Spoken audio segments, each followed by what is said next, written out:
Inilah MPL kita yang dipenuhi dengan drama dan emosi. Marilah kita nyalakan pentas kita.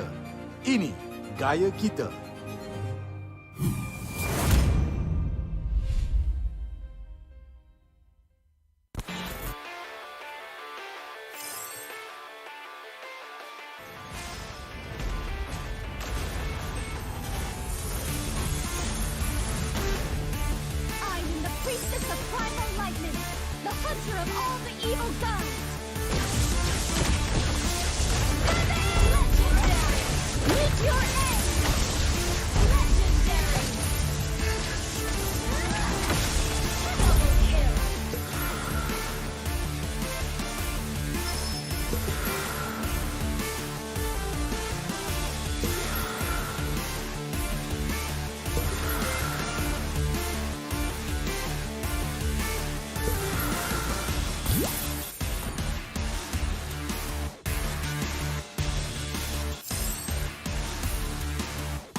Feel what I feel.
To banish all darkness.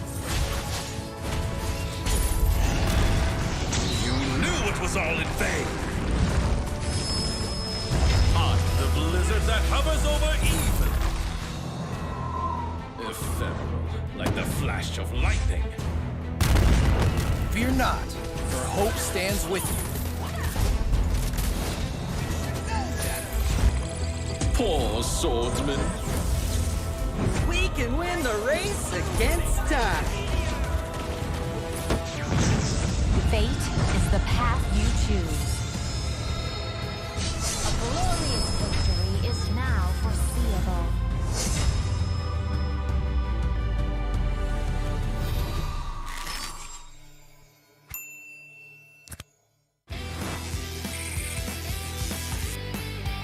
You destroyed a turret.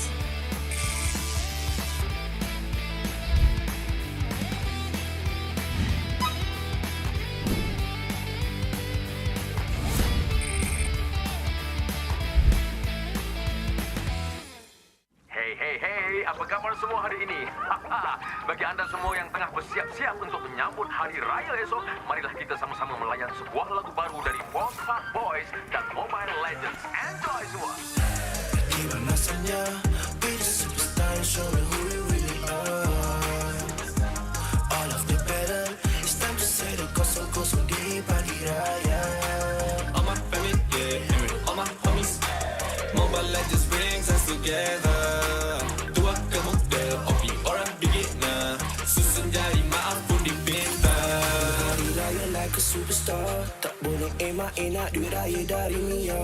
Dah macam superstar, nak makan besar. Maskan mak ni dahil get wins macam buah fella. Hati ampunkan salah. One mission, one aim, straight up. Aku satu MVP. Jangan pula kau frust. Keep it in the family. Whole family tak unity. Jalin rapi rapat. Ketupat sejiwa satu hati. Bila tiba masanya, kita battle sampai semua bersengkam mata. Tiba pagi raya, maafkan semua usia. Susun 10 jari, ampun maaf dipinta. Opi ke beginner, bring us together. And then we show macam mana settle. Kita family, tak ada yang kita nak kena lupa. Ku pasti Mobile Legends untuk kita semua. Gotta shout out to my homies, yeah. Apa khabar? Bina Adil, Wafa, Izin, semua tak sabar.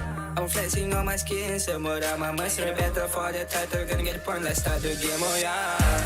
Tiba masanya, be the superstar and show me who you really are. All of the battle, it's time to say the kosong-kosong di pagi raya. All my family, yeah, and with all my homies, Mobile Legends brings us together. Tua ke muda, OP orang beginner. Susun jari maaf pun dipinta.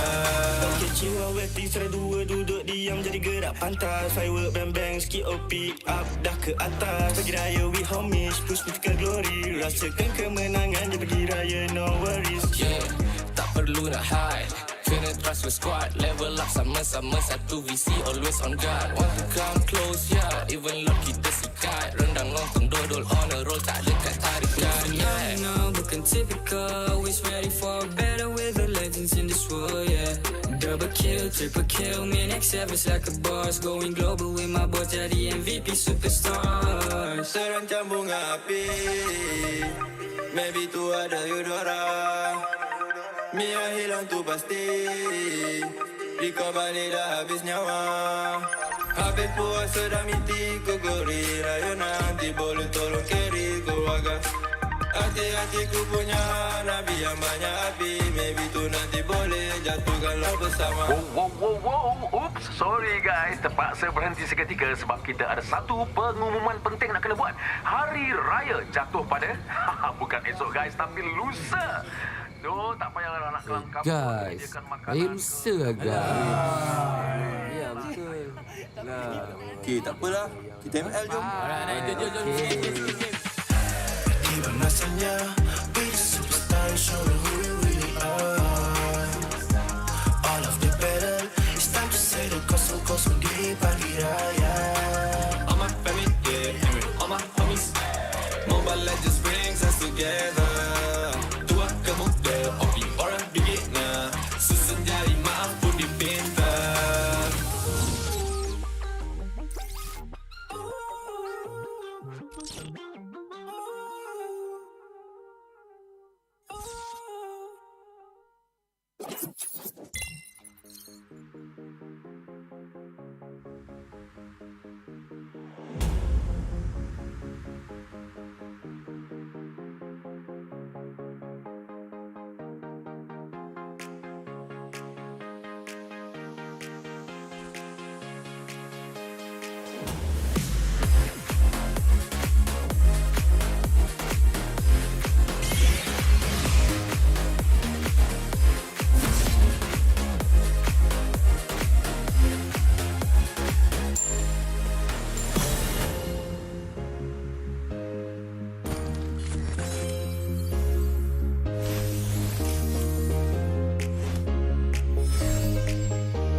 Memang banyak cabaran, tapi semuanya berikan aku pengalaman. Aku kena siap sedia,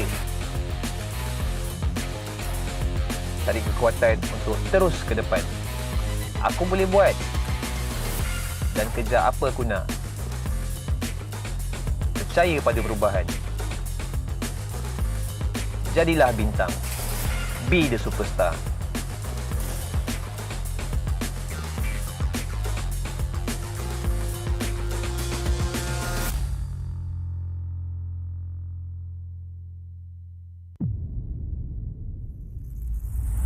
Kehidupan yang lalu memang sangat biasa. Aku penuhinya dengan warna. Tak kisah apa orang cakap, aku teruskan jua. Aku terus positif dan tingkatkan usaha. Bermula dari bawah, aku buktikan kemampuan. Hanya aku yang mampu mengejar cita-cita. Jadilah bintang. Be the superstar.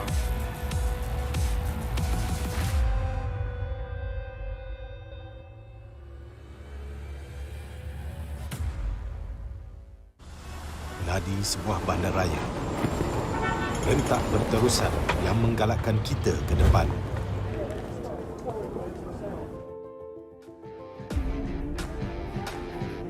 Sesuatu yang mengapi-apikan hidup dan semangat kita. Setiap orang mempunyai gaya dan irama tersendiri. Tapi, apakah yang boleh menyatukan semua lapisan masyarakat?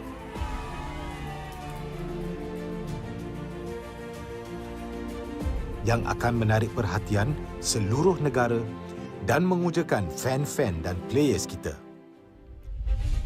MPL Malaysia ditubuh pada tahun 2017 dengan impian yang besar untuk menghimpunkan player-player Mobile Legends terbaik di atas satu pentas kompetitif yang terbesar di Malaysia. Musim-musim lepas menemui pelbagai cabaran dan halangan, tapi MPL Malaysia tidak pernah berundur.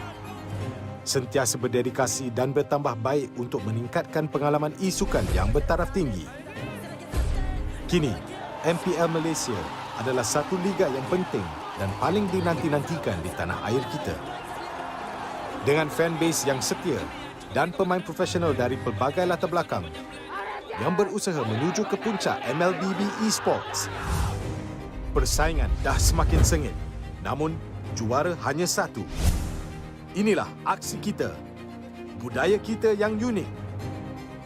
Inilah MPL kita yang dipenuhi dengan drama dan emosi. Marilah kita nyalakan pentas kita. Ini gaya kita.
feels what I feel. Feels what I feel.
to banish all darkness.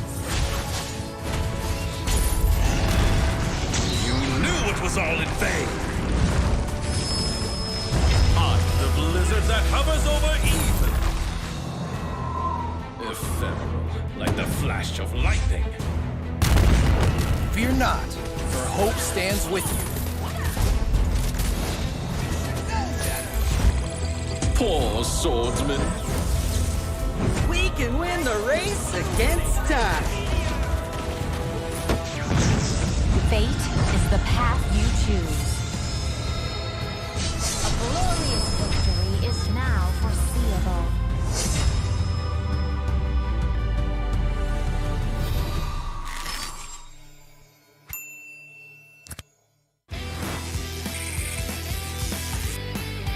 You destroyed a turret.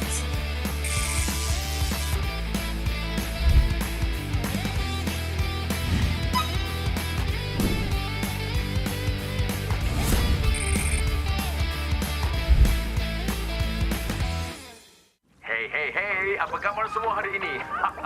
Bagi anda semua yang tengah bersiap-siap untuk menyambut Hari Raya esok, marilah kita sama-sama melayan sebuah lagu baru dari Homebois dan Mobile Legends. Enjoy semua! Di mana saja, be the superstar and show me who you really are. All of the battle, it's time to say the kosong-kosong di pagi raya. All my family, yeah, all my homies. Mobile Legends brings us together.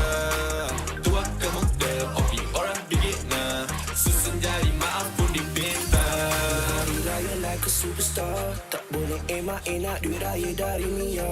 Dah macam superstar, nak makan besar. Maskan mak ni dahil get wins macam Rafaela. Hati ampunkan salah. One mission, one aim, straight up aku satu MVP. Jangan pula kau frust, keep it in the family. Whole family tak unity, jalin rapi rapat ketupat sejiwa satu hati. Bila tiba masanya, kita battle sampai semua bersengkam mata. Tiba pagi raya, maafkan semua usia. Susun 10 jari, ampun maaf dipinta. Oh pick a beginner, bring us together. And then we show macam mana settle. Kita family, tak ada yang kita nak kena lupa. Ku pasti Mobile Legends untuk kita semua. Gotta shout out to my homies, yeah. Apa khabar? Bina Adil, Wafa, Izin, semua tak sabar. I'm flexing on my skin, semua dah mamas. In the battle for the title, gonna get the point, let's start the game, oh yeah. Di mana saja, be the superstar and show me who you really are. All of the battle, it's time to say the kosong-kosong di pagi raya. All my family, yeah, all my homies. Mobile Legends brings us together. Tua ke muda, OP orang beginner. Susun jari, maaf pun dipinta. Jiwa weti serai dua duduk diam jadi gerak pantas. Firework bang-bang skip OP up dah ke atas. Pagi raya we homies push me ke glory. Rasakan kemenangan je pagi raya no worries. Yeah, tak perlu nak hide. Kena trust with squad. Level up sama-sama satu visi always on guard. Want to come close, yeah. Even Lord kita sikat. Rendang lontong dodol on a roll. Tak dekat tarikan, yeah. No, bukan typical. Always ready for better with the legends in this world, yeah. Double kill, triple kill. Me next service like a boss. Going global with my boy jadi MVP superstar. Terancam bunga api. maybe tu ada Eudora. Mia hilang tu pasti, di kau balik dah habis nyawa. Habis puasa dah miti ku gori, raya nanti boleh tolong carry keluarga. Hati-hatiku punya nabi yang banyak api, maybe tu nanti boleh jatuhkanlah bersama. Wow. Oops, sorry guys. Terpaksa berhenti seketika sebab kita ada satu pengumuman penting nak kena buat. Hari Raya jatuh pada bukan esok guys, tapi lusa. Duh, tak payah nak kelam kampung. Guys, hari lusa guys. Ya, betul. Okey, tak apalah. Kita ML jom. Jom. Even masanya, be the superstar, showing who we really are. All of the battle, it's time to say the kosong di pagi raya. All my family, yeah, all my homies. Mobile Legends brings us together. Tua kemuda, opi orang beginner. Susun jari mampu dipinta.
Memang banyak cabaran, tapi semuanya berikan aku pengalaman.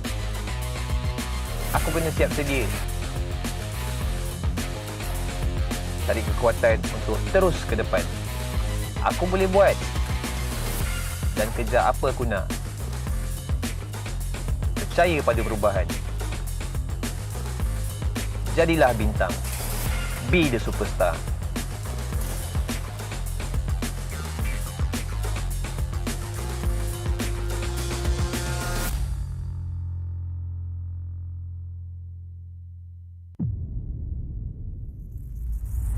Kehidupan yang lalu memang sangat biasa. Aku penuhinya dengan warna.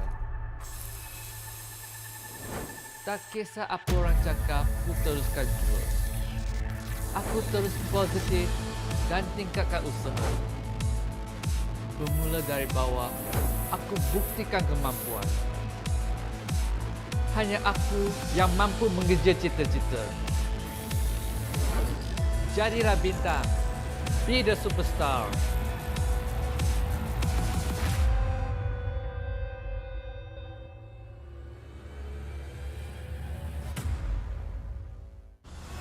Nadi sebuah bandaraya. Rentak berterusan yang menggalakkan kita ke depan.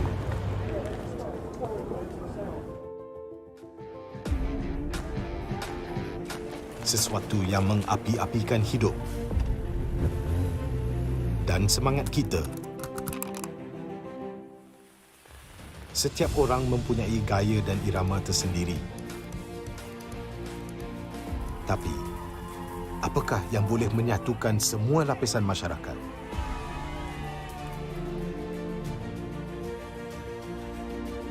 Yang akan menarik perhatian seluruh negara dan mengujakan fan-fan dan players kita. MPL Malaysia ditubuh pada tahun 2017 dengan impian yang besar untuk menghimpunkan player-player Mobile Legends terbaik di atas satu pentas kompetitif yang terbesar di Malaysia.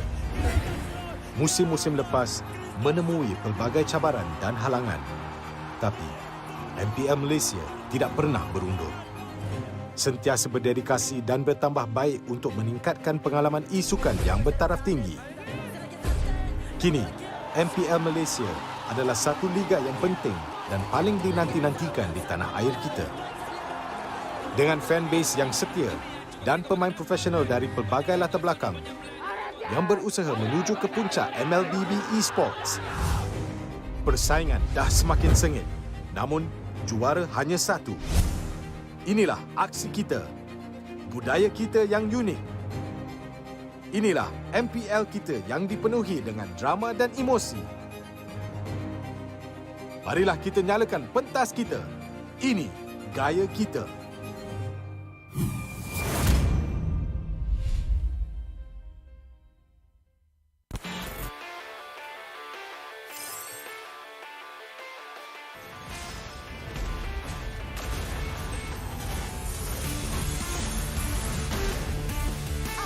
Priestess of primal lightning, the hunter of all the evil gods. Legendary! Meet your end! Legendary! Double kill!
What I feel.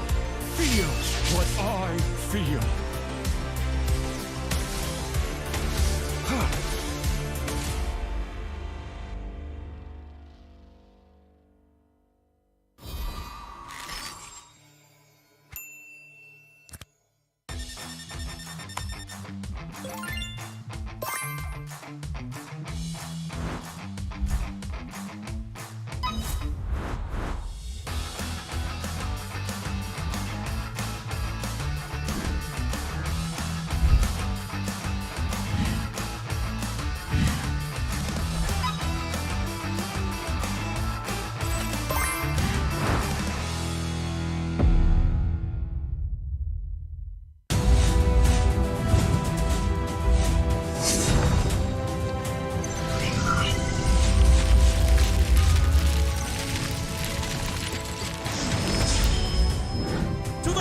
front!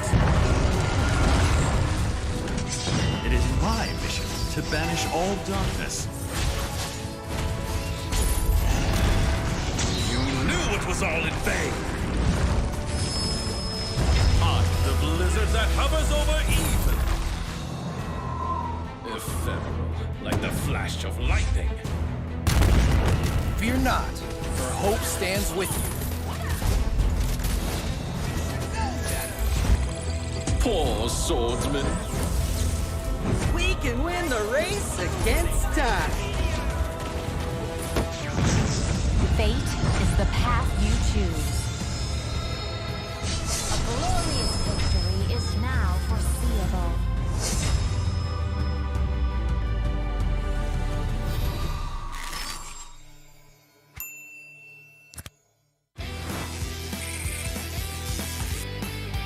You destroyed a turret.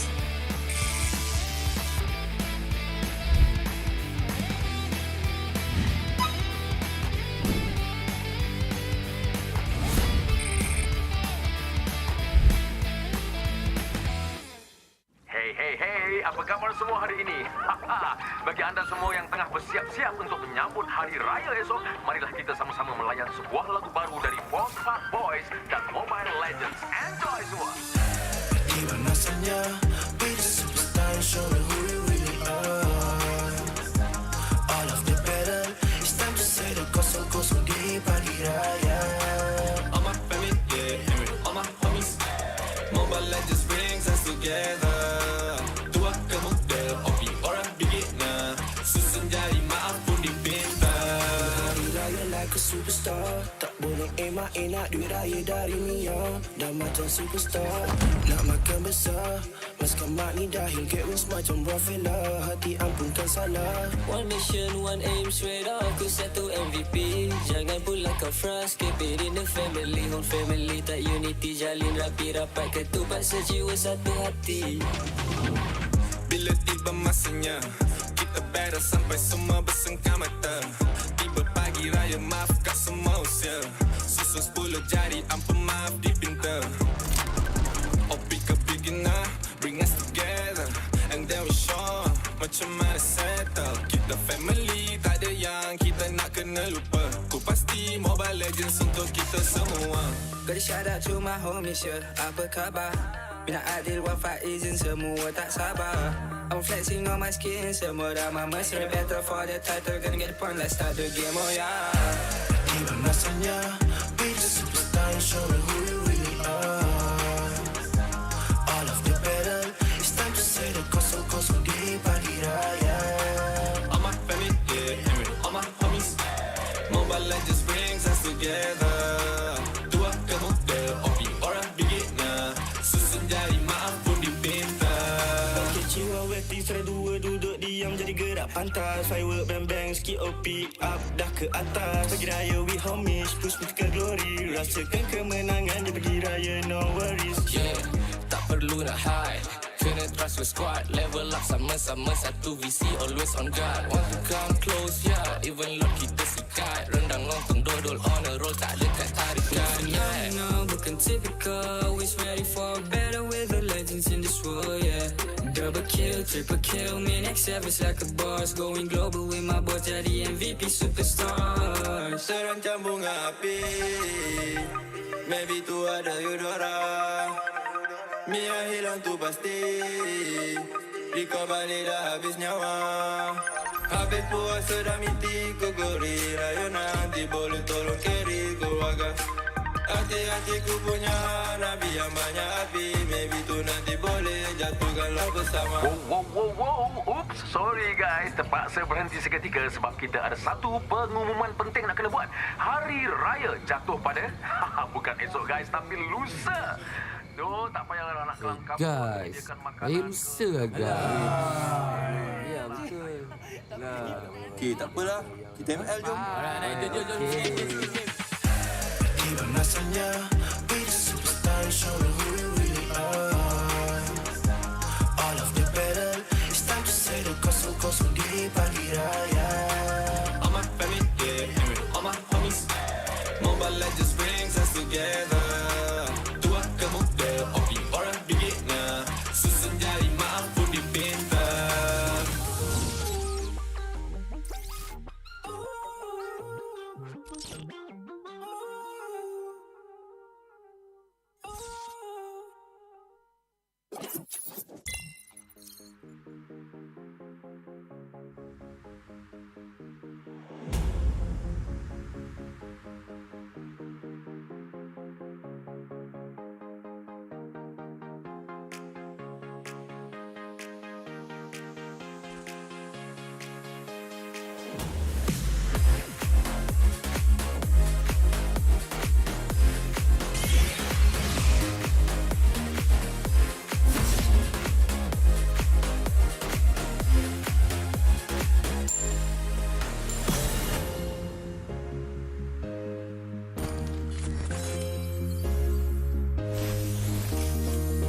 Memang banyak cabaran, tapi semuanya berikan aku pengalaman. Aku kena siap sedia, cari kekuatan untuk terus ke depan. Aku boleh buat dan kejar apa aku nak. Percaya pada perubahan. Jadilah bintang. Be the superstar.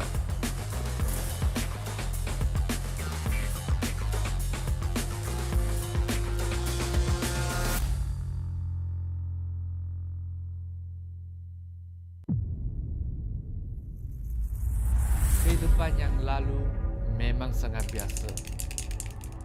Aku penuhinya dengan warna. Tak kisah apa orang cakap, aku teruskan jua. Aku terus positif dan tingkatkan usaha. Bermula dari bawah, aku buktikan kemampuan. Hanya aku yang mampu mengejar cita-cita. Jadilah bintang. Be the superstar.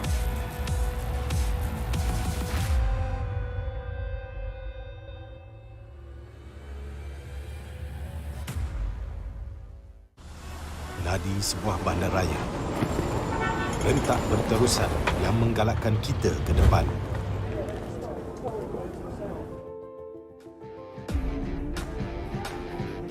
Sesuatu yang mengapi-apikan hidup dan semangat kita. Setiap orang mempunyai gaya dan irama tersendiri. Tapi, apakah yang boleh menyatukan semua lapisan masyarakat?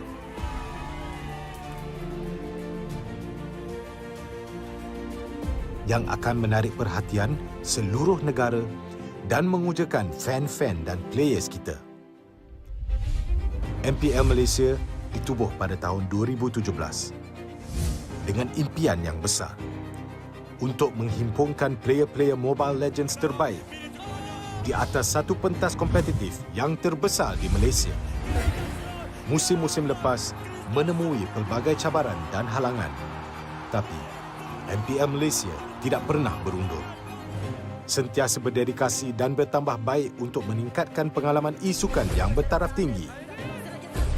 Kini, MPL Malaysia adalah satu liga yang penting dan paling dinanti-nantikan di tanah air kita. Dengan fanbase yang setia dan pemain profesional dari pelbagai latar belakang yang berusaha menuju ke puncak MLBB Esports. Persaingan dah semakin sengit, namun juara hanya satu. Inilah aksi kita, budaya kita yang unik. Inilah MPL kita yang dipenuhi dengan drama dan emosi. Marilah kita nyalakan pentas kita. Ini gaya kita.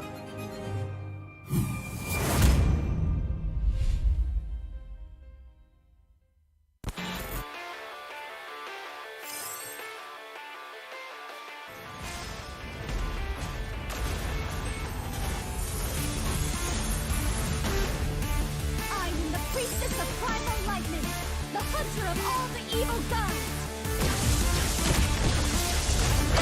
Legendary! Meet your end! Legendary! Double kill!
What I feel.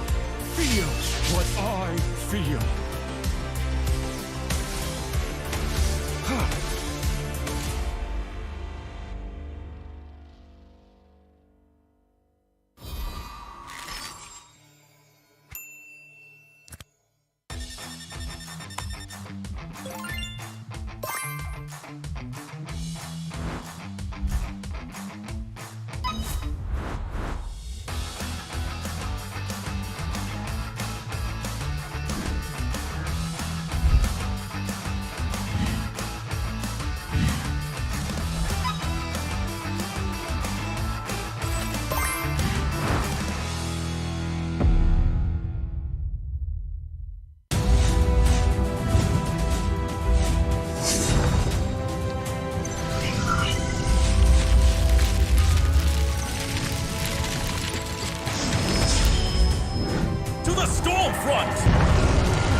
It is my mission to banish all darkness. You knew it was all in vain. I'm the blizzard that hovers over evil. Ephemeral, like the flash of lightning. Fear not, for hope stands with you. Poor swordsman. We can win the race against time. Fate is the path you choose. A glorious victory is now foreseeable.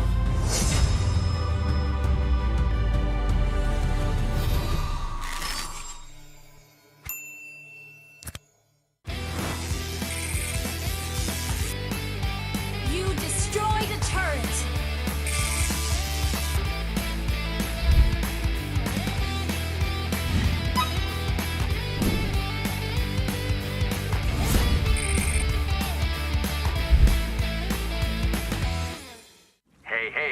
apa khabar semua hari ini? Bagi anda semua yang tengah bersiap-siap untuk menyambut Hari Raya esok, marilah kita sama-sama melayan sebuah lagu baru dari Homebois dan MY Legends. Enjoy semua! Tiba masanya, be the superstar and show me who we really are. All of the better, it's time to say the kosong-kosong di pagi raya. All my family, yeah, all my homies. Mobile Legends brings us together.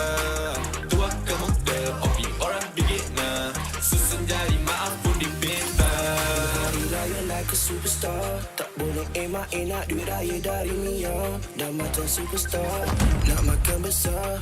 Maskan mak ni dahil get wins macam Rafaela. Hati ampunkan salah. One mission, one aim, straight up. Aku satu MVP. Jangan pulang kau frust. Keep it in the family. Whole family tak unity. Jalin rapi rapat. Ketupat sejiwa satu hati.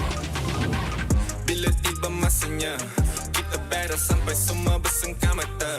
Tiba pagi raya, maafkan semua usia. Susun 10 jari, ampun maaf dipinta. Opi ke beginner, bring us together. And then we show macam mana settle. Kita family, tak ada yang kita nak kena lupa. Ku pasti Mobile Legends untuk kita semua. Gotta shout out to my homies, yeah. Apa khabar? Mina Adil, Wafa, Izin, semua tak sabar. I'm flexing on my skin, semua dah mama. Say the battle for the title, gonna get the point, let's start the game, oh yeah. Tiba masanya, be the superstar and show me who we really are. All of the better, it's time to say the kosong-kosong di pagi raya. All my family, yeah, all my homies. Mobile Legends brings us together. Tua ke muda, opi orang beginner.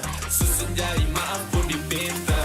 Pakai jiwa weti, serai dua duduk diam jadi gerak pantas. Firework bang-bang, skip OP up dah ke atas. Pagi raya we homies, push me ke glory. Rasakan kemenangan di pagi raya, no worries. Yeah, tak perlu nak hide. Kena trust with squad. Level up sama-sama satu visi. Always on guard. Want to come close, yeah. Even Lord kita sikat. Rendang lontong dodol on a roll. Tak dekat tarikan, yeah. No, bukan typical. Always ready for better with the legends in this world, yeah. Double kill, triple kill. Me next service like a boss. Going global with my boss. Jadi MVP superstar. Serancam bunga api. Maybe tu ada Eudora. Mia hilang tu pasti. Riko balik dah habis nyawa. Habis puasa dah miti ku gori. Raya nanti boleh tolong carry keluarga.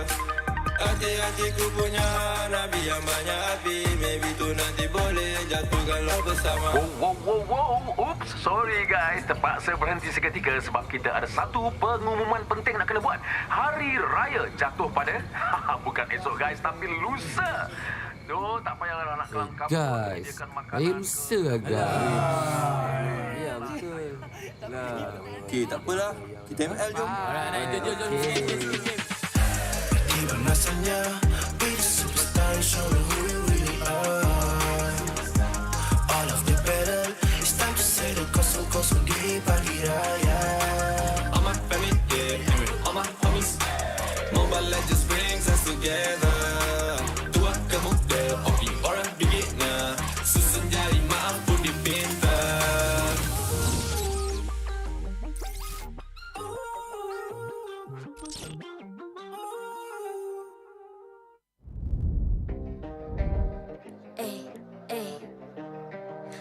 I'm a rock star. Yeah, rock star. Ay. I'm a rock star, baby. I'm a rock star. I'm a rock star. I'm a rock star.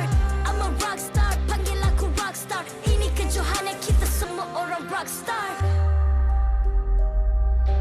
Kita rock star, kita buat saja gaya kita. Makin panas apinya sudah membara. Macam mana pun kau menempuh segala. Demi negara kau buat semua bangga. Step into my world, you know I'm always in my zone. You know I got my team, no I'm never alone. Bring out my best, buat yang terbaik. Jadi juara perlahan kita naik. Aku nak push, naik jadi lebih bagus. Jadi hero, ku ada skill. Berapa banyak musuh aku dah kill. Ramai cuba mencabar, cause they envy me. Tiap game aku pasti jadi MVP. I'm a rock star, baby, I'm a rock star. I'm a rock star, I'm a rock star. I'm a rock star, panggil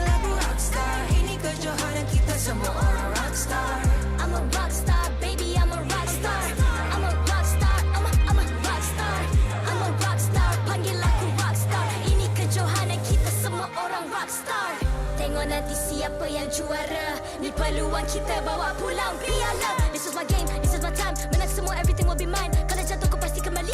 Bangun balik ku tegak berdiri. Kuatkanlah tenaga, ganjaran diperoleh. Ni kejohanan kita, Malaysia memang boleh. Rise up to the top, kita buat bersama. Semangat kita kuat di bawah satu bendera. I'ma go hard for the win. On the battlefield till the end. I'm trying to beat the greatest anyone has ever seen. Stand by, I'm coming in for the win. I'm a rock star, baby, I'm a rock star. I'm a rock star, I'm a rock star. I'm a rock star, panggil aku rock star. Ini kejohanan kita semua orang rock star. I'm a rock star, baby, I'm a rock star. I'm a rock star, I'm a rock star. I'm a rock star, panggil aku rock star. Ini kejohanan kita semua orang rock star.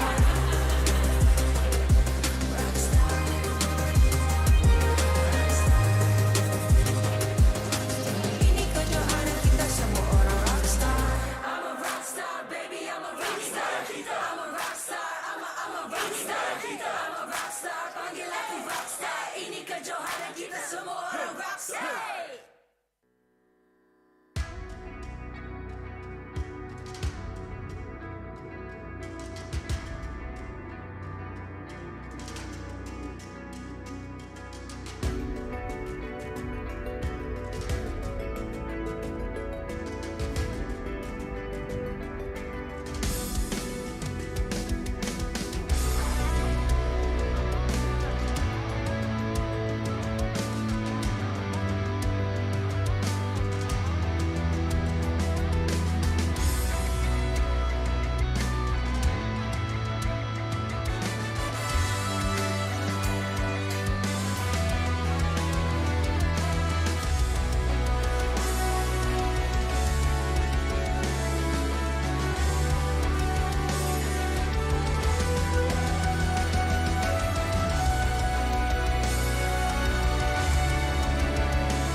I'm a rock star.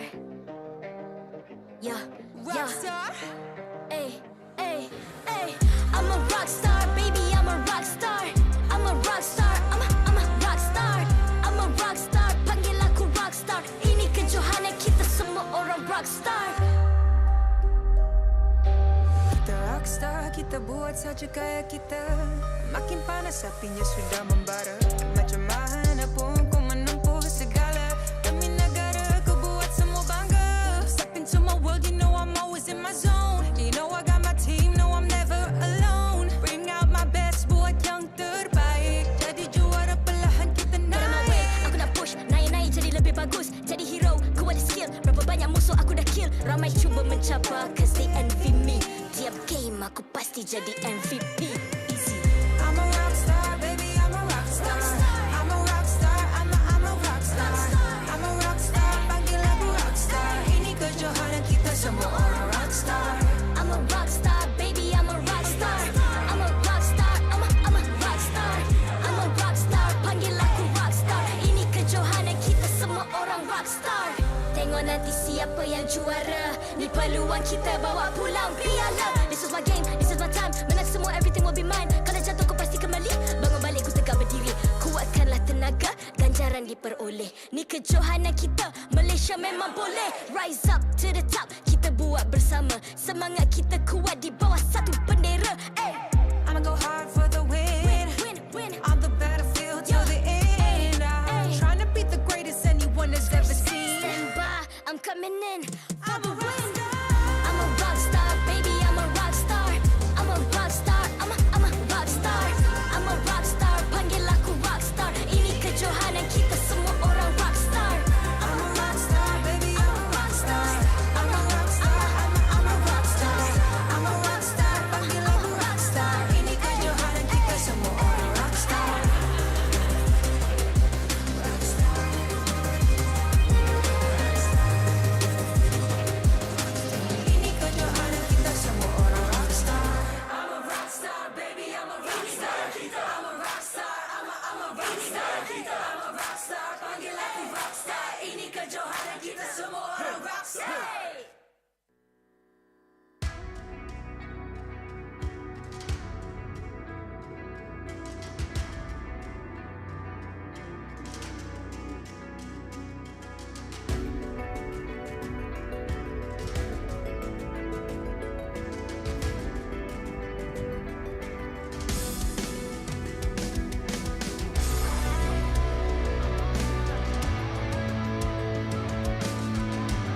MPL Malaysia Season 11 is powered by Munton.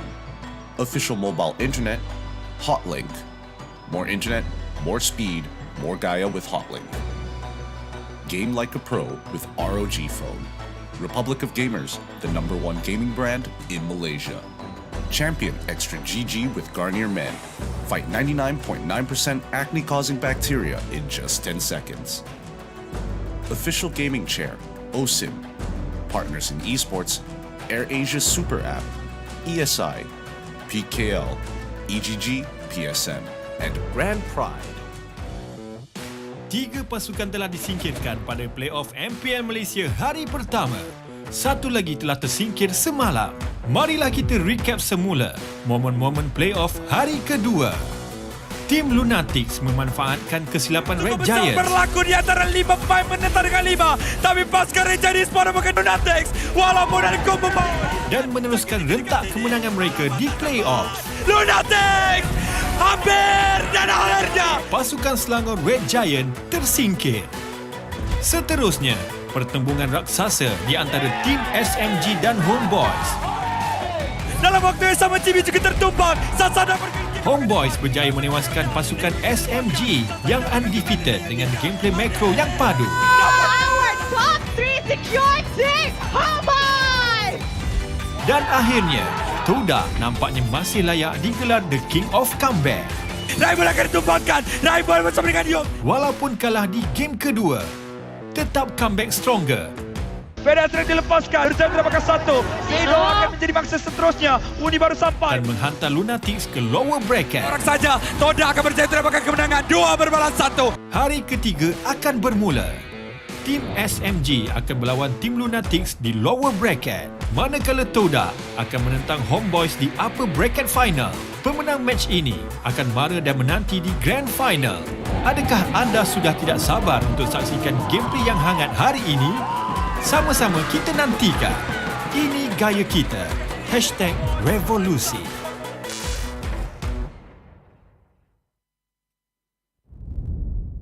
Assalamualaikum dan salam sejahtera kepada semua penonton yang hadir di Stadium Juara. Selamat datang ke MPL Malaysia musim yang ke-11 peringkat playoffs. Hari yang ketiga anda bersama saya Syed Adin ditemani dengan si cantik, si jelita Rose sebagai host anda untuk hari ini. Hello semua, apa khabar? You guys okay? Oh, energi hari ni. Ada, tapi kita boleh keluarkan lagi nanti tu. Boleh, try. Okay. Apa khabar Stadium Juara? Itu dia. Oi, you rasa hari ni, games hari ni jadi panas, pedas, everything in between ke? Yang paling penting sekali, yang paling yakin sekali, semua game kita akan go the distance. Kalau best of 5, 5 game. Kalau best of 3, 3 game. Oh, okay, and with that, mari kita discuss bracket kita untuk hari ini. Kini hanya tinggal 4 pasukan yang bakal meneruskan perjuangan untuk mendapatkan 2 slot ke Grand Final. Team SMG dan Team Lunatix akan berhadapan satu sama lain in the first match of today selepas dikalahkan musuh mereka semalam. Kemudian Homebois dan juga Todak yang berjaya memenangi perlawanan mereka semalam akan bertemu in the second match of the day. The winner of this match will go to the Grand Finals tomorrow. Manakala pemenang dalam perlawanan pertama hari ini akan meneruskan perjuangan mereka untuk menentang the losing team between Homebois dan Todak.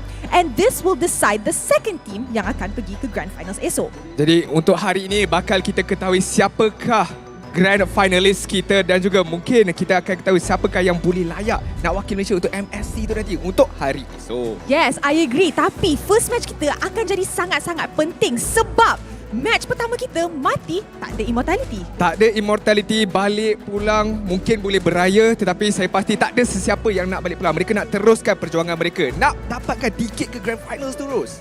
Oh, sekarang kita ada satu slot MSC sahaja. So the winner will take it.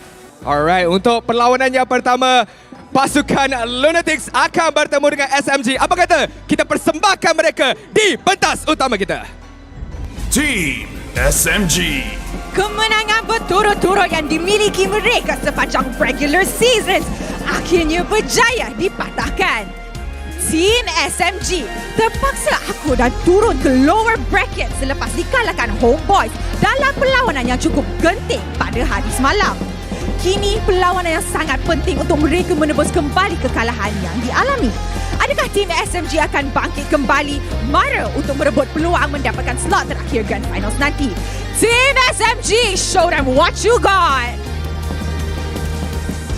Tim kuda hitam kita, the dark horse of MPL, Lunatix yang akan mara ke peringkat bertemu dengan Team SMG kini untuk merebut peluang, untuk merebut tahta digelar sebagai kemungkinan juara MPL kita. Tetapi perjalanan mereka bukanlah mudah. Perjalanan mereka harus menghadapi Team SMG pada hari ini. Best of 3 match bakal kita saksikan mereka bertarung, mereka berhadapan, segalanya dipertaruhkan.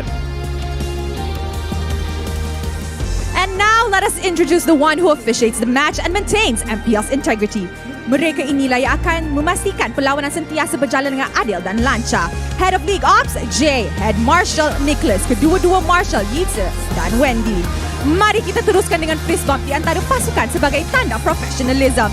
Inilah gaya kita. Inilah kesukanan kita. Kawan di luar gelanggang, lawan di Land of Dawn. Alright guys. Give it up untuk kedua-dua pasukan ini. Saya dah tak sabar untuk saksikan mereka bertembung. Saya tak sabar untuk menyaksikan mereka bertarung sebentar nanti. Oh my god, Sid. Sorry. Sid, I know you, Sid. Yes. Sid dah. Balik ya.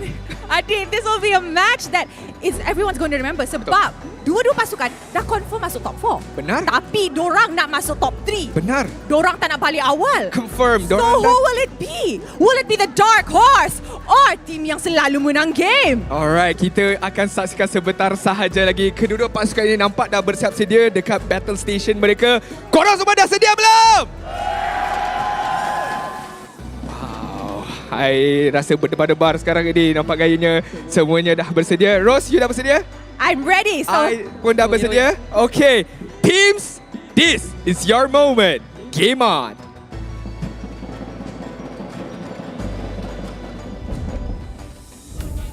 Day 3 of the MPL MY Season 11 Playoffs starts off after many fiery matches. The pool of teams has been cut in half.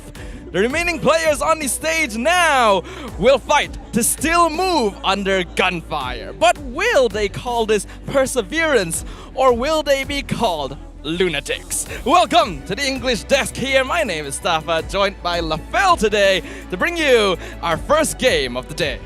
And what a game, because now SMG, they're no longer comfortable, man. Because again, during the regular season, they look super strong. But coming into the playoffs, a lot has changed apparently, because they lost their match against Homebois and now going up against Lunatix, where I have to say they've been consistent from the regular season all the way up to the playoffs. But here's the thing, man.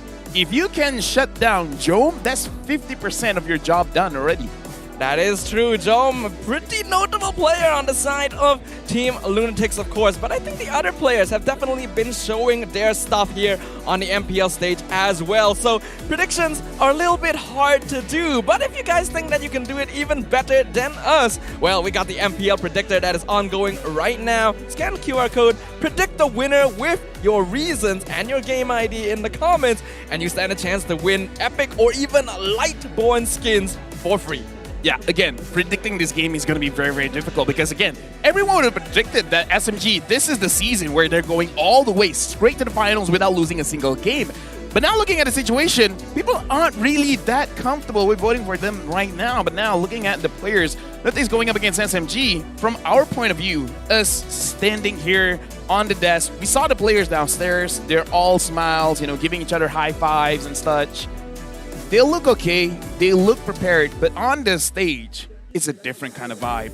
It's always a different story when you're up on the MPL stage, and we already talked a little bit about this sort of concept where teams performed amazingly during the regular season but seem to hit some kind of roadblock during the playoffs. We already discussed it from the Homebois. They seem to have overcome that curse, but I think Team SMG have faced that in the past as well. And now that they're going to be up against, well, Jome on the side of Team Lunatix, highest average DPM in the league, things are looking pretty intimidating. It's not just about being number one, it's the gap.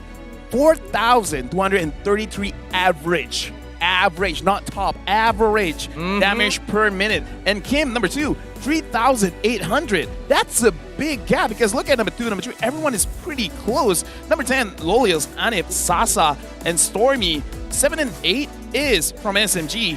3.5 and 3.3 respectively. But again, Jom, 4,200. But that is kind of a problem because when you're overperforming, it's kind of like a simple answer. As long as we can shut you down, then we're already at a very good spot to win the game.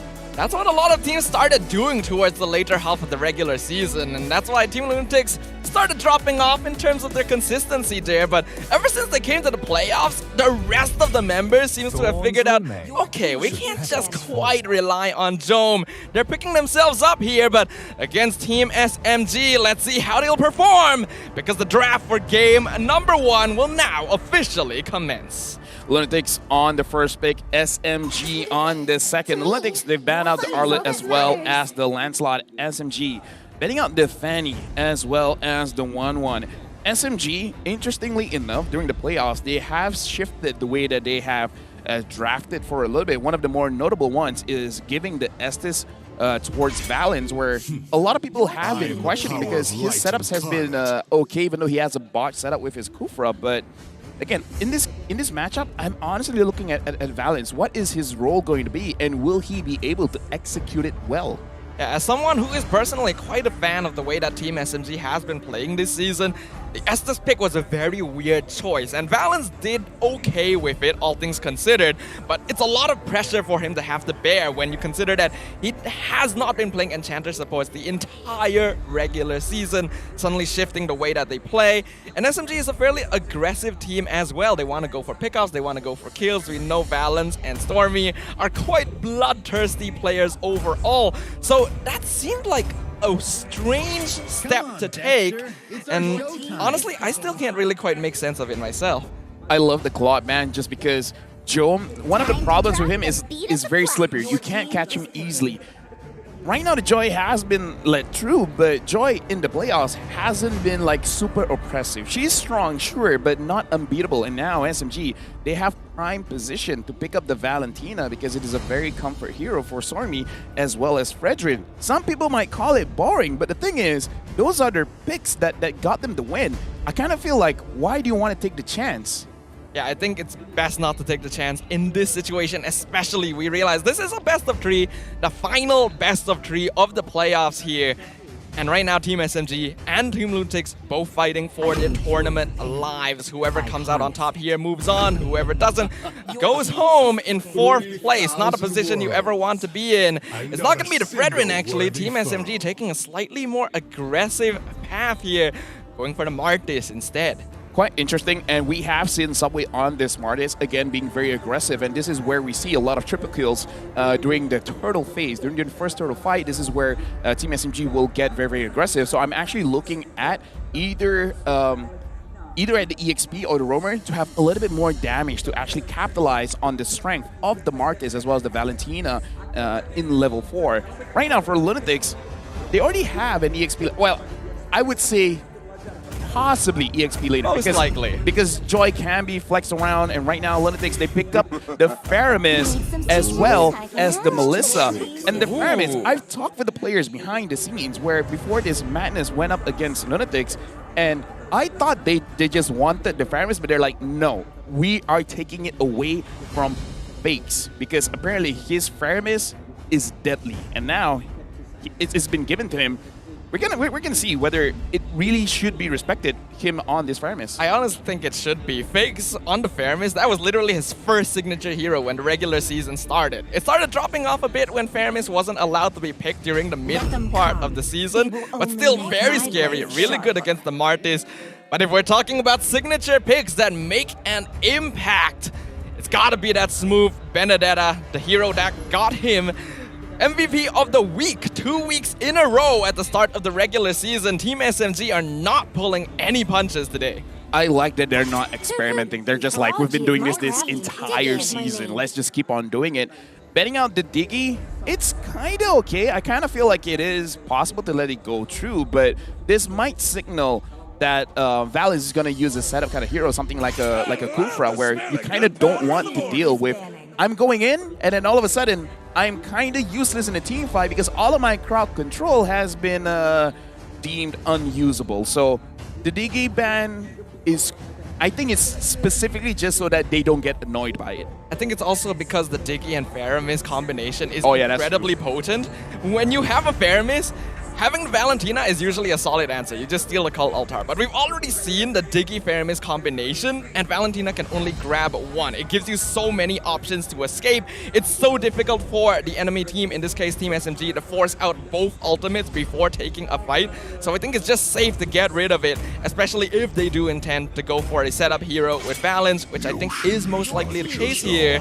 Interestingly enough, gonna finish off their ban phase by getting rid of Atlas. I was actually considering whether they were going for a Nova ban or a Uni ban because he does really like to use the Hayabusa, and even though in this current matchup it's not specifically the best, but sometimes he likes to force that pick out. But apparently they're like, it's not going to be a good pick against us anyway, so they let the Hayabusa through.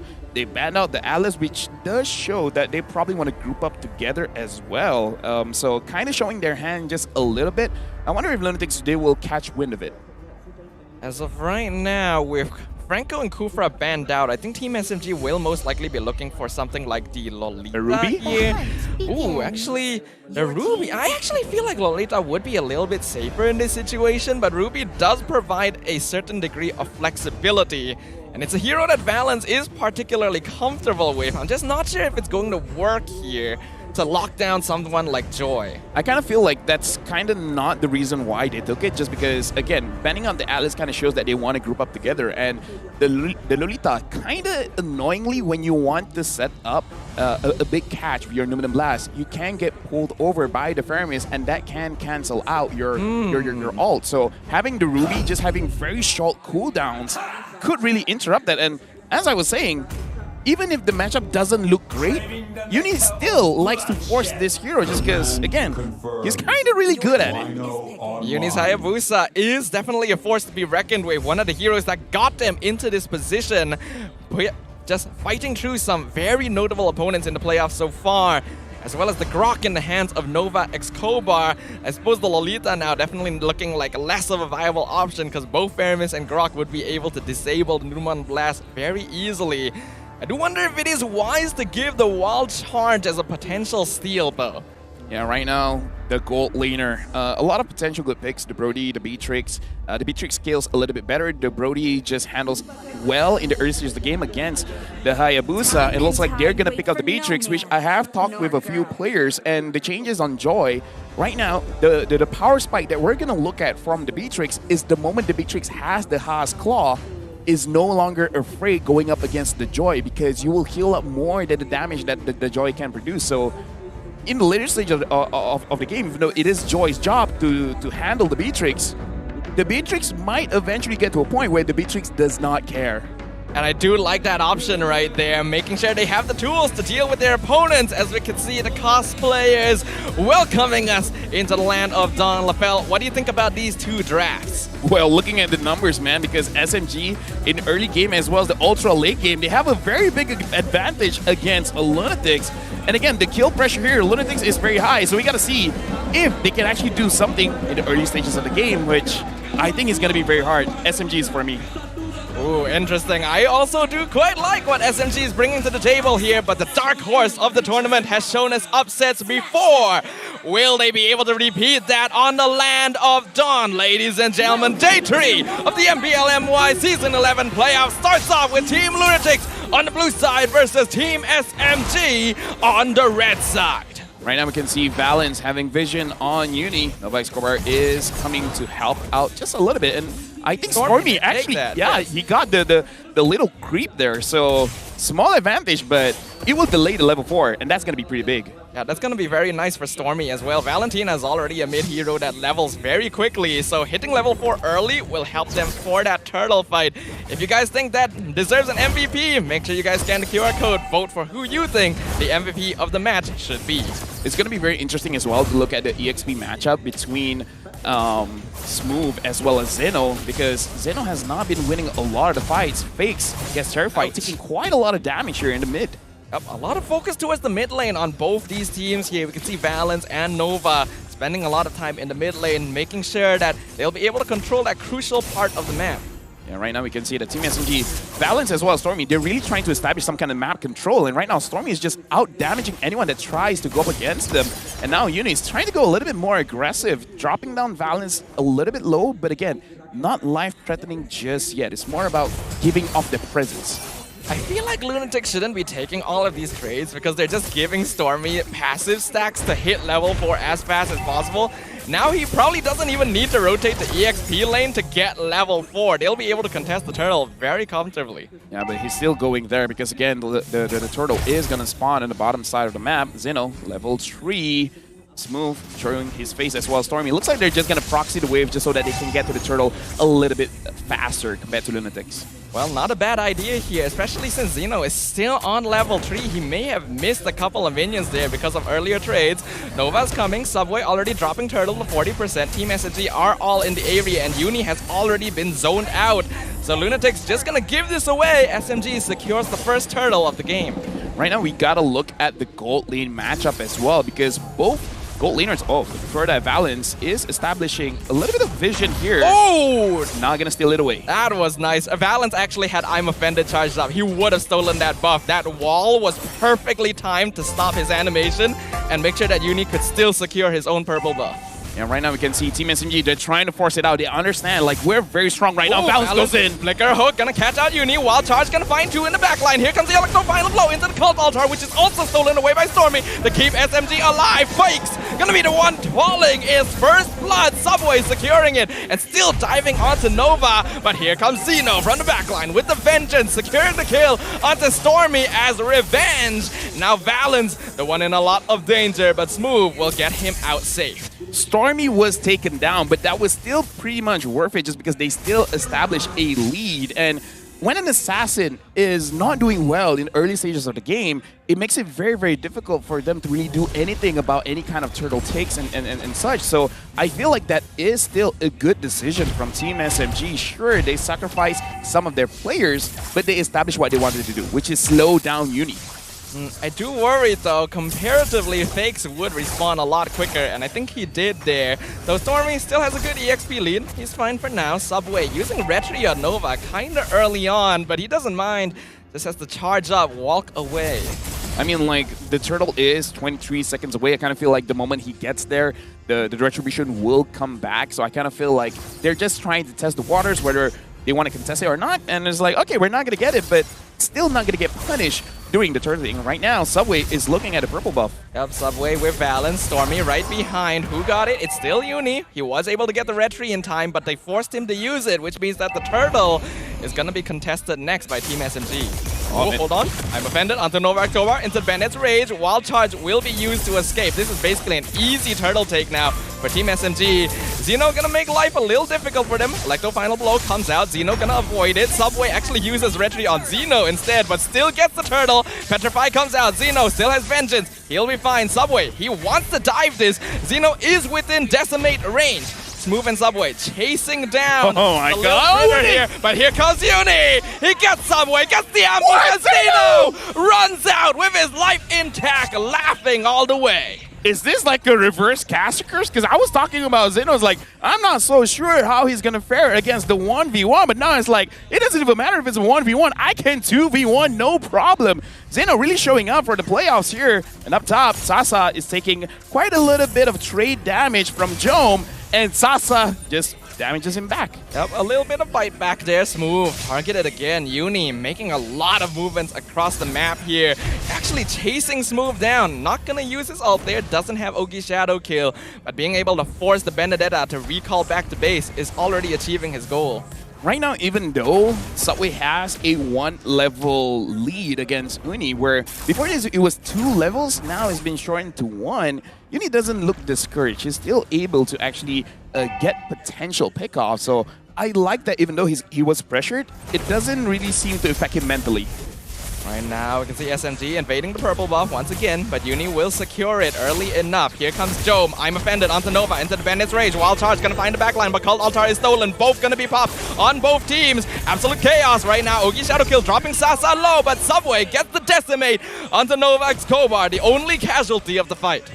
That was quite a lot going on there because the team fight was kind of messy where Team SMG, they wanted to initiate, but Team Lunatix, they were fast to respond where Fix, again, because of the Cult Altar, kind of like mitigate a lot of the damage coming out from Sasa, and same can be said where Stormy used his own Cult Altar to kind of like mitigate the damage coming in from Uni. So in that kind of skirmish, it does show potential damage coming in from both teams, and Sasa kind of looks like he doesn't care being a little bit closer to his teammates because, again, usually as a goal laner, you want to stay as far as you can, but going up against a Hayabusa, that's kind of not a good option for you. Especially when Stormy can steal Cult Altar as well. Sticking with the team is probably the wise choice here. Not to mention that Sasa has definitely been playing more aggressively recently. He definitely wants to be part of the action. And speaking of the action, I didn't even know you could pull the turtle that far back. Xeno diving into the backline, doing some damage to Balance and Subway, forcing the turtle reset.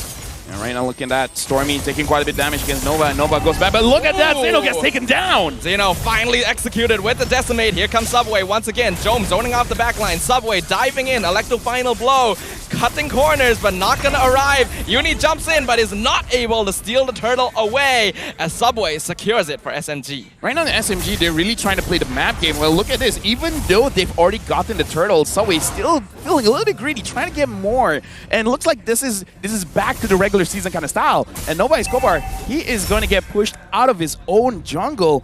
And Team SMG, they're controlling the map. Yeah, I'm liking this pressure from SMG right now. This is what they do when they are in control of the game, when they have the resources and the mobility to start pushing their opponents back and start controlling the map, taking more of their camps and more of their farm. Of course, we still have to be very careful though. Jome is a terrifying member of Team Lunatix and he's so far 0-0-0. That's exactly what Jome wants to be at this stage of the game. Something that Team SMG has to watch out for is actually, hold on, Xeno going up against Smooth. A lot of music is going on, but so far everything looks fine. What SMG has to look out for is Joe, whenever he does have the Inspire, the moment it's down, that's your moment to go in because Melissa, say, 4 items in with Inspire is probably the best in dealing out the damage. So that is a call out that they need to be careful. They should not fight when the Inspire is up. It's going to be hard to keep track of that, but I think Team SMG has a lot of experience of keeping note of battle spell cooldowns here. You can see Radiant Armor completed on both Subway and Smooth, so specifically for Fakes. Oh, hold on. Smooth taking a lot of damage here, but Uni not going to force the dive, not going to make the same mistake Subway did earlier. Yeah, look at this again. SMG, they're just looking out for the purple buff. They're going to make sure that they take care of the top side of the map, making it so that they win at least half of the map. Team Lunatix kind of suffering just a little bit, especially like Smooth. Even though he's getting pressure quite a lot, he's still surviving all of these engages. He's just absorbing all of the pressure coming in from Lunatix. Well, as long as he's able to achieve that, that's what Team SMG wants. Unfortunately, Xeno still able to send Smooth back to the base. And that means that they're going to start rotating up, taking control over the Lord Pit. Novak Kobar already in position. Yeah, right now looking at... That was a flicker hook. Looking at Team SMG, even though, yes, the flicker has been used by Valence, they should still have the advantage on this Lord take, especially if Team SMG, they just did what they've been doing. Get a kill first, and then think about taking the neutral objective. Lunatix has a pretty strong position though, going for that kill might be difficult. Valence gonna encounter Nova in the bush, who's right now doing a great job of scouting. I'm offended, comes out onto the Grog, pulls him back, wild charge onto 3 members! Cold Altar comes out on both sides, once again broken down on Team SMG. Ogi Shadow Kill forces Sasa to flicker out of the way as Valence will be left behind and picked off by Jome. Team SMG forced to back off of the Lord Pit. That's the overwhelming damage when you go up against a Melissa with an Inspire. And now Smooth is trying to slow down the turtle tick alongside with Stormy, and they have not resetted the Lord just yet, and Smooth has been pushed out. A good attempt by Smooth, but not quite enough. Here comes Subway. He's jumping back in. Subway! What? He gets the Lord! Smooth already using his ultimate, trying to dash back. Vengeance caught by Zeno. Smooth with the eye for an eye. Gets out. Scot-free. Team SMG make out like bandits. And Smooth survives. He has 001 KDA, but trust me, ladies and gentlemen, the amount of work he's putting on the team is a lot. Not only is he absorbing the pressure, he created a lot of time, space. What kind of wizard is this man giving space and time for Team SMG? Enough for Subway to come in for that steal. That was amazing. As the Benedetta of Lord Smooth himself right there, as now SMG piling on the pressure, going for the mid-tier 2. Novak Skobar forced the wild charge, but now gonna get decimated by the hands of Subway. Just a little bit of taunting to add some extra salt to the wound there, as Team SMG are looking for more structures. Here's the thing, man. Subway is unstoppable when he has this kind of junglers. Zeno taking quite a lot of damage from Sasa. Subway, choo going in, and I don't think anyone is going to stop him. 5,000 gold in the head. Team SMG is not stopping their advances. Zeno trying to do some damage, but Team SMG right now are the train there, led by Subway. Gonna take the top inhibitor and instantly make a hasty retreat. Not gonna overstay their welcome. Team SMG expanding their goal lead to 5K. This is the kind of textbook game from SMG where, again, the kills aren't a lot. Not just for them, but for both teams. 3 kills to 4. It's really not that bad. As I said that. I'm offended. Pulling him into the mid-tier 1. Gonna be forced to use wild charge defensively once again. SMG not actually gonna let him go. Here comes Move and Subway. They're chasing down the Grok. But with Lunatix there, they probably don't want to force things. Right now, again, we got to look at Lunatix because now the Inspire is back up for Joan, because if they can actually bait out the fight, if they can make Team SMG overcommit, they could actually do something, especially with Zeno always finding Stormy in the backside. Here comes Move. He's actually going to run into Joan, taking a lot of damage. Wall forces him to eye for an eye out, but Zeno already forced to use his vengeance as well. Subway, no decimate, not able to finish the Joy off. Right now, again, Team Lunatix, they have a lot of options because they still have the Hayabusa. A split push is on the table, but again, establishing that is very difficult when Team SMG is controlling the map that hard. And now, Valence, is he gonna get caught? Oh, I'll charge into 2 members. Valence is caught out. Ogi Shadowkill finishes him off as Zeno managing 3 members by himself. Stormy, that might have been an early cult altar there. Team Lunatix actually going to trade up here, taking Valence for nothing. Well, I mean, like, it's better to be safe than sorry, right? So I kind of feel like that is still fine because, again, looking at Lunatix, it's all about team fighting or distracting because they can do both. Because when you have the Faramis as well as the Melissa, you kind of don't need 5 people to be with you to do well. There's a lot of AoE damage just from the both of them, and they can protect themselves with the go away as well as the cult altar, giving a lot of space for Uni. So looking at the draft coming in from Team Lunatix, they have a lot of different options. It's just about how they want to execute it because, again, it's easier said than done. Easier said than done, but Lunatix has pulled off situations like this many times before. Jome currently 2-0, so even if his farm and levels are behind Sasa, it's not by much, and Lunatix can definitely still depend on him to defend the base. As right now, Lord dropping to 50%, Jome and Uni doing a lot of damage. SMG looking for the ambush, conceal play comes out. They're looking for, if anyone is in the bush, they will find Novak Kobar. Lord has been reset. Subway looking to cut Grok off, but he's able to conceal himself and walk out.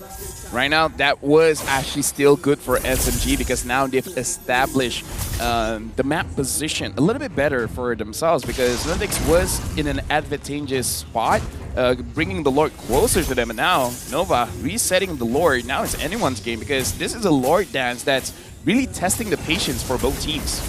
This is a much more crucial lord for Team Lunatix specifically. They only have 3 towers. 1 inhibitor, in fact, is broken wide open. SMG can logically still lose this lord and be fine because, ouch, that hurts. Fakes dropped to 50% with a single snipe. Team SMG continuing to zone them out. Balance, flicker, I'm offended, catches out Jome. A go away comes out, Cold Altar comes out, Nibiru's passion breaking down the Cold Altar damage as Cold Altar stolen by Stormy, and Jome is picked up. Subway with the mega kill, Nova falls, Uni falls, Subway chases Fakes down with the double kill, and Immortality keeping him topped up. All 5 members of Team SMG are still alive. Zeno wanting to change that, chasing down Stormy and Valence. Real low. Stormy and Valence will fall, but he gets the I'm offended, pulling Fakes into the gun sights of Sasa, finishing him off once again. Zeno, the only survivor, as now Team SMG look to push. Yeah, right now they can end it, especially because Sasa has the Haas Claw. This is the power-up that he needed to go up against a Joy. So now Team SMG, that was a very good fight initiated by Valence. But again, the follow-up coming in from SMG, smooth, electrifying a blow. Almost every member of Team Lunatix was caught in it. That's a free Lord for SMG. And now Lunatix, they're in a pickle, man. This is not a good situation. 7K gold lead for SMG. They're in a very good spot. Zeno, 55,000 damage dealt towards SMG, which is a lot, but still not enough. Yeah, that's honestly some very impressive damage from the Joy right there, but even so, he wasn't actually able to pick off the multiple low health members of SMG there. That could have changed their fates notably. Now Lunatix will have to deal with a Luminous Lord pushing down mid lane. Yeah, right now, Team SMG, they're slow pushing it in, making sure that all of the waves synchronize as well. Zeno at the bottom side, trying to prevent that from happening. And now, in the mid, SMG, they're pushing through. Balance is looking for a situation where he can hook. Onto Jome, dropping him to 60%. Ogi Shadow Kill onto Sasa, forces Wind of Nature out. He's fine. Uni has to back off. I'm offended. Finds the Hayabusa into the Nibiru's Passion. Wall charge is too sorry, too late from Novak Skobar. As Team SMG are looking to push in, the Cold Altar is still active. The Crystal is exposed. Subway is on top of it. No Lord left. Jome doing a lot of damage. Inspire has been popped. Team SMG instantly back off, not allowing him to take advantage. And Valence with the flicker hook. Jome is executed by Team SMG. Subway with the monster kill. Fakes and Novak Skobar can do nothing but watch as their crystal is broken down and exploded by the members of Team SMG. This is the Valence we were looking for. Give him a playmaker. He can make the plays because we know that Team SMG will always be there to follow up. Lunatix, good showing, but the amount of pressure SMG put on Lunatix is way too much for them to handle in game number 1. Textbook gameplay and coordinated execution. This is the Team SMG we remember from the regular season. Still moving under gunfire? No, they are the gunfire here. They win game number 1, 1 game away from moving forward and sending Team Lunatix home.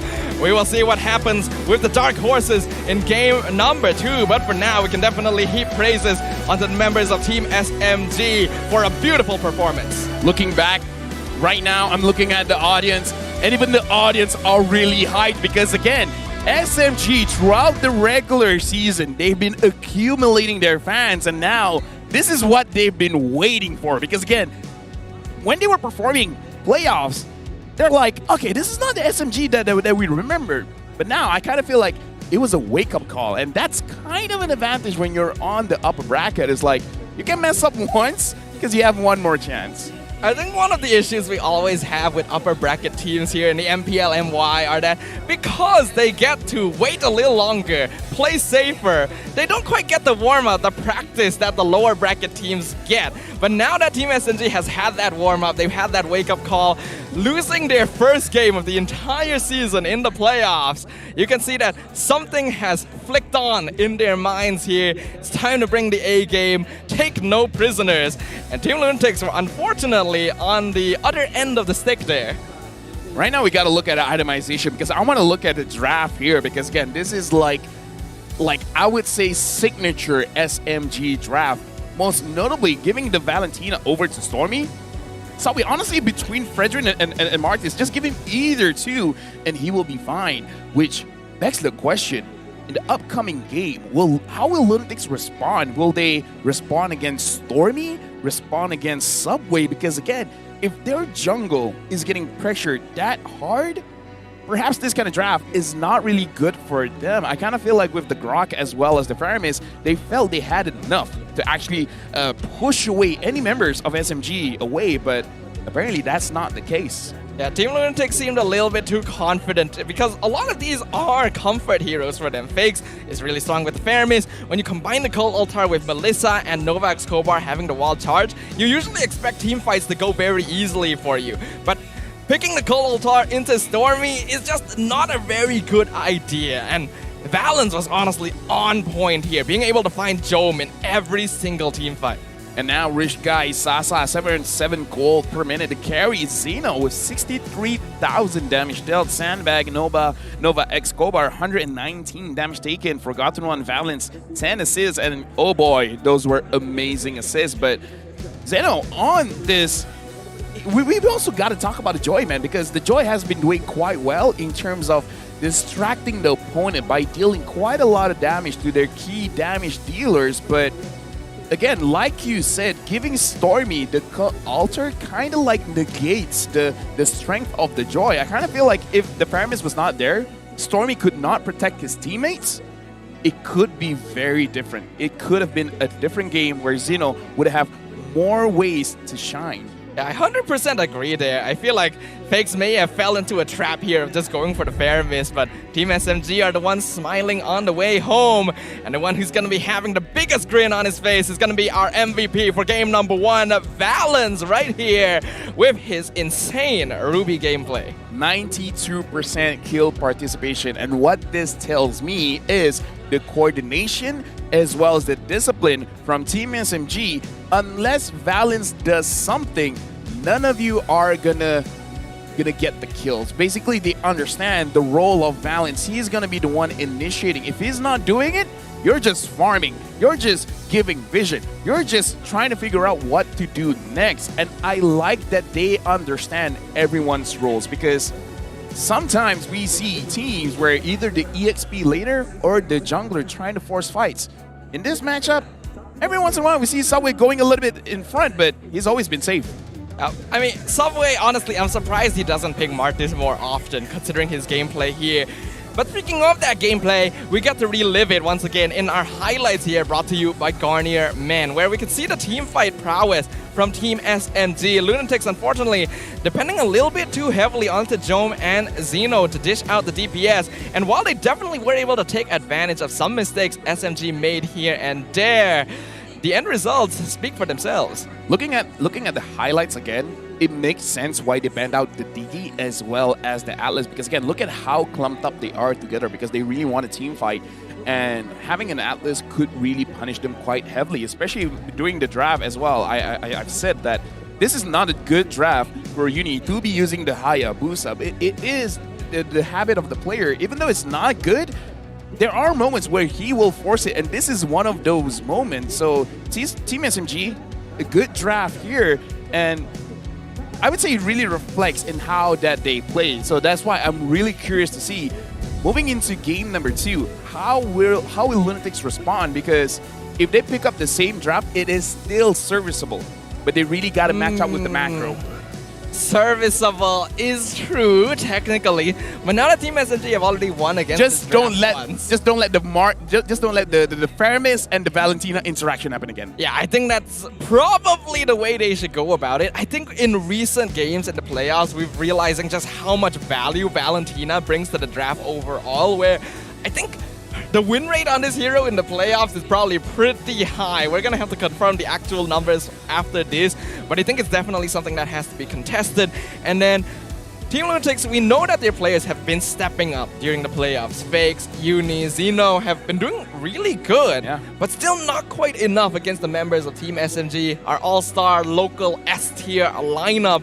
Something needs to change. They cannot fully rely on Jome, and I'm hoping we see that change here. But before we move on, we of course have to talk about the mic check here to see what Team SMG felt about that win. Game on, game on. Jangan cakap minum susu boleh tinggi. Dia minum susu coklat. Dia nak pergi biru kan? Okay, dia nak pergi biru guys. Okay, ambil jaga atas dia. Dah Grok. Kita ada kau atas. Wow. Ni Mesa depan sangat ni. Dia skill 2. Tengok tu. Ada lot. Sabar, ada lot. Halo. Bubar dulu. Dah dash, Melissa dah dash. Nice. Bubar. Tahu dulu. Sabar. Sabar. Sabar. Crowd down tick. Yo. I bagi invi. Tunggu 10 saat guys. Ni.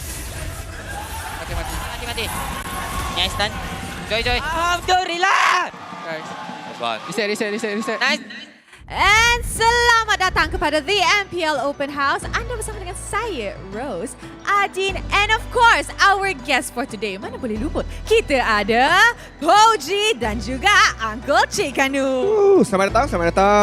Terima kasih. Hello, Assalamualaikum warahmatullahi wabarakatuh. Selamat Hari Raya. Itu yang saya nak dengar tu. Ada duit raya. QR. Sekarang zaman kita dah tak pakai cash dah. Kita pakai QR senang. Tapi kan, nama open house. Mana kuih raya? Cerita dia dah ada dah tadi. Tapi disebabkan kita ada banyak talent hari ni, habis. Betul. Terlampau cepat lah. Nampak tak Leslie ni? Ingatkan pasal uncle yang datang hari ni, jangan bagi yang ke kuih raya nanti dia makan habis. Ada tadi, tapi talent-talent yang nama S semua ambil. Sunfrost, Sith, Sarasuri. Semua tu diorang ambil dah. Semua ada Semua ada. Sadin. Okay, so kita dah tengok game sebentar tadi. Baru match yang pertama. Dia tak ceritakan sepenuhnya lagi. But sedikit pendapat tentang match tadi tu. Macam mana? Expected ke SMG menang ataupun sebenarnya korang expect Lunatix yang boleh take that first game tadi? Mungkin kita start dengan Poji tu. Pada pendapat saya sendiri, saya memang nampak SMG ni dia ada aura champion. Aura.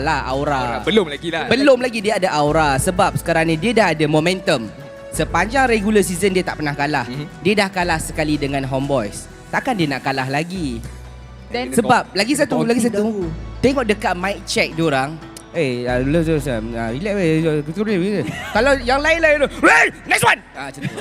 Dia bersemangat. Betul. Actually, I memang suka tengok mic check dari Team SMG tau. Okay. Diorang punya mic check beginning of the game, ada 1 minggu diorang kapibara. Ada 1 minggu, nak goreng telur hari ni. Dia macam dua mood yang berbeza. Yes. Diorang macam super duper chill. And masa tengah draft pick, diorang still santai. Diorang tak, how do you say this? They're not nervous. It's really nice to watch. Dan masuk game pula macam Poji lah. Ada turtle lah. Ada lot lah. Terlampau relax tau.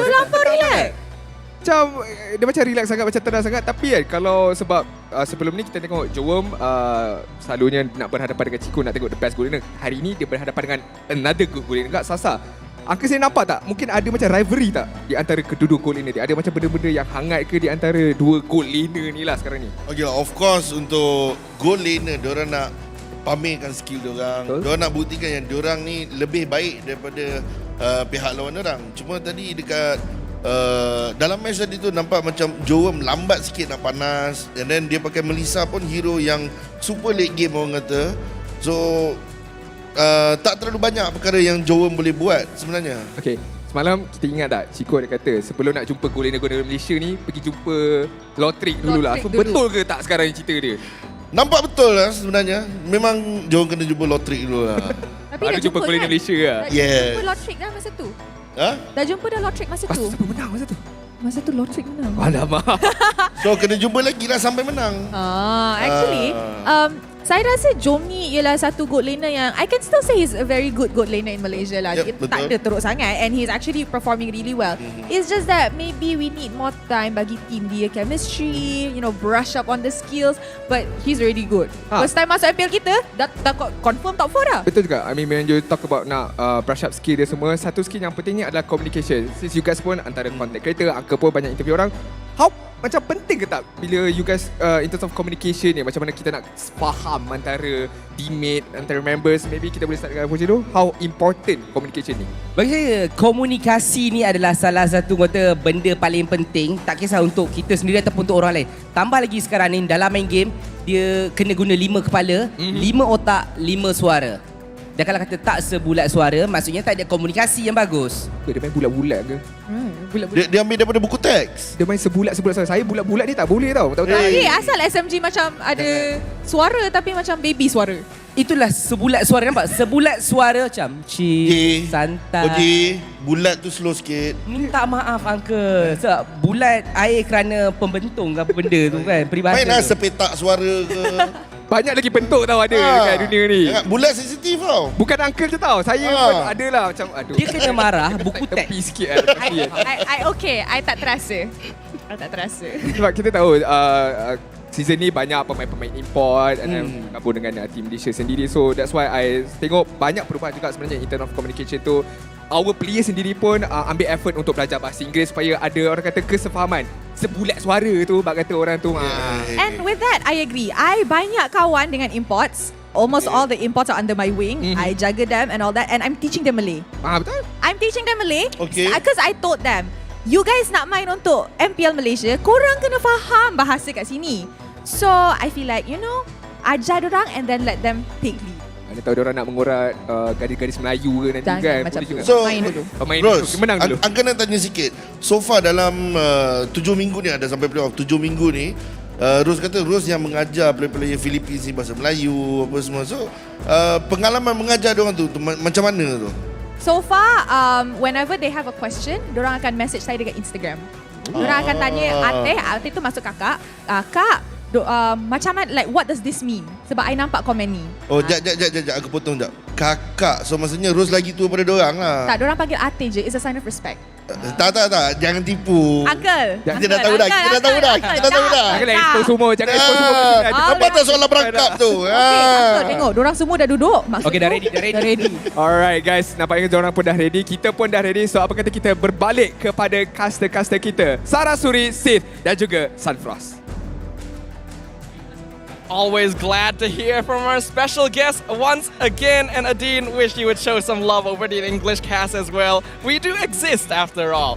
But let's talk about what's going on with the series right now. Team SMG, 1 game up, potentially moving on to become guaranteed top 3, whereas Team Lunatix need to catch up, else be sent home in 4th place. Adine just needs to remember I know where he lives. He's well, we have a lot to talk about after this, but looking at this game again, I think it's all about the adjustment because again, they've seen for Lunatix, they've seen SMG play for 6 weeks plus the playoff week. So I want to see what are they gonna adjust? Are they because there's 2 ways you can go about it, right? Because one coach perspective is that you will change your draft, but not by a lot. Maybe just by 1 or 2 heroes, because changing too much of your original draft will drastically change the way that you play the game. Or you dramatically change your draft because it really didn't work out. And I can say throughout my personal experience, seeing 2 different ways, both of them have been working quite well. So I wonder how Coach Pao is going to handle this one. There's always going to be pros and cons of any decision you make here, but considering the stakes of that decision as of the current moment, hopefully Coach Paolo will indeed be able to pick themselves up, because right now they're going to be facing against the full fury of Team SMG as we enter the draft for game number 2. Team SMG now going to have first pick. I'm really looking at Lunatix bans, and right now they're banning out the Arla as well as the Eve. The Eve is quite good as well, but an interesting fact about Stormy, going into the playoffs, we wanted to show his 3 favorite heroes. And his 3 favorite heroes are the Valentina, Farsa, and the Hellcurt. The Hellcurt has been used once. What does that tell you? He's only been using those 2 heroes throughout the regular season, and of course he can use multiple heroes, but again, it's going to be very interesting to see if Lunatix, they're going to ban out either one of them, the Valentina or the Farsa, and it looks like no, they're banning out the Joy. The Kaja is open. I'm preferring the Kaja pick over the Valentina. In this case specifically, I prefer Valentina actually because of how Stormy is, but well, Team SMG agrees with you in this case. Kaja can be picked up in the hands of Valence, which opens up the Valentina, a hero that has been heavily contested this playoffs for Team Lunatix. Now, honestly, this becomes the question, whether you want the Valentina or the Farsa, because you want to take away something, right? But personally for me, I've been playing the matchup quite a lot between Valentina and the Farsa. I kind of prefer taking the far side, but it looks like they're picking up the Faramis and they're picking up the Martis. So, like I said, the adjustment is adjusting on Subway because, again, he played well on the Martis, but again, he has two options now between the Fredrin and the Lancelot. I'm not even looking at Subway's hero anymore. Yeah, the Valentina. What I am looking at is that they have given Stormy, Cult Altar, and Decimate. Yeah. Is that a good idea? Here's the thing, right? It's good and bad. It's bad because it's Stormy. It's good because, honestly, Kaja and Valentina, they don't give too much kill pressure as a duo just because the burst damage from the Valentina early game, it's not going to be that strong compared to other mages. But again, this is Stormy we're talking about. He doesn't even care getting those super early kills, especially when you have a jungler like Subway that opens doors for you, man. Like, he just goes forward and creates opportunities. Yeah, those opportunities are what SMG has been snapping up every single time here. So hopefully Team Lunatix will be able to show their stuff. I think one thing that we have to note about not just the draft, but in terms of the execution here is that Team SMG really excels at moving as a team. And the fact is, whenever you see someone out of position on the enemy side, SMG instantly pivots. It's like, hey, look at this person, we're all going on him right away. And that's why you see Lunatix gets members picked off before they can start the big team fight. I think that's the main issue that they have to work on. Right now for Lunatix, if I was them, I would be on the don't give Subway what he wants trend, which is ban out the Fredrin as well as the Lancelot. And looks like they're banning out the Hellcurt, which is very interesting because SMG, even when they do use the Hellcurt, it's Stormy piloting the Hellcurt. It's not Subway. It's not Subway. I feel like this is a I get what they're afraid of here. The Dark Knight Falls could be really annoying in this situation against heroes like Franco and the Martis. But like you said, this is not a Subway hero. Yes, maybe he has some pocket picks here and there, but this really feels outside his style. I think going for the Fredrin Lancelot ban would have been a better choice, but for now, one of those is going to get let through. So we'll see what Team SMG wants to focus on here. My bet, it's going to be on Jome. I guess not. I guess not. I mean, sure, betting out the glue, I guess, is fine. If I was SMG, because as a Kaja player myself, I kind of don't like going up against the Brody because the moment you flicker in front, you want to catch. If you're not in conceal, he can use his second skill to stun you for a bit and then dash just far enough outside of the Divine Judgment range. So looking at this, I wonder if they're going to go for that angle or they're kind of like, it doesn't matter because they're not going to catch Jome. But looking at the draft right now, not a lot of heroes that you want to catch. Will they want to ban out the Brody? Or they want to give the respect to the Melissa because the go away could be fairly effective against the Kaja as well.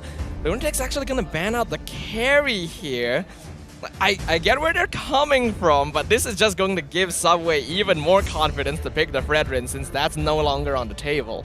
Yeah, I think the Fredrin will be good, and if they really want to go hard on making sure that they secure the turtles early on, they can pick up the Lancelot. I kind of feel like both of those junglers have a pretty okay matchup against the Martis, and that is assuming that this Martis is going to the jungle because there's still a possibility that they're going to flex this Martis towards the EXP. So I kind of feel like that's part of the mind games that Lunatix is playing on SMG.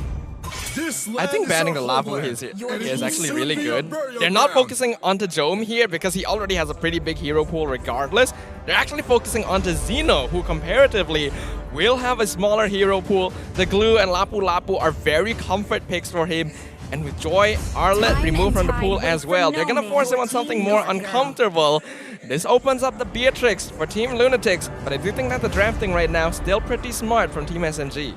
Well, so far, Nova Escobar has been so good on this Franco, it really doesn't matter to draft. So I kind of feel like this is still good because he can initiate, but more importantly, he can protect the Beatrix because Kaja could easily just flicker forward, grab the Beatrix, but same as easily, the Franco could grab him up. And now SMG, they're finishing out the draft with the Fredrin as we predicted, as well as the Melissa, where when you have a Faramis on your team, you kind of want to clump up together, and Melissa punishes that. It does work pretty well, and they'll be able to steal Cold Altar if they want to on top of that. So these teams have now swapped their gold laners, with Jome having the Beatrix and Sasa having the Melissa here. This will be very interesting. Team SMG already has their draft concluded. A little bit worried about their early game damage, but if they can scale up safely, they will be terrifying in the late game team fights. Team Lunatix, what are they going to draft for Xeno? Right now, honestly, looking at the draft, he's picking up the Yuzong, which is going to be pretty good going up against the draft as a whole. I kind of feel like the Frederick will be able to handle the Yuzong quite well, but honestly, looking at the draft, this is like S tier for SMG. The Benedetta, the Fredrin, the Valentina, the Melissa, the Kaja. I mean, I gotta say, man, this might be the first 2-0 of the playoffs. Oh, big words right there. We have to know Team Lunatix has some scary heroes as well. Fakes on a signature, Nova on a signature, Xeno. The Yuzong was his classic one trick back in the days. But looking at the draft, LaFell, final thoughts? Well, looking at the numbers here, it is favored for Lunatix, but looking at SMG, again, this is personal favorites, man. This is their personal favorite lineups. I kind of feel like this is one of the situations where numbers can lie. The pilots will be the one to really dictate how the game shapes up. The Land of Dawn gonna become quite a dangerous airspace here. So which of these two teams are gonna be able to navigate troubled waters and find their way through the fog into victory? Team SMG, will they achieve the first 2-0 of the playoffs, or will Team Lunatix continue the trend that has been plaguing us since the very beginning? Only the Land of Dawn shall stand witness to these trials and tribulations. Oh, right now, looking at Nova Escobar, he's looking for where Subway is starting, and I think he already has the vision. Will he be able to? Nope, he only pulled the Fredrin, not the buff. Not that it matters that much because of the changes in the patches, but still, it could be very, very crucial for Uni to know where he can steal away the camps from Subway. Every little bit does help, and as we can see, Uni is clearing very quickly. He's actually gotten both buffs before the Little Wanderer. So Subway not going to be able to make it in time. SMG trying to contest its move, taking a lot of damage here. Be careful, gonna dash out.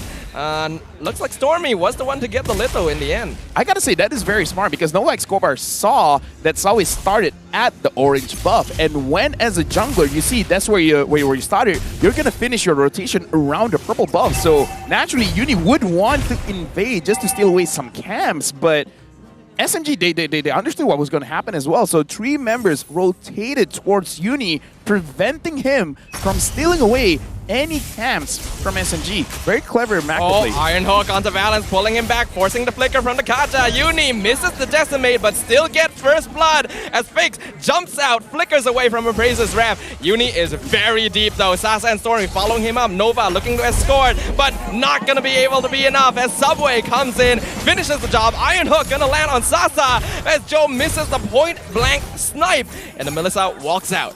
I would say, even though Lunatix has a gold lead right now, that was very SMG favored because you traded your jungler for a roamer, and I kind of feel like 9 times out of 10, you're okay with that kind of trade.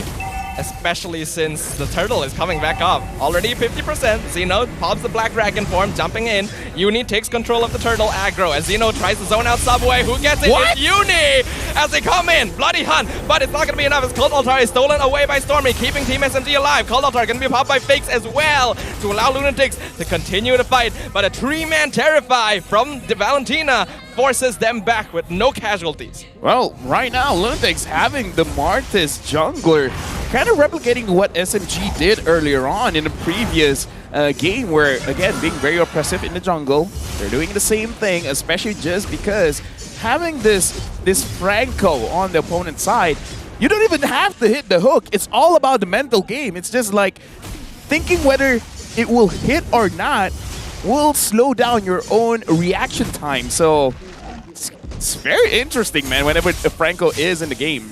Yeah, and especially with the Franco there as well, it makes it very difficult for even Valence to actually open up the map. Ooh! Yeah, mental game. That was close. That almost hit Subway. That would have been bad. Again, like, especially when the hooks are always that close, you're always like super aware, like, I think I'm overextending. I think I'm overextending. Because the thing about a Franco, he forces you to overextend. Stormy taking quite a lot of damage from Pixie. If Nova could hit the hook.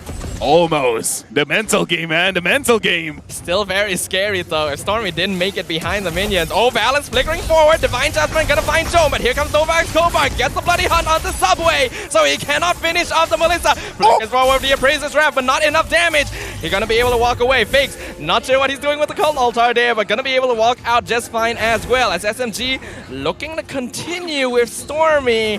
But Lunatix will back this off. But as I said, even during the draft, as easy as it is for the Kaja to flicker forward and grab someone, is as easy for Nova Escobar to stop with the Bloody Hunt as well to ensure that no damage goes through. And that's what we're seeing here. So even though I was for SMG to win this 2-0, but Lunatix, they're really adjusting well, and Balance gets caught. Pulled back with the Shadow Stampede. Cult Altar too late, and now Stormy gets pulled in with the Iron Hook. Cult Altar has expired. Bennett's Rage comes out smooth with a two-man Petrify. Electro Final Blow gonna be popped to escape, as now Sasa gets petrified in the back line. The Melissa is caught out, and Zeno gets the kill as Iron Hook going to find Stormy under the tower. Lunatix layering on the pressure.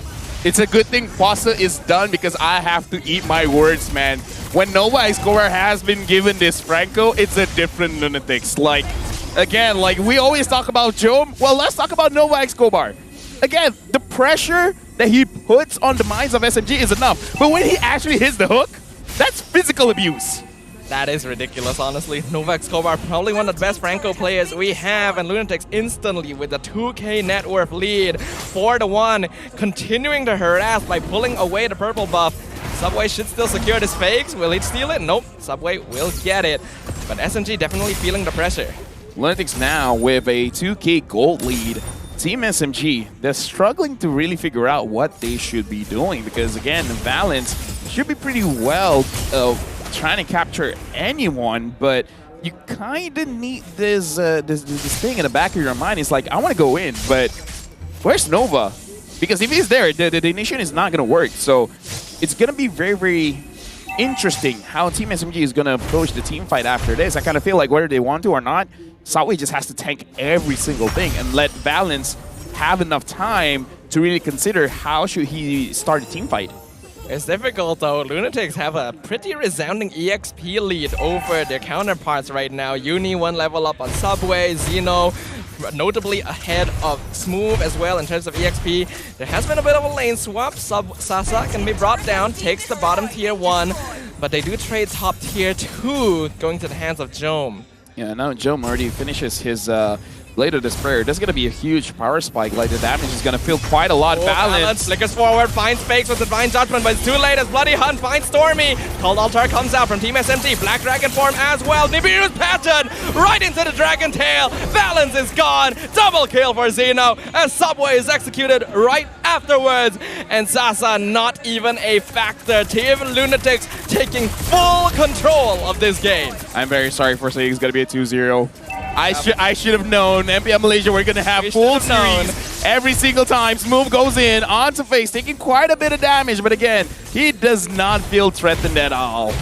The Jome is so farmed at this point. This is a huge set of mistakes by Team SMG, disrespecting the pressure that Lunatix is able to apply.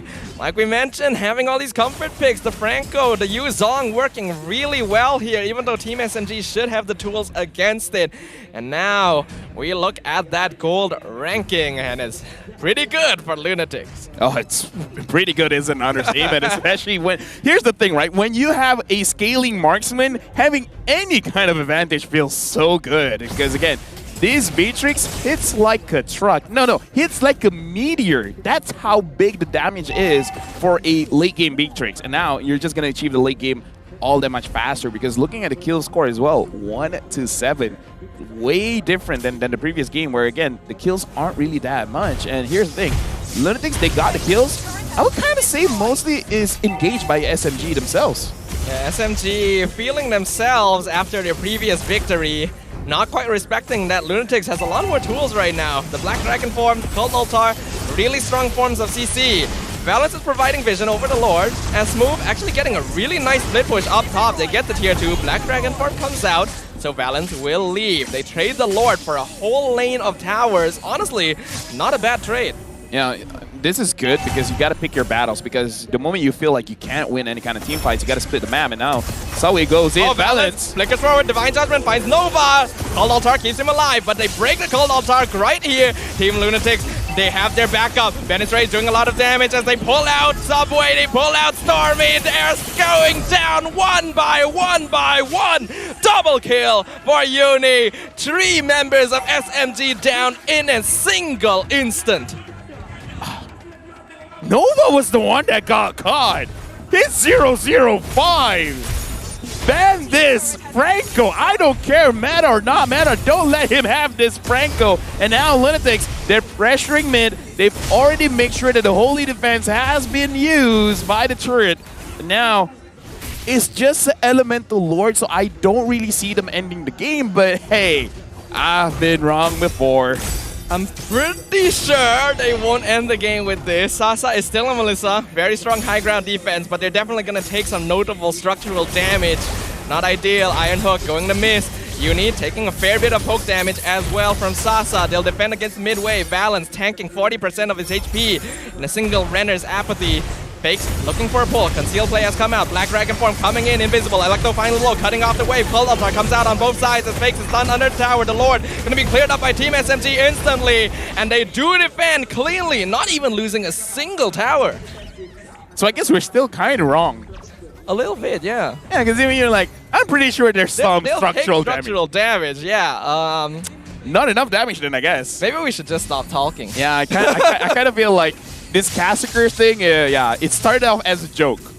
It's not funny anymore, man. But now look at the damage ranking. Fakes 28,000 damage, followed by Uni, Zeno, as well as Jome. And this kind of shows how they've been working around together very, very well, where everyone is sharing a little bit of the damage pie here. And I kind of feel like it's the same thing for SMG, where they're kind of absorbing the damage at the same kind of pace, because even Sasa is not safe. Wow, that Iron Hook just narrowly missing Subway. Team Lunatix trying to push, but SMG cleanly clearing up the wave once again. However, every single time, they're taking some chip damage onto the inhibitors. Eventually, they will fall.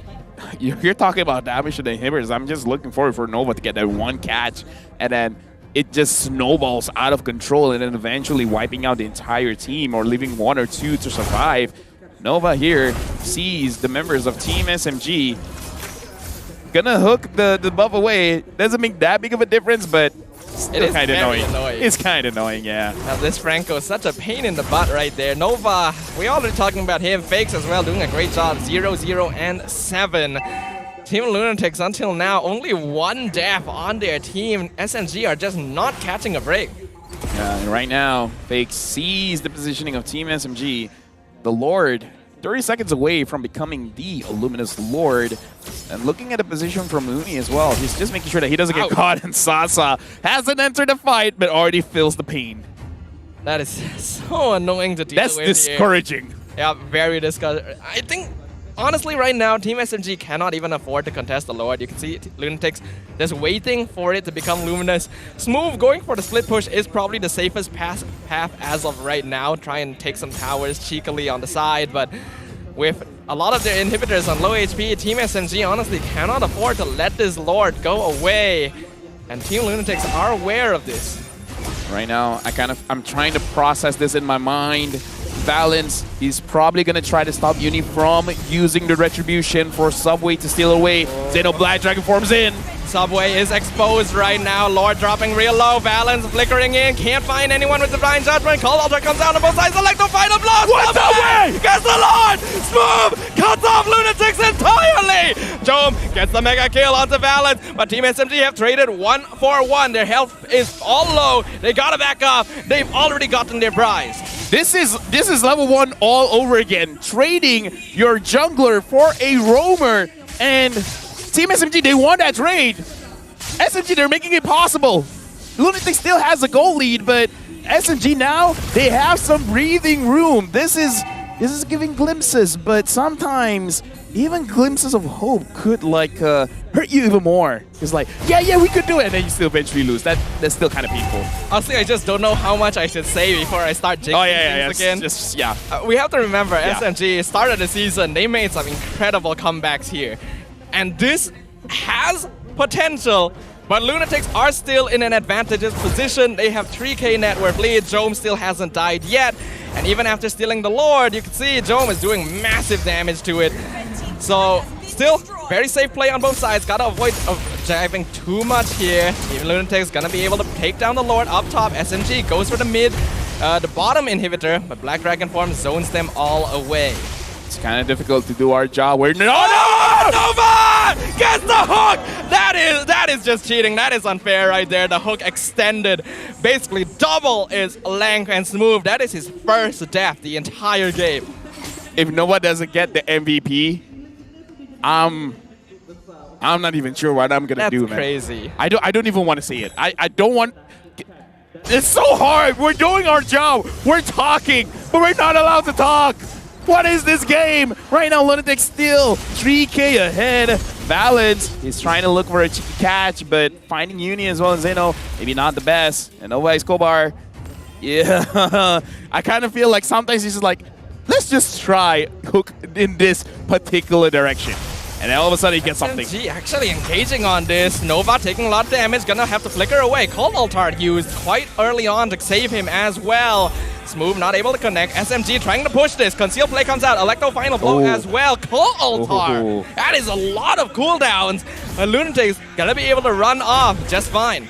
Kind of feel like they were hoping Lunatix would turn things around, trying to fight back, but they're like, nah, fam, we're out of here. So I can understand Smooth using the Electro Final Blow, trying to get more range, trying to dash. Like that's the biggest dash that he has, right? But Stormy using the Call Altar, I kind of feel like that's the point where they're like, yeah, okay, let's stop. Let's not do anything now. Things are looking really tense here. Honestly, this game can still go either way. Team SMG has taken out all of the external towers of Lunatix now, evening up the structure score. Lord coming up once again. Jome doing a lot of damage. Balance flickering forward. Gonna find one, and that's Fakes. No Cold Altar for Team Lunatix. I don't want to say anything about. Wait, he's back. I don't want to. He's back. Stop talking. You just said he died. Now he's back. Sawe is in front. Nova sees him and he's just considering. It's like, is this what I want? Is you know, it is a caster curse when someone died and you said they're not gonna be there, and then they're still there. I feel like I should just say I'm not going to win the lottery tonight. And just hope for the best. For now, Team SMG gonna facing off. You always forget how quickly Fairness respawns Fakes. That was his first death as well. So insane stacks, literally no death cooldown timer. Both teams dancing around the Lord Pit. Black Dragon Form comes out. Zeno looking to zone people out. Sees Stormy and Sasa in the bush. Balance looking for a hook. He finds Nova. Nova finds Smooth. Smooth jumping back. Cold Altar colliding in the river. Electro Final Blow going to miss Jome.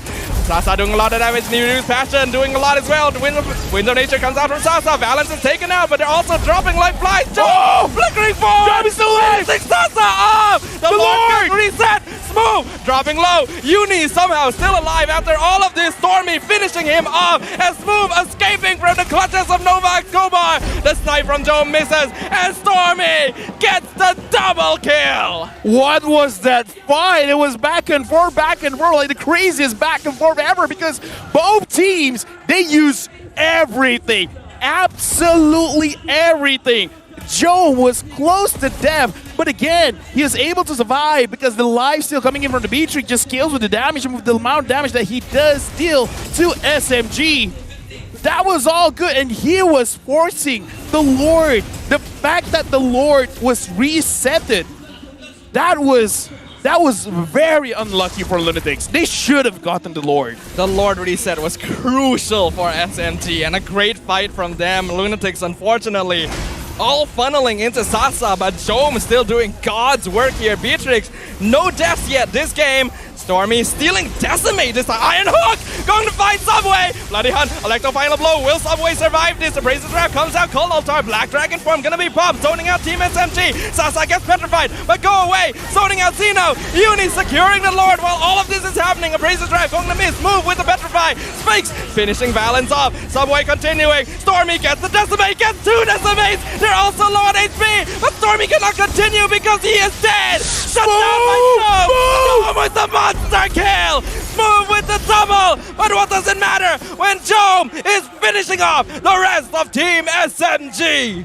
Dude, again, I called it. One hook will change to either a wipeout or just leaving 1 or 2 members alive, and that one member is Sasa. How are you gonna handle fakes? Nova, Job, and the Lord. You don't have the minions. Sasa, I don't think you can do it. Lunatix, they're rushing it. Balance, yes, Job. Not gonna stop him. Job finishes off the crystal. The playoffs curse continues. We will not see a single clean sweep in the MPL MY Season 11 Playoffs in terms of best of 3 series. This is competition right here. I'm speechless. That was an amazing match. It looked like it was supposed to be one-sided. SMG clawed their way back, but still unable to really end the game just now. And now, from a best of 3, it has become a best of 1, where again, both teams really showing their stuff, Staffa. Insane. Absolutely insane gameplay from both these teams. Neither side giving up an inch.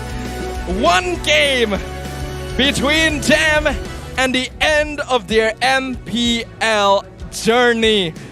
What are we witnessing right now? I have no one to blame but myself, man. Before the start of the season, I was like, you know what, guys? I hope this season we have long games. We have a lot of tiebreakers.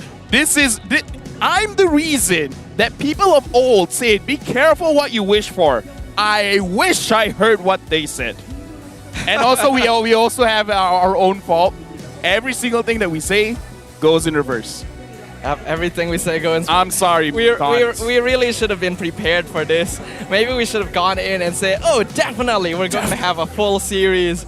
Well, it's too late for that now, and it's too late for Team SMG to get their clean sweep here, because now we're going to have to go into Game 3, and we have seen some insane Game 3s to close out series this season. I don't even know what to expect. Here's the thing, right? If I call this and it doesn't happen, some kind of curse, man, because there should be no Franco for the next game. There should be no Franco, but there should be more internet, more speed, and more Gaia with Hotlink. Enjoy 30 gigs plus 20 gigs data bonus, high-speed internet for 35 ringgit per month, only with Hotlink prepaid Hantas, as well as enjoy 50 gigs of data and new devices from 0 ringgit completely free with Hotlink postpaid 60. So get Hotlink and make sure ban out Franco. Sounds like a pretty good deal to me. Both the former and the latter parts of that sentence right there. Make sure you guys show Hotlink some support. And make sure you guys show these teams some support. These players must be absolutely exhausted after all of that. We had a 19-minute match here where even though Team Lunatix had a dominating early game, SMG still managed to claw their way back. Unfortunately, not quite enough.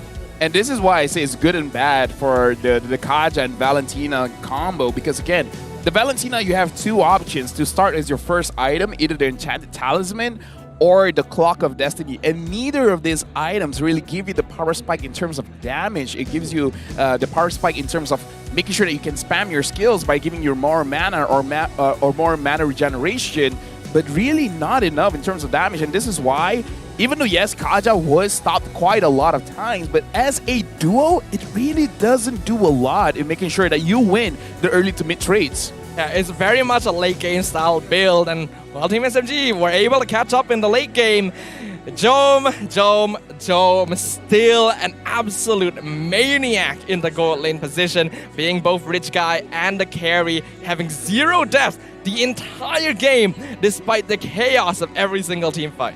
And we got to talk about Uni as well, man. Sandbag as well as a forgotten 166,000 damage taken with 12 total assists. But again, whoever gets the smartest basically wins the jungle matchup. You can kind of go whatever you want and try to fight it out. Because again, at level 4, you have this very big advantage where you don't have 100% HP. Honestly, against a Martis, you don't have 100% HP. At most, you have 80% HP. Because the moment you hit below 80, you're just well, let's say this sounds weird. When you have 20% HP left, basically, you're more or less going to get taken down by this Martis. But now, we're going to look at the MVP of the game. Please let it be Nova. It's Nova! It's Nova! He deserves it, man.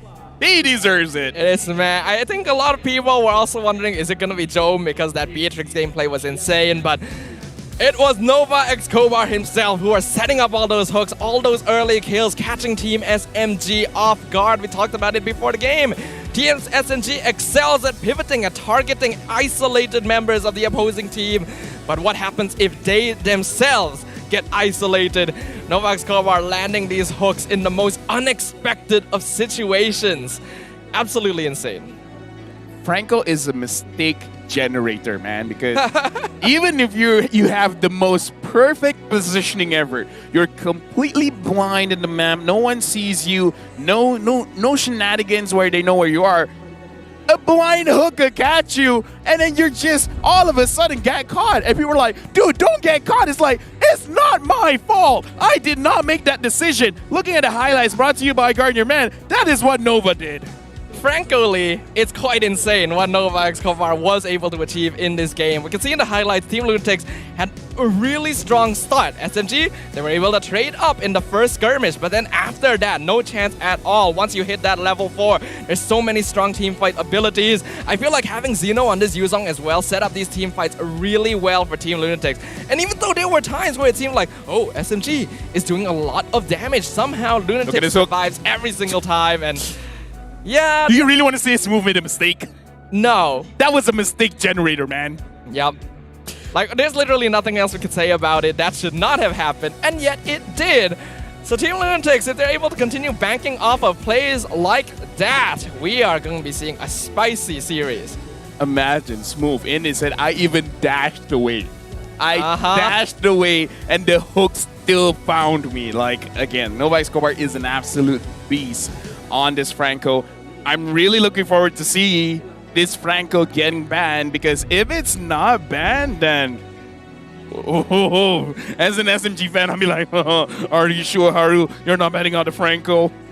The thing is, Team SMG, their bans so far have been very much tailored towards making sure that certain members, Jome especially, are going to be disabled in their lanes at least a little bit. If they were to focus on banning out the Franco in the hands of Nova X Kobar again, then it results in a very notable pivot in how the draft is going to be executed. And honestly, who knows what's going to happen? Let's just move on over to the mic check, throw it over to the host, and we will let them take it away from there. Let's go. First game kalah. That normal. Please give your best. Don't know if this is our last game, but to continue our journey. Aku gajah. Bantai. Santai. Okay, dapat tu. Flicker. Melissa. Nice. Aku tadi. Dapat. Nice, bro. Good. Valentina no flicker. We can go, Nova. Aku terlilit. Nice, no. Ready. Nice. Meet. Yeah, can. Let's go try. Dapat. Nice, Nova. Ken, guys. Melissa no one, right? You can flicker up, Akasa. Just tower. Tahu. Boleh. Woo! Dan selamat kembali kepada The MPL Open House. Anda masih lagi bersama dengan saya, Rose, Adin, Hoji, and of course, Uncle Chikanuk. I tak tahu apa yang I tengok tadi. Otak I dah terkeluar dah semua benda, especially bila Nova punya hook tu. And the hook smooth. Smoothie. Jauh jaraknya, and then Smooth tengah gunakan passive Benedetta lagi pula tu. Dia boleh predict laluan Smooth. Memang gameplay of the day lah pada angka. Kemungkinan kalau tak ada lagi highlight yang lebih baik dekat playoff, saya harap ada lagi, itu boleh jadi MVP highlight untuk playoff lah. Dan betul ke Jom ni orang Filipina sekarang ni? Saya nak tanya Ros. Sebab apa tau? Kita tadi macam ada bahan-bahan dia sikit. Dia took it personal tau. Tak, Dia macam asal faham dia apa kita cakap. Oh, teacher Rose aja betul-betul. Betul. Betul lah sebab tadi Ros cakap Ros tuition. Kan? Tuition tak. Kira tuition lah sebab semua datang kat Ros sebagai cikgu, wakil. Lebih sangat kalau I tuition semua import player kita. Agak lebih. Apa bayaran dia agaknya tu? Itulah tu. Rate agak tinggi ni. Come on lah. Alright. Saya rasa game tadi tu, I don't want to say lah paling, kita dah 3 hari, I ni hari ketiga dah tengok macam-macam game. But just now, it was very interesting. First game, SMG dominate. Betul. Second game, kita dengar tadi dekat my check, dorang start. Santai. Relax bro. Nice one! Dia macam aku cakap tadi, first game Jom yang pakai Melissa. Kita nampak early game sampai mid game impact dia tak besar. And then second game Sasa pula yang pakai Melissa. Keadaan yang sebaliknya berlaku. Yang mana Sasa sendiri pun tak boleh nak terlalu ke depan. Dia tak boleh nak tolong SMG untuk menang those early team fights. So dengan penggunaan Beatrix ada banyak skill set yang boleh menangkan team fight. Sebab tu Jom lebih confident dekat second game. Okay, ada statement yang pedas sikit lah. Mungkin nak bagi kat Poji aku. Sebab Poji suka benda-benda pedas sekarang ni. Jujurlah saya cakap dekat uni, berhenti-berhentilah guna assassin. Dia kalau guna assassin nampak Jom yang kena hard carry seorang. Tapi bila uni pakai hero tank fighter sebagai carry, memang game tu almost easy win lah sebenarnya. Setuju atau tidak kalau saya katakan ni, mungkin boleh setuju atau tak setuju, Lunatix buat Sasa, buat smooth macam besha-besha je. Macam tak ada apa-apa. Macam tadi macam lantaklah kau, kita end dulu sekarang. Tapi yang paling saya seronok sebenarnya tadi, sebab macam Uncle cakap, Uncle dah predict kalau kata Nova Escobar punya hook jadi game ni, next game diorang akan ban Franco. Confirm lah ni? Confirm, Uncle cakap. Yes, next game Franco kena ban, diorang akan rebut kaca. So korang sebulat suara ni? Seperti Franco. Okay. Franco. I suka sangat the in-game footage masa Nova dapat hook tu. Lepas tu diorang zoom close up dekat Franco tengah jalan macam ngam-ngam je zoom in. Dia macam comel je kan dekat itu. Comel je, I dapat. Tak, the thing is sekarang ni, sebab SMG kita tengok tadi, tu drafting yang diorang selesa tau. Bukannya drafting yang benda yang diorang tak pakai langsung. Tommy dapat Valentina. Siapa ni? Subway dapat hero MMR dia, Fedrin. And still kalah juga. Okay, pendapat Uncle dulu sebab Uncle pun pernah juga menjaga beberapa pasukan. Demoralizing tak? Bila you dah pakai satu strike yang kuat tapi you tetap kalah juga. Kena, I say lah kena bantai tapi kena steamroll jugalah sebenarnya. Okay, sebenarnya dari segi mental, ia akan effect mental player sebab macam Adi cakap, hero yang diorang dapat tadi, hero yang selesa. Cuma, tadi kita dapat tengok diorang terlebih fokus pada Fakes. Perlu ingat yang mana Faramis punya passive, kalau dia dah cukup stack dia mati, dia akan terus hidup balik. So tu satu kerugian yang besar. Itu pun berlaku 2-3 kali tadi. And then masa Luminous Slot dah hidup, kita dapat tengok yang Valence dia gunakan flicker, dia gunakan ulti, dia tarik Fakes immediately terus hidup. And masa diorang fight dekat Lord, Valence dah tak ada all those skill, dah tak ada dah. Sebab informasi dah sampai lah kan. Dia benda tu merugikanlah untuk pasukan SMG. I tak tahulah. Lunatix dia memang digelar sebagai kuda hitam lah. Diorang ni takkan kalah tanpa orang kata give up a fight lah sebenarnya. Tapi sebelum kita nak tengok game yang ketiga, deciding game, saya mungkin kena pass awak kepada segmen awak lah Kak Ros. Bukanlah nak halau. Dah biasa dah. Kita tak nak halau, kita nak jemput dia naik atas Semalam 9 kali kena hari ni macam setiap game kena, tak apa. Kita dah import jauh-jauh, so dia kena banyak buat kerja sikit. Yang kita lokal-lokal, dia duduk kat sini je dulu. Ni apa orang kata diskusi para lelaki. Okay, sebelum kita pass kepada last prediction. Poji, siapa menang last game ni? Kalau Lunatix teruskan momentum macam tadi, Lunatix menang 2-1. Okay, Uncle setuju ataupun nak berpaling tadah? Uncle bukan berpaling tadah. Uncle daripada awal pun memang kena predict Lunatix menang 2-1. So korang dua Lunatix? Lunatix, split push. Okay, saya kena ambil SMG lah. Taklah nak sama dengan korang pula. Kena berlain dah. Split push Split push. Entah lemah. Sebab terpaksa. Lepas ni Sasa outshine semua orang. Okay, maybe. Kita tengok nanti apa jadi.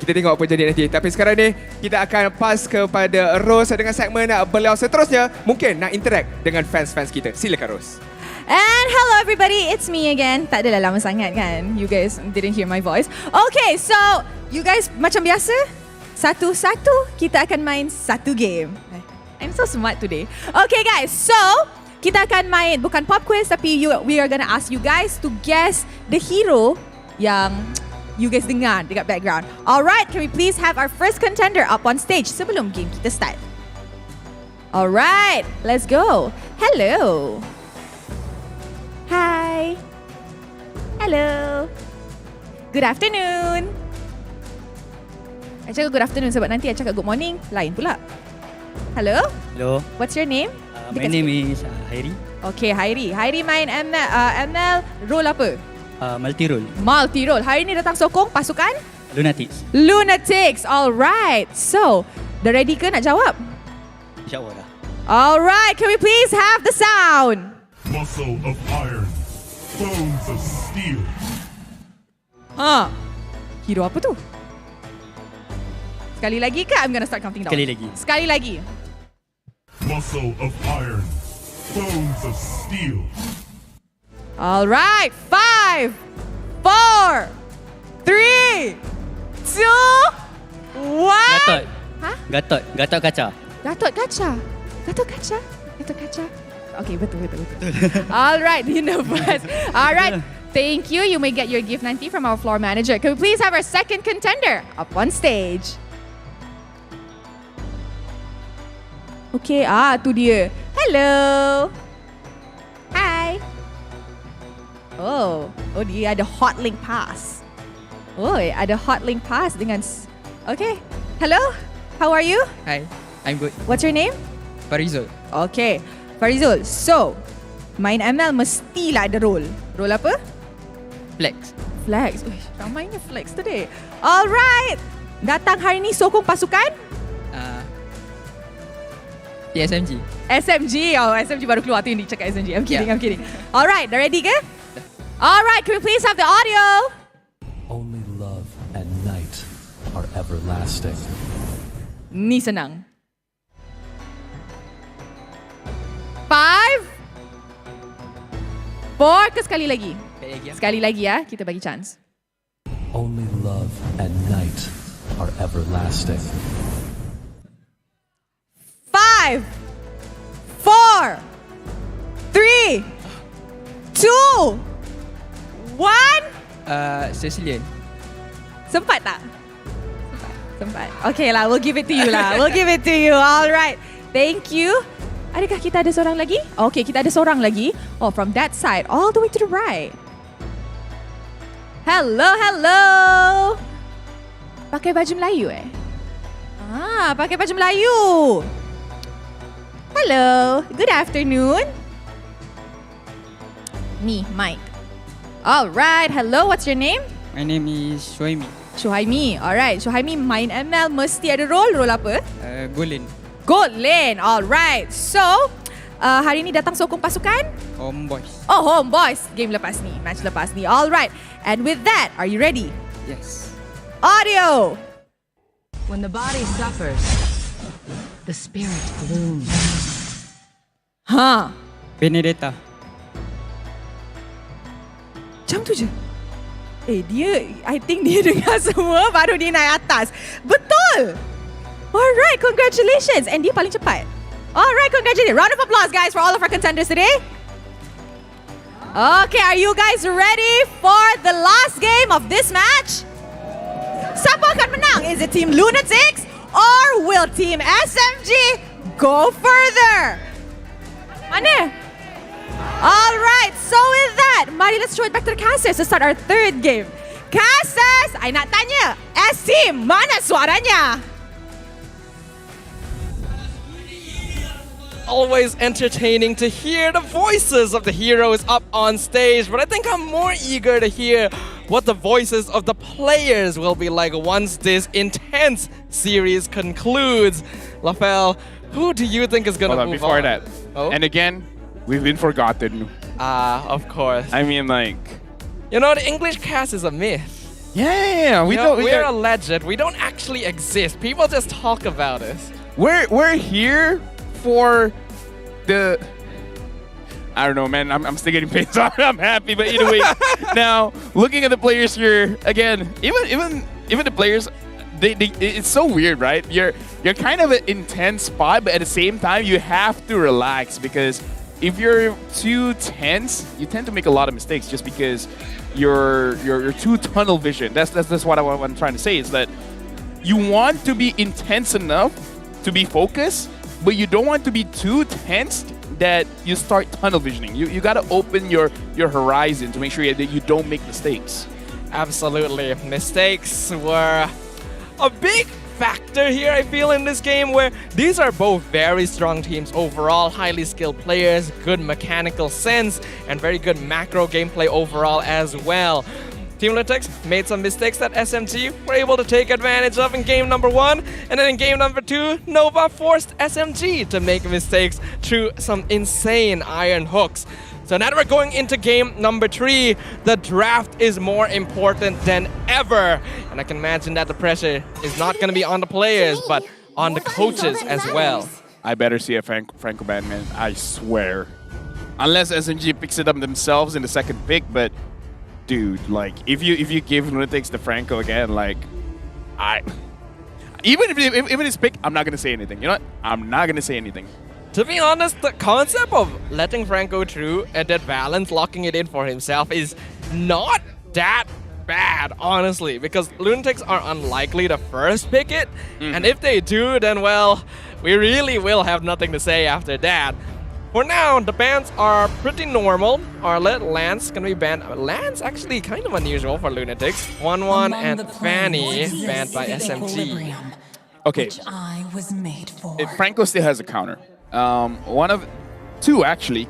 Number one is the Ruby, which Valence has shown to be pretty strong. The other one is the Atlas, where this is like one of the more traditional counters when RQ Vin, he was so impressive on this Franco, and then people start picking up the Atlas to go up against him just because the Atlas can open the map a little bit more favorable for his team. And the thing is, he can survive long enough for him to use the Fatal Links, and that's kind of something you want to avoid. So there's still options, but for me, it's kind of too big of a risk.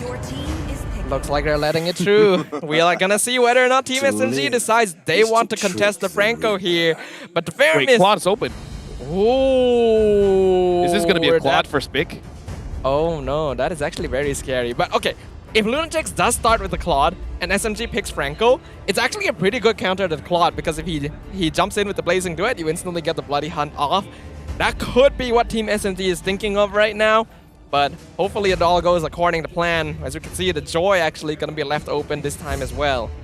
Not gonna lie, I kind of feel like you could let go of the Joy just because of the performance of the Joy here in the playoffs. I mean, sure, just now Xeno played an amazing Joy, but I kind of feel like it's okay to let through, and Claude has been picked up.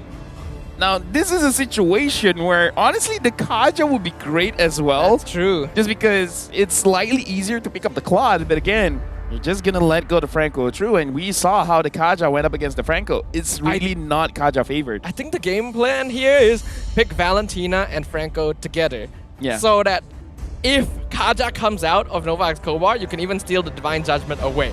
That would probably be the best way to go about it. I'm wondering if I'm forgetting something key here. Or maybe, but the Martis is actually quite important as well. The hero has been winning both games.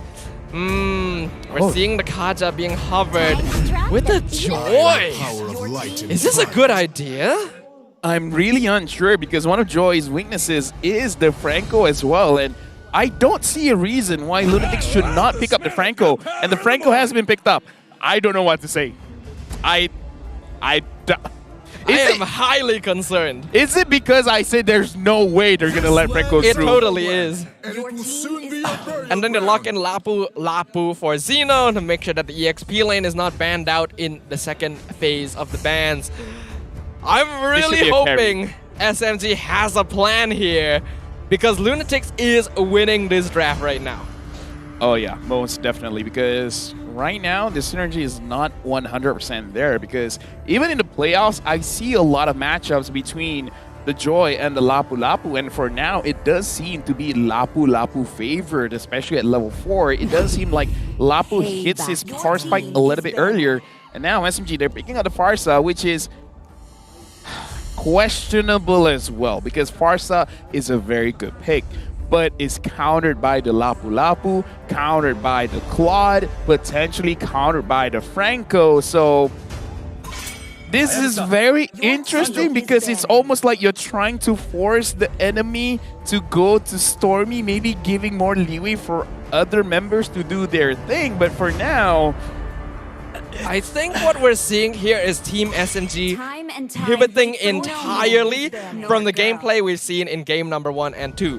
SMG was playing the first 2 games really clumped up because they were stealing away Cult Altar and trying to fight Lunatix on their own terms. Now that the Cult Altar is gone, they're not even going to prioritize the Valentina. They're actually going to go for heroes that are very suited at playing the game individually, where each player can show off by themselves, where they can go for big pickoffs, split off the map. I think that's what SMG is planning here. Right now, SMG, they're banning out the Hayabusa. I don't think it's a very good call to ban out the Beatrix, just because if you give the Beatrix as well as the Farsa away, you have a very big range advantage. Now, SMG, here's the thing. When you have a Kaja, it is favorable for you to have a gold laner that has a lot of damage in the early game. Talking about Brody, talking about Carry. So we have to see whether they're going to pick it up. And Sasa has been using both those heroes pretty well so far in this season. Now, Lunatix, they can choose which one will they ban out, because I kind of feel like Claude has an okay matchup with both, but probably Jom just doesn't want to see the Brody. So now, SMG, will they eventually pick up the Carry or not? I kind of feel like this is a pretty okay Martis pickup. Yeah, Martis would be pretty safe here. Don't give it over to Uni since they already banned out the Hayabusa. Go for the Martis. Just I see you. I see you there. You have your thumb over the hero. Pick the Martis. I mean, what if we? Okay. All right. Good. All right. Okay. All right. It's coming back up now. It's coming back up. I kind of feel like it is risky to pick up the Carry, but the Carry makes sense here just because it's a good combo with the Kaja, and the Carry can counter the Claude, just because the Claude, even if you have a Wind of Nature, it doesn't really matter, because true damage gets through Wind of Nature. So that is one of the true damage. Yeah. Leslie? Not bad. That's a throw out there. Leslie is not an option. Oh. With the Lunox as well, might be a better pickup to pick up the Leslie, yeah. This is kind of scary from Lunatix here. Melissa is open, but I'm not so sure if this is a good Melissa. I don't like Melissa here. Yeah. I think it's, yes, it's pretty good against the Lapu. Actually, surprisingly good against the Yakai as well. But Claude and Lunang will just break right through. I think Carry or Leslie is actually a pretty good option here. Carry's very risky, man. Yeah, but Carry is faster than the Leslie. Yes. I've been waiting for too long. It is the Carry. All right. Play it safe. We called it, the one that we called about the Franco. You know what? We're not going to say anything. You know what? They know better. We're just here to talk about the game in front of the camera. Well, sometimes in front of the camera. Right now, we're not in front of the camera. We're not in front of the camera right now, and I'm really glad that we're not, because you can just see the sweat dripping off of my forehead here. I am drenched. I need a towel, because we're going into Game 3. Team Lunatix, Team SMG currently fighting for their tournament lives to move on into the lower bracket finals. Rafael, what are your thoughts? Okay, if I say one particular draft is good and then they end up losing, do not ask me that question again. I kind of feel like Lunatix has a better draft right here. That's it. And okay, SMG, they have 9 in terms of kill pressure, so that's very high. Okay, you know what, never mind. Maybe, I don't know, man. I don't know. LaFell has been rendered speechless by this draft right here, and these two teams have been doing a great job of just stealing our voices away. They landed that hook there in the mid lane. Stormy got iron hooked by Novak Tobar to start off the game. If that's not a sign of things to come, I don't know what is. But stay in your seats, ladies and gentlemen. One of these teams is going home. That's not just an iron hook, man. That's an iron shook. You get it? The world shook with that pun. I'm sorry. You know what? I'm trying, okay? what this shows me that it's going to be a very long day. And I'm not going to lie, I'm kind of looking forward to it. Team SMG, they're using this Martis diff to start establishing some kind of map control, even though Martis is not there, but they're like, okay, let's start establishing that your jungle is not a very safe place for you. Absolutely not. And what I'm going to be curious about here is, of course, going to be Valens. Wasn't able to open up the map at all against Nova Escobar under Franco in game number 2. How will he fare this time, especially considering the stakes that are riding on this game? Subway is here up top, and Jome steals away the gold crab. I don't feel like Jome needed to flicker there. He still had the battle mirror image available. Maybe the cooldown was up, but that's a battle spell gone. I'm also very curious about this mid lane matchup. Farsa versus Lunox. We don't get to see that very often. What are your thoughts here? Usually it's won by Lunox come mid-game because you can be untargetable when you go in with first the Darkening and then the Brilliance. So it could be won by the Lunox just by inflicting enough damage to discourage the Farsa to continue the fight. That is quite interesting there. Speaking of fighting, the Lord is Valens, not close to level 4 yet, so SMG are going to try to delay this until the Divine Judgment is available, and it is! He goes in, gets the Divine Judgment in onto Uni, heavy spin comes out, better airstrike, keeping Xeno in place, as Subway gets first blood with the Decimate. So far, Martis, Diff, establishing map control, Uni is there, and Nova Escobar flickers to make sure that his jungler stays alive. Smooth doing pretty good right there. This is a very scary hero in the right hands. As of right now, the Iron Hook going to find the Martis into the bloody hut as Xeno comes in. Bravest fighter finishing Subway off. SMG goes one step too far. What a way to start the third game, trading 1-1. And now SMG, they have a little bit of pressure here in the goal lane. Nova Escobar misses a point blank. Sasa dodged it by not moving. That's a very risky play there to just decide I'm not going to move and hope that he predicts I move. It worked out there for Sasa, but if he got caught, that would have been huge for Team Lunatix. As of right now, the kill score 1-1, no goal lead for either side. I think it's going to stay this way for a little while. Well, I've said it once before, for you to outsmart a smart person, you make sure that you dumb yourself enough that they go to your level. So Nova is so smart knowing when I will move, I will not move. And then that will make Nova so dumbfounded, be like, where should I hook then? Should I predict them to move or not to move? Well, hopefully they're able to keep that up for now. This Iron Hook has broken laws of physics before. We'll see how it continues. As of now, SMG making a lot of movement towards the top lane here. Wants to give more farm to Sasa. Uni gonna spot them out. Stormy flickering over the wall very early on. Yeah, I kind of feel like he already used his wing by wing, so he couldn't do anything about it. And now, Jome. Wow! Subway now breaking the laws of physics as following Jome all the way back home. Gets the Decimate. Very different from game number 1, where Nova was able to prevent Valens from doing anything. Valens at one point was 0-4-0 in previous game. Now it's 0-0-2. Well, Nova predicting someone in the bush, but Sasa didn't move. No one is there. Valens going to be there as well. Xeno, bravest fighter, comes out. Uni on top of the turtle. Smooth poking out the Kai. But Subway's getting zoned out as well. Feather airstrike comes out. Turtle dropping real low. Subway secures it. Xeno fails in his duty. Gonna be forced to flicker away to make sure he's not caught out.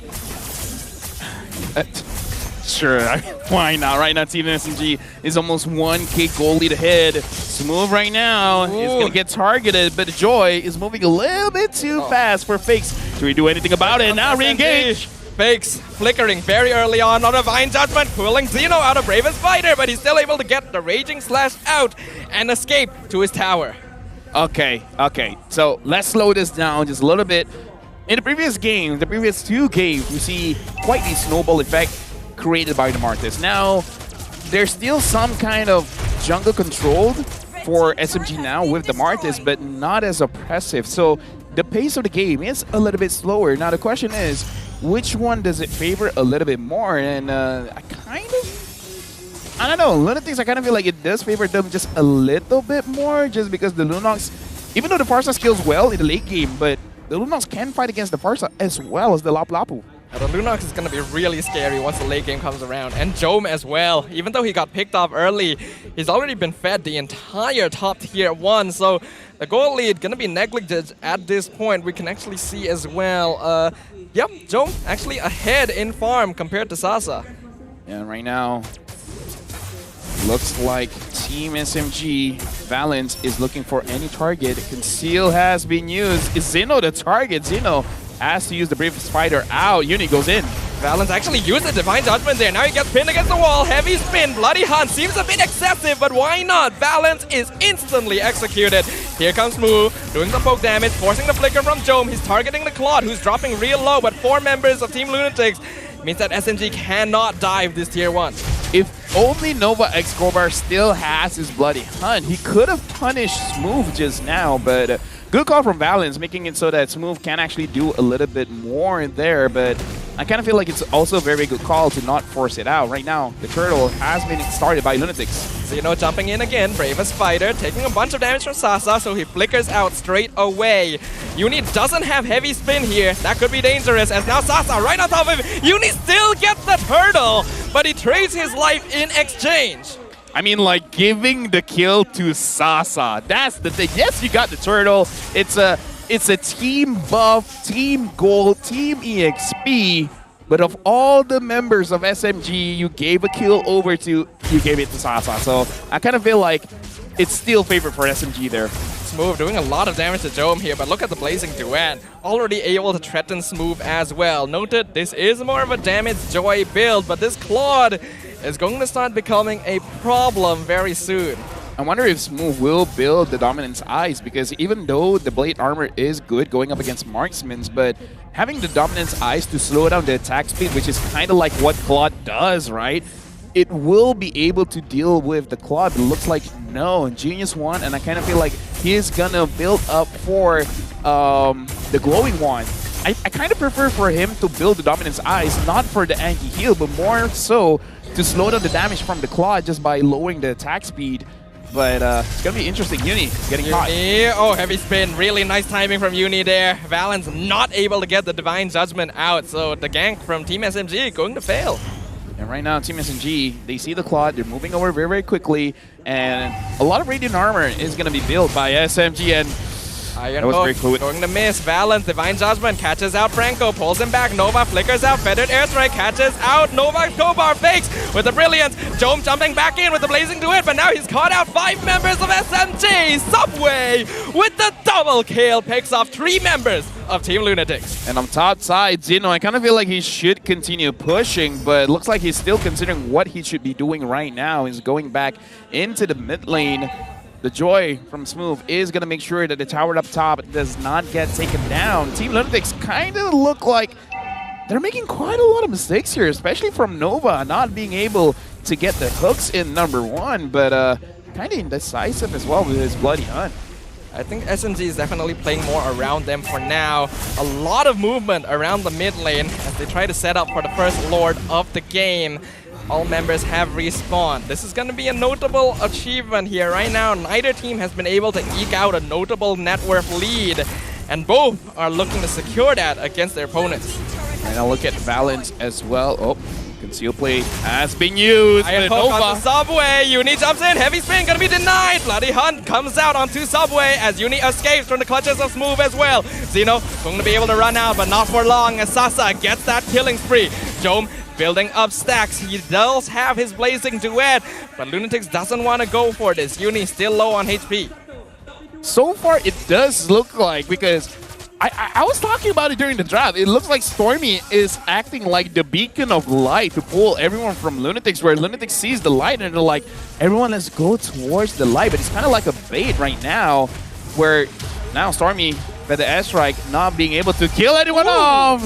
That was dangerous. Brilliant. At the last moment there, Fakes keeping himself alive for this Lord fight. They need the Lunox, but he has to recall first. So Team SMG gonna use this timing. Uni looking for a chance to invade the backline with that heavy spin. Still on cooldown for now, but probably will be back up. Yep, it is now. Lunatix gonna be regaining the positioning.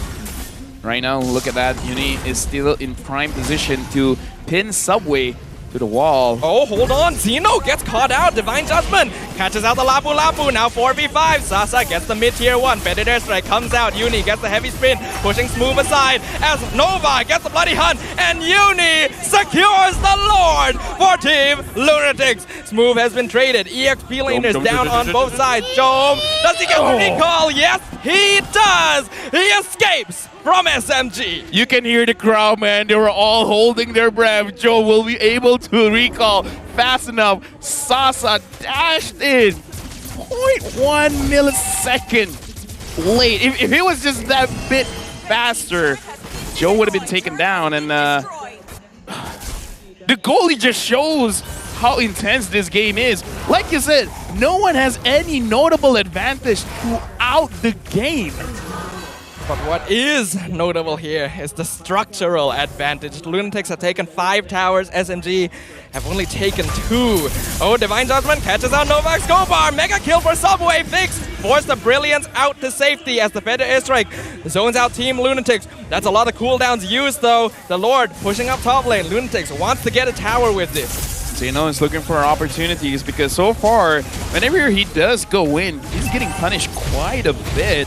And I kind of feel like that is a cause for concern. Right now, in the mid turret, Fakes gets caught by Smooth. Fakes has to flicker out. Yep, electrifying beats forces out the battle spell. SMG looking for an opening, but Lunatix are doing a good job of maintaining their position. And the waves crashing, doing a lot of inhibitor damage. Actually, Team SMG not keeping up their housekeeping. Dude, like, right now, Team Lunatix, especially when you have a Claw, this is very, very scary because the moment one inhibitor is down, the Claw could kind of just force it out just because you can't clear the lanes very, very fast. You're very, very slippery. The moment someone tries to catch you off, you could just battle mirror minute, battle. You know what? In the English cast, I can't do it. I swear in the Malay cast, I can do it. Battle mirror image. Oh, wait. You know what? I give up. You talk. Battle Mirror Image, very powerful spell right now. Jom obviously his score not the best, 0-2 and 2, but his farm speaks for itself. Still able to find that space. And Lunatix using their mobility here to just continuously pressure the lanes of Team SMG. You can see SMG are kind of forced to play very much together here to make sure they're not easily caught off. And that's resulting in them taking a lot of structural damage. It's so stressful always having in the back of your mind. You do not want to let go even one inhibitor. And the thing is, they're at a point where you don't even need anyone to split push. All they really need is for the minions to really just push and get and naturally just get the turret there. Balance sees Fakes, but not gonna fully engage there. He knows the Brilliance would be available, so Divine Judgment would just be wasted in that situation. He needs to find a better target. But Lunatix continuing to push at Team SMG back. Hold on, Divine Judgment. They find Uni. He's dropping real low. Predator Strike, heavy spin. He's able to spin his way out. Iron Hook going to find Sasa! And Zeno gets the shutdown. Subway with the unstoppable punishes Uni for that. But how much will they lose in exchange? Subway loses his immortality. And Fakes shuts down Namardis. Team SMG only 3 survivors. And Lunatix, this is their opening. The saving grace for them is that both junglers are not there, but it looks like Team Lunatix, they're still going for it because they have the Lunas. Fakes, just burst it on fast. Just burst it on fast. You got it. Team Lunatix secures the Lord. Now SMG, they got to defend this with their lives. The dark horse of the tournament living up to their title right now. Will this be the end of Team SMG, their undefeated streak? Uncontested in the regular season, but falling apart here in the playoffs. Will they be able to deal with the pressure now that we have a Luminous Lord pushing down the bottom lane? Dude, that one hook, it could have hooked anyone. Yep. It hooked Sasa.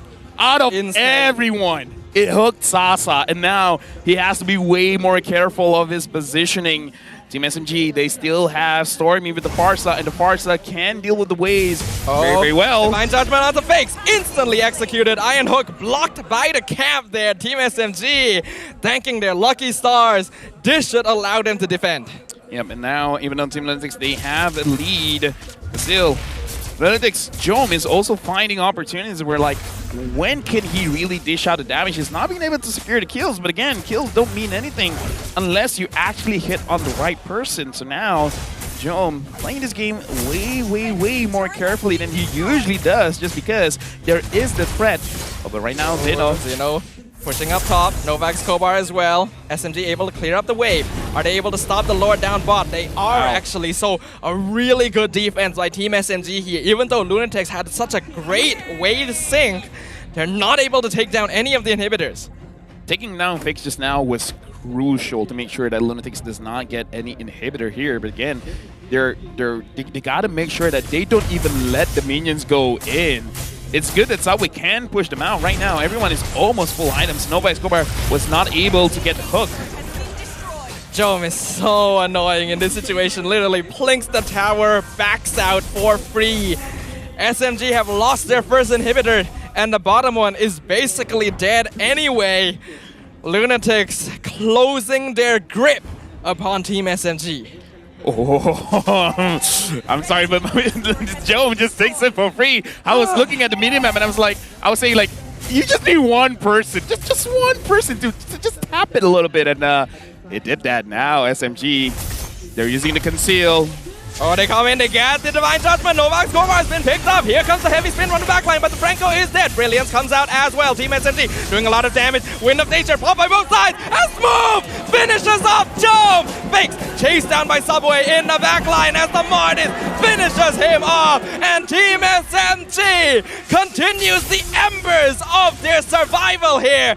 They are pushing in. Smooth, zoning out Zeno. There is no mid-way, but they're gonna push through it regardless, as Valence as well as Stormy are looking to escort Sasa all the way into the base. Will they be able to do so? Novak Skobar coming out. Valence gets the Divine Judgment onto Uni. Can they end it? Sasa! Can they end it? Immortality! The tower has fallen. Team SMG will not push their luck. They transition over to the Lord. Okay, that is one of those moments where we need a replay, because you know what, Stormy, that was like the play of the day. It was so small, the interaction, but everyone focused on to Stormy. He immediately triggers his Winter Truncheon to mitigate all the damage, all of the crowd control, able to wing by wing out of there, flicker away, deal the damage, stayed alive. That was outplay out of outplay on top of outplay. This is like, Stormy was flexing, man.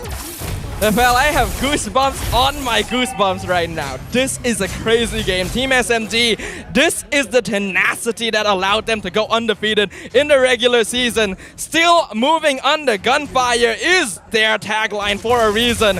They have the lead now, they have the Lord, but can Lunatix defend? Can they still turn this around? The game can go either way, but SMG wants the shenanigans to end right now. Look at Uni. Looking for the heavy spin play. He may be out of position though. Heavy spin popped really early. He's just melting to Sasa here. He's still able to walk away. Stormy! They find Stormy! But he has Winter Truncheon. Will he keep him alive? Balance has fallen. Subway gonna be able to finish off the backline, but Stormy has been picked off. His face flickers forward. Winter Truncheon keeping him alive. Smooth! Destroying the backline! Jom is dead! Nova, Zeno, the only survivors on Lunatix. 2v3, can they defend against Team SMG? The crystal's exposed. They gotta clear the minions. Nova pulls the minions away. SMG looking to end the crystal. Oh, Zeno, you got a 1v3. Bravest fighter, Winter Truncheon on Subway, keeping him alive. Smooth. They cannot. Oh my God. Lunatics are still defending. Another minion wave comes in for Team SMG down the bottom lane. But Zeno and Novak Skobar are still alive. Sasa is still alive. They're trying to finish this off. Come on, Zeno, you almost have the biggest fighter. Sasa, no! SMG! Team SMG! The comeback is real! They are still moving under gunfire! That is one of the closest SMG game ever.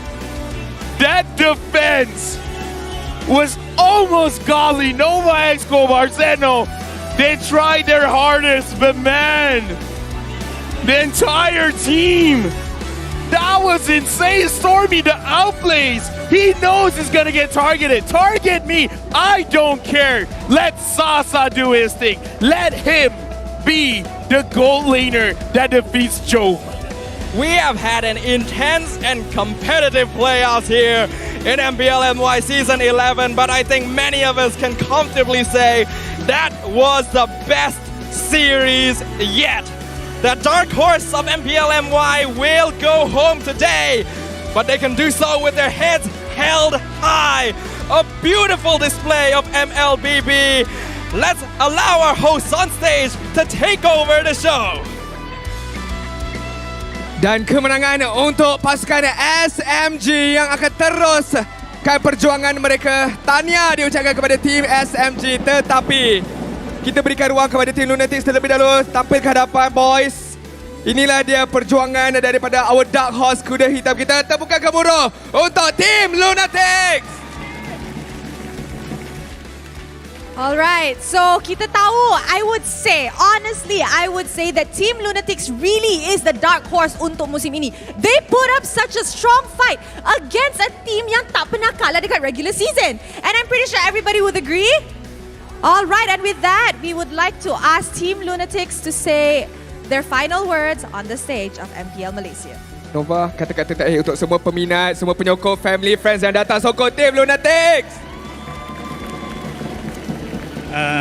First of all, thank you for my family and kawan-kawan saya yang datang. Walaupun tak ramai tapi ada orang sentiasa menyokong kita orang.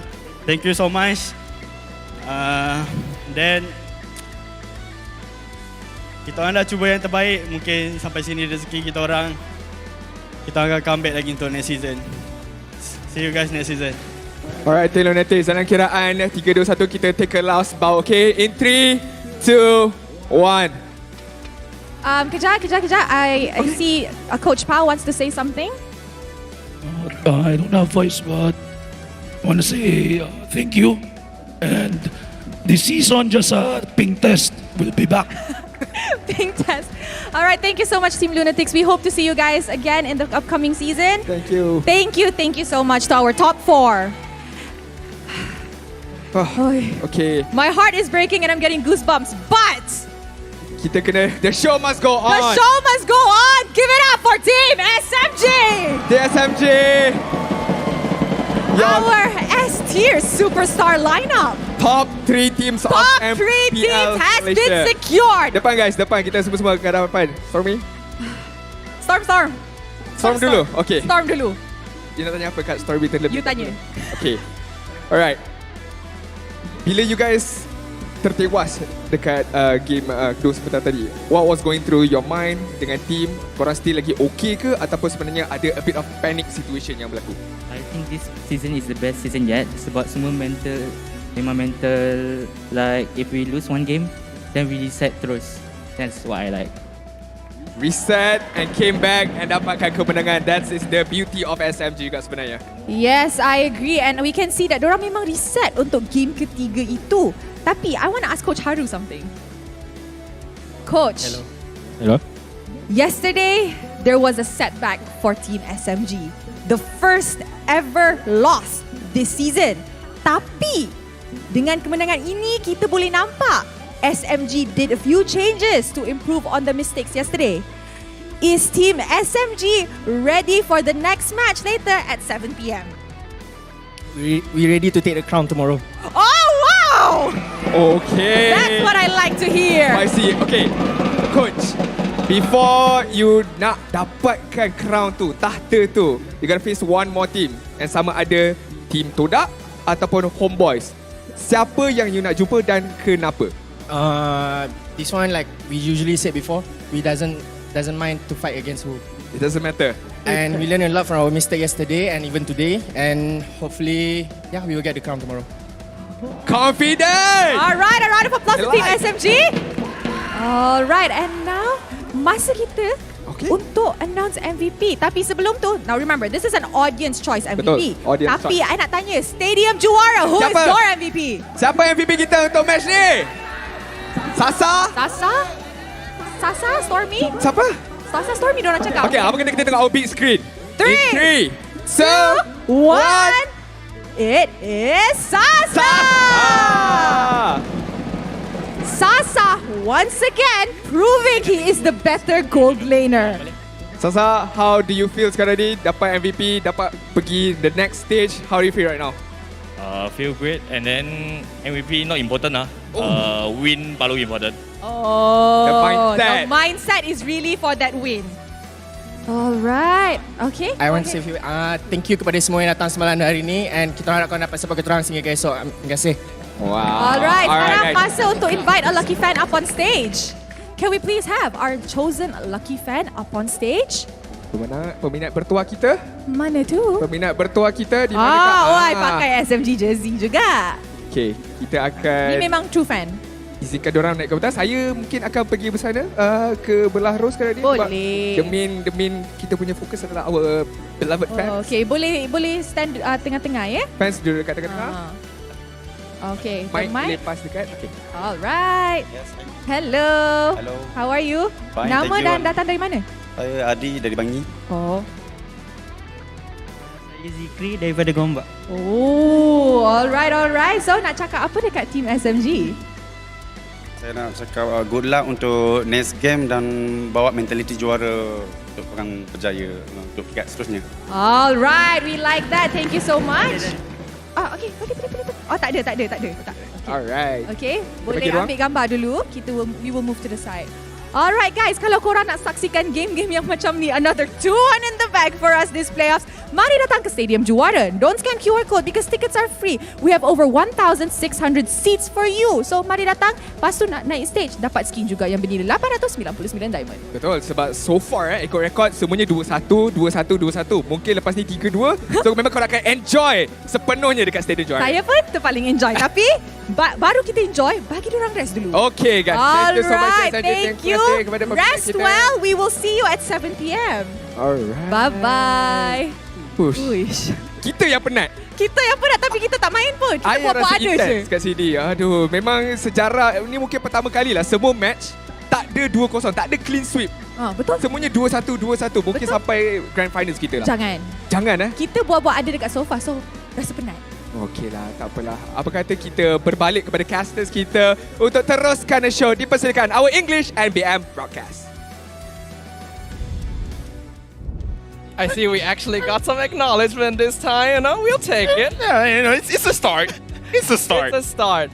But honestly, what is it? Like, Rafael, I am literally not exaggerating right now when I say I feel like I've been punched in the gut. You sound like a white girl. I'm literally like not exaggerating right now. Like that game was like, oh my god. I'm called out right now. Yeah, I mean, on like top of being punched in the gut. I don't know what kind of physical abuse I'm feeling, but it's a lot. It's a lot. And even looking at the fans, I like that now SMG. A lot of people are coming in and cheering for them because again, they deserve it, man. And I like what Stormy said, where it's like, I think this is the best season for my team because even if they do lose, they immediately reset. They don't linger around. They don't like talk about the mistakes that they did. They just talk about what they're gonna do next. And it's nice to hear from a professional player that's saying like, I've been on different teams, and in this team, I feel at home. That's always nice to see, right? For a lot of these players, the goal is to find that home. It's to find that team that pushes you forward, promotes growth, and has like-minded individuals with which you can be both friends and teammates and warriors fighting for a single goal. Team SMG, like we've seen their mic checks. They always reset. They win, they lose, it's always reset next game. This match highlight, Team SMG managed to reorganize their gameplay to dominate Team Lunatix while making their way to the lower bracket finals. And may I say, it was not an easy match. If you just tuned in, yes, SMG won, but it was not easy. And this is the kind of games that we want to see during the playoffs because, again, I don't know what happened between the regular season and the playoffs. I mean, it's just like 1 week of Raya. And apparently 1 week of Raya is more than enough to push all of the teams to a different level. Now we're going to look at itemization as well as the hero picks because, again, if I'm going to talk about any item, it's definitely the Winter Truncheon here for Stormy. It saved him multiple times. If it wasn't for that item, he would be like 2-5-9. There were actually a bunch of items, which is towards the end of that game where SMG were just pushing in. Like you mentioned, Stormy, he got hooked in. But the Winter Truncheon kept him alive. Unfortunately, he wasn't quite able to fly away, but it forced Xeno to spend his cooldown to actually chase him down and finish him off. All the while, Sasa was doing damage, Subway was doing damage. Subway even traded out to a Winter Trunkin at one point in that fight, bought the Rose Gold Meteor just to keep themselves alive for as long as possible. The whole fact that Sasa survived that allowed them to end the game. I like that Smooth has the Dominance Eyes because the rest of his team does not have the Dominance Eyes, and that this showed that his only concern is the Claude, and Jom did not get a single kill in this game. Rich guy in the carry is Sasa, almost dealing 100,000 damage in the game, almost 700 gold per minute. The Sandbag is Subway with 133,000 damage taken, Forgotten One Valence, 14 total assists, a different Kaja from game number 2. They really did overcome the odds this game. Valence being able to control the momentum, even though Nova was pressuring him out entirely in game number 2. Jom on one of his signature heroes, probably his best of them all, being shut down by really smart gameplay from SMG. You can see every time Sasa or Subway, when they were focusing Jom, they had Smooth or Stormy behind them, making sure that there's magic and physical damage, focusing down the Claude, not allowing him to carry. Yeah, and speaking of carrying Sasa, 68% kill participation. Total, our combined KDA 10, 4, and 17. Game number 1 using the Matrix. Game number 2 using the carry. Again, doing so well. And the thing is, carry is such a short-range marksman. It's quite a miracle that he was able to dodge a lot of damage, but that's also like credit towards his team. All of the Martis users are feeling themselves right now because all 3 games are won when the Martis is on the team. Yeah, the Martis just provides so many tools for these teams here, especially the ones that want to fight a bunch, being immune to CC, being able to push people around, and then that Decimate, being able to finish off fights cleanly. We're going to be able to relive this game in the highlights here, brought to you by Garnier Men, where Team SMG instantly seemed to have put a different face on for the early game. Yeah, I mean, like, looking at this game, I'm for sure going to train my Martis jungle to be able to be this suppressive because, again, Team SMG in the early game, same as game number 1, their focus really is just to have more jungle pressure to slow down Uni. And after that, it's all about trying to bait Lunatix because we see multiple times where Lunatix tries to engage onto Stormy, and Stormy just like, I just got to stay alive. Like, he has this gold laner mindset where I just have to stay alive, and that's so difficult to do because look at this. This is the moment. Look at Stormy, Winter Truncheon, able to escape, flicker out, wings by wings, still dealing damage. They've used all of their skills onto one member, and it basically hit nothing.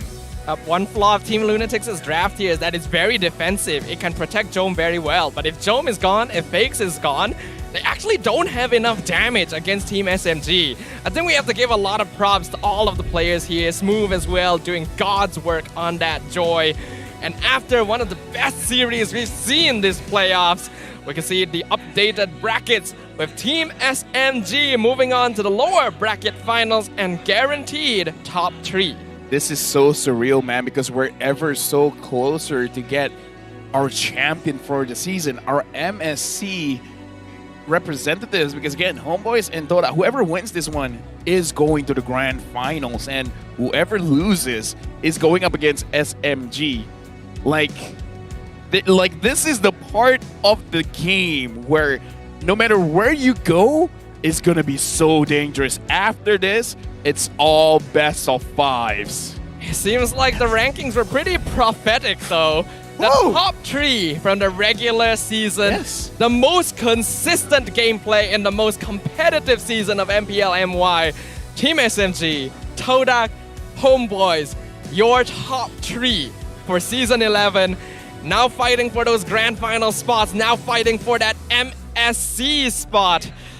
What a season it has been. I gotta say, man, the tickets are free, but you get your money's worth because so far, we've played every single game. Today, we have a potential 13-game match, but either way, that's us. Now we gotta listen to the mic check.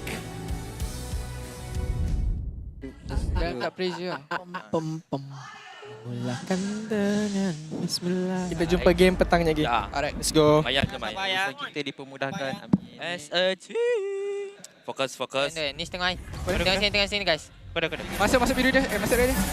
Boleh. Nice. Dah Dah tarik. Aman. Balik guys, balik.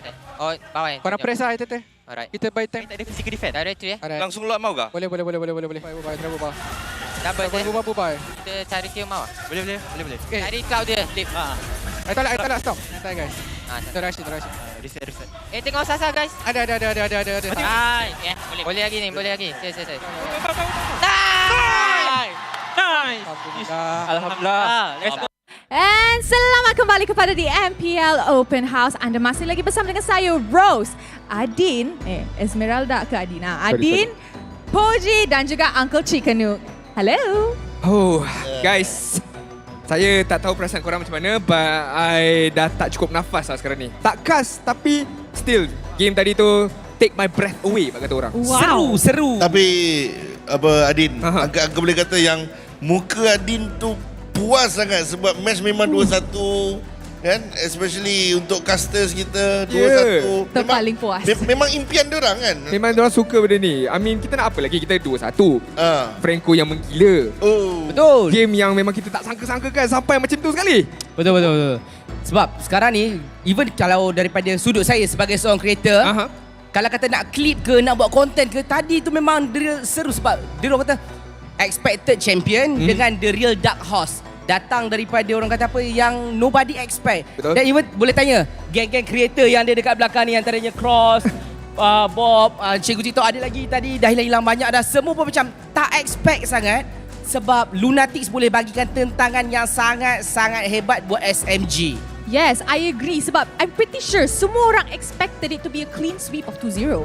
SMG, the undefeated team in the regular season, kalahkan semalam dengan Homebois, tapi one setback is not enough to bring a true boss down, a true king down. So, everybody expected Lunatix akan kalah 2-0, but Lunatix put up a very, very good fight. Last game tu, walaupun the kills were not on par with each other, tapi dia punya objektif paling on par. Yang paling best kali coach diorang pun, Coach Pau, dia kata itu ping test je. Season ni season ping test je untuk dia. Dia macam next season kita akan belajar balik apa dah salah silap, buat perbaiki, and then come back balik untuk next season lah. But you guys lah, I mean mungkin Uncle lebih sesuai untuk jawab soalan saya ini. Uncle rasa apa yang diperkatakan untuk pasukan SMG bila diorang dah kalah that second match tu, sebab one more match diorang kalah, diorang dah terus out. But do you think apa yang berlaku dekat background tu? Obviously kita tak ada dekat belakang, tapi dengan pengalaman Uncle, what do you think happen dekat SMG? Apa yang diorang borakkan? Okay, ni benda yang paling biasa dilakukan oleh semua team. Every time diorang kalah, diorang akan cuba reset sebaik yang mungkin. And diorang, Uncle boleh kata diorang beruntung ada balance dalam team diorang, which daripada zaman dia first time dekat Orange lagi pun, Uncle memang dah cakap Valence is second in command after Chiku.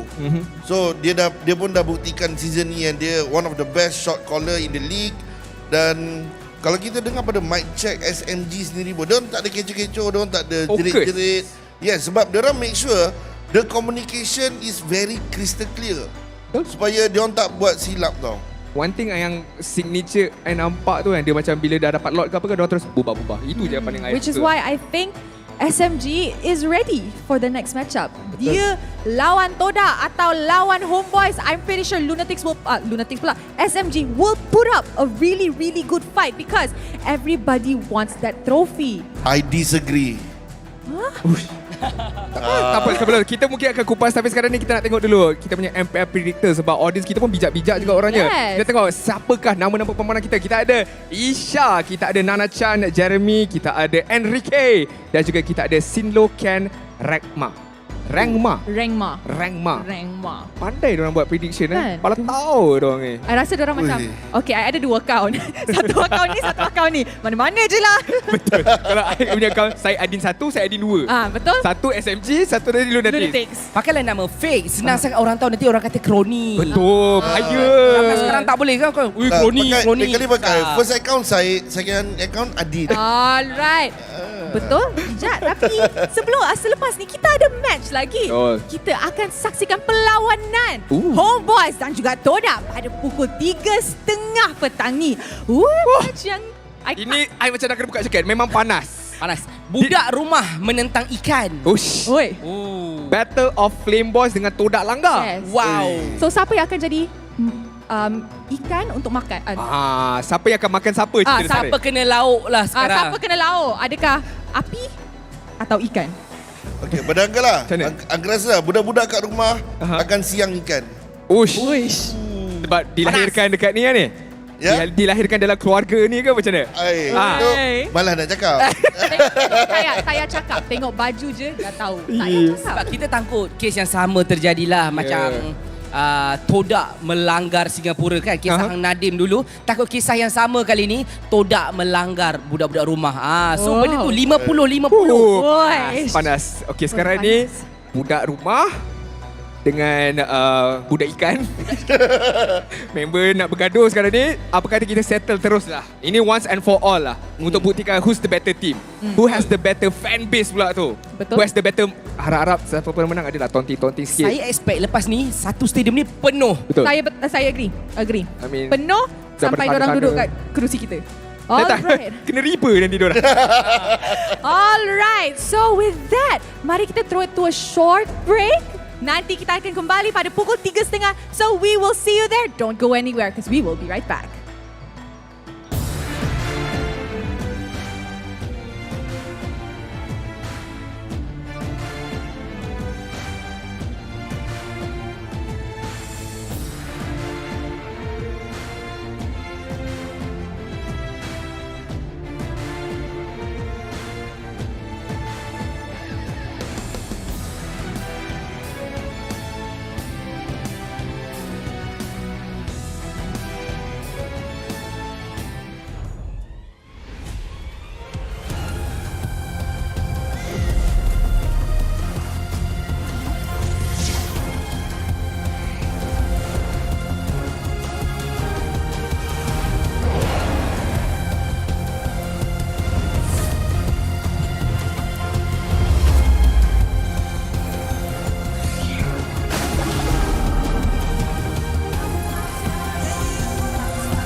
Apa khabar semua hari ini? Bagi anda semua yang tengah bersiap-siap untuk menyambut Hari Raya esok, marilah kita sama-sama melayan sebuah lagu baru dari Homebois dan Mobile Legends. Enjoy semua! Gimana rasanya be the superstar and show me who we really are. All of the better, it's time to say the kosong-kosong di pagi raya. All my family, yeah, all my homies. Mobile Legends brings us together.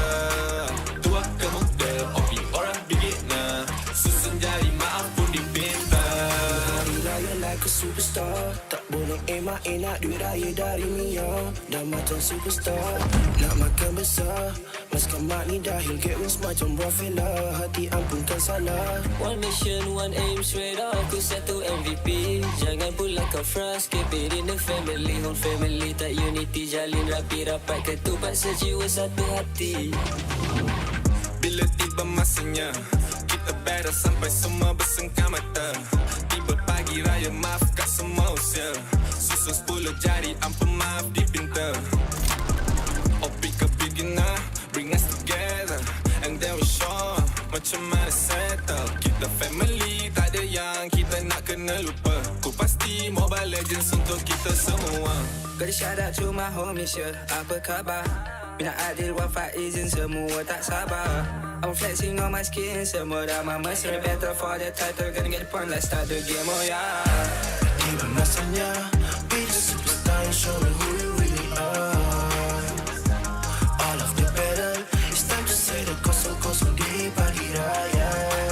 All my family, yeah, all my homies. Mobile Legends brings us together. Tua ke muda, opi orang beginner. Susun jari maaf pun dipinta. Jiwa weti serai dua duduk diam jadi gerak pantas. Firework bang-bang sikit OP up dah ke atas. Pagi raya we homies push me ke glory. Rasakan kemenangan di pagi raya no worries. Yeah, tak perlu nak hide. Kena trust with squad. Level up sama-sama satu visi always on guard. Want to come close, yeah. Even lock kita si cut. Rendang lontong dodol on a roll, tak dekat tarik no, bukan typical. Always ready for better with the legends in this world, yeah. Double kill, triple kill, me next service like a boss. Going global with my boss, jadi MVP superstar. Terancam bunga api, maybe tu ada Eudora. Mia hilang tu pasti, di korban ni dah habis nyawa. Habis puasa dah miti, ku gori raya nanti boleh tolong carry keluarga. Hati-hatiku punya nabi yang banyak api, maybe tu nanti boleh jatuhkan lo bersama. Oops, sorry guys, terpaksa berhenti seketika sebab kita ada satu pengumuman penting nak kena buat. Hari Raya jatuh pada bukan esok guys, tapi lusa. So, tak payah nak kelam kampung menyediakan makanan. Lusa agak. Ya, betul. Okey, tak apalah. Kita ML jom. Jom. Tiba masanya, be the superstar, show them who we really are. All of the battle, it's time to say the kosong-kosong di pagi raya. All my family, yeah, all my homies. Mobile Legends brings us together. Tua ke muda, opi orang beginner. Susun jari maaf pun dipinta.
Memang banyak cabaran, tapi semuanya berikan aku pengalaman.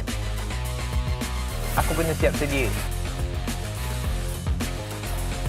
cari kekuatan untuk terus ke depan.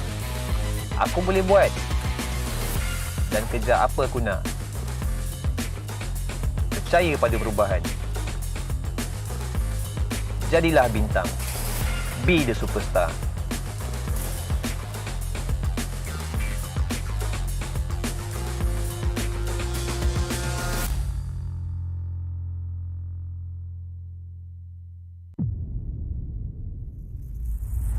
Kehidupan yang lalu memang sangat biasa. Aku penuhinya dengan warna. Tak kisah apa orang cakap, aku teruskan jua. Aku terus positif dan tingkatkan usaha. Bermula dari bawah, aku buktikan kemampuan. Hanya aku yang mampu mengejar cita-cita. Jadilah bintang. Be the superstar.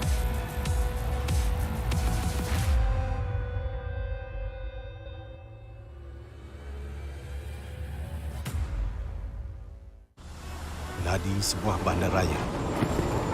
Rentak berterusan yang menggalakkan kita ke depan.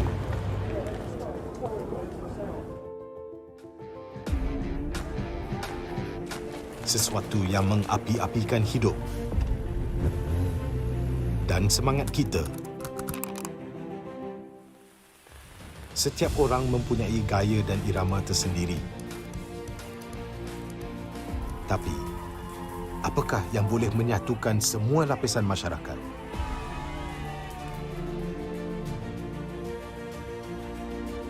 Yang akan menarik perhatian seluruh negara dan mengujakan fan-fan dan players kita. MPL Malaysia ditubuh pada tahun 2017 dengan impian yang besar untuk menghimpunkan player-player Mobile Legends terbaik di atas satu pentas kompetitif yang terbesar di Malaysia. Musim-musim lepas menemui pelbagai cabaran dan halangan, tapi MPL Malaysia tidak pernah berundur. Sentiasa berdedikasi dan bertambah baik untuk meningkatkan pengalaman e-sukan yang bertaraf tinggi. Kini, MPL Malaysia adalah satu liga yang penting dan paling dinanti-nantikan di tanah air kita. Dengan fanbase yang setia dan pemain profesional dari pelbagai latar belakang yang berusaha menuju ke puncak MLBB Esports. Persaingan dah semakin sengit, namun juara hanya satu.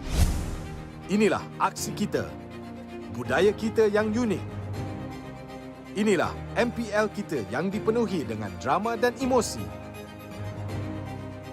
Marilah kita nyalakan pentas kita. Ini gaya kita.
What I feel. Feel what I feel.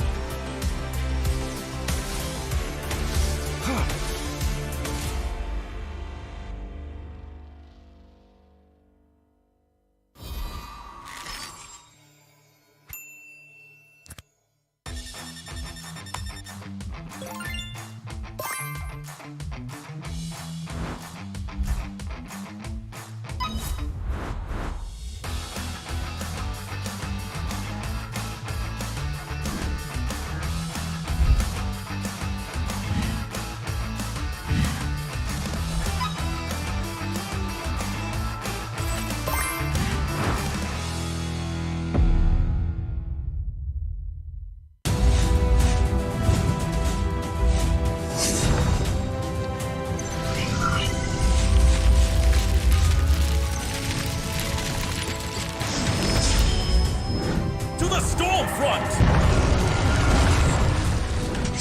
It is my mission to banish all darkness.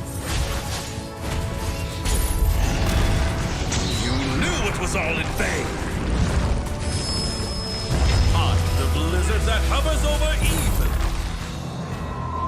Ephemeral, like the flash of lightning. Fear not, for hope stands with you.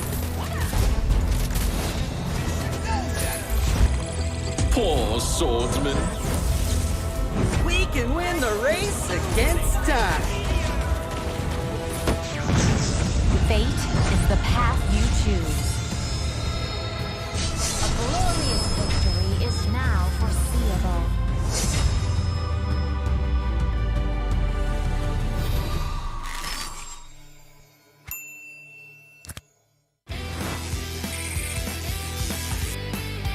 You destroyed a turret.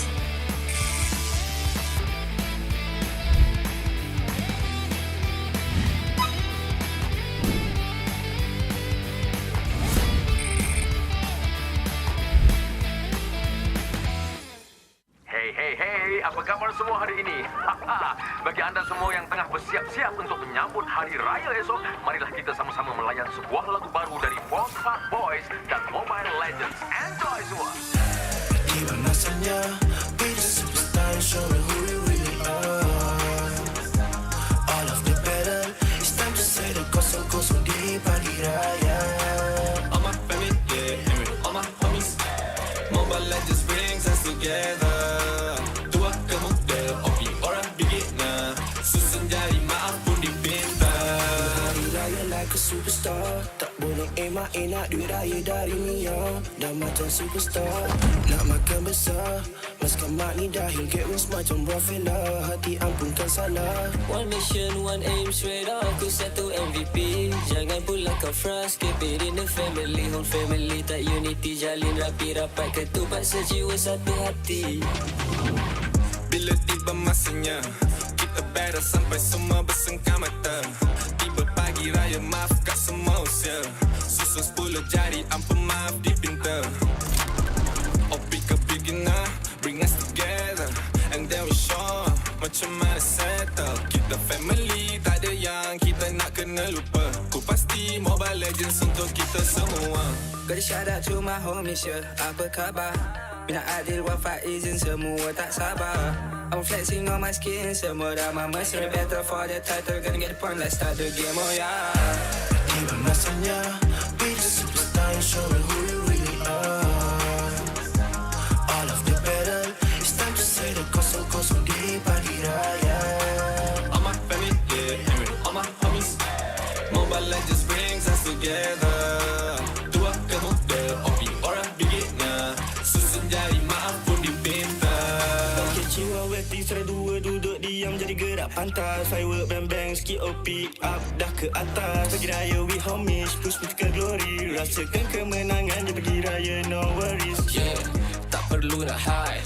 Kena trust your squad. Level up sama-sama satu visi, always on guard. Want to come close, yeah. Even Lord kita sikat. Rendang lontong dodol on a roll, tak dekat tarikan. Yeah, no, bukan typical. Always ready for better with the legends in this world, yeah.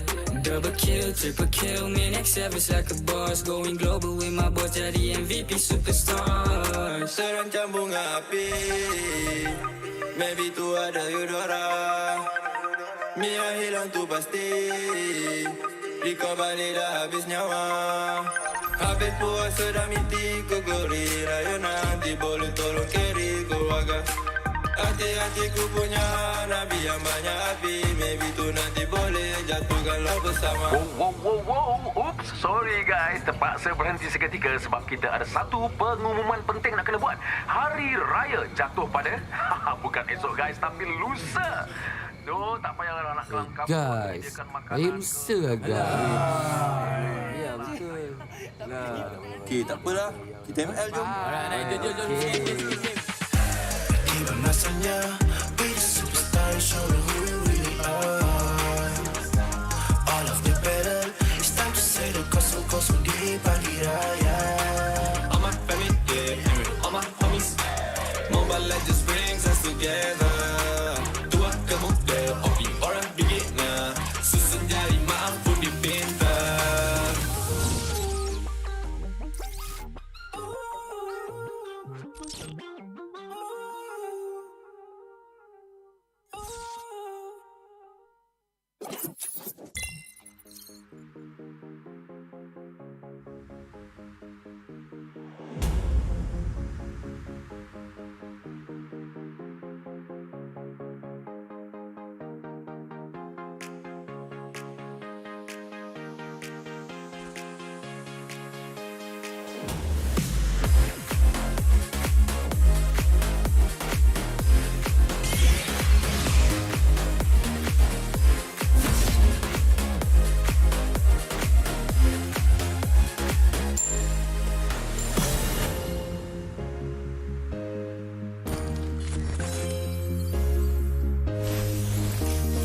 I'm a rock star.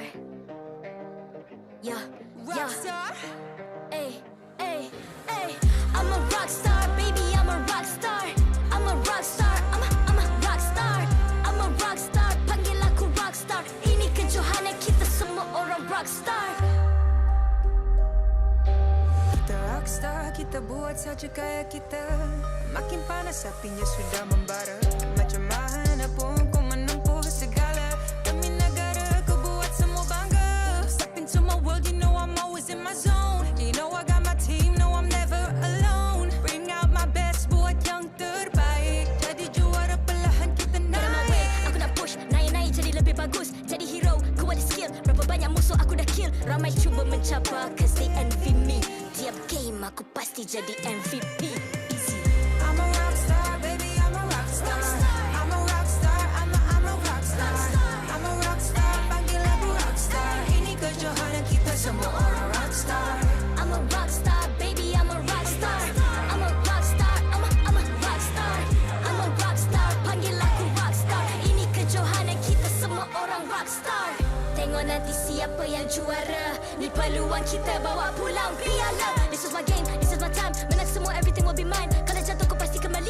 Bangun balik ku tegak berdiri.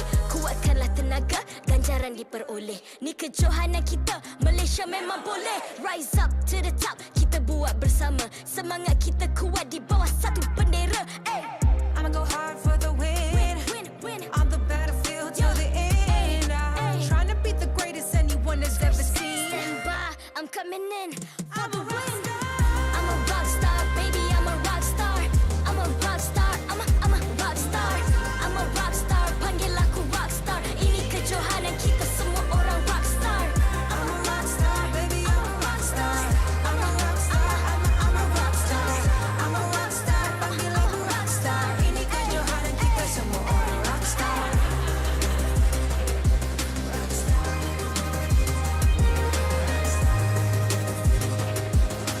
Ini kejohanan kita semua orang rock star.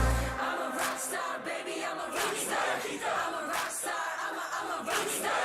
I'm a rock star, panggil aku rock star. Ini kejohanan kita semua orang rock star.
I'm a rock star.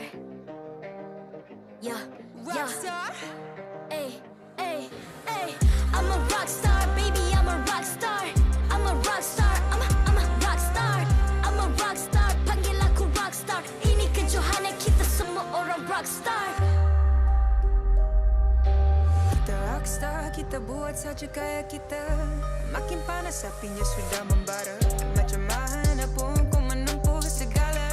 Demi negara kau buat semua bangga. Step into my world, you know I'm always in my zone. You know I got my team, no I'm never alone. Bring out my best, buat yang terbaik. Jadi juara perlahan kita naik. Aku nak push, naik-naik jadi lebih bagus. Jadi hero, ku ada skill. Berapa banyak musuh aku dah kill. Ramai cuba mencabar cause they envy me. Tiap game aku pasti jadi MVP. Easy. I'm a rockstar, baby, I'm a rockstar. I'm a rockstar, I'm a rockstar. I'm a rockstar, panggil aku rockstar. Ini kejohanan kita semua orang rockstar. I'm a rockstar, baby, I'm a rockstar. I'm a rockstar, I'm a rockstar. I'm a rockstar, panggil aku rockstar. Ini kejohanan kita semua orang rockstar. Tengok nanti siapa yang juara. Ni peluang kita bawa pulang piala. This is my game, this is my time. Menang semua, everything will be mine. Kalau jatuh kau pasti kembali. Bangun balik ku tegak berdiri.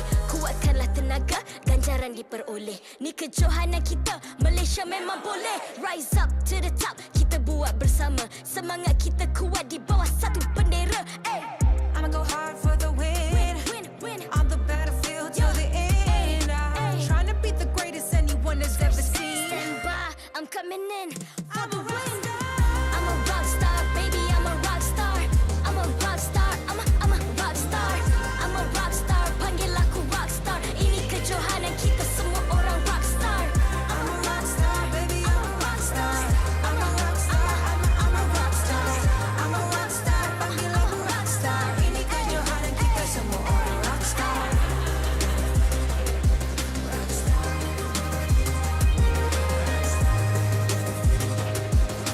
Ini kejohanan kita semua orang rockstar. I'm a rockstar, baby, I'm a rockstar. I'm a rockstar, I'm a rockstar. I'm a rockstar, panggil aku rockstar. Ini kejohanan kita semua orang rockstar.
I'm a rock star. Yeah, rock star. Ay. I'm a rock star, baby. I'm a rock star. I'm a rock star. I'm a rock star. I'm a rock star. Panggil aku rock star. Ini kejohanan kita semua orang rock star. Kita rock star, kita buat saja gaya kita. Makin panas apinya sudah membara. Macam mana pun kau menempuh segala. Demi negara kau buat semua bangga. Step into my world, you know I'm always in my zone. You know I got my team, no I'm never alone. Bring out my best, buat yang terbaik. Jadi juara perlahan kita naik. Get on my way, aku nak push. Naik-naik jadi lebih bagus. Jadi hero, ku ada skill. Berapa banyak musuh aku dah kill. Ramai cuba mencabar cause they envy me. Tiap game aku pasti jadi MVP.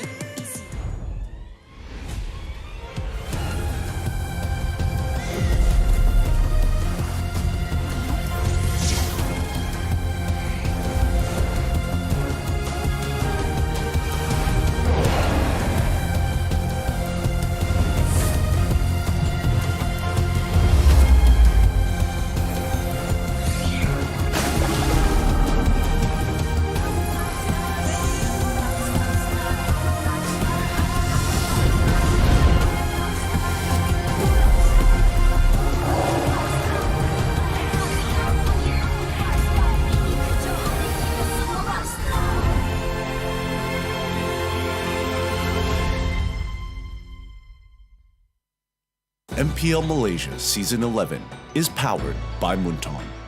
Official mobile internet, Hotlink. More internet, more speed, more Gaia with Hotlink. Game like a pro with ROG phone. Republic of Gamers, the #1 gaming brand in Malaysia. Champion Extra GG with Garnier Men. Fight 99.9% acne-causing bacteria in just 10 seconds. Official gaming chair, OSIM. Partners in Esports, AirAsia Super App, ESI, PKL, EGG, PSM, and Grand Pride.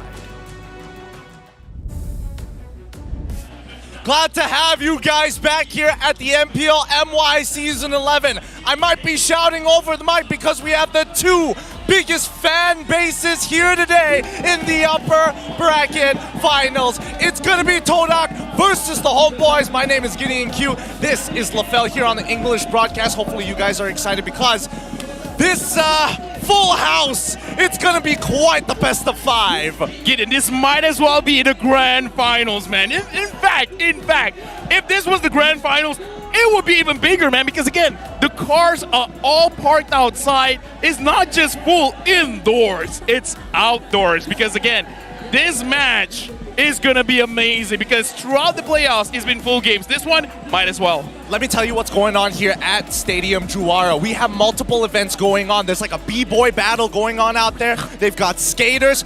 There were entire crowds surrounding them. As soon as today's game was announced, as soon as that timer hit 1 minute, everybody flocked in Stadium Juara just to watch this game. Here's the thing, right? You guys want skins. If you guys are able to do this, you guys deserve it. Predict who's gonna win, Homebois or Todak. Just scan the QR code down below and make sure you guys fill in the information like your game ID, and you guys have a chance to win epic or Lightborn skins for free. And here's the thing, man. Even I can't predict this one. All right. Now, me and Nadim, we had a little bit of a bet in a mini game going on with a bit of a medal and the back massage involved. You know, none of the important stuff. But what I will say is that this game is going to be hard to predict. I'm not going to put a bet on you, but I want to know where your thoughts are. Who do you think is going to be taking it away after seeing both of them play yesterday? Here's the thing. Looking at both of them play, Todak has definitely shown that they will create a draft where you don't want to fight them, right? They have the Minotaur roam, they have the Kaja jungle. It really just shows if you guys want to start a fight, you're not going to win against a Todak. And here's the thing, right? Homebois likes to fight. So judging by the way that they play, it's kind of in Todak's favor. But both of these teams, they have a rivalry, man. And during regular season, Todak took it. They did. And once again, Homebois weren't exactly very happy about it overall. And I mean, even the fans were going at each other's throats online. But now this is where all the beef is going to get settled. 1 best of 5 to predetermine it all. I don't know about you guys, but this is their moment. We're going to have a bit of an open house before we get on, but it's up to the main stage with our 2 hosts, Rose and Adine. So please, hosts, take it away. Terima kasih kepada caster-caster kita yang sangat-sangat handsome dan sangat-sangat S today. Anda bersama saya, Rose dan juga Adin. Wah, sorry Rose, I terpukau, I terpegun daripada kanan I sampai ke kiri I penuh penonton hadir di Stadium Juara. Belum Grand Finals tapi feels dia dah macam Grand Finals. Wosh, ini kena buka blazer ni, memang hangat, memang I tak sabarlah nak tengok match seterusnya sebab kita kena ingat sesiapa yang menang match seterusnya akan tempah tiket ke Grand Finals dan mungkin berpeluang untuk wakil Malaysia for our MSC nanti. Yes, betul tu. Whoever wins this match boleh santai dah malam ni. Relax. Tengok match yang seterusnya. Prepare. So, korang rasa siapa yang akan menang? And with that, mari kita invite kedua-dua pasangan teras pentas MPL Malaysia, Homebois dan Todak. Homebois berjaya meredukan Team SMG dan mara ke peringkat ini. Hanya 1 langkah lagi untuk tinggal untuk Homebois merealisasikan impian mereka untuk ke Grand Finals. With the heat from the Flame Boys here, semangat mereka semestinya semakin kuat membara. Tidak kira strategi apapun yang diperlukan, split pushing maupun team fight, memperolehi kemenangan menjadi matlamat utama. Siapakah yang akan menjadi playmaker for the team to achieve their dreams? Roaring with their flames, Homebois will show what they got. Todak langgar. Inilah dia, your 2 times champion, 2 kali juara MPL Malaysia, tak pernah miss langsung M Series. Todak langgar, King of Comeback, King Chiku, bakilah apa nama sekalipun, mereka pasti akan berikan yang terbaik. Mereka pasti akan mengagumkan anda semua dengan prestasi mereka dengan local lineup hadir di stadium juara kita. And now let us introduce the one who officiates the match and maintains MPL's integrity. Mereka inilah yang akan memastikan perlawanan sentiasa berjalan dengan adil dan lancar. Head of League Ops, Jay. Head Marshall, Nicholas. Kedua-dua Marshall, Yiza dan Haikal. Mari kita teruskan dengan fist bump di antara pasukan sebagai tanda professionalism. Inilah gaya kita. Inilah semangat kesukanan kita. Lawan kawan di luar gelanggang, lawan di Land of Dawn. Alright.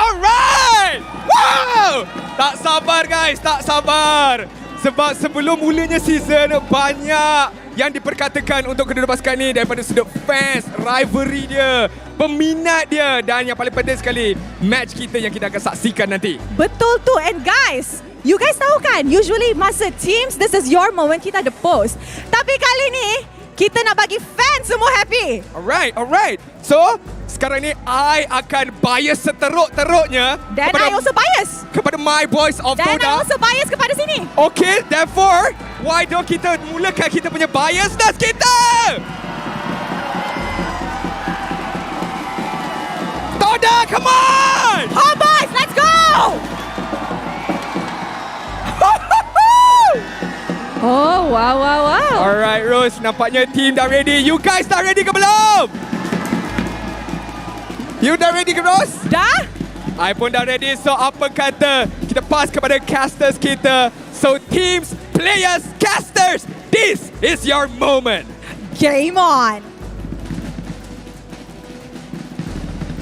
Thank you, Adin, as well as Rose. That's how you open up a show for one of the most prestigious matches here in MPL MY Season 11. Dude, the OSIM chair is great, but this is the moment where we gotta stand out, man, because again, they know how to hype up a crowd. We feel hype. Look at the crowd, because again, this isn't even the grand finals just yet, and I gotta feel like both teams, they'll be throwing out jabs, they'll be throwing out uppercuts, there's gonna be a lot of dodging, there's gonna be a lot of blood on the floor. I feel it. I'm already in my fighting stance. I'm already sitting on the balls of my feet. I am ready. Quick toes here to get my footwork going. But the real question is, who is going to take this matchup? So we're going to break it down for you. Starting off with the gold laners. Chiku guys currently at 777 average gold per minute. Just 22 over Sasa. Here's the thing, right? He doesn't just talk the talk. He walks the walk. As a gold laner, what is important to you? It is gold. And he makes sure, in terms of stats, he delivers. He's like number 1, number 2, and number 3 in a lot of the crucial standings when it comes to gold. But looking at Anip, 733, number 3. And again, Anip so far in the playoffs has been doing a lot of split pushing, which Todak has to be careful of. You know, I feel like the Homebois are a little different this time round. Beforehand, regular season, they're always consistent, but as soon as they get to the playoffs, they blunder, they flop. This time round, with Coach Dale at the helm, 2 import players as well from Indonesia, they feel invigorated. Anip especially has developed from 0 to hero overnight. Look, this has to be said. This is the furthest Homebois has ever gotten, and they don't want to stop now. If they win against Todak, it's not just a rivalry thing, man. They're on the way to become champions. They're on the way to represent Malaysia in MSC, and we're just 10 seconds away into the draft. You know, I was on Coach Dale's live the other day, and I asked him, how does it feel to guide a team to a top 3? You know what he said? And his answer really pissed me off because I didn't get any deep insight. It's like, I just told them, play with no regrets, live the moment every single time. And I'm like, God damn, Dale, like, nothing like you were nervous. Like, no, full confidence, full charisma. So Homebois is just like, play with no regrets and thought out there breaking the limit. So both of them are going above 100%. Right now, we're going into the pick and bans.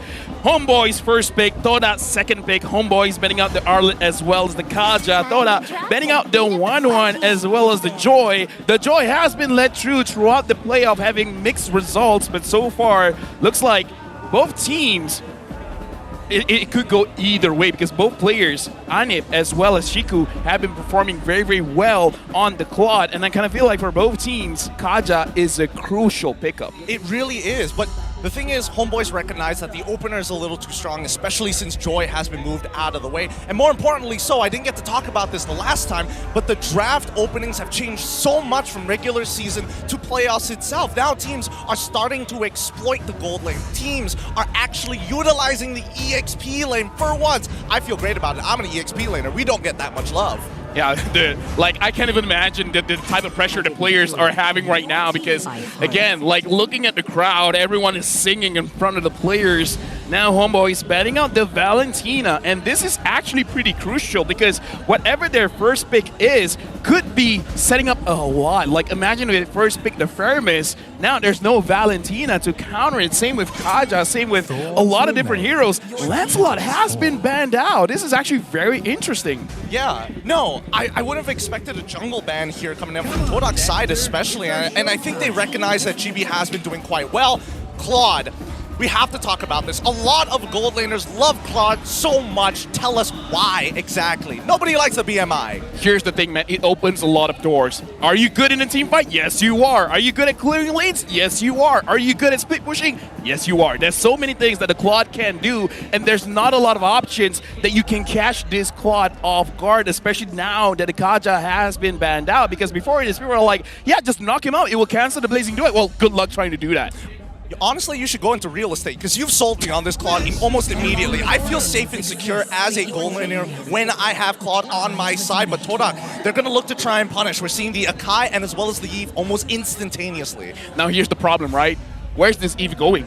It could go, to the mid. It could be a roamer, right? Look, as much as I love Todak and their weird drafts, I actually think polar opposites of both of these teams. I want to see Homebois really dig deep into the hero pool, and I want to see Todak actually have set plays on meta drafts. Okay, right now, here's the thing, everything could go anywhere for Todak, so I really want Coach Dill to just focus on what they can get. And I'm thinking something like a Martis would be pretty good. It goes well against the Akai, and so far, especially watching the game between SMG and Lunatix, the Martis really is very oppressive in the jungle, and Martis has been picked up alongside the Grok. Let's not also forget that with the monocoils, he can get inside and outside of the box without taking the stun with his anti-CC, and I think Todak, they recognize that too, right? That's why they have the Akai and as well as the Eve. They want to make sure, and with the ban of Lancelot, they're targeting GB to make his life difficult around these neutral objectives. Okay, now that the carry has been picked up, it's starting to kind of show. Like I said, Todak, the way that they've been drafting,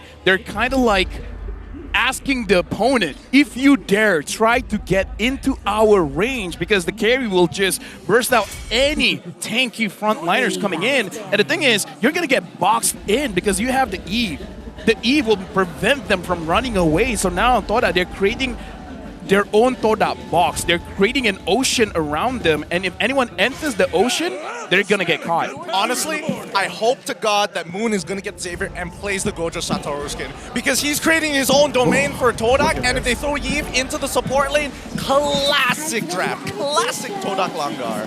And right now, looking at the Flame Boys, they're super excited. Todak now, again, they're banning out two heroes, Farsa as well as the Lilia for Warlord, and Warlord, again, has been performing extremely well, but the thing is, there's still a lot on the table. One of them that he has shown that he could play is the Sicilian, where it didn't win them the game. If I'm not mistaken, it was against Todak. He did not die at all, but again, it was not enough to win them the game. And now that Natalia has been banned out, kind of showing an immobile mage coming up. I see.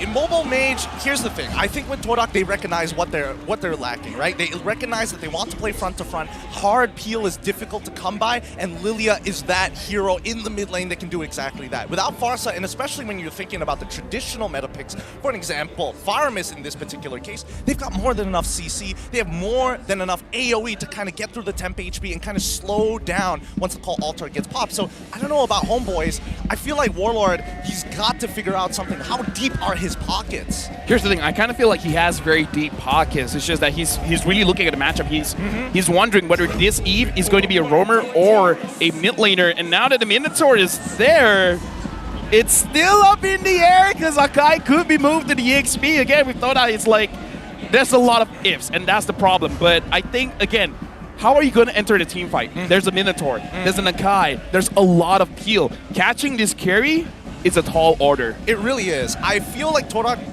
this is what I was hoping to see, right? Set plays on, somewhat of a meta draft. You know, they're not going to hit all the notes in a draft, but that's what you can expect here at the playoffs. But it's tough. The front-to-front from Todak is looking so very good. Homebois, on the other hand, they have two directions. Either they continue up with their composition being, hey, we're going to play front-to-front, that's totally fine, we've got a Claude, or they can start shifting things around and diving deep into the enemy opponent's composition. And the one counterpick that comes to mind is Diggy. And we're seeing the farmers as well as the Benedetta. So they don't mind the CC, but they're going to dive hard. I want to see if they're going to force things out, man, because again, when you have a Martis, you have map control. If the Grok, the Faramis, as well as the Martis can establish a quick way to ensure that the front lines don't get to farm, the front lines don't get the experience, making them super squishy, it could be bad for Todak because, again, every single draft, there's always something that you can exploit. And the thing that they can exploit right now is the lack of damage in the early game. And I think if they want to get more damage in the early game, how are they going to do that, right? I'm guessing, based on what we're seeing here, there could be a number of jungle options. Hellcurt! Finally, in the playoffs, we get to see the Hellcurt. It's been so long, and it's been banned out pretty commonly amongst most players, but now that Todak is going to be utilizing it, I'm excited to see Rival look at a one-shot on it in the gold lane at level 4. I'm just so glad that we've cast it for so long that we even called it like, yeah, this Akai, there's a chance that he could go to the EXP. And he went to the EXP. Right now, looking at the cosplayers, styling it up, looking at both drafts, it could definitely go either way. But looking at the numbers now, it is Todak favored for the early game. The ultra late game, Homebois, the thing that they got for them is the kill pressure and the push. I mean, it's not looking good here in terms of just hero matchup predictions alone. Homebois are on the losing end, but overall, for the compositional predictions, it feels like Homebois has more tools, more options to get in this one-dimensional composition from Todak. And with that being said, let's go into game number 1. Todak going up against Homebois. Who's going to the grand finals? Let's find out. Welcome to the land of Dawn, everybody. Now, let's take it down a notch. Homebois on the blue side, Todak on the red side. Expect this to be a long series, and if it goes 5 games, so be it. Okay, so right now, Rival, this is very interesting because we've seen Hellcurt quite a bit, but they usually go with the Assassin emblem. But for this one, Rival is actually going for the Jungler emblem, making sure that he can secure those neutral objectives. And again, it does kind of spell out a plan B where they can split push for the win. Here's the thing about Hellcurt, right? Especially in the early game, before he gets any of his items, especially the first item, he's going to be generally slow on that clear, and he doesn't want to pull away one of his team members to start leashing for him to kind of compensate. So therefore, taking Demon Slayer keeps him on par, at least with Chibi, for the first 4 levels. Right now, we can see so far a lot of HP has been traded by both sides, but again, it's more like trying to test the waters. No one is really committing hard towards anything. Supat and Momo here, even though Momo is a little bit in front, it kind of feels like it is still a very neutral lane. Well, honestly, that's the thing. The one thing I'm questioning about the draft is the overall, why not throw Grok into the side lane, give it over to Supat so we can force that priority, so they can always make that first move on the map. I kind of feel like it is definitely something that they were discussing hard on, because again, Supat has shown that he can use the Grok, but I kind of feel like it was the Grok pick of Supat against Todak during the regular season that did not work out. So maybe in game number 1, they don't want to take that risk. But again, there's potential 5 games here, so we could see adjustments later on. All right, so we see Supat and Moon, they're going to interact with each other. It's not going to matter too much, but the information that he's gathering is more... Oh, wait, hold on. Okay, had Supat committed to that, I'm pretty sure he was going to get the kill, but he doesn't want to give that first kill over to specifically Rival to start his snowball. Here's the thing, I kind of felt like Supat was like, if I hit level 4, I'm going. If I hit level 4, I'm going. But he did not. Right now, the turtle has been started. Momo goes in. Heavy spin. Sapat throws away. Rival goes in. Will he be able to secure? No! Chibi secures the turtle. Sapat goes in. Petrifies onto Rival. Rival still able to go out with a slither of HP. Man, Homebois are playing very cold and calculated this time. If this was regular season, Sapat 100% chases down Rival to the ends of the earth and is willing to give his life because at the end of the day, right, Homebois, the pinnacle of them making a play is with Chibi and a Barbosa. They're the ones pushing the momentum. They're the ones who's going to dictate the play. This is why it's so interesting, man. Playoffs is different, man. Everyone has so much adjustments that they did. And what, like just a 1 week break? And all of a sudden, a play that usually results in a kill and then some kind of snowball effect goes on. They're like, no, we can't be patient. It's going to be 5 games. So making sure that you don't overextend yourself is actually very, very crucial here. Now, I mean, there's another way of thinking of it, right? If you want to, escalate the game even more, you want to speed things up, that's definitely something both of these teams could do, because remember, after this, there's another best of 5 with Team SMG, so the winner of this omits themselves from having more games. Rival potentially getting caught. First blood for Chibi, and now Yums as well as Moon trying to run away, but Chibi will prevent that from happening. Double kill for Chibi. Yums is there, unable to do anything. Triple kill, and now Chiku Guys down bot. Does a little bit of damage to Barbosa, but it's not going to help his teammates out. Hell of a good timing coming in from Homebois. Chiku Guys might be in some trouble, though. Yeah, his 1v4, not much can be done. He wants to give the kill over to Anip, but no, they're really taking their time. And Chiku Guys gets a shutdown. Homebois was too desperate to give the kill to Anip. Yeah, if they really wanted to give it to Anip there, somebody should have just taken it. They don't have the time in the early game to kind of sit around and look to punish Chiku. And because of that, Chiku, he does lose his Purify, and Homebois, they might make a re-engagement down by the bot side one more time, unless Todak, they do their tempo change, where they do a weird lane swap in the middle of nowhere. I like that Rival got the EXP minion just so that it doesn't really happen that he loses the farm too much. Right now, the turtle has been started by Chibi. Momo has the vision. The turtle is getting chunked quite a lot, and it doesn't look like Todak will contest. Now, unfortunately, as much as Rival would like the EXP in his own jungle, and the fact that Homebois have been constantly invading him, he's going to be a little bit behind here. The fact that he goes for the EXP lane, yes, he needs a little bit. He's not going to get as much as a regular laner because of his jungle blessing, but hey, it's better than nothing. Right now, Gideon, it's almost 2,000 gold lead for Homebois. What are we really looking for right now? Okay, what we're really looking for is that Homebois wants to keep up this pressure. So far, even though they gave a kill over to Chiku Guys, it's not the biggest deal in the world. He still needs time to scale. So Rival should be the target of the punishment. Secure your neutral objectives, and then Homebois set themselves up for their weakest part in their gameplay, which is closing out games. And right now we can see Homebois putting pressure again in the jungle, even though, yes, Rival has been able to secure his buffs, but it's not an easy time for Rival here. But this is one of those moments where, as a jungler, you just got to make sure that you don't tilt, and Rival had to use his ult, it seems like, just to get away. Personally, for me, I feel like the Dark Knight Falls, a lot of teams struggle to deal with it. Oi. Oh, Momo catches too, but Rival's not helping out. And Momo, you're all alone. Sunpai grabs the kill. Moon tries to reverse things around, but Warlord pulls in. Rival takes him down. Warlord secures the kill. Down the bot, Chiku Guys gets a kill onto Anip, but looks like Chiku Guys is going down to Barbosa.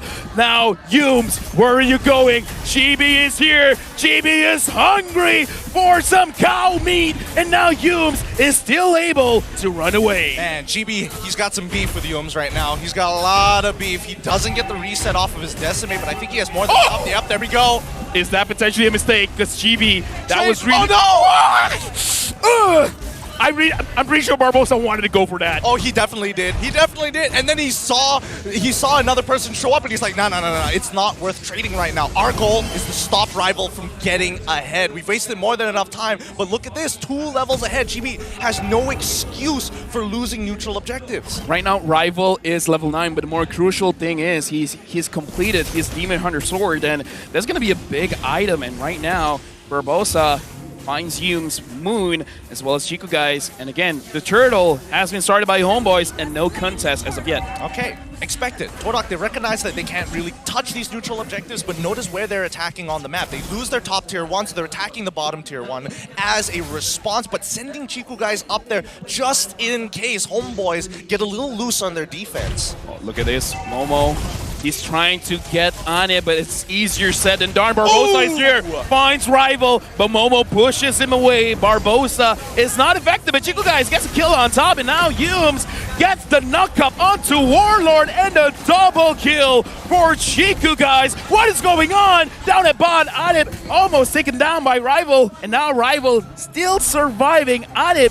has to be very careful. An unfortunate turn of events here. Homeboys try to make a hard read on Todak with the number of players they have on the bottom side, and unfortunately losing out their skirmish. Like, Subbat still had his ultimate, still had his petrified, so Subbat got caught out on that top side before he got that extra bit of support from Warlord. Now I just have a question that needs to be answered. Todak, how did they stop the bleeding? Because now, even though Homeboys has a gold lead, but Todak doesn't look like they're losing. Well, Todak positioned themselves where they're looking for loose holes in the defense from Homeboys, and in this case, it's the skirmishes that they won out. Now, as much as Todak would have liked to trade 1-for-1, and that should be the expected outcome. Wait, Barbosa engages onto Moon, but Moon able to leave it without any problems. Barbosa botched engage. Now he doesn't have a flicker.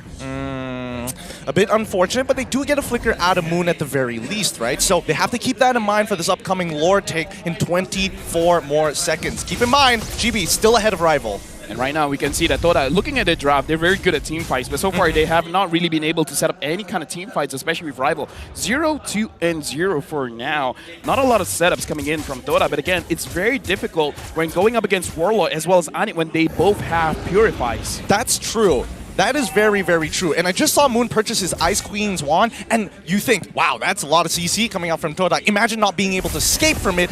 You have to use a battle spell, and I think Moon's purchase guarantees that.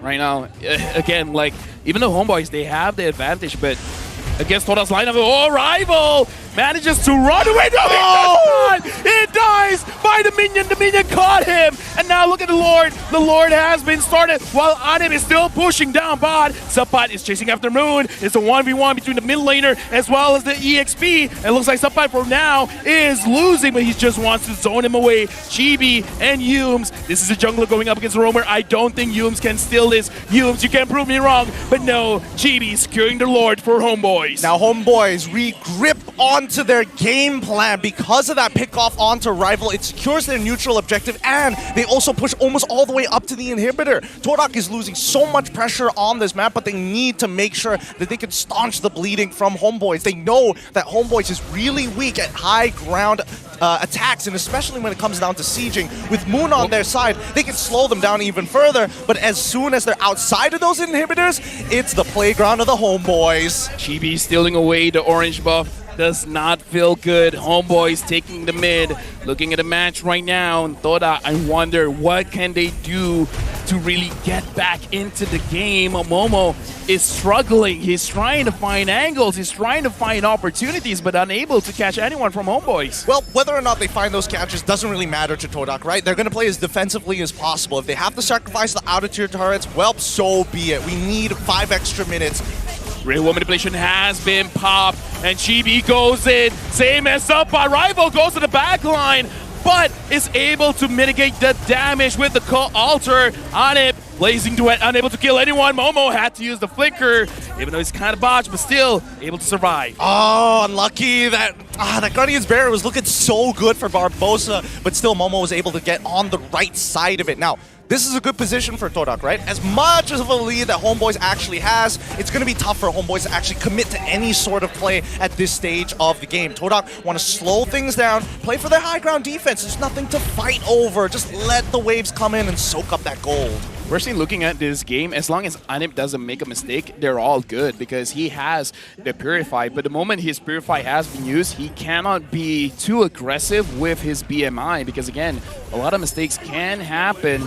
Right now, Homeboys are at 6k gold lead, and in this game, there's not a lot of kills, like 7 kills to 4. It is okay. It is an okay amount, but it's not like super bloodthirsty. Look, what am I watching? MPL PH or something? This is Malaysia. We like to fight for a reason, but looking at the gold ranking, right, we can definitely tell where that 5k is coming from. 4 out of the 5 members from the side of Homeboys are winning out not only in their lanes, but the economy. Barbosa? Overextending quite a lot. Momo gets the cash that he was looking for, and Barbosa gave it for free. If he had a flicker, could have survived it. He did not. Yeah, he did not have the flicker. I'm more confused as to why Barbosa let himself in that sort of position. Was he not expecting Akai to be there? Like, Sapai goes into Rival, but again, able to survive. Right now, Homebois pressuring top lane.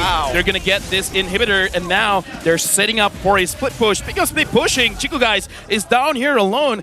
Doesn't look like anyone can stop him. Barbosa is on the way, but can he really do anything about it? Not really. I mean, Homebois, they don't mind giving away the outer turret, right? I mean, they just traded it for an inhibitor, and it feels weird to me, and it feels very uncomfortable, but Todak, they like this kind of pressure. They know, sacrifice what we need to sacrifice, we'll come back later. This is a chess match, because again, before that, Chico guys is caught, gonna get taken down by Warlord. He was sleeping, and he paid the cost for it. Right now, Homebois starting the Lord. Todak, they don't have their gold laner. Will they try to contest? Rival is at the top brush, looking for a situation that he can go in. But looks like they're gonna let it go over to Homebois, and Momo is able to run away. No, I don't think so. Heavy spins out. But still, this is not a good situation for Todak, the Lord, going over to Homebois. All right. Unfortunately, Homebois missed the timing for the next wave spawn. It would have been great if he did, because by the time the Lord would have followed the previous wave, that means that Akai wouldn't have his ultimate and would have to wait about 13 more seconds until that would occur to start a play. Regardless, looking at the resources that they actually have, everybody's battle spell is slowly coming back up. Chiku guys, he's got to wait about 35 more seconds until he has his Purify, and it's really important that he does. Homebois are looking out for him. As much as they want to play that front to front, Chiku, if he's out of position even slightly, Warlord, Barbosa, Subba, they're jumping on him.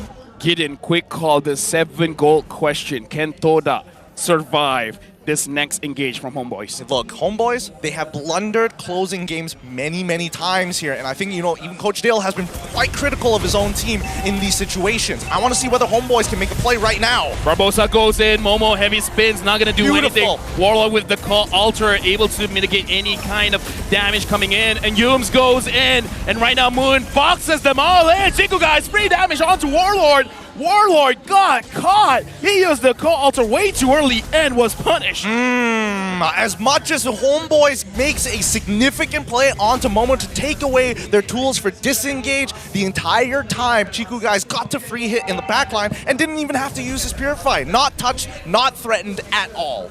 This is kind of ironic, but right now, Chiku guys as well as Yums are the best of friends, because 5 assists to Yums, 5 kills to Chiku guys, and speaking of Chiku guys, he gets taken down by Anib. I'm sorry for talking about you, man. That's the caster curse at work. Look, he's giving his donations over, right? He's paying his dues. He will get dividend later on in the future. I think the Malay term is Chari Rezeki? Yes. That's what's happening right now.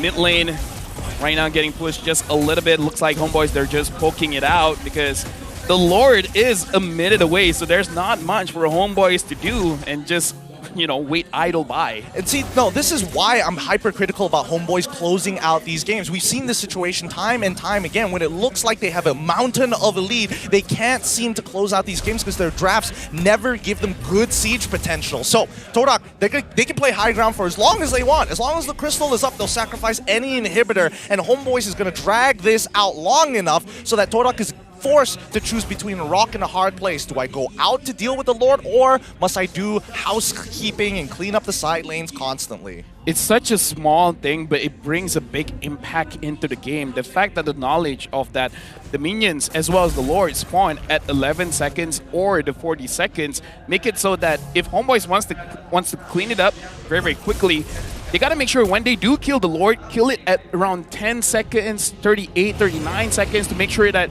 when the minion spawns, the Lord immediately spawns with them and they have 3 waves pushing in together. I mean, it really depends on the situation, right? In case you want to have to delay a little bit longer to get a couple of ultimates for the upcoming fight, you can actually wait around the 15-second mark to wait for the next interval of the wave spawn. But now here's where it's going to get dangerous, because Todak as 5 are a very deadly force. And right now, Yums goes in, Sapai taking quite a lot of damage from Chiku guys. Momo is still holding on to the Lord. Same can be said for Chibi. Barbosa trying to find a good flank. Rival sees him.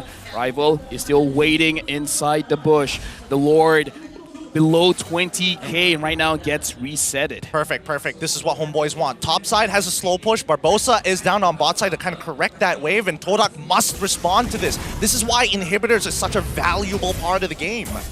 Right now, it's got to be very, very tiring for Todak, and this is just the first game of the match. 70 minutes in, Lord starting up again, and Chibi is trying to pull the Lord over. Momo is trying to prevent that. Yumes as well as Moon and Rival, they're all waiting at the flanks. Barbosa taking quite a lot of damage from Rival. Rival gets out of that situation. Worried that Barbosa will counter-engage. Chiku guys is not here in the fight. They see Rival. Oh. Rival has to run away. Yumes taking a lot of damage from it. Homeboys, they're going for the Lord. They're going to secure the Lord. And now, it looks like Todak, they can't even go for the fight. Yep, back away, back away. You don't need to expand any more resources. I just saw 3 Winter Truncheons be purchased. Am I wrong there? No, 2 Winter Truncheons, and it's going to be a Blade Armor coming in from Barbosa. Now, Todak, this is not exactly the best position in the world, of course, but their high ground defense should be more than enough. And with Chiku guys here, usually the Lord isn't much of an issue. We're expecting around the 3rd to around the 4th Lord. That's when Homebois is going to have more than enough stats to actually muscle their way into the crystal. The Lord not looking very healthy. Hold up. Sapai goes on to Rival. Rival has to run away. The Lord has been taken down. Cole Arthur used by Warlord. Rival goes in. Zapat goes down. Momo with a sliver of HP is able to run away. Anim going up against Chiku guys. Chiku guys going to get taken down. Killing spree for Anim, and Anim is going straight for the crystal. Nothing is stopping him. And Homebois takes game number 1. What a game. That's a great start to this best of 5, and the Homebois build momentum for the rest of the series. Todak, unfortunately, their game plan, especially when it comes down to team compositional fights, it's good if it's a front-to-front, but you can never expect Homebois to always play by their rules. Every draft has their weakness. This is a good draft coming in from Todak, but again, the early game is so... You can exploit the early game just because they don't have enough damage. They wanted to answer it with Rival on the Hellcurt, but it looks like it wasn't enough. Going up against the Martis, going up against the Growl, going up against the Faramis, it ain't enough to beat down Homebois. I mean, it's about pressure all across the map, right? That's why Coach Dale decided, you know what? Instead of going super crazy, super standard, let's give Sapat his Benedetta so he can push out the wave super quick. We're not going to give him Grok. That way, he can get in and out of the jungle to start messing around with Hellcurt. I kind of feel like giving Sapat the Benedetta as well gives him this very good mental attitude, right? Because I'm starting the day off with a win in my lane. And again, it's like, it's very different when you're playing EXP as like a tanky kind of hero, even though, yes, Growl deals damage and et cetera, but again, it feels different to use a Benedetta, you know? It really does, especially with the high skill cap that you're required to have to play it, especially during the playoffs. You've got very important jobs here. And I think, you know, at least with Benedetta, it's a little bit more forgiving compared to something like Grok. Grok has to use the flicker to get into the back line. You think he's going to walk around with power and nature and not get punished? I think not. Here's the thing, right? Todak's draft is great. But the thing is, for you guys at home, if you want to play a great game like a pro with ROG Phone, Republic of Gamers, the #1 gaming brand in Malaysia, get your savage with the fastest and most responsive display. Climb through your ranks as fast as possible with the biggest battery of 6,000 milliamp hours battery. With that kind of battery, you can go for a best of 5, no problem. I'm going to tell you a bit of a secret here, and hopefully ROG doesn't listen in on this. I put my power bank next to the phone, and I was like, man, my power bank is out. So I charged my power bank with their phone. Oh, don't tell them that. Don't tell them that. No. They find out. If RG executives notice, like, oh my god, dude, there's no market for power banks. But either way, what a match, Gaiden, game number 1. Yeah, it was quite the spicy match. Let's look into the item build because I'm very curious what Barbosa was thinking with his itemization. He was chunking out Hellcurt so much. Like, I feel so bad for Rival. He had a really rough game. He was invaded constantly. He was down in levels, and by the time he was at a point where he was relevant to one-shot the Claude, it didn't matter. He already had the Winds of Nature. He had Martis covering him. He has to deal with Benedetta with a Winter Truncheon. Come on. It's very unfortunate, man, because Yumes, he has the Dreadnought armor to deal with the Martis, but it was not enough. And this does show how strong when you have a very early lead against your opponents, because again, Rival with this Hellcurt was supposed to be the answer to the problem that is Homebois going to deal a lot in the early game, but unable to do so because I've talked with players, right? And they said they pick up a Hellcurt when there's like a lot of tanky members from the opposing side just because they're going to be in the front. I want to be in the back. I can just jump behind. But again, if you don't have any kind of lead, it's very difficult to play the Hellcurt. Look, not all solutions are going to be perfect. Take Marquis for an example from BTR. He's only played like 3 times in the overall season. And again, we'd like to believe that he is the solution to Kyrie, but that's sometimes just not the case. The meta demands more out of our players, and all they have to do is to find the opportunity to abuse it. In this 18-minute game, I would say that GB, he's doing a phenomenal job, right? There were obvious moments where Homebois did make a couple of blunders and did give Chiku his outstanding 81,000, the carry of our game today here. Man, I feel like when Chiku is awake, he does God's work. As soon as he goes on autopilot, Barbosa is like, got you. But here's the thing, man. Like, look at Chico Guy's damage taken. 70,000. That's actually quite a lot for a gold laner, especially when you compare it to Adik with 48,000. So this is kind of like the good and bad of a carry. You can deal out the damage, but the thing is, you kind of have to take some damage yourself. Of course, she's so short range. She has to walk up. But let's talk about our MVP of this match, brought to you by Hotlink. It's going to be Chibi. At the age of 20, he has been one of the most consistent junglers here at the MPL. Very unlikely for him to miss out his retributions, especially when he has a level, arguably 2 levels of a lead. Here's the thing, man. Like, Wasa is over, but this guy's still hungry. He's chasing after all the kills. And again, I like when Chibi has a hero where he can dominate from the early to mid in the jungle, because before this, like, he was shining on the assassins, but the assassins kind of got to skill a little bit. So he's like, you know what? Screw it. I just want to, even without items, I want to make an impact. And he definitely made an impact. Man, honestly, I should follow Chibi's regimen. Even though it's Raya, still wake up for Sahur. Right now, we're going to look at the highlights brought to us by Garnier Men. And Gideon, throughout this game, Chibi kind of looked like he's free taking all the turtles. Oh, absolutely. I think this turtle take was very impressive. He did it basically blind here against the Dark Knight Falls coming in for Rival, and they were both at the same level. As soon as he wins that 50-50, this game fell into the hands of the Homebois. They started pressing into the enemy jungle. They made a blunder here. If they got Chiku guys, it would have snowballed a little bit faster, but that doesn't take away from what Homebois was achieving with their overall draft. Yeah, again, like, it's crazy to think, but not just for one season, but for multiple seasons, Chibi is our turtle mania. I mean, like, I know he's from Terengganu, man, but he likes the tortoises a little bit too much, so you only get that joke if you're from Malaysia. But again, looking at the fight, it does seem like Todak, they were playing in the backhand throughout the entire game. Hey man, what happens in Terengganu stays in Terengganu most of the time, but Chibi's like, I'm going to break out of that and I'm going to show the world what it's like. And I mean, for his neutral objective games, he's been securing it extremely well, but I want to be a little bit more critical on Todak right now, because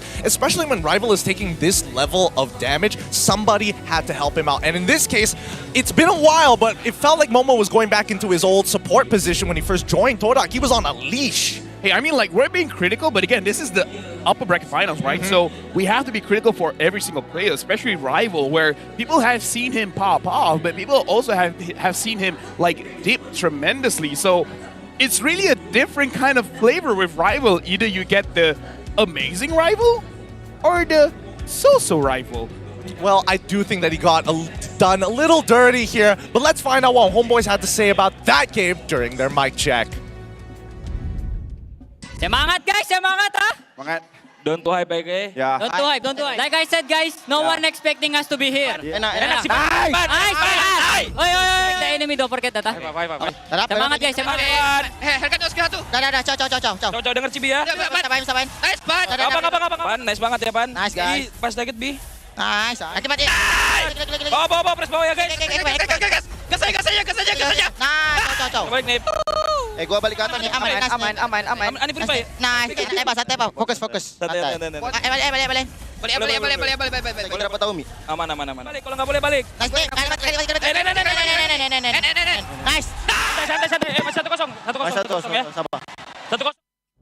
Dan selamat kembali ke The MPL Open House. Anda bersama dengan saya Rose, Adin, Pochi dan juga Uncle Chikanu. Alright guys, ini baru match yang pertama tapi dah rasa macam penghujung-hujung ni dah sekarang ni. Memang orang kata apa, dua pasukan gegasi. Satu adalah tim yang tak pernah gagal untuk pergi ke M Series. Betul. Dan sekarang ni lagi satu tim yang bangkit daripada season lepas. Kali ni diorang nombor 3 dah dalam tangan. Tapi sekarang ni diorang yang dah menang game pertama.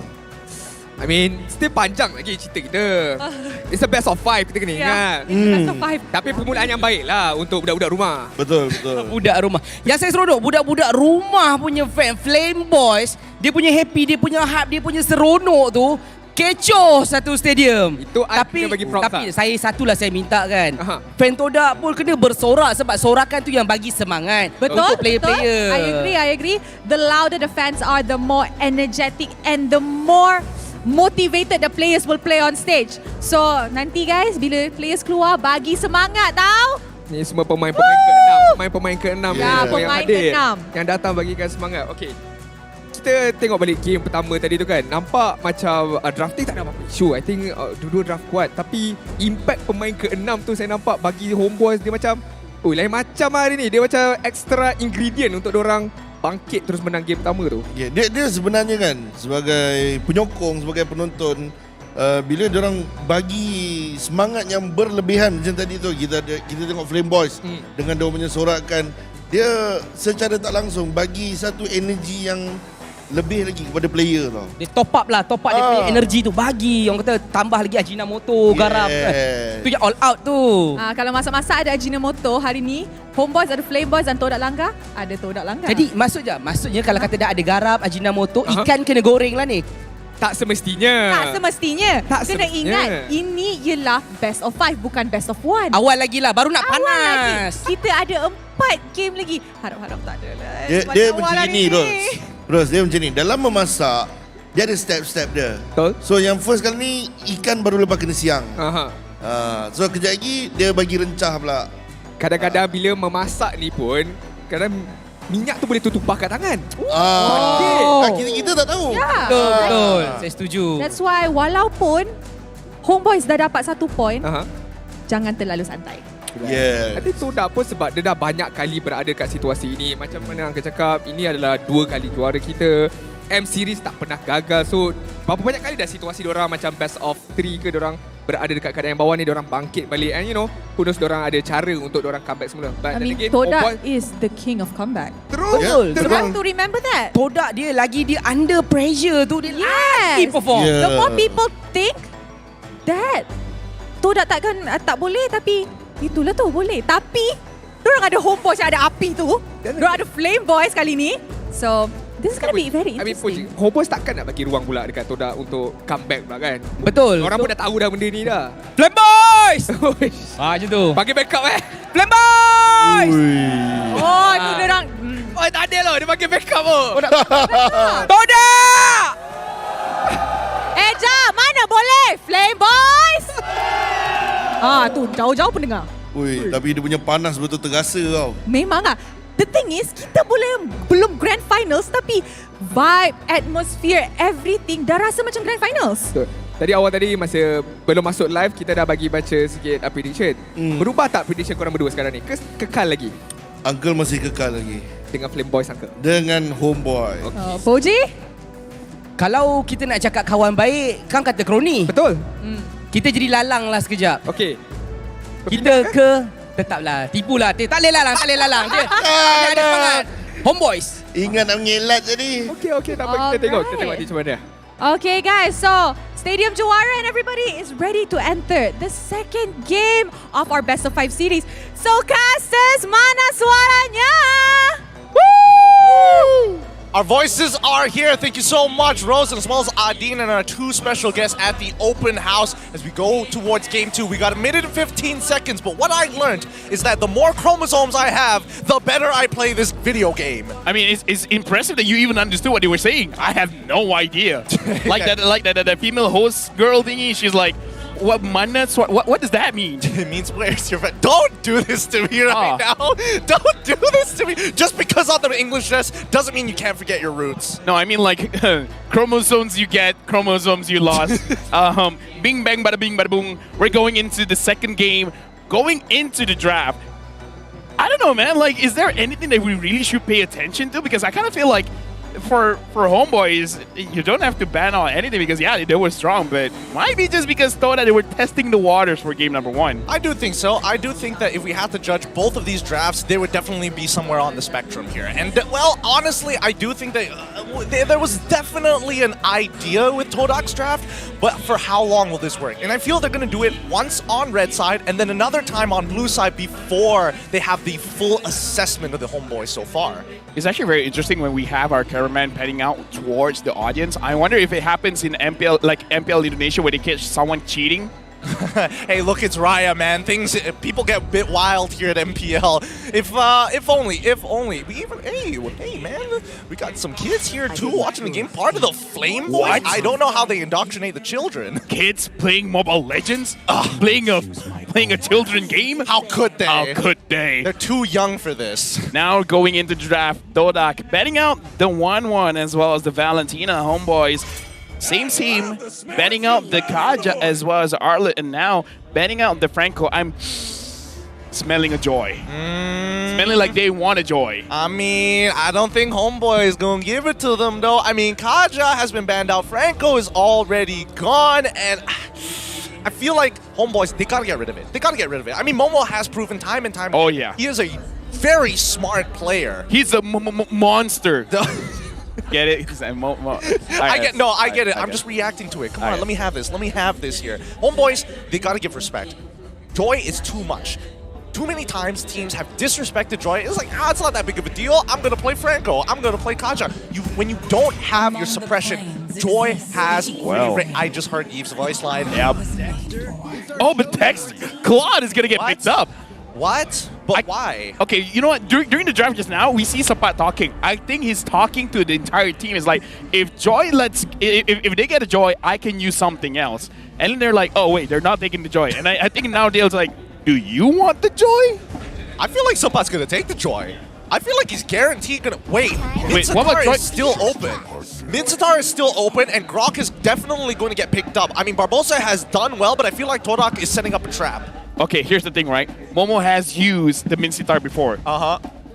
Kind of sucks. So we have to see if it is picked up, whether Humes is going to be the one using it, or he has been training to make sure that his Mincetar is on par. Look, if he knows how to play Franco, I'm sure Mincetar can't be that hard, right? I mean, he plays Yves in a support position. I feel like that's even harder than anything else that we've seen from him. Now, Todak, they lock in the Farmers as well as the Martis. It feels like Todak, they know exactly what they want in this particular draft.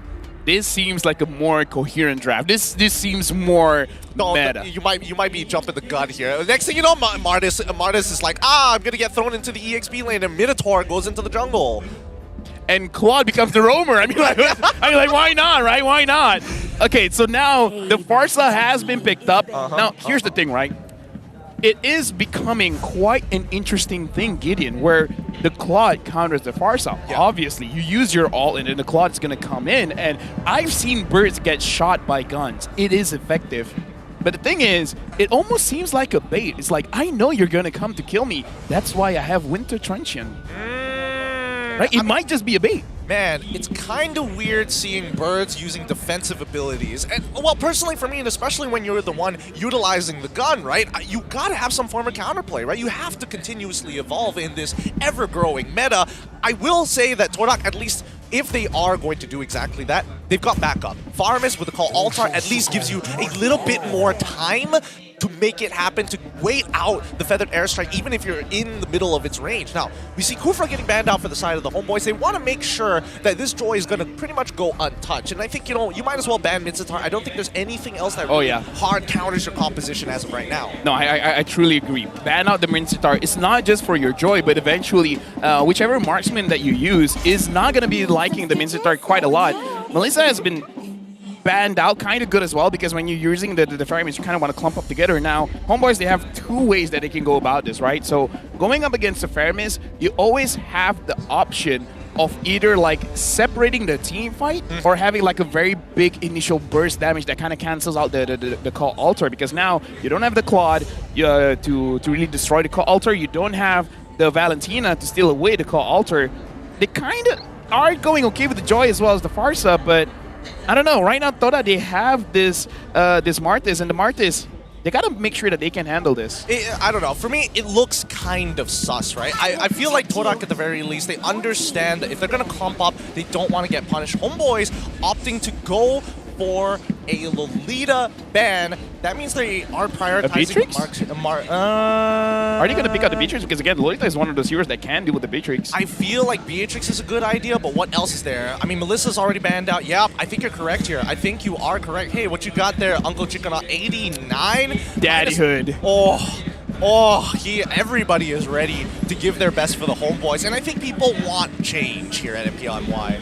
Again, like Homeboys is a crowd favorite, and Todak did not have one. They have 2 championships, right? If they go for a 3, that's amazing. But now the Hayabusa has been banned out. Haven't seen a lot of assassins coming in from Chibi unless it's the Lancelot. Yeah, I think Hayabusa is kind of odd here, because Lancelot is probably the highest priority in terms of assassins overall, because you can actually play him as a tank. And if he was going to play Hayabusa, he probably would have gone for Ling instead. Yeah, so now the Beatrix has been picked up. So let's look at the advantage for Homeboys. What is the advantage? As of right now, I feel like Homeboys, they've got some great die potential, especially when they have Joy. He's pretty much going to do whatever he wants to. The team just needs to kind of hold that front line out, bait out as many spells as possible, but they need disengage. And I think with Grok, they will have to sacrifice him in a lot of these fights, so maybe they can get a little bit of support or help in the jungle. I'm thinking Akai might do a pretty good job here. At least you could split up the call Altar a little bit more. Fredrin obviously feels like a natural go-to, but it really depends on the flavor that GB wants to play.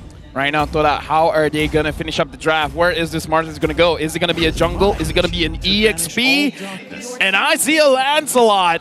And I see a Cho. Haven't seen too many Chos here in MPL Malaysia. Is this MPL Philippines? Well, I think if any team was going to do it, it would have to be Todak, right? Without a doubt. They've seen some of the best Cho players in the world during MSC, during the big tournaments like M4, upcoming M5 as well. They might even qualify once more.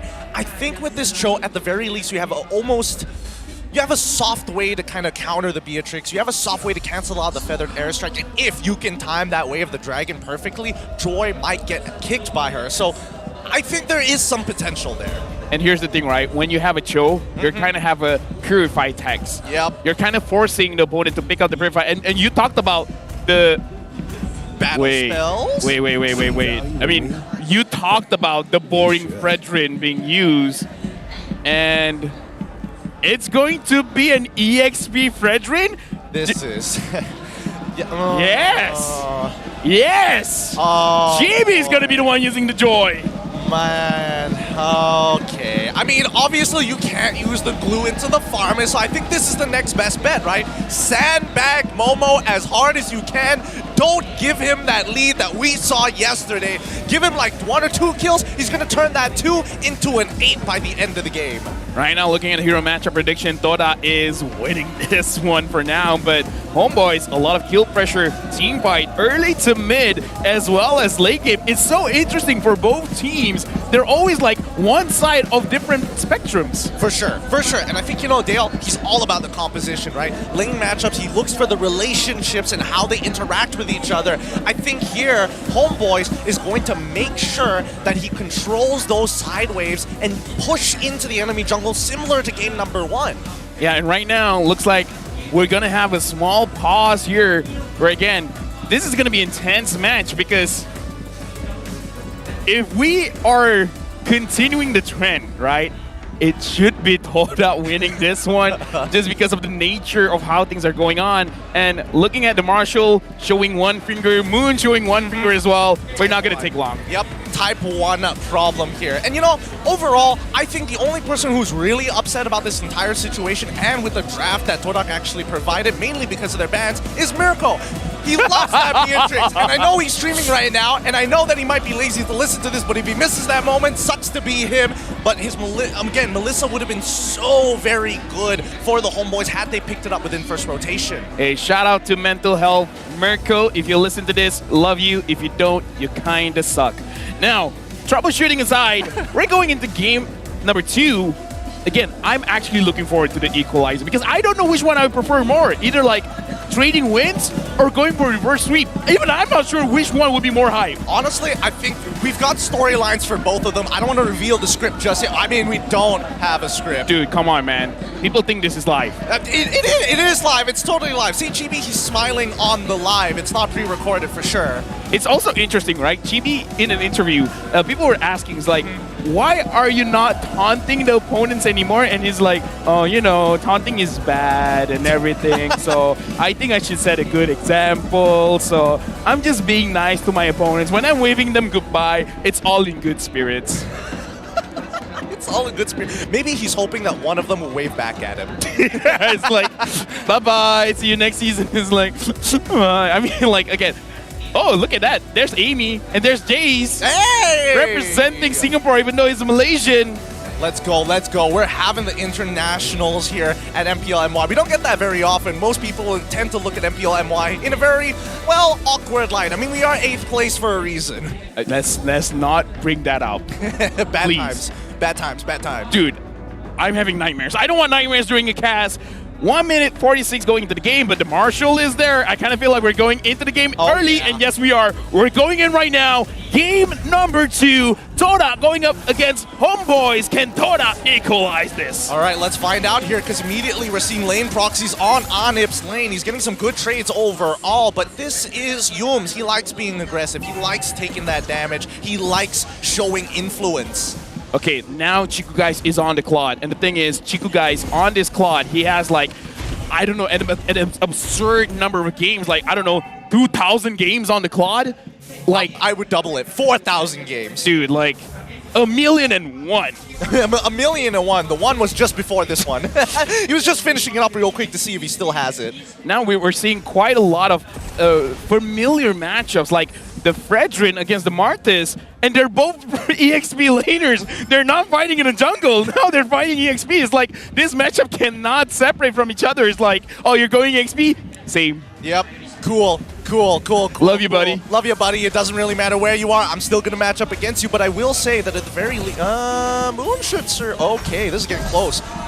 Warlord gets the kill. I was looking at Barbosa. It's like, oh, you don't want to help out, buddy? And Warlord now is the runaway. Oh! Rival secures the kill. He's like, you're not going to go down. You're going to go down to me. Rival gets away with the punctures. Look, I'm going to be honest with you. I'm very curious about what that mic check looked like, because it could be either Moon is sweating out of his mind thinking, I'm going to die here. He might be calling for his jungler very early on, but at least they got the trade. I don't know if it's planned or not, but hey, at least they got it.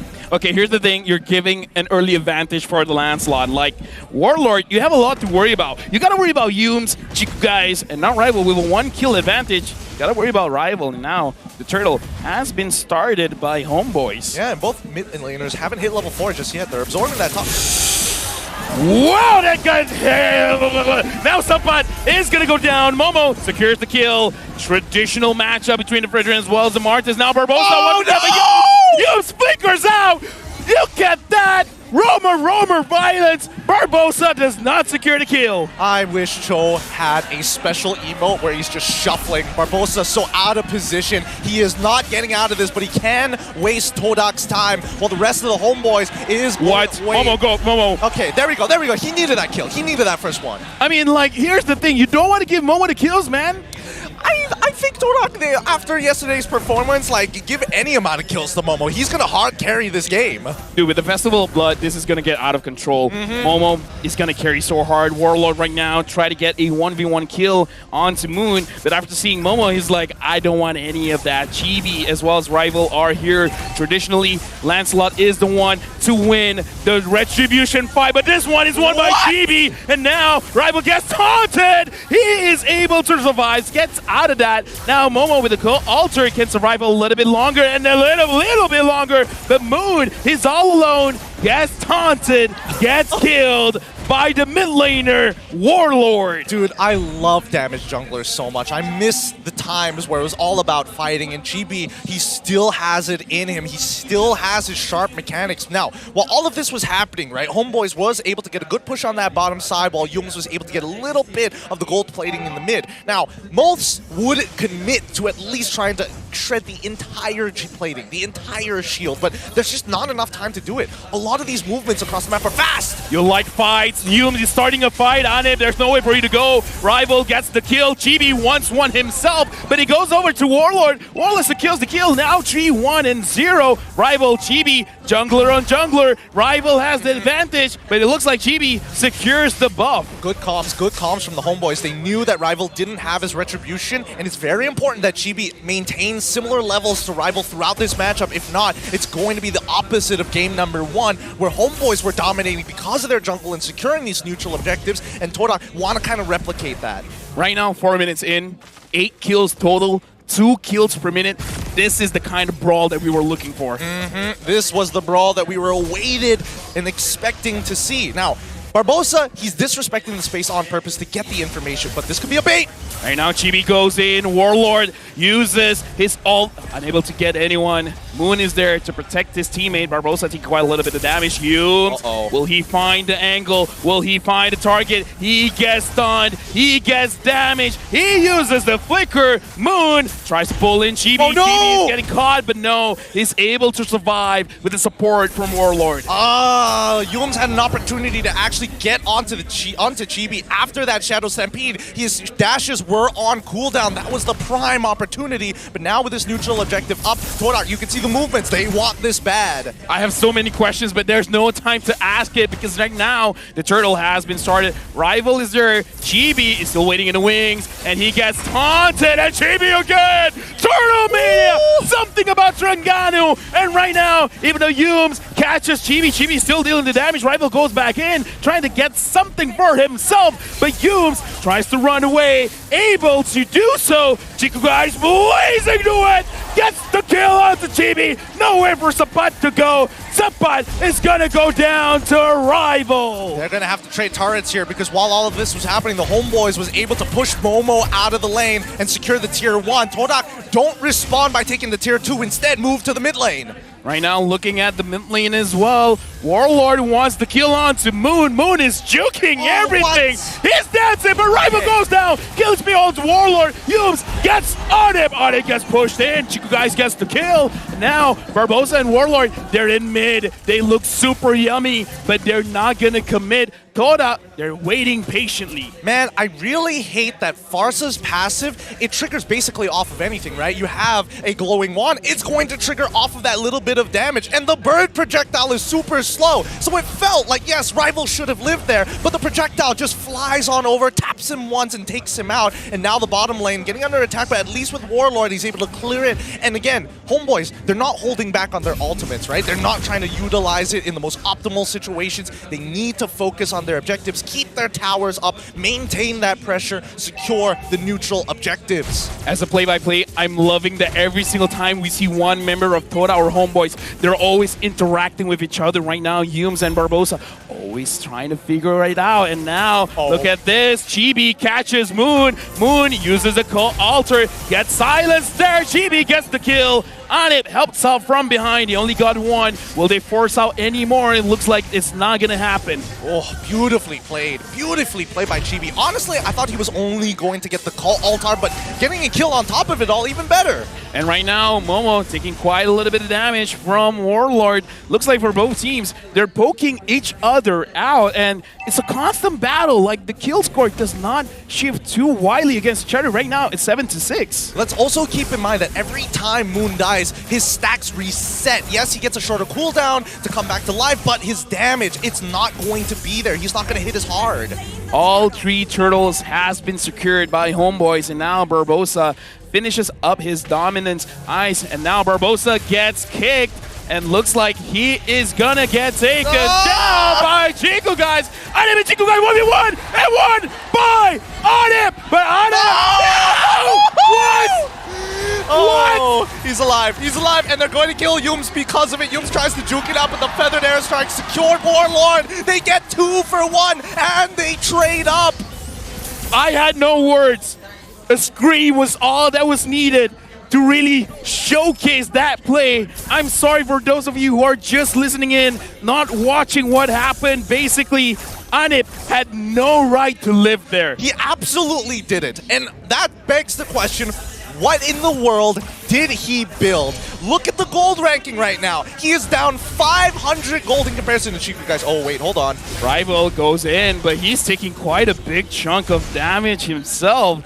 And Yums, throughout this game, he doesn't make too many mistakes, man. Like, the engages have been good. He's managing to get onto Anip. In fact, we got to shout this out. That Anip does not have Purify. He has a Flicker. Yep. And again, Anip is feeling very confident. And I think Todak, they need to put him down in his place. And I think the next time we see Yums actually having his Flicker, he's going to be looking for him. And I'm expecting an early Winds of Nature from Anip sometime soon. Right now, it's kind of crazy as well that Warlord only died once and is only in the early stages of the game. And now, no goal difference, same kill score. Like, how tighter can a game get than this? I think, honestly, I don't know. We haven't seen games like this in a long, long time, but playoffs continues to provide. That's why MPL MY is special, you know? It's not about consistency in the regular season. It's how hard you pop off in the playoffs. It's about fun. And fun is the only thing that matters. You don't have to be the best if you're fun. Okay, no, I'm sorry. I'm sorry. I shouldn't have said that. But now the Lord has been started up. Warlord finds Rival there. Well, I think in this particular situation, let's look at the waves first. The fact that they're doing it slow, Homeboys have a plan in mind. And I think they want to bait out the call Altar again, utilizing Chibi, because it's really hard to lock him down. This is so weird because you see the Fredrin leashing the Lord, but you have to remember he's not the jungler, he's the EXP. And now Sapat finds Yums. Yums, is he going to be the target? Because Barbosa sees him, but again, Joe is very slippery, able to get out of this situation, no problem. Yep, and like, oh, wait, hold on, Suppot! He's stuck, is he not? Okay, so they have to use the Feathered Airstrike, but Yums, now he's got a flank. Yeah, because again, like, a lot is going on. The Lord is being taken, but you guys pushing up top. Who's gonna secure the Lord? Anip gets a kill, but Rival gets the Lord! Chibi unable to do anything there. Chibi gets a kill onto Moon. Chiku guys is pushing at mid, and right now, blazing to win, but the Winds of Nature from Chiku guys from getting killed, but no, never mind. Killing spree from Anip, and now Rival down at mid. Anip unable to snipe Momo. Rival goes for the kill. Anip, Wind of Nature himself, but true damage, man. True damage. Shut down. Rival, where are you going? Nowhere. No, you are not leaving. Killing spree for Chibi. Finally things wrap up there. Anip playing a solid game. The only problem is the fact that he had the wrong guns for a situation where he has to take on Rival 1v1. Those iframes, it's so easy to time it when there's only one shot that you have to worry about and a visible cooldown timer. And right now, Yums is taking the brunt of the damage. He flickers out, still gonna die. Chibi gets the mega kill. Moon, you want to pull Chibi? No, you don't want. Double kill. Chibi right now, 5-1-4. And even though the Lord is here, Homebois should be able to defend. Chibi, right now, he's wearing the Air Force Ones, man. He is just dancing on his opponents. He is trying to keep them in check. His footwork is looking amazing and immaculate. Now, Todak, on the other hand, it's about how do you peel against the enemy team. And unfortunately for Momo, as much as the Motor Coils is a powerful anti-CC tool and a great peel tool, Homeboys completely dodge around him. I see two Divine. Okay, right now, Chiku guys has to get out of there. Momo taking a lot of damage himself. There's no minion, but Homeboys wants to push this out. Gideon, I don't understand. Warlord, he has 1,000,001 counters on Toda, but he's not getting touched. Look, Purify is a powerful battle spell. If Warlord wants to get aggressive, he does, but he knows his value. Oh my god, Chiku guys losing 40% of his HP so very fast. And even the Feather Airstrike being committed, like Homeboys, they need to always show presence. They need to make Todak recognize that they cannot disrespect the space. I love having an audience because the collective ooh yeah. When you see Chiku guys taking that brunt of a damage. Like, again, I'm loving it. Right now, Homeboys, they do have the kill advantage. Let's look at the items right now. Gideon, Okay. Breaking it down, we're seeing that Farsa is going for immediate early damage. I think he's going to get that Holy Crystal almost immediately. Next, if not, if things go worse for Warlord, he has to transition at least to a Winter Truncheon. In terms of defensive items, even Yums recognizes that the magic damage is a little too much, but he knows that he's going to interact with Chibi before he does with Warlord, so he goes for the Radiant Armor first. I see 2 Divine Glaze, man. That is very, very scary. Warlord finally getting caught. He's gonna go down, shut down. Momo secures the kill. Momo gets a double kill. Yums gets taken down, but Immortality is there to save his life, and the Ultra saves Chiku's lives. And now Chibi wants the kill. He gets shut down by Momo. Maniac! Is this going to be a savage? Oh my god! When you count him out, when you question him, that's when Momo hits you the hardest. Oh, a decimate after decimate after decimate. All 5, what a way to close out this game. That is our C game representative playing in the EXP. That deserves to take away my voice. Warlord gets killed, whatever. The Savage, man. The Savage! Oh, God. Playoffs! Oh, this upper bracket finals! Man, this is why. People don't watch us here in MPL MY during the regular season. They come for the playoffs to see a show, and we always deliver. Momo is the reverse agent. He's a reverse agent? He's not 007. Oh. He's 700. This is James. This is Momo Bond. This is Bond James. Bond James. Dude. He is looking so fire, man. He has been looking so fire. From ever since his inception into Todak, people have been downing him. It's like, he's the worst support player in the world. He was just put on the wrong role. Here's the thing, right? I hear insight from Todak. Chiku guys I would say he would talk to most of them saying like, you should do this, you should do that, you should not have done this. Only Momo. He does not say anything to Momo because he's like, Momo knows what he's doing. The only person who doesn't have to answer to Chiku guys is Momo. But right now, we see that Chibi, he can't go for the same tactics anymore, right? He cannot just get a free call altar out of Moon every single time. He's got to play this a little bit more cautiously. He first has to threaten Chiku guys, force him to use that BMI, turn backwards, and maybe get a Motor Coil out of Momo before the Homebois are going to commit to any of those ultimates. If those conditions are met, Homebois might actually have a good opportunity to actually protect their backline and play front to front. While nothing is going on, I want to have a public apology to Warlord. Oh? The moment I said nice things about him, it's like, oh, you're not going to get caught at all. Well, he got caught. I don't think you need to apologize. I'm sure he'll recognize that you weren't speaking Bahasa Indonesia, because if you did, I think it'd be significantly worse, and maybe you'd have to, stop your Instagram for half a second there, but I'm sure he's okay with it. Now, with Todak with a 4.8k lead, it seems great and all, but notice that we're already getting to the hyper late stages of the game, right? Most people, and especially for fours, have their full items. It's all about the situation. It's about how many Winter Truncheons, how many Immortalities do you have your battle spells in these tight fights? I would have to say as well the co-altar, because even though Moon is 0, 5, and 9, but so far, like, Todak is at the edge of death, but every single time, Moon is able to make sure that they stay alive long enough. Absolutely, and you can tell by his build, he is designed for utility. He's not going to try and greed out for the Pocket Destinies. No, no, no. Give me the Winter Truncheon, make sure you have Enchanted Talisman. That's more than enough. Everything else is just a plus. Yeah, right now as well, it is a very big power spike nowadays for Beatrix. The moment the Beatrix has the Haas Claw, you can kind of 1v9, but the thing is, a lot of things are going on, especially, again, like I said, the co-altar, especially since Anip gets caught quite a lot. I kind of feel like that is also a reason why Warlord has kind of been safe in the mid stages of the game, because Anip's the target. Anip has always been the target, I think, and I feel like even for Yums in that last fight, in the last couple of fights, he's been looking at Anip specifically to try and get his battle spell, but only Rival is the one who can force it out of Anip. Yums, he's got no damage. He is there to be a CC bot and a CC bot only.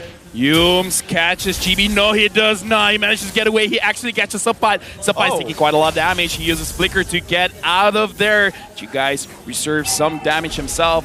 And Subpat unable to deal the damage. But right now, Momo, he had the Savage. Is he hungry for more? There's 2 yummy Homebois there for him to eat up. Are you going to do anything? I can't. It's giving me so much anxiety right now. Oh my god. Wait, what? Winter? Early Winter from Chibi, and now they have to go away. Momo's taking quite a lot of damage. Now, Warlord has used his ult. Yums goes in. Yums! Catches Chibi! Moves Chibi down. Now Chiku guys, with a blaze into it, deals a lot of damage, but now on him, still surviving. Moon is chasing after him. Double kill! And now Warlord gets taken down by rival. Subbat is in his own base. And now Todak with everyone alive. This game is inevitable. Homeboys with just Subbat trying to defend. He goes down. Immortality pop. This is 1-1. The equalizer, you called it, LaFell. It occurred, it happened, and Todak bring it 1-1 against the Homeboys. I think even for the Homeboys, they recognize, like, we kind of play bad towards the end there. Let's give them game number 1. It's a best of 5. We come back stronger. Do not worry about that one. Was there ever a doubt that we're going all the way? I mean, like, it's just the start of the series. I understand that, but there's not going to be any clean series for any of the teams here. I don't think so. I really don't think so. I honest to God thought that Warlord should have been able to carry that game with his 5-1 lead. He was so ahead of everybody else in terms of gold, but it just wasn't enough. And the moments when you think you are like, harmlessly, I'm going to clear the way with my ultimate. I'm going to wait on my cooldowns. That's when Todak finds the opportunity. I got to shout it out, man, because I see the backstage of Homeboys. Dale had a smile on his face because it's one of those cases as a coach where you're happy that even though you lost, right? You lost, but here's the thing. You didn't lose because of some silly mistake. Everyone did what they were supposed to do. It's just a good game. It is just a good game.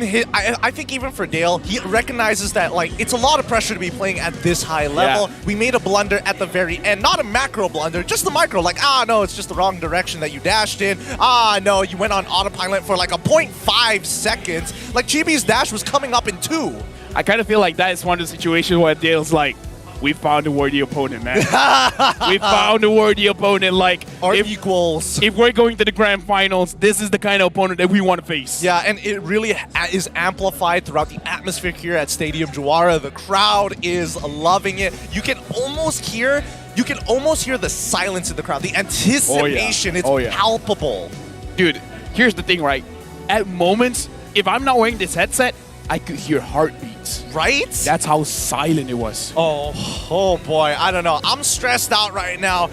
I don't know about you, but you can take this next segment. I'm going to enjoy my OSIM Youthro Gaming massage here right now. Here's the thing. This is what we need. Recharge and game on with OSIM Youthro Gaming Massage Chair Transformer Series. Because here's the thing, man.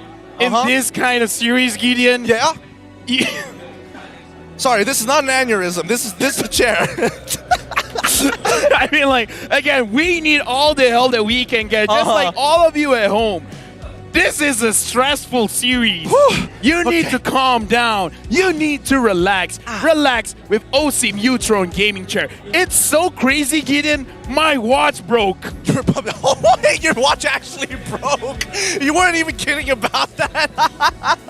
All right. My watch broke. Don't worry. I'll give you some time to kind of sort that out. I'm going to start breaking down the items because this has been a wonderful game here. Damage junglers, we have to bring it up once more. This time, Lancelot recognized that I don't want to go for the Hunter's Strike. I don't need to go really, really fast. I need to make sure that I can withstand the damage and, more importantly, threaten the right targets to burst them down. And in this case, it has to be the Beatrix. As much as Farsa is a threat, they have more than enough people to actually cancel out the Feathered Airstrike. Momo could flicker in, use a Mortar Coil, Ashura's Aura.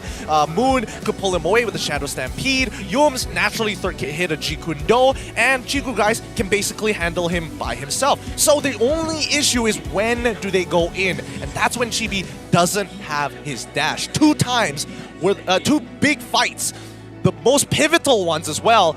Chibi did not have his dash, and Yums punished him. Gideon, let me just say, I know we're being analytical right now, but I'm glad I'm casting this series with you, man. Oh, thanks. This is like super hype. Like, we can go all out. I'm losing my voice, and it's only the second game. Looking at this, this one rich guy and the carry Chico guys. This guy, I have no freaking idea. How does he play the way that he plays? Still manages to get all the gold in the world, still manages to deal out all of the damage. It doesn't make sense. To me, I think it does. I feel like Chico guys recognizes that in terms of these long, drawn-out fights, he's going to be extremely useful. But looking at Homebois, they're all about burst. They're all about looking for their targets, hitting their ultimates, and then backing out unless the situation favors them to press the advantage. So as long as Chico guys puts 5 of these members below 50% HP, he's going to be looking over at Momo, not saying a word, and probably smoldering at him. It's like, Momo, you're looking kind of hot right now. You're kind of looking sexy. Speaking of sexy, the sexy one right now is Momo 8-0-2 match KDA. And here's the thing, Martis is on fire for today, but Momo is like, I don't need him in the jungle.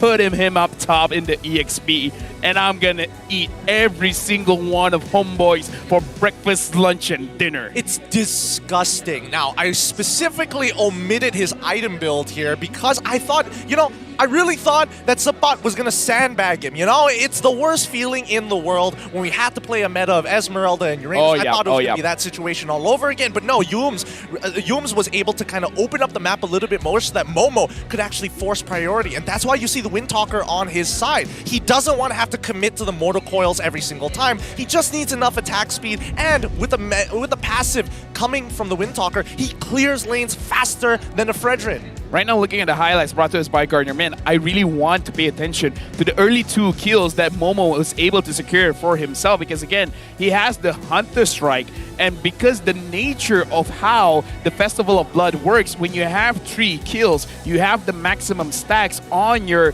fighter emblem so that you can heal quite a lot even without any spell vamp, right? So 3 out of 5 to correct you there. 3 out of 5. Yeah, but either way, like, he had a very big early lead that kind of makes it so that it is entirely possible for this game to just focus on the damage. Personally, for me, I feel like if he had, you know, the full stacks of Festival of Blood, he probably would have gotten the Savage by himself. Like, he wouldn't need any setup whatsoever. Like, it was beautifully done by Todak because it was all about timings, and Homebois needed to recognize that their spells are used as resources. And once again, last dash, he's got nothing left. Yums pops that ultimate thinking, yeah, I'm not going to get dived on. Yums waits for it, sees the ultimate finish, flickers in, gets the kick. What is going on, Gideon? Because we're predicting this going all the way. And after this match, going up against SMG, you do not want to lose this series. I am just glad that I'm not doing play-by-play right now. Yesterday was pretty rough because there were 9 full games overall. This one has high stakes, and I feel like I'll shred my throat. But I need a rest. You need a rest. And right now, I want to rest listening to the voice of the players.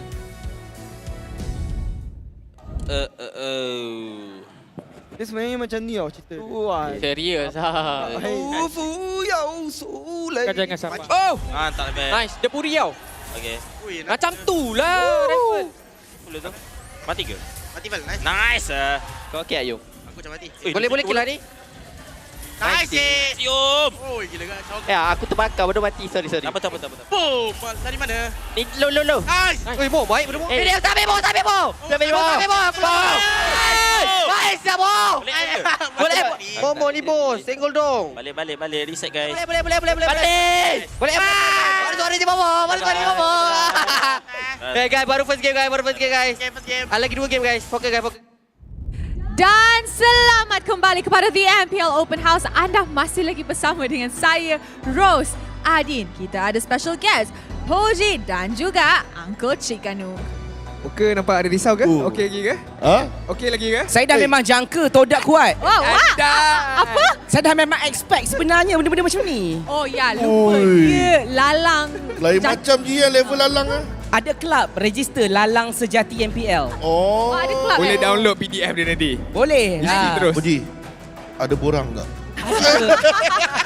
Okay. Kita back to all seriousness. Memang inilah yang kita expect upper bracket finals kita. Takkanlah kita nak expect 3-0 clean sweep. Mesti ada saingan antara satu sama lain. But kalau kita go lebih dalam sedikit lah. Apa perbezaan yang ketara yang you guys nampak? Mungkin Poji boleh mulakan dulu. Bagaimana Todak dapatkan comeback yang samakan kedudukan ni?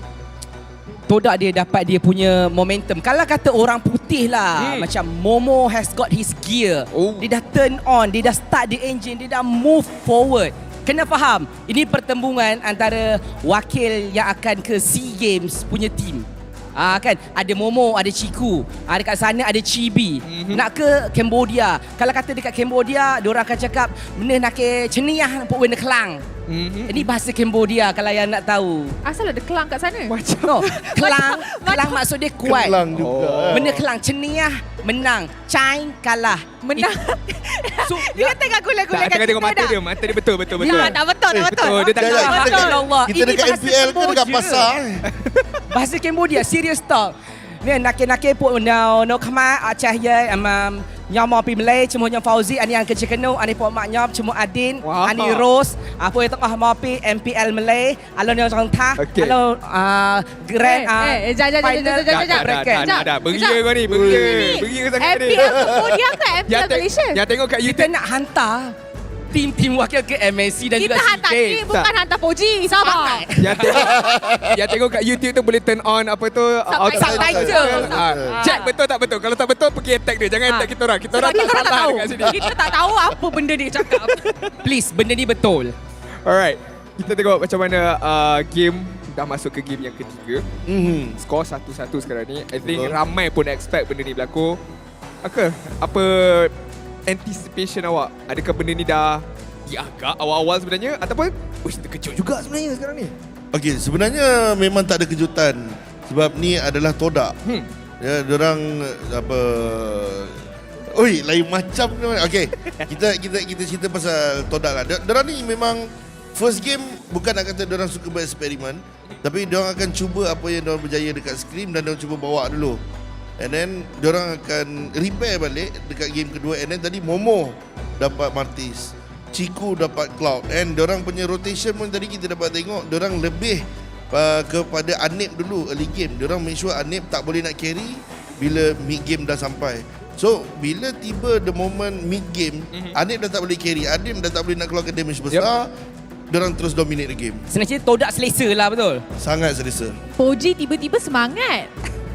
Memang lalang sejati ni. Tunggu kalau kata lepas ni, kalau lepas ni Homebois win pula, saya memang akan cakap, saya dah memang expect. Saya rasa nanti you akan ambil flag Homebois, you lari kat sini sebab lalang sejati kan. Dia bukan setakat menang tau. Momo pun belanja kita kau-kau lagi. Actually kalau tak silap Savage pertama sebenarnya. Savage pertama kan sepanjang MPL. Is it? Could be. Kita kena double check tapi playoff confirm lah. Confirm playoff dengan I think musim ni Musim ni. Dahsyat, memang dahsyat. Momo memang tunjuk kualiti seorang player yang orang kata versatile sebenarnya. Sekejap. Kita ada bukan tu je versatile. Kita pun versatile. Guys, we just hit broke another record untuk musim ini. Give your hands a round of applause. Oh my god, semalam kita break record tau. Season 9 Grand Finals. Kali ni kita beat another one. 220,000 kali. Wow. 220. Kita need a bit more. Sebab kita 10 2-3-3. Kita harap, kita menyokong, kita seru, kita merayu kepada semua orang teruskan menonton MPL Malaysia supaya kita nak boleh beat yang 2-3-3 tu. Itu adalah last season punya PCU. Kita nak beat untuk season ni. Maybe esok Grand Final. Tak, apa salahnya kalau hari ni Bukan please esok. Please lah. I rasa esok 251. Cakap kat orang Cambodia tadi tu. Cakap kat orang Cambodia suruh dia tengok MPL kita. Bang Paon nak kena no Khmer tengah.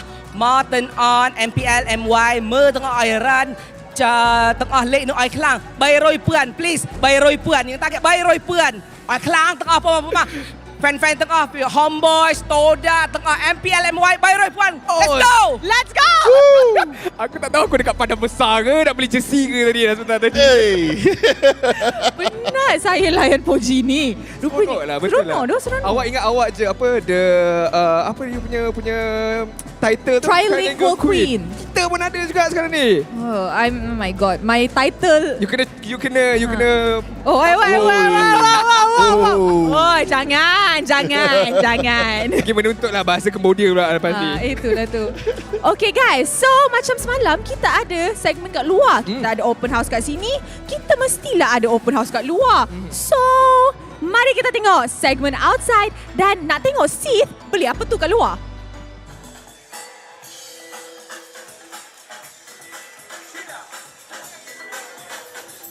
Terima kasih diucapkan kepada host-host kita dan sekarang ni saya berada betul-betul dekat luar stadium juara di mana kita bukan sahaja ada MPL, malah kita ada B-Boy competition. Ada ramai orang kat sini yang sedang menyaksikan B-Boy, tetapi game masih lagi belum tamat. Jadi saya nak interview peminat-peminat yang ada berada dekat sini. Jom ikut saya. Kita sekarang dapat melihat bagaimana B-Boy yang berada dekat luar bukan sahaja peminat MPL, malah peminat B-Boy yang sekarang ni menyaksikan tournament yang cukup menarik. Tetapi dekat sini sebenarnya saya nak cari beberapa peminat-peminat untuk saya interview bagaimana suasana dekat stadium juara. Dan sekarang ni saya bersama dengan adik ni untuk saya interview. Sekarang ni adik boleh perkenalkan diri tak? Daripada mana? Nama? Nama Muhammad Daniel daripada Rawang. Daripada Rawang sanggup datang ke stadium juara untuk memberikan sokongan. Okey, dekat sini sekarang ni adik datang sokong pasukan mana? Todak. Sokong pasukan Todak. Okey, Todak sekarang ni hampir berpeluang untuk pergi ke grand final. Mungkin ada apa berkata nak diberikan kepada pasukan Todak? Kata-kata terus semangat lah untuk berjuang sampai ke grand final. Alright, dan sekarang ni kalau adik dapat tengok bagaimana ramai orang kat sini, bagaimana suasana dekat stadium juara ni? Suasana yang sangat meriah di sini. Ramai ada jualan-jualan juga di sini. Meriah juga di sini. Alright, terima kasih diucapkan kepada. Jadi kita nak cuba cari seorang lagi atau mungkin dua orang untuk kita tanyakan bagaimana, apakah perasaan berada dekat stadium juara. Jom, mari kita sama-sama cari dekat sini. Sekarang ni saya masih lagi mencari. Mungkin saya nak tanya dengan abang yang memakai baju jersey yang cukup baik. Abang, boleh tak saya tanya nama dan berasal daripada mana? Nama Sas. Okey, asal Terengganu. Asal daripada Terengganu datang sini. Wow, jauh lihat bagaimana sokongan daripada peminat-peminat MPL Malaysia. Okey, datang sini sokong pasukan mana? Todak, okey. Sekarang ni daripada Terengganu melihat MPL depan mata, apakah perbezaan tengok dekat TV dengan tengok dekat secara offline? Lebih hype lah. Lebih hype. Apa yang awak expect daripada tim-tim yang akan main pada hari ini? Semoga memberi saingan yang sikit lah. Macam bukan easy game lah. Memang hard game. Bukan easy game. Terima kasih kepada Harik. Ada enjoy untuk game yang akan berlangsung sebentar nanti. Mungkin kita akan cari last peminat untuk kita interview. Kita masih lagi mencari. Kita mungkin akan berjumpa dengan kakak ini untuk kita interview sedikit sebanyak apa yang ingin dikatakan oleh kakak. Boleh bagi tahu nama dan asal daripada mana? Nama saya Nur Khairina, asal dari Selangor. Asal daripada Selangor. Okey, datang sini sokong pasukan mana kak? SMG. SMG. Alright, sekarang ni akak betul-betul berada dekat stadium juara. Dah berapa lama tengok MPL? Dah 2 tahun. Dekat 2 tahun. Wow, jadi apa yang bezakan pada 2 tahun lepas dengan tahun sekarang? Nampak lagi banyak orang involved lah, sebab dulu kan macam orang tak tahu kan. Sekarang ni ramai-ramai, so macam lagi wow.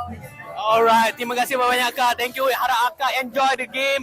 Jadi sekarang ni saya dah interview semua peminat-peminat. Jadi kalau korang nak datang, korang ada lagi pada hari esok. Tapi sekarang ni saya nak serahkan kepada host-host kita yang berada dekat dalam stadium. Jadi host, please. Okey, terima kasih kepada Abang Sith. Cepat ya dia punya teleportation. Tapi sebelum anything else, orang pertama dia interview tu agak pelik. Kenapa?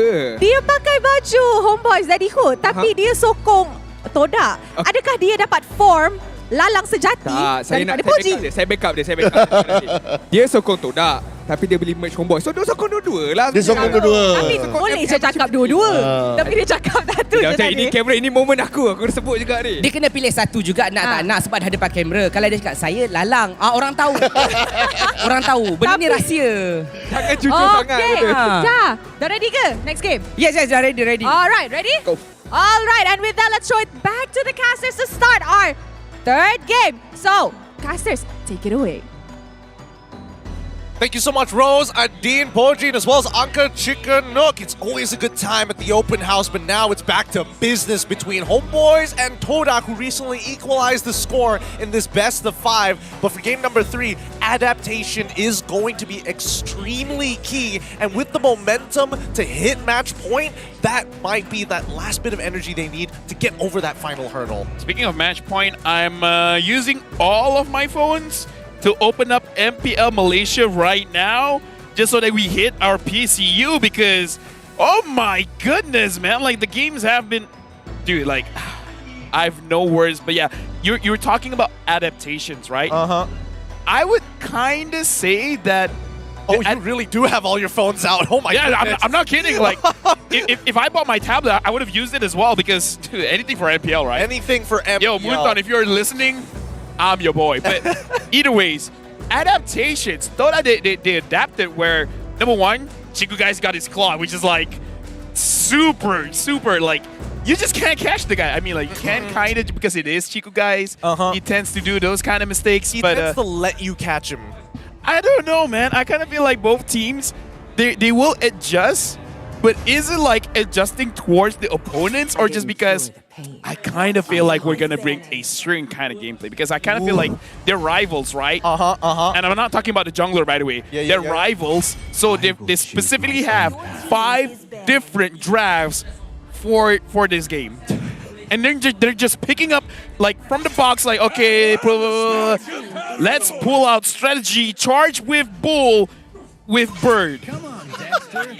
That's the Kaja Minato combo, by the way. They're on the wheelspinner.io just to figure out their strat. They're on like Strat.io or something to make it work. They've got a website and everything. Look, the way that I see it, I feel like Homebois were not in the wrong, but they need to make sure that they don't fall for the Todak draft fakes, right? When they look at Martis, when they look at anything that are interchangeable between EXP and jungle, a lot of questions come into mind, because Rival, he, honest to God, I give him so much credit to allow Momo to take the spotlight, because usually it's a very jungle-eccentric meta with the help of the mid lanes. Kaja and Claude banned out. This is already a very good start for Homebois. And now they're picking up the Martis. I mean, like, why not? Because at this point, I would not be surprised if Chiku used it in the goal lane as well. All right. Why not? Why not? Why not? It makes sense, right? And I think with the performance that they've been showing with the Martis, you know, Todak, they're not going to back down just yet. But this time, we are going to see the carry come out first. Joy's going to come out second. I was thinking maybe Homebois wanted to take away the counter pick to Joy. In this case, oh wait, no, both of them are actually out. I'm just blind. No, I kind of feel like this is almost a bait, because bringing out the carry quite early on, it kind of forces for Todak to pick up the Eve or the Farsa to counteract against this carry pick. And I kind of feel like Todak, they're kind of like sniffing it as well. It's like, this is a bait. We're the fishes. You're trying to bait the fishes. But then again, Todak did win out game number 2, despite the fact that, hey, you already had the Farsa. Barbosa already got his Grok, which is something that I'm thinking that Homebois is trying to set up once more. So we're going to see the Eve once again. All right, do they want to take the Grok this time for Yums just to deny Barbosa? But no, they don't care. They don't care at all. Okay. Natan. Okay. In Chiku Guys' live, he went on a crazy spree, and he used Natan just because he said that, I like Natan and Claude for the same reason. People can't catch me. I can be as irresponsible as I want, and I can get away with it. I think that is his exact words, by the way, not me translating it for him. Fair enough. I understand the argument there. I just think that Natan, despite being the older brother to Claude, is just simply worse. I feel that the Battle Mirror image is so much more acceptable compared to his to the Natan ultimate, where you can only switch places once. You doubled up on that damage, and I think the only thing that Homebois really need to consider, number one, how to block the projectiles. With this Lolita, that's already been covered. Second of all, it does mean that when Anip gets his hands on this carry, he can play a little bit more aggressive. The Winsome nature might not necessarily be needed to be purchased so early on, because Natan does a mixed hybrid style of damage. Here's the thing. I have 2 arguments for that. Number one it's so weird that Natan, you kind of know he will deal a lot of damage, but you kind of don't expect that kind of damage. And number two, this is more of a question rather than a statement. How is the matchup between Joy and Natan? Like, is it Joy favored? Is it Natan favored? Because they see the Joy and then they pick up the Natan. I'm just wondering if this is something that they have cooked up where it's like, they don't know this, but Natan is so good against the Joy. Even I don't know the answer to that one. Personally, for me, I still think it is a little bit more Joy favorite on condition because it's, again, a 1v1 matchup that you don't get to see very often, especially for Natan, who's not exactly the most meta in the world, right? So it's about dodging at least one dash. You have to recognize when Sapat's cooldowns are down, or assuming that it's not going to be on Sapat but GB once more, it could be tough to tell. Yeah, right now I'm just showing Moonton that I have two phones up and they're both watching MPL live. It's for the PCU. It's for the PCU. We're supporting the stream. The Digi has been banned out, and this is a good respect for Yus. Banning out the Cho, banning out the banning out the Digi, but this does show they want, maybe there's more than just the Lolita that wants to deal more crowd control. I feel like Homebois need to show that they have an aggressive graph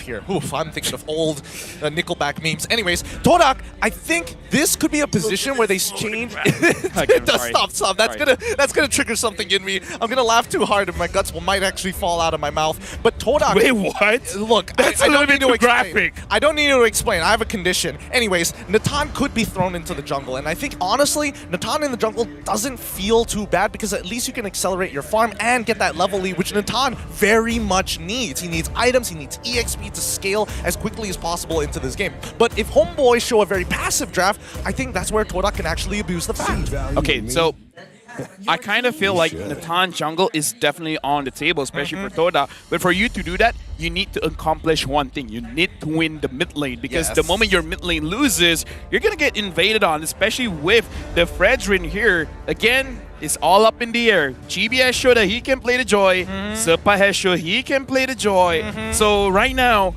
Homeboys is giving Todak a bit of their own flavors. Like, oh, you do this to other people. You don't like it when it's happening to you, don't you? It's like, you know.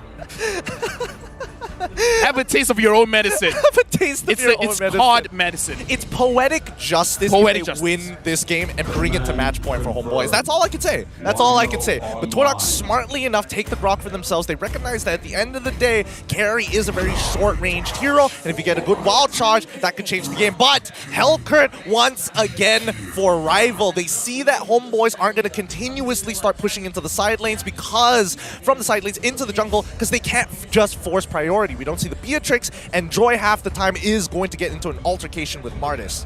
Again, the Hellcurt is good against the Fredrin just because you can avoid the Fredrin. You can ignore the Fredrin. You can silence him on purpose. Exactly, and now they're picking up the Feramis, so it's kind of a pretty good mid lane matchup here in terms of clearing the way for both teams, because Feramis, the Grog for either team can clear the ways very, very fast. And this time, Sapat is on the Joy going up against Momo with the Martis, and Chibi is going to be piling in the Fredrin. You know, I got to give credit to Todak here, and as well as the Homeboys. Homeboys wanted to make sure that at least Warlord had one of his great matchups, right? Obviously, Valentina's not on the table. If he could get Farsa, he would absolutely play it, but they recognize the power of Hellcurt. If they put him on Lilia, and Lilia goes great into the Yve matchup, guess who's going to kill him? Hellcurt. Farsa, Hellcurt, you turn off the lights, you can't use your Feathered Airstrike as effectively as you want to, so he's forced to play this Faramis. And I don't know, Homeboys, when it comes down to team fighting, at least we know that Sapat, he's not going to need that call altar. With that being said, right now we're going into game number 3, match point, an important match to set the tone of the series. Todak going up against Homeboys, game 3. Oh, deep breaths, everybody, deep breaths. It's going to be a long one here. Let's see who's going to get that very first snowball. Now, based on where we're looking at, it looks like they're on opposite sides of the map. Both junglers going to be starting on their orange buff. I don't expect to see Chibi go for the invade, but I think it's likely because they do have mid-prio, and they're moving almost immediately towards Natan.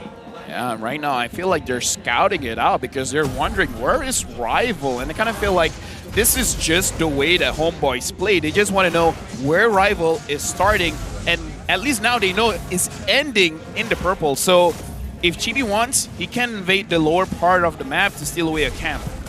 And right now, between Warlord as well as Barbosa, it doesn't really matter which jungler actually takes the Litho Wanderer. They just want to power farm as much as they can. Now, Fredrin here, he is a fast boy when it comes down to that clear. So he's going to be slightly ahead. But Rival, he's actually keeping quite in pace. And yes, he does have that Demon Slayer.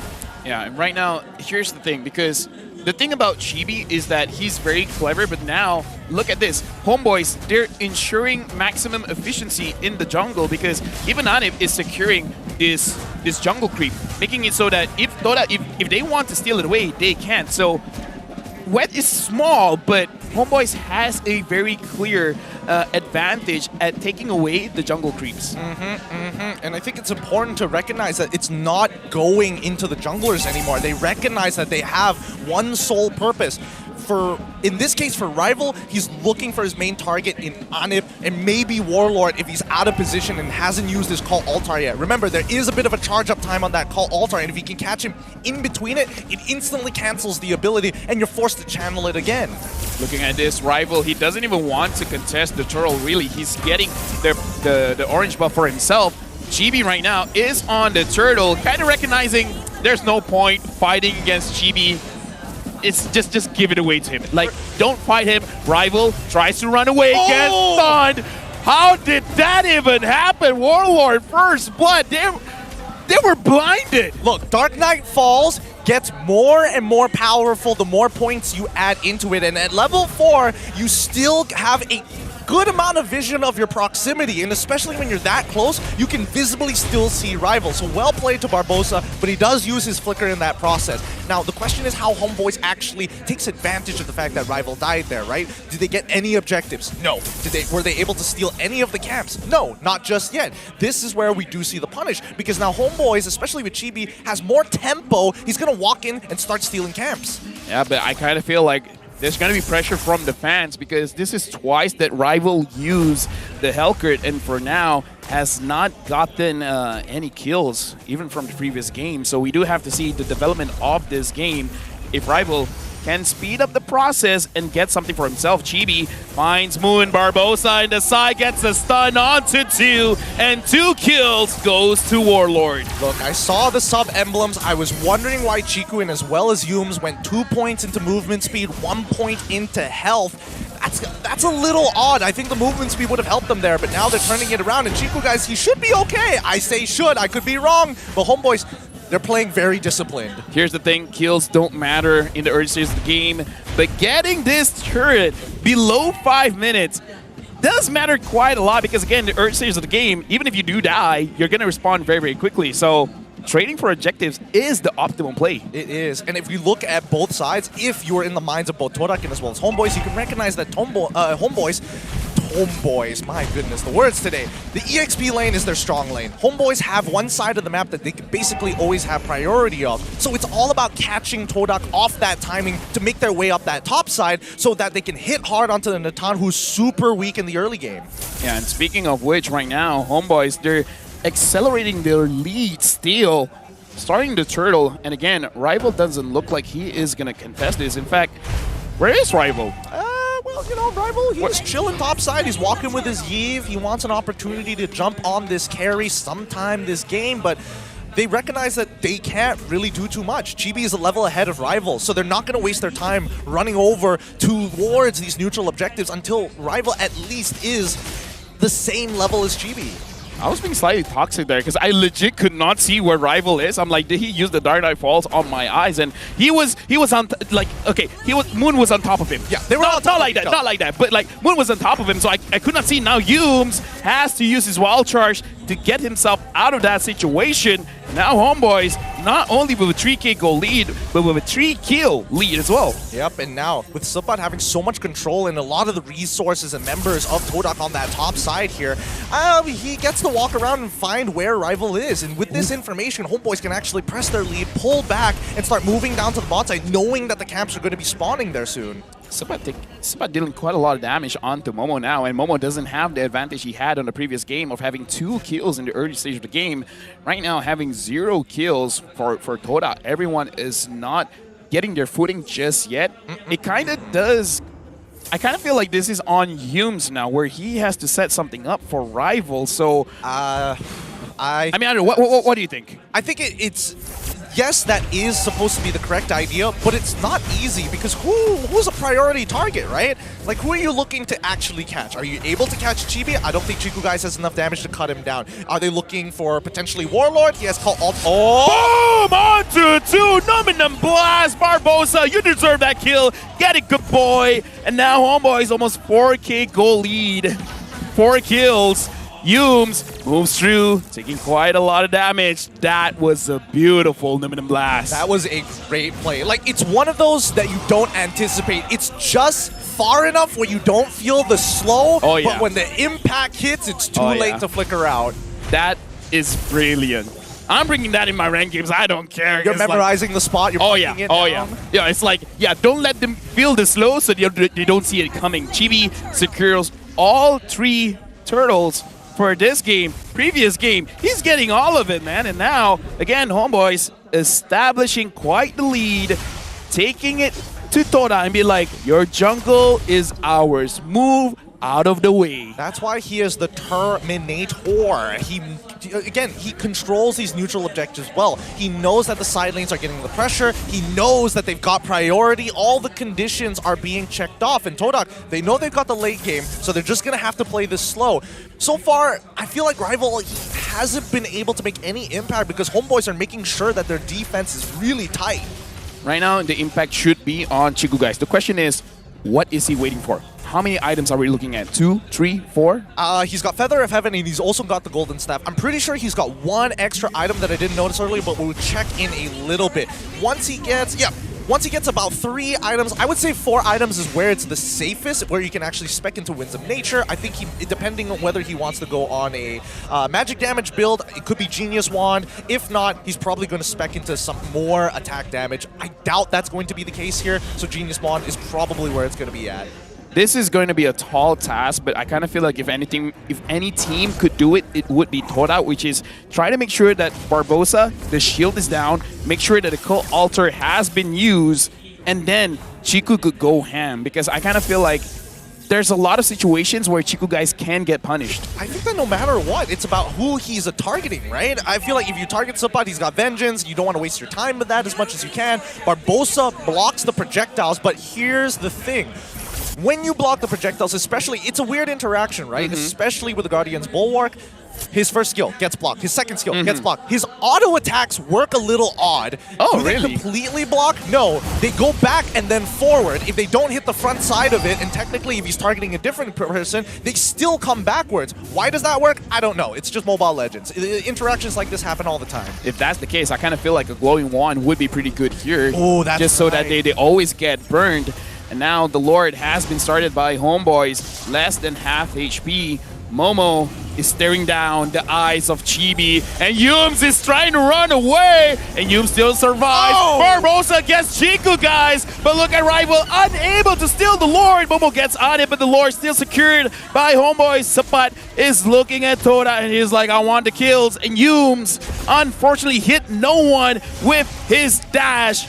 Nowhere to go. Momo goes down to Warlord. Chibi was standing there and I was getting flashbacks of game number 1 all over again. You wanted to give the kills over to the priority targets, but then you blunder. It was about to happen all over again for me there. Dude, Warlord is really living up to the name Warlord. Whenever there's a fight, he's there. And he commands so much respect. But now, damage ranking, Warlord is number 2, almost hitting 20k. But Anip is doing the most, 23k. I mean, this man, he's conquering right now. He's conquering. And he's going to do this, and he's going to continuously be annoying for Todak. So I think for Rival, he might want to consider getting on top of Warlord instead. Right now, Chiku Guys has finished the Glowing Wand, so should be dealing quite a lot of damage. But again, the question is, not does he have enough damage, but can he actually dish out the damage? Because just now he was caught, he was punished, and now Todak only having 1 kill, that 1 kill onto Momo. And a little bit too late right now. Yeah, it's really, really late. And we are seeing the Sea Halberd being purchased by Rival. He wants to negate the healing, but more importantly, with the Stingers as well, he's going to get that extra 12% damage. Now, Homebois, they've got a very solid lead. I think this is one of the cleanest games they've had thus far here against Todak. They haven't really made too many blunders all across the board. They've been trading extremely efficiently, but it always boils down to how do they close out the game. And I think they've struggled with that throughout the regular season, and they're struggling with that in the playoffs. Is this why Dale was smiling? Like, looking at game number 2, he's like, all right, I know what to do in game number 3. Like, if this is what's going on, then Dale, you're a genius. He is. He is quite the smart person. And I would say that Todak, it's probably going to be a repeat of game number 1. They're going to sacrifice as many objectives as necessary and play the high ground defense. There's no reason to actually go out and fight other than maybe getting a couple of neutral camps and neutral objectives across the board. But nobody has enough mobility to do so. Maybe Rival, but then you would have to at least utilize your ultimate to escape. Right now, Homebois, 6K gold lead, 6 kills ahead.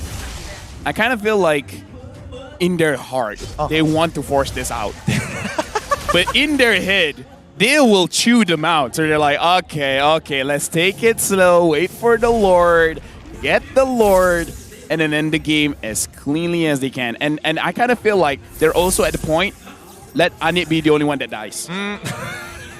Let it be known that only our gold laner was taken down in this game. Oh boy, that would be extremely funny. That would be hilarious, in a matter of fact. But Homebois, they're going to have to play it slow, right? I mean, the high ground defense from Todak is going to be impeccable, especially with Moon, but he's falling behind. He's 3 levels down on Warlord. He's been sacrificing a lot of farm to try and cover the side lanes, and unfortunately in this case, it's not going to be enough. Chiku guys a level down on Anip, and I'm pretty sure Anip has significantly more gold.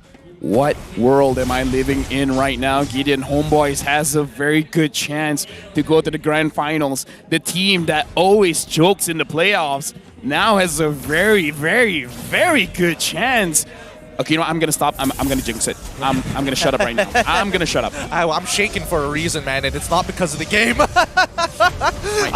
I overall believe that Homebois has what it takes to get to the grand finals, right? And I think they're looking to change their fate after so many seasons of getting knocked down from their playoff spot. Let's pull up the items. Maybe we'll get a little bit of insight here. Tier 2 boots achieved by Anip, but Chiku, guys, he has to keep up in terms of core items. He's not going to greed out for a genius one. He wants to have the glowing wand so he can slowly whittle down the opponents, but maybe if he considers getting a Wind of Nature, he might be able to take on people like Anip in that 1v1.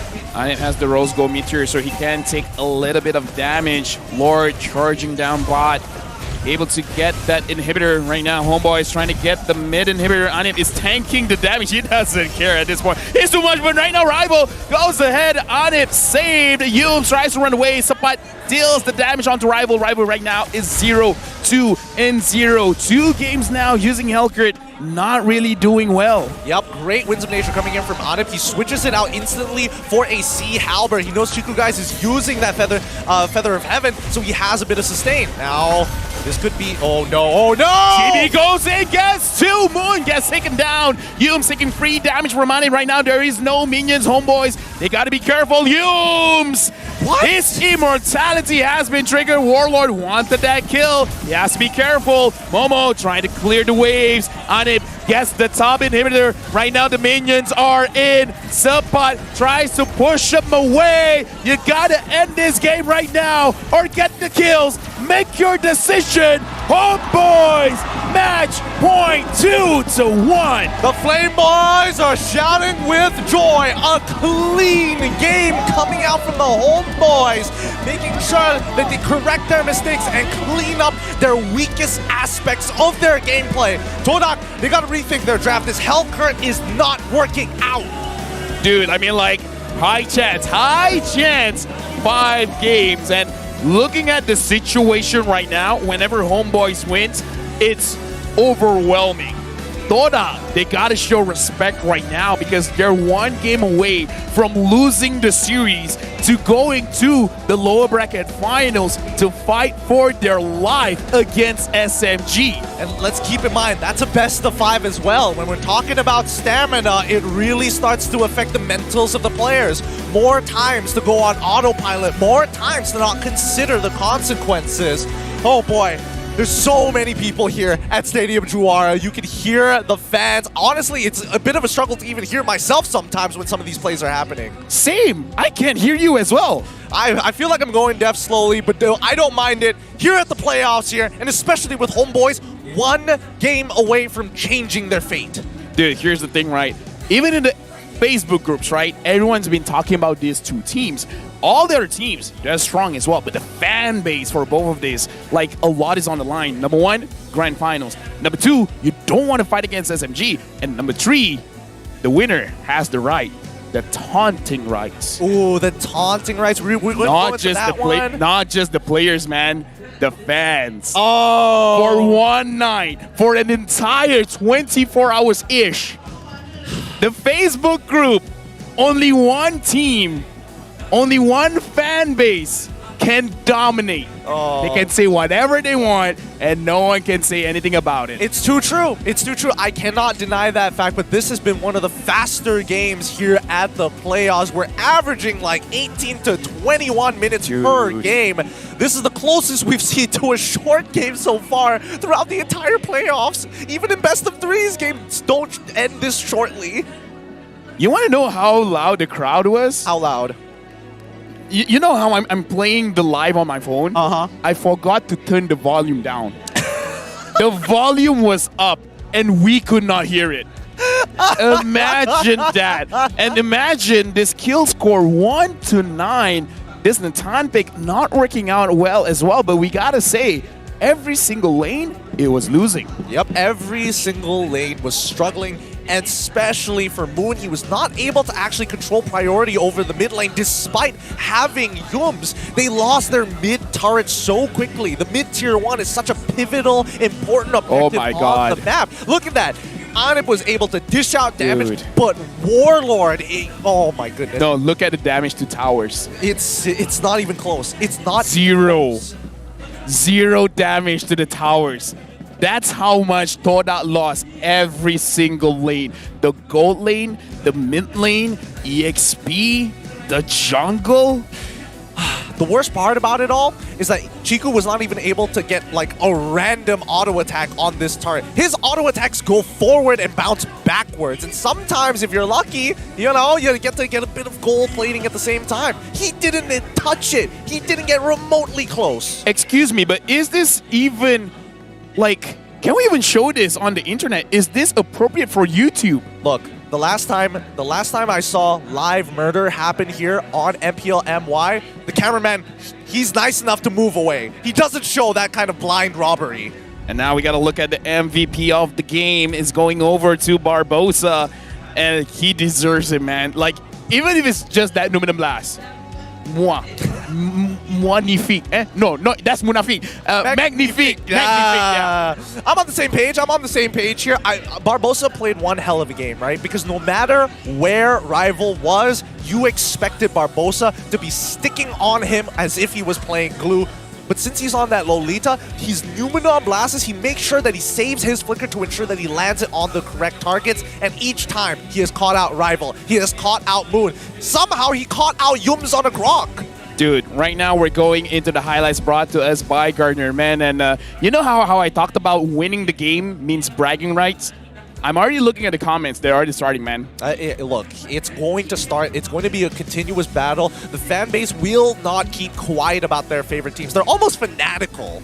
Hello to all the fans in the comment section. We're watching you right now, and we are entertained as you guys are entertained watching this match. But again, looking at the highlights here is not just the overwhelming presence of Homebois, but the underwhelming presence of Todak as well, where again, Rival is not showing up. Moon, I could not feel his presence. And the Grok here, it looks like he's just going to the front just to absorb damage. There's no point in the game where he could do any engages to set his team up for success. I mean, there was a bit of a blunder in the mid-game, and especially coming out from Moon and as well with the help of Yums, they were very split up. They have two very different directives, and they were hoping that Chiku would be able to kind of sustain in his lane, but unfortunately, Anip did not make him feel comfortable at all. Like, as much as you want to play Natan, it's hard to force out that priority without your first few items. And for Natan, he must have that Feather of Heaven plus Golden Staff combo, which doesn't necessarily make your first skill or even your second skill hit like a truck just yet. Yeah, Ted Dim, I love you. But there's another thing that I love. It is the All-Star bonus event. All-Star, the last encore, is available now. Select the limited skin you want and redeem it for free from the 31st of March up until the 30th of April, which is until tomorrow. Until tomorrow. Complete event task to complete wish skin fragments, and you guys can redeem one of the skins below. You can get Gatakacha, Arhat King, Natalia Delimamba, Esmeralda, Poison Vine, Martis, Death Rock, Terizla, Hammer Giant, Alpha, Crimson Warrior, Harif, Fashion Expert. All Stars is here. Get your skins. I need a breather. Yep, guys, quickly, grab it as quickly as possible, and more importantly, redeem them. If you've already been doing that, good for you. Just remind your friends, they don't want to miss out this opportunity. With that said, let's have a look at the open house. We are already used to this kind of situation. Start off this. Ooh. Ui. Nafas semua tak nafas. Tang. Kena penting enggak sih? Kena. Dia enggak ada ulti ya. Udah. Pow. TV ya? Ya.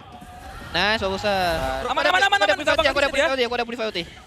Aku dapat tahan. Aku in. Dapat.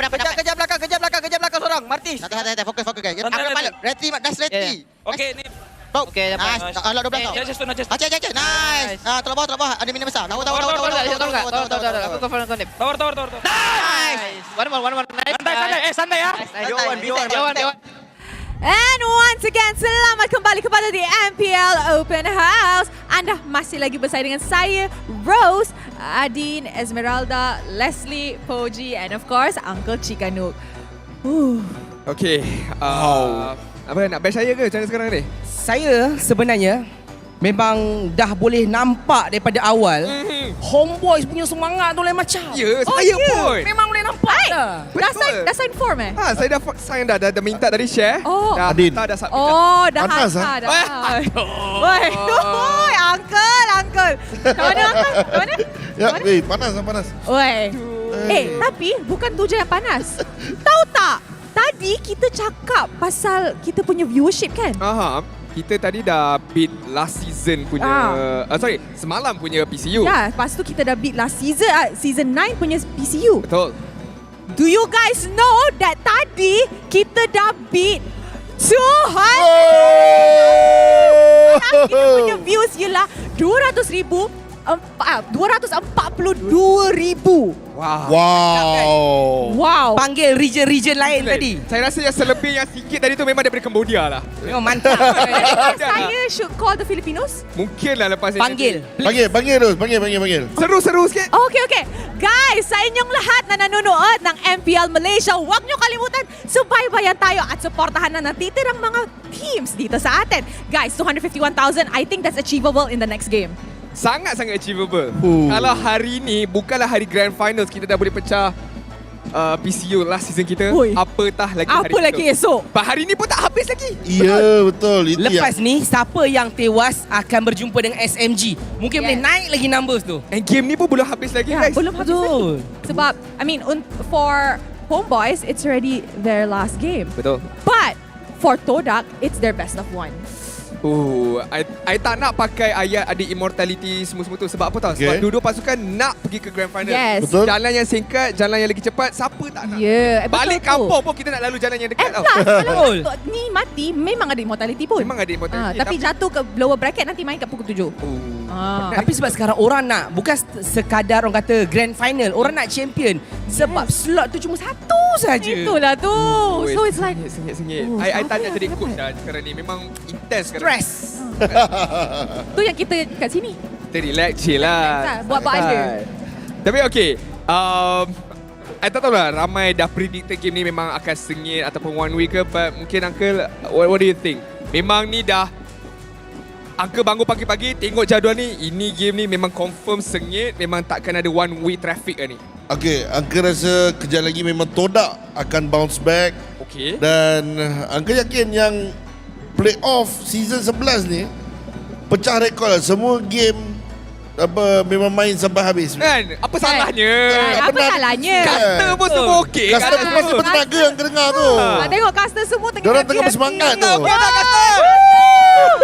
Okay. Caster tengah happy, caster tengah okey. Lafel punya, kau nak tahu tak? Lafel punya watch pecah tadi dalam game kedua. Punya semangat. Punya semangat dia cast dengan Gideon sampai jam dia pecah. My God. Oh, betul-betul semangat tu. Betul-betul orang semangat. kata energy. Yeah. Dia sebab semua match yang kita tengok hari ni semuanya memang sengit. Betul. Dan Memang saya rasa susah bukan nak tentukan. hari ni je, Uncle.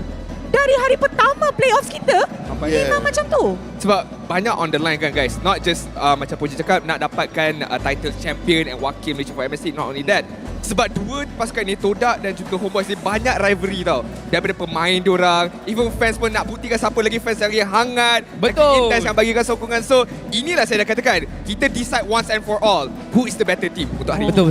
Betul. Tapi sekarang ni lah, saya kalau boleh saya nak minta sikit lah bantuan kan dekat fan-fans Todak. Bergendang lah juga bagi semangat kan. Yes, betul. Just because kalah, it does not mean kalah terus dah. Betul. Sebenarnya ada.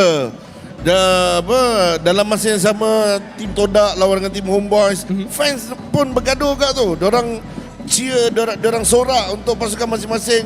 Flame Boys dengan gendang dia, and then Putri daripada side Todak pun dia naikkan lagi semangat tu.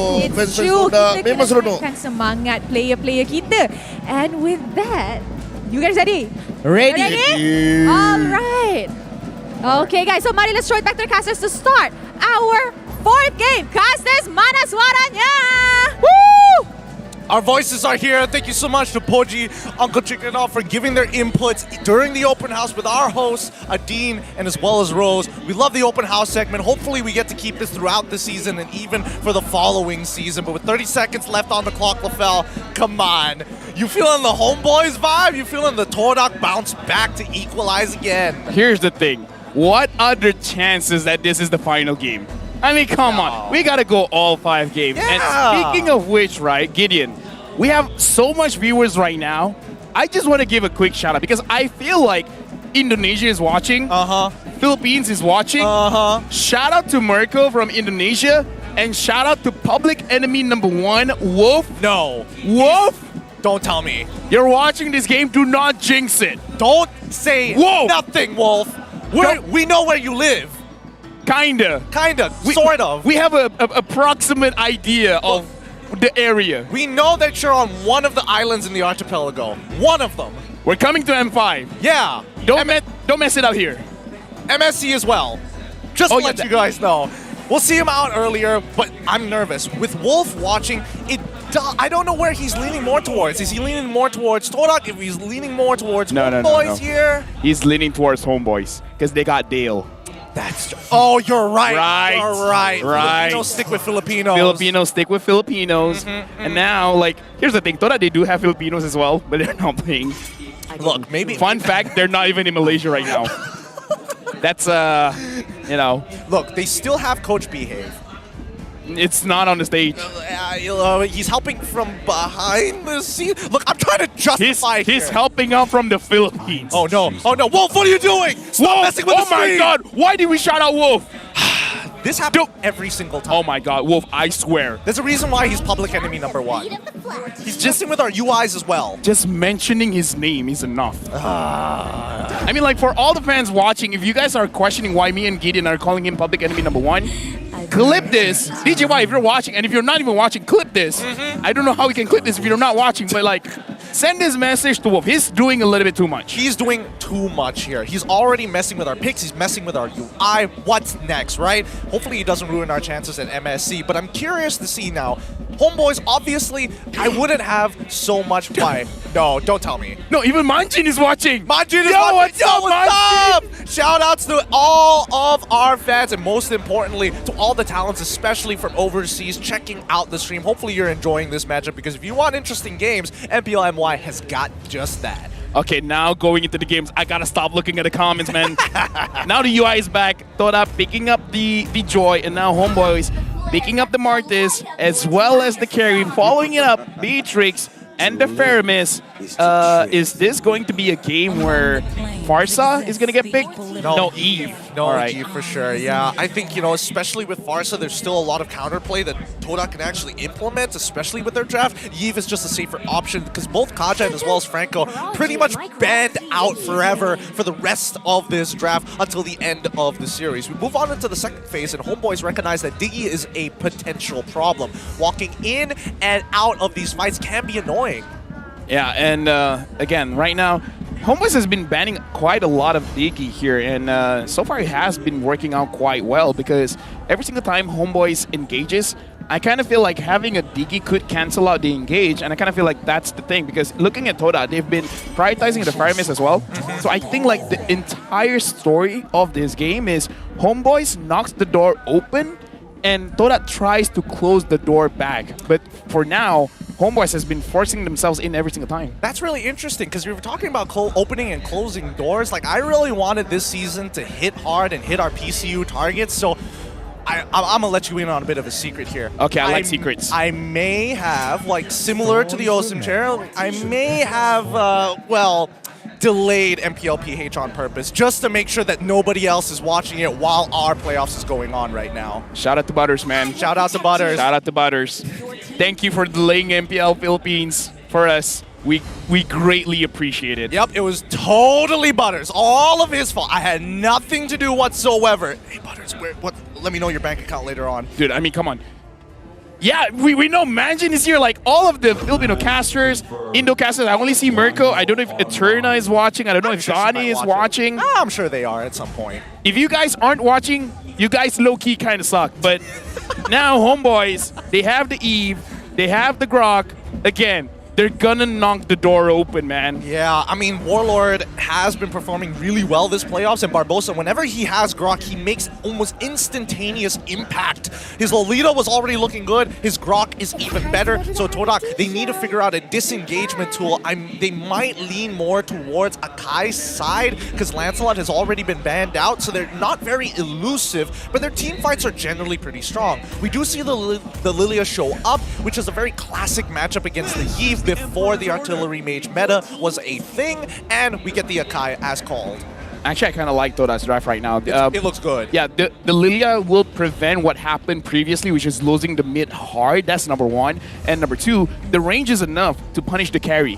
And the carry, if you already dash, you can't, like, it's a short cooldown, sure, but there are intervals where you just have to walk. And in that slowing period, I don't know, for now, Todak's draft is looking much better just because they don't have the Hellcrit. Look, I'm just saying, Ice Queen's Wand, first item, very likely here. Or arguably a second one after the Enchanted Talisman. I feel like there's no doubt about it in my mind. And the more that I think about it, the more I'm actually getting very nervous here, because this could be Moon's moment to show that he still got it. He's technically allowed to disrespect GB, walk right past him, slow down everybody else, and then take the black shoes all the way back to his team, and then look to start off and initiate the team fight.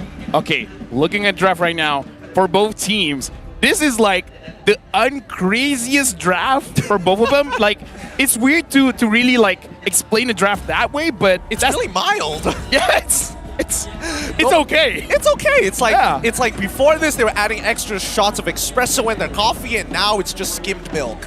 Yep. It's like, how do we make it look so good but so stale? That's a different word, you know, but either way, right now, looking at the early game, it is Homeboy's favorite.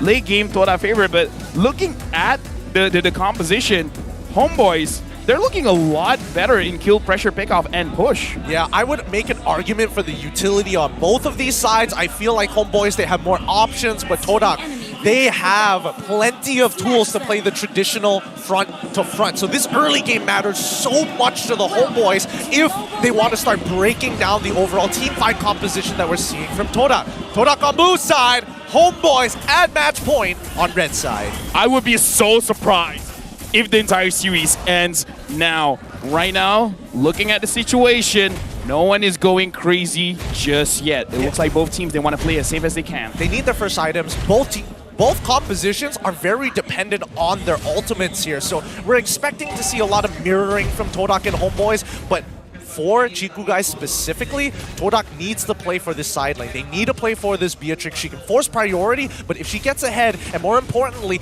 every single time she gets that hit away outside of tower range to get the free shielding, she's going to get more gold. Man, GB actually hurts a lot more than I expected. Yeah, and we got to talk about Yums on this roam Faramis as well, because there's a lot of utility with the Faramis as a roamer, but the ungreat thing is because you're not building magic, so your altar, the shield is not going to be that big, your damage is not going to be that big, so it's okay-ish. And he also took Purify, so it's not like he can look for any crazy Shadow Stampedes plus Flicker combinations to ignite a fight. They're depending solely on Momo and Rival to instigate war. Yeah, and I kind of feel like he has to do that because Yums is just trying to protect Chiku guys, but again, as a roamer, Faramis, you're just going to be, I think, like saving him from like one big attack. That's all he can do with minimum magic damage on his build. Now for both teams, like you said, they're really dependent on their ultimates, but so far for today, Martis has been so good in the jungle, Sapa taking quite a lot of damage from Momo. This time Momo is like slightly a bit more angrier. Man, Momo is so good on these trades. Like, he's such an intelligent player. I mean, as good as Sapat played that situation, trying to minimize the damage, Momo is utilizing every advantage that he could possibly get. Gets the ultimate off, gets the Leonin Crystal at the same time to maximize his damage. Barbosa, is he going to get pulled? Yes, he does, but he uses all, and Chibi again secures the turtle. Barbosa, first blood onto Momo, and now Chibi gets another kill. He wants one more. That's a double. He's not going to go for a triple. Dude, if that was me, I'm thirsty for that Maniac. Oh boy, Homebois playing it safe, but they managed to trade up significantly. And on him, oh wait, Tricky Boys, oh my god! Nobody usually picks up Wesker, but with Wesker, if Anip gets a little too close, he's gonna die instantly. Dude, like, the battle of the goal lane here, Yums was thinking about it, but he's like, not worth it, and Chiku guy still secures the gold crab. Okay, now let's calm down a bit. Homebois again, so far throughout the entire series, has secured all of the turtles. The pressure has to be really high on the rival right now because the Retribution fight is not in his favor. Yeah, it's really not easy to play as well because even if he's left alone in the pit, he's going to play by himself because people like Warlord, like Barbosa, and especially with Zubat are going to zone out the reinforcements. So Rival must try and 50-50 it against Chibi despite the disadvantage of being one level down. And Chibi again is just bullying out Moon. That's just two. That's just two skills, and he's almost dead. He forced out the black shoes. Yums getting caught out just a little bit, but so far he's still fine. Again, Martis is so dangerous in the jungle. He really is. He really, really is. And Moon, I feel like he's getting angsty, right? He didn't necessarily have to use his Purify there. He knew he had the black shoes, but he wanted some extra level of insurance. So that's going to be a win for the Homebois. Now Yums as well as Rival, just like you said, Gideon, it is really on to Rival, it's on to Momo to really start to engage. And I kind of feel like this is a training exercise for Yums for his own patience because he can pull someone away.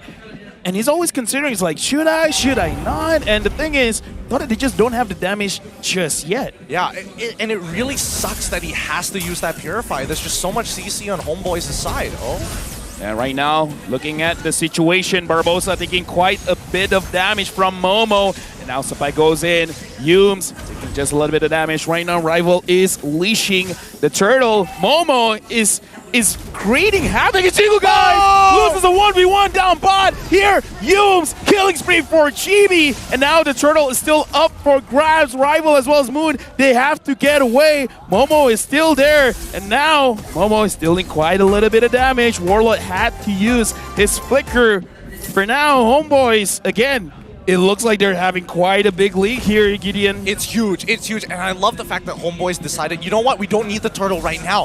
Anip won his 1v1. He was able to get the gold crab, he was able to get another wave, he was able to get the full beetle as well, so he's significantly ahead in his lane. So Homebois, they want to fight here by the neutral objective. Right now, Momo is the one dealing the most amount of pressure. Right now, he goes on to Warlord. Warlord right now does not have the flicker. The turtle has been reset again. For now, Warlord is still alive. Momo, something is triggering inside of him. He is not relaxed. He's super tense. He's bloodthirsty. He's doing all sorts of hard-up things right now. And Chico, guys, is still pressuring the lane even though he lost the 1v1. I'm sure the Lord will forgive him in due time, but Homebois, I think they recognized, they saw a bit of a weird movement coming in from Todak. They managed to put down bottom tier 1 super low and now have disregarded the turtle. Oh, Barbosa! Beautiful engagement. A call alter. Make sure that he survives for now. But Anip gets the other kill. Yums, nowhere for you to go. Double kill. Anip secures it.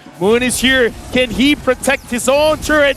Anip really wants the turret and he secures it. Moon! Shoes. Are you gonna use the black shoes? Yes, you do with the wall block. He gets the return kill, but nowhere for him to go. No!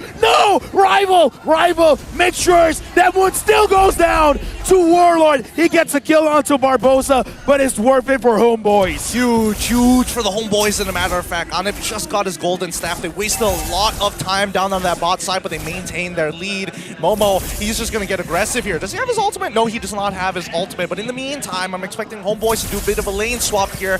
The Lord is now going to start spawning. I was about to say turtle, but then again, both Homebois and Todak have omitted the turtle just to get their gold laners ahead. And they're doing a lot of damage on to Yums. And now Sapat is on Chico, guys. Chapat is chasing for the kill, and he gets it. A kill over to him. Momo is going up against Tree. Real manipulation used. Yums gets taken down by Anip. Anip is securing all the kills. Right now, Momo tries to run away, and Momo goes down. Double kill. 5, 1, and 2 on the carry. Holy cow, I cannot wait to hear the mic check coming out of Homebois if they win this game, because so far they are fueled up, juiced up, in a matter of fact. If they're a card, they've got Nitrox already in them and they're speeding ahead more than they should be. Homebois is setting all kinds of record, man. First time going to the grand finals and now breaking the curse for going all of the games, because potentially they could end it right now. Gold ranking Anip is number 1, Chibi's number 2. Beautiful. Look at Chico, guys. Yeah. He's like 1, 2, 3, 4, 5 from the bottom. I'm so glad you did that, because I was too dyslexic to figure out where he was in that positioning. But yes, a majority of the members and even Subbot overtaking him in terms of gold. This is really shocking, right? Homebois, they're playing to their win conditions. And with the performance that we've been seeing from Anip throughout the regular season and throughout the playoffs, they have 100% faith that he will carry this game. Oh, Moon has to use his black shoes. Anip still goes in, charges forward, flickers in front, killing spree. And now Yums is there. Yums, can you do anything about this? Now Chico guy is there. Anip goes down, shut down, gets over to Yums. Much better than giving the kill over to Chico, guys. And now in mid, look at this. Sapat tries to clear the mid turret, and Rival is trying his hardest to protect this turret. Such good plays coming out from the side of Homeboy. Oh, Warlord. Oh, nearly going down there. Momo unable to get more dashes to close the distance. Joy nerf actually relevant. But look at this. Chico, guys, is trying to push up top. And now Chibi is here going up against Momo. Momo is putting the entire Todak team on his shoulders, dealing all of the damage, making sure that he zones everyone out. Anip now has Demon Hunter Sword. If you think he's painful before, it's gonna double just about now. Homebois slowing down the pace a little bit more, trying not to make a mistake. I don't know. I feel like, you know, the Air Asia Super App needs to sponsor Homebois, because they're taking us on a trip right now. Like, can we get like a... Oh my Chico, God! guys! What? Gets knocked down! Gets caught by Barbosa! Dad, you know what, Daddy? Give him a raise for that one, because now The Lord is getting chunked down, and Moon, he has to run away. Black shoes used, but is it enough? Supply goes on to Moon. Nowhere for him to go. Warlord cancels his real manipulation. Momo gets a kill onto Anib. That's a crazy kill. And right now, Chibi still secures the Lord. Rival could not win a retribution battle. Unfortunate. Homeboys got exactly what they wanted. And while this was happening, Moon was literally fighting for his life, just touching the edge of the call altar to keep himself alive, as both Supply was committed to killing him. Right now, Rival is 1v3, and Chibi is trying to let him know, I'm the better jungler. He's just using auto attacks to pressure Rival right now. Yep, and he can do that continuously. He has more than enough damage to actually cut through him, and I don't know, it's stressing me out. It's stressing me out so much. The Lord is pressed on top side. Oh no, Chiku guys, he's all by himself, but I don't think Homeboys know that.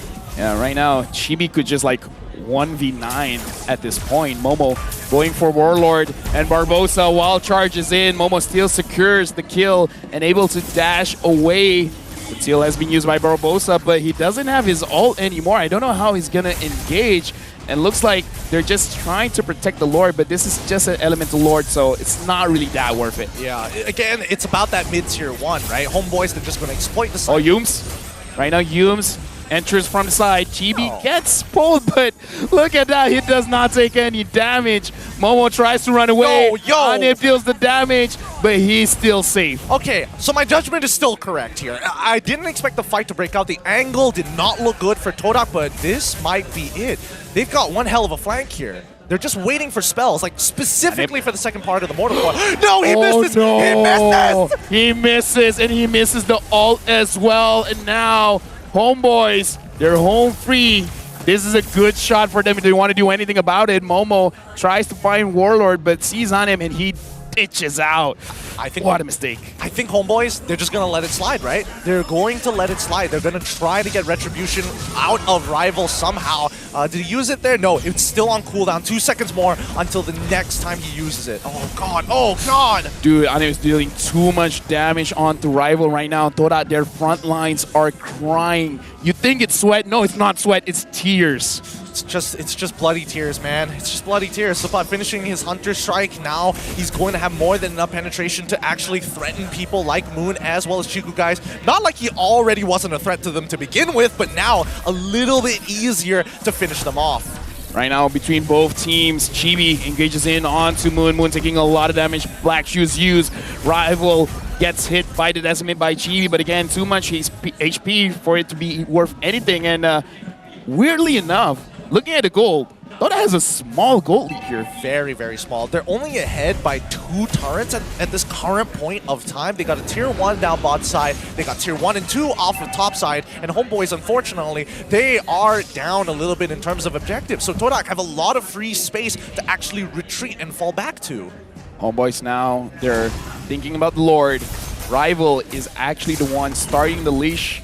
He has the Guardian Helmet now, so he can heal through the damage here. Look at Momo. Momo is looking for the flank. He's looking for Warlord. He's looking for Anib. Chibi is going to find Momo. So right now his position has been exposed. Still a good situation for Homeboys, but Todak, there's still a chance that they can catch a mistake here. Well, Warlord actually using his ult super early on here. The real world manipulation has been expanded, and it feels like Homeboys, they don't really want this Lord. They're just fishing for kills. Yeah, I kind of feel like that is the smarter trade right now because again, like, Anib is doing quite a lot of damage, so it's definitely possible. They just have to be careful of Momo because Momo is on the hunt. And down below, Chiku guys is still trying to push. Like, wait, he's being clever. He's like, yeah, I'm not going to join the fight. I'm just going to push. Yeah, and Safat just let it happen there. He didn't want to go for the engage. He didn't want to try and utilize his Petrify to get a solo kill. Nothing of the sort. He's just going back to the housekeeping, and then he's going to rejoin his teammates once he kind of fixes that wave. That wave does not look fixed just yet. Yep, he's coming back for it. Right now, with all of this split pushing going on, Todak, they have the goal lead. They have 1.3k ahead. Now, Chibi has to get away. Rival and Chibi, roughly the same level. Moon, at the nick of time, was able to do... Wait, hold on. Chiku guys got a kill. He gets a kill onto somebody. This is go time. This is go. Rival goes in. Chibi has no HP left. He's about to go down. The question is, who's going to take him down? Never mind! He still survives. Nope. Okay.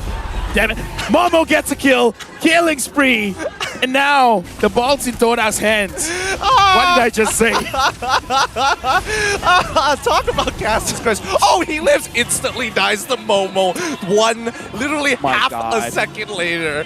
Oh, I love it. I love it right now. Momo still as efficient as ever, but Homebois, they're dropping the ball a little bit here. Sopat should not have died, and I think even Sopat recognizes it's a little on him in that spot, but even for the rest of his teammates, Chibi getting chunked out like that, it wasn't an ideal spot to be in.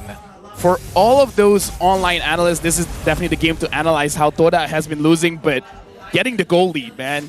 Again, using the weak meta of Malaysia's split pushing, it's been going good. Right now, Todak is winning based on their macros. Yep, and they are making sure that they're setting up fine. And Homebois, they're playing very reactive right now when they don't have to be earlier. So with the goal lead that Todak has, this might escalate even further.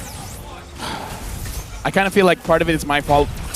I might have jinxed it, but oh well. Right now, again, Momo is doing quite a lot of damage, and Barbosa is taking quite a lot. Chiku, guys, now he's being a little bit more confident. Homebois now, they're on the back foot.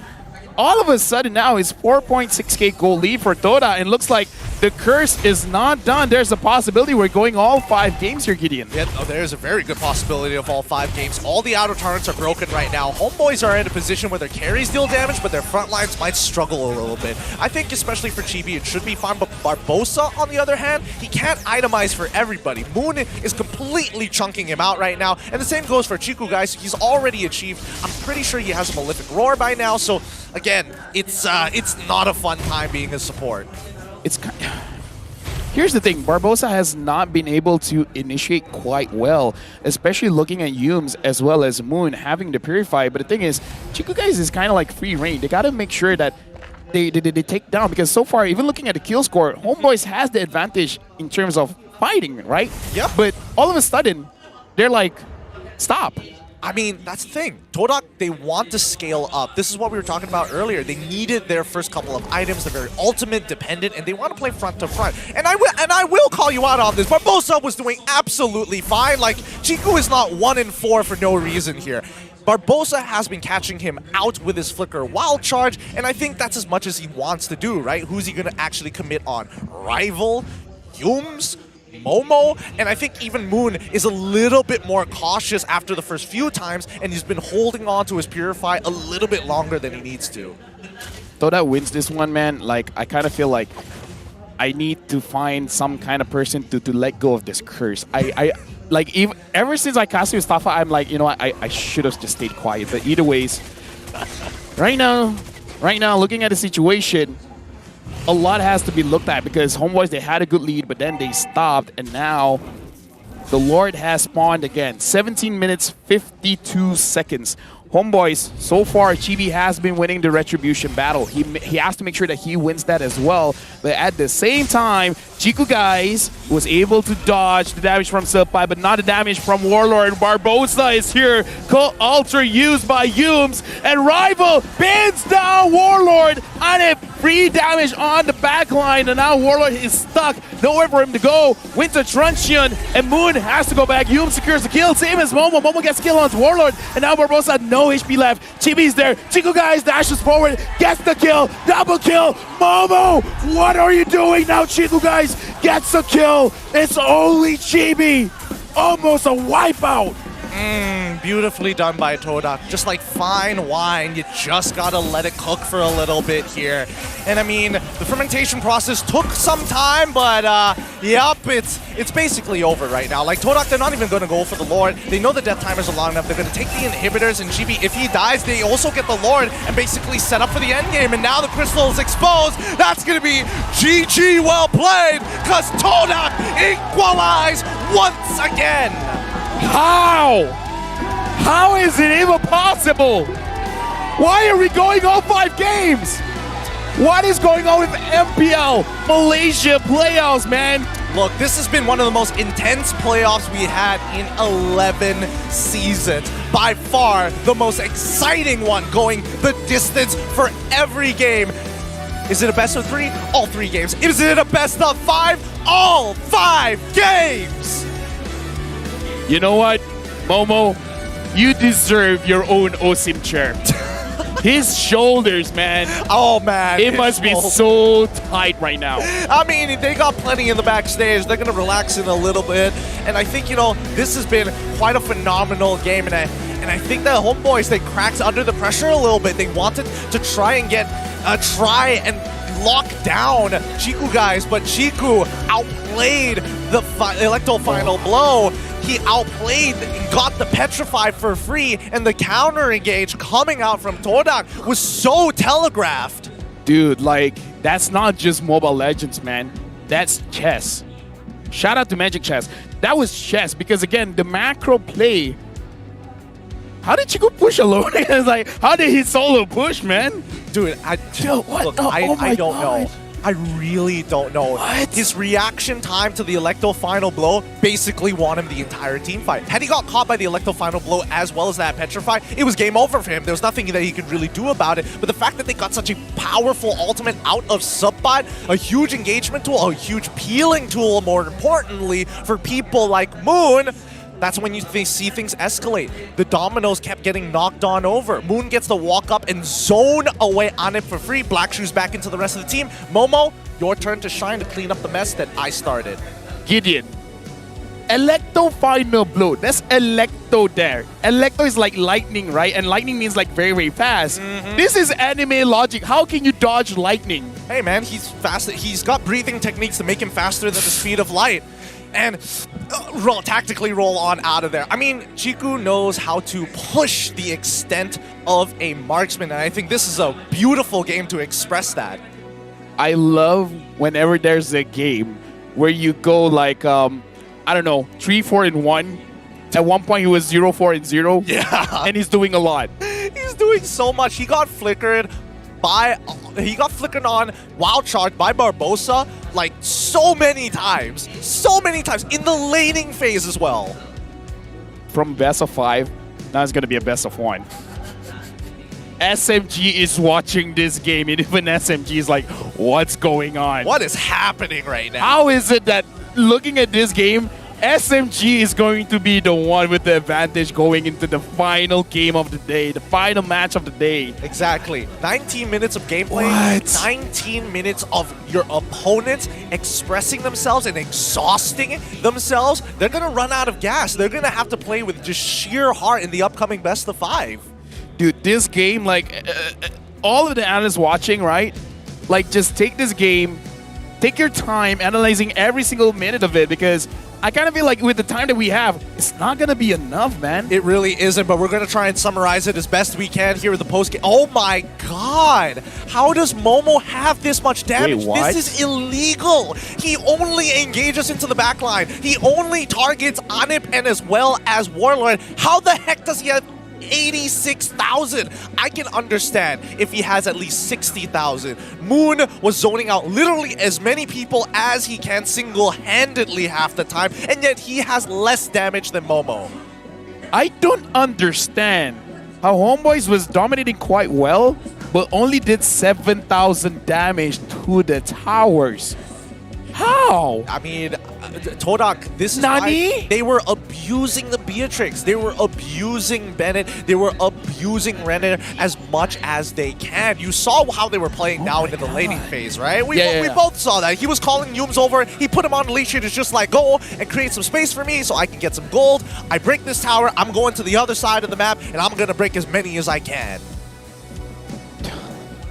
5 games, man. 5 games. 5 games. Now, if Momo doesn't get the MVP, I'm going to be pissed. I'm going to throw a fit. There we go. Thank goodness. This is why he's going for the C game. This is why he has been elected for that position. And man, even his builds continuously, why does he need attack speed and as well as crit there at the very end? I think he was just trying to fat finger as quick as he can. I think he's trying to build the Wind Talker for that final push.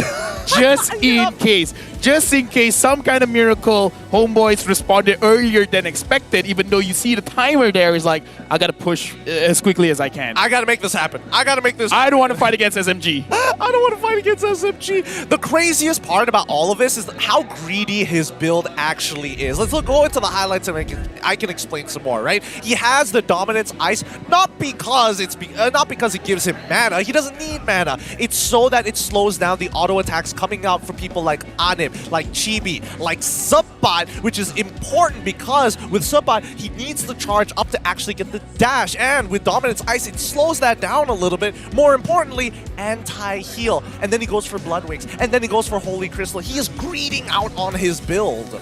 Well, one thing that you can say with MPL MY, you're gonna get your money's worth, even though you've not spent a penny. Yep, it's free seating here. Yeah, at it's free. So if anyone wants to come, just come.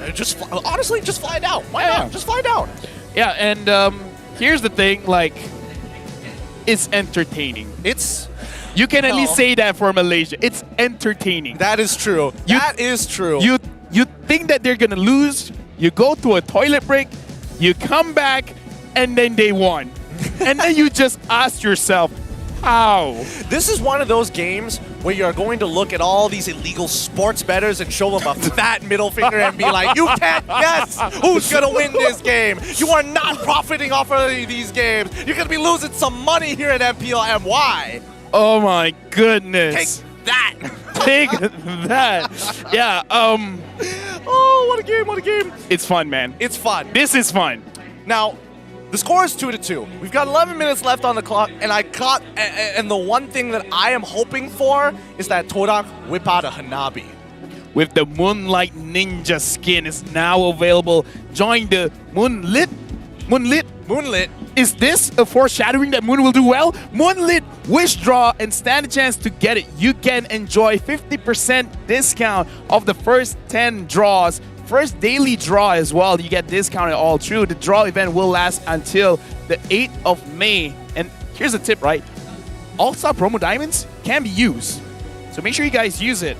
If you've been like collecting it without really thinking about what it actually is and you like to play Hanabi, you want a fancy schmancy skin, this is the time to actually abuse it because again, it takes a lot of time. I'm gonna be honest with you, it takes a lot of rolls to get it. Shout out to Genie, man. Shout out to Genie. Shout out to Genie. Shout out to Moon as well. Moonlit skin, is that foreshadowing? I know, it's just talking about what was the script again? Well, it's, we're going to be wrapping things up here. Put the script down. We're going to be throwing it over to the mic check to listen to Todak. Fokus objektif. Main macam biasa balik, main game kita, okay? Bismillahirrahmanirrahim. Game kita ni, game kita. Aku ada mau backup kau. Bagi tahu kau kalau penalti. Grot tak boleh masuk tau dalam ni. Aku tak buat. Dia olo. Anip dia ni garang-garang lah. Boleh kill lah tu Mun. Aku ada mun. Tak boleh. Nice. Dia nak curi buff tau. Jom nak try lah ni. Aku ada kan. Bismillah. Tak apa. Tolong. Boleh wall lagi aja jap. Aku rasa boleh. Ay, Allah. Tengok. Boleh ke? Saya atas tu. Okey sayang. Okey. Boleh. GB. Juga aku ready. Nice. Aku load lah. Sabar. Ya Allah, miss bodoh. Dari. Jangan guys. Respect kan kita dua sama ni guys. Kita fokus dulu guys Kita lagi ni. Biawan guys, biawan. Dan selamat kembali kepada The MPL Open House. Anda masih lagi bersama dengan saya, Rose, Adin, Koji dan Uncle Chikanu. Saya dah agak dah. Saya relax je tadi, tak risau. Ha? Saya tak risau, dah tak ada expect dah. Kan, betul tak? Benda ni memang dah jangka. Ini Todak tau, Todak langgar. Adin, Uncle dah cakap tadi dah. Memang Todak akan bounce back. Sebab they live up to their expectation. Dia orang adalah king of comeback. So sekarang it all comes to best of one. Betul. Best team win. Dia macam ulti game, dia world manipulation. Tak tahulah kita sokong siapa kan. Yang berubah-ubah arah dah sekarang ni. Saya terkejut. Okay. Bukan terkejut saja, tapi dua-dua ni memang lalang sejati. Dia punya form tu, wish. Form tu dia sebenarnya kalau kita tengok betul-betul dia macam bila tu sokong pasukan mana dia boleh slide ke tepi. Kejap TDK, kejap HP. Dekat sebelah tu dia ada roll dia play. So kami punya roll flex. Boleh pergi mana-mana. Oi. Tak ada masalah. Sokong pasukan pun ada flex roll Betul. Oi, lain macam. But what a match guys.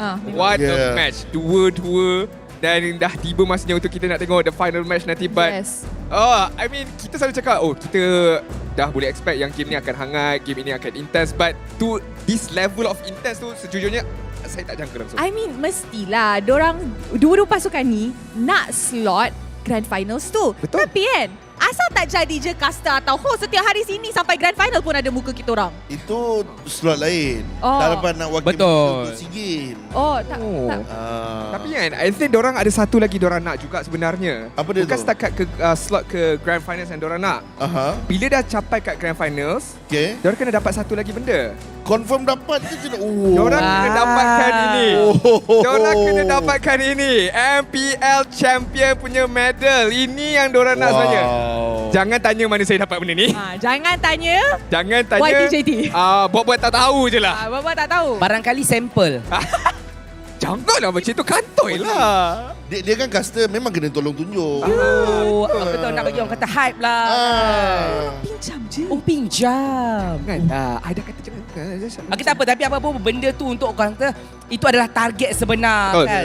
Yes. Benchmark capai champion, sesuai lah orang kata nak gelar, dialah raja untuk MPL season 11 kali ni. Betul. So, Uncle, in your opinion, sekarang dah dua-dua dah. Mana satu yang akan menang? Adakah your king of comeback atau pasukan yang you pakai tu? Menang atau kalah, Uncle sentiasa sokong Homebois. Alah, bosan. Abang dah nak bagi jawapan neutral tadi. Tak ada. Tak macam dua ni. Tak ada. Uncle takkan neutral punya kali ni. Sebab Uncle tahu kalah tak balik. Kalah ada lagi lepas ni. Betul, ada lagi second chance. Yes. Tapi untuk Puji? Saya rasa ini banyak all eyes on Puji sekarang ni. Macam mana ni? Official statement sekarang ni. Pada pendapatan saya, lepas ni Homebois menang. Wow. Ya ke? Yes, Homebois menang all out. Meta? Tak ada split push dah. Wipe out. Wow. Wow, Meta wipe out bukan menang team fight Puji Menang team fight, wipe out. 110%. 111. Sikit. Selaku walaupun saya tak ditanya pun soalan ni, tapi nak jawab juga sebenarnya. Selaku President of Biasness untuk Todak Langgar, Presiden paling tinggi sekarang ni. Okay. Disebabkan Todak dah ada 2 dah medal ni sebenarnya. Okay. Dah ada 2 medal ni. Apatah salahnya tambah lagi satu dekat koleksi mereka. Jap, mana boleh? Betul. Flame Boys, boleh tak I jadi the queen of bias pula kali ni? Boleh? Mana boleh? Kita orang Todak tak suka kongsi, tak boleh. Please, sebenarnya Adin, kalau dah pernah ada 2-3 kali, why not bersedekah untuk orang lain pula? That's what I'm talking about. Mana tahu, I mean since Homebois dah break the curse, Daddy cakap dah break the code. Mana tahu diorang nak bawa balik trofi tu. Semua tu kita akan lihat dekat game kelima nanti. Okay? Flame Boys, Todak Langgar, juara 2 kali untuk MPL, dan Homebois nak mencari kemenangan ataupun juara pertama kalinya. Semua tu kita biar diorang settle kat atas stage nanti. Betul. Biar pentas tu jadi saksi dan sejarah. Cuma Uncle ada satu perkara yang kena highlightkan kat sini, yang mana Momo ni bagi hero apa pun dia tetap perform, tetap berbahaya. Memang selayaknya menjadi wakil Malaysia untuk SEA Games kita. I think it's the same thing juga untuk boleh kita katakan dekat Homebois, tapi role yang berbeza bagi saya Anip. Walaupun apa segala marksman yang diberikan daripada dia, walaupun apa situasi sekalipun, dia tetap tenang. Kalau pergi borak dengan dia pun sekarang ni kan, dia akan gelak je nanti. Dia akan gelak. Ya, betul. Dia akan gelak. Betul. Macam ada okey tak? Okay. Tak. Dia gelak tak buka mulut. Dia seorang je boleh buat gelak dia saja. Betul, I agree. Signature gelak Every time I interview dia atas pentas ni, I akan macam, Anip, jangan gelak Anip. Dia cakap macam tu lagi dia gelak. Dia kalau main cloud, ulti blazing dia tu, gelak-gelak semua sekali.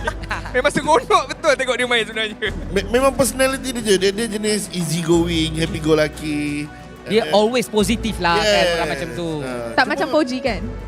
Poji dia bermuka-muka. Kejap kiri, kejap kanan. Itulah tu nampak kita boleh survive dekat mana-mana tempat. Adaptability. Yes. Dah sumpah. Barulah kalau kata kita terlampau stick dengan satu team ataupun kita memang kata kipas susah mati diorang die hard fan, kita tak boleh nak survive dekat mana-mana tempat, mana-mana platform. So bila kita jadi content creator, most of content creators sebenarnya diorang tak kisah siapa yang menang, as long as orang yang menang tu nanti dekat international shine sebab diorang yang akan bawa nama Malaysia. Betul. I really agree sebab sebelum I jadi host pun I content creator and honestly siapa-siapa je boleh wakil Malaysia tapi make sure when you guys wakil Malaysia, wakil betul-betul. And speaking of which, bila dah masuk ke peringkat antarabangsa, kan ingat tak dah ada satu isu di mana play-play kita ni macam tak yakin nak berbual, nak jawab interview, tapi so far bila masuk ke playoff ni saya borak dengan media semua tu, banyak sebenarnya improvement tu sebenarnya. And this is why korang semua as community main peranan yang sangat-sangat penting. If you guys see something yang kita boleh improve, bagi tahu. And then kita akan try sedikit sebanyak untuk buat improvement tu. Dia sebenarnya Din, bila dia mewakili nama organisasi saja, bebanan tu tak terlalu besar. Tapi bila dia menggalas nama negara, mewakili negara, harapan semua peminat dekat bahu diorang. Jadi tekanan tu sebenarnya is on another level. Jadi kita sebagai peminat, sebagai penyokong, kita perlu bagi sokongan sepenuhnya kepada diorang. Bagi diorang semangat supaya bebanan tu terlepas sikit daripada bahu diorang. Macam Poji, jangan jadi beban. Tak, minta maaf, bukan itu maksud saya. Macam Poji juga. Kita tengok masa M4 awak dapat pergi terbang ke Jakarta untuk memberikan sokongan dan dokongan kan. Vibe kat sini ke kat sana lagi best sekarang ni? Kalau ikut dah, kalau vibe dekat sana sini saya minat sini lagi. Sebab dekat sana tak ada tim yang saya sokong lah. Kita nak kita punya negara dia dekat sana, tapi in terms of overall semua tu kata grand final kan mestilah meriah. Cuma kalau kata sekarang ni vibe rivalry ini the best. Dia memang lalang. Nak tanya mana lagi best pun lalang lagi. Apa benda? Sebab lalang yang boleh buat kita survive. Kalau kata saya cakap dekat Indo seronok sangat, tak lama lagi baliklah kau sana, pergilah kau sana. Ya, memang. Okay guys, so I'm pretty sure semua orang dah ready untuk last game kita untuk match ni. Saya sangat-sangat nervous. I'm pretty sure Poji itu paling nervous. So, casters, please take it away. When you throw, we catch, Rose. Thank you so much for the open house to set the stage up for this very final game between the Homebois as well as Todak in the upper bracket finals. Yo, Gideon, that throw seemed a little bit desperate. Because they're like, oh my god, we're so tired. Oh geez, how tiring it must be down there. By the way, Gideon, spoiler alert, right? Right now, we're getting studied, man. We're getting studied? We're getting judged. We're getting judged? We're getting watched. I thought we're like an 8th place region that nobody takes seriously and they want to study us? And yet, both Filipino casters, Leo, whoa, and Naisu, the white guy, is watching us. They're watching us? No, you're joking. KB from Indonesia as well. I mean, what? He might be watching the Blackcast actually, but he's still watching, right? Yeah, he's still watching. It looks like we've garnered the attention of some of the prestigious elite who like to sit on their high throne about their region. Thank goodness MPL Philippines is delayed. Yes, thank goodness. You did a good job, Butters. You did a good job, Butters. You're amazing. Send me your PayPal later. You know, that's probably a safer method of payment. Anyways, 20 seconds left on the clock. We have to talk about the adaptations that are required. Do you think the drafts are going to change, or is it going to be the play styles? Because Homebois, they made the blunder right at the very end in game number 4. I feel like Joy is going to get a little bit more attention. Please ban it. I think we need to get rid of it. I think for either side, I think for the Homebois, if they're on blue side, it's almost guaranteed that they want to pick it within the first or second rotation, but they have to get rid of the Kaja as well as the Franco. Right now, you see Chibi talking with one of the Marshall. Hopefully everything is going well, because here's the thing. 5 games, sure. Having Civ and Mars here, sometimes unexpected things can happen. Look, I'm hoping for the best. I'm hoping for the best. Hey, at least it's not as bad as MPL Bingo the last time. Don't remind me. Entire faculty Oh my god. blackout because of that. So if we're talking about curses, that one holds high, for me, high regards. Those of you without context, there was one time, Season 7, our curse, where we say like, let's say something that would definitely not happen. MPL will not shut down. That day, an entire blackout happened. Oh my goodness. That's why we don't make bold predictions here on the English desk. We don't know how much power we actually have. We're still trying to figure it all out, but now the draft has begun and the stage is set here. even the audience, they're quieting down. They're curious to see how this is going to be played out. Todak, they're going to be banning out the Wan. We see the Arlot, we see the Franco. It looks like nothing's really changing in the bans. I mean, like Franco ban, smelling a joy. And joy smells like peach. Ooh. Oh, wait, carry ban. Homeboys are adjusting. They're making sure that this Kaja is going to be somewhat open. And worst comes to worst, they ban it out at the very end of this first phase. But let's see. Because Todak, they're the ones who have to kind of show hands first. Question right now. Is there going to be a Claude ban? Because we've seen it is first pickable. Definitely first pickable. So if you let the Claude go, what are you trading it for? Do you want the Kaja? Do you want the Joy? Like, what's the plan here? I think Todak might be in a situation where they have to decide which direction they want to go to, because they could technically give over Joy and as well as Kaja, and I think that would be too much pressure to actually handle. So I think it's smart that they are the ones who are banning both. And I mean, come on, they're like Joy is going to be that first pick, right? Come on. Right now, I kind of feel like it's better for them to ban something like a Valentina, so that when Toda, they get either the Joy or the Claude, they get the other, and possibly even get the Faramis. Or a Martis as well. I think Martis might be pretty good here. Ooh, it's tough. Wow, somebody already has like, oh my god, gold lane on him. When was this printed out? I didn't see that by the Homeboys merch before. That's the way he laughs, by the way. It's so weird. He has a very unique laugh. And he does it without his mouth moving. I don't know how. I don't know how. I visibly have to shake myself. Called it. Valentina. Do you get goosebumps? I got goosebumps. Right? That's called geesebumps. Because it's multiple goosebumps on top of goosebumps. Fair enough. I called the Claude as well. Yep. Claude has been picked here. And now this is Joy Faramis or Joy Martis? I'm going to call Joy Faramis here. Sometimes it feels good being right. Sometimes it still feels bad because I'm just cursed, man. Look, it's the curse of foresight, you know? Yeah. You know the future, but it's inevitable. It's going to happen whether you like it or not. You can't change it. So all of this time, I said nice things, seeing into the future that I know something bad is going to happen. Man, you got to follow the script, allegedly. But oh, sorry, allegedly. Yeah. Allegedly. So, you know, you can't hold us against it. You know, this is definitely live. Now we're Give me a medal right now. Give me a medal. You should make a bet with Adin. He will happily hand you over that medal if you get it right on the spot. So it looks like Homeboys are going to fall back to their comforts more than it is to prioritize this Faramis. They want to make sure that Todak, as of right now, that Lilia from Moon was looking mighty fine. He's going to pick it up all over again. And now Akai has been picked up again as well. So, oh man, dude, if Chiku could split push with a Beatrix, it's going to be more deadly with a Claude. So now it's in Coach Dill's head. We need a hero that can prevent a split push. They had the Benedetta. They weren't able to do it. I'm calling it. I feel like this might be a situation for Kadita. Oh.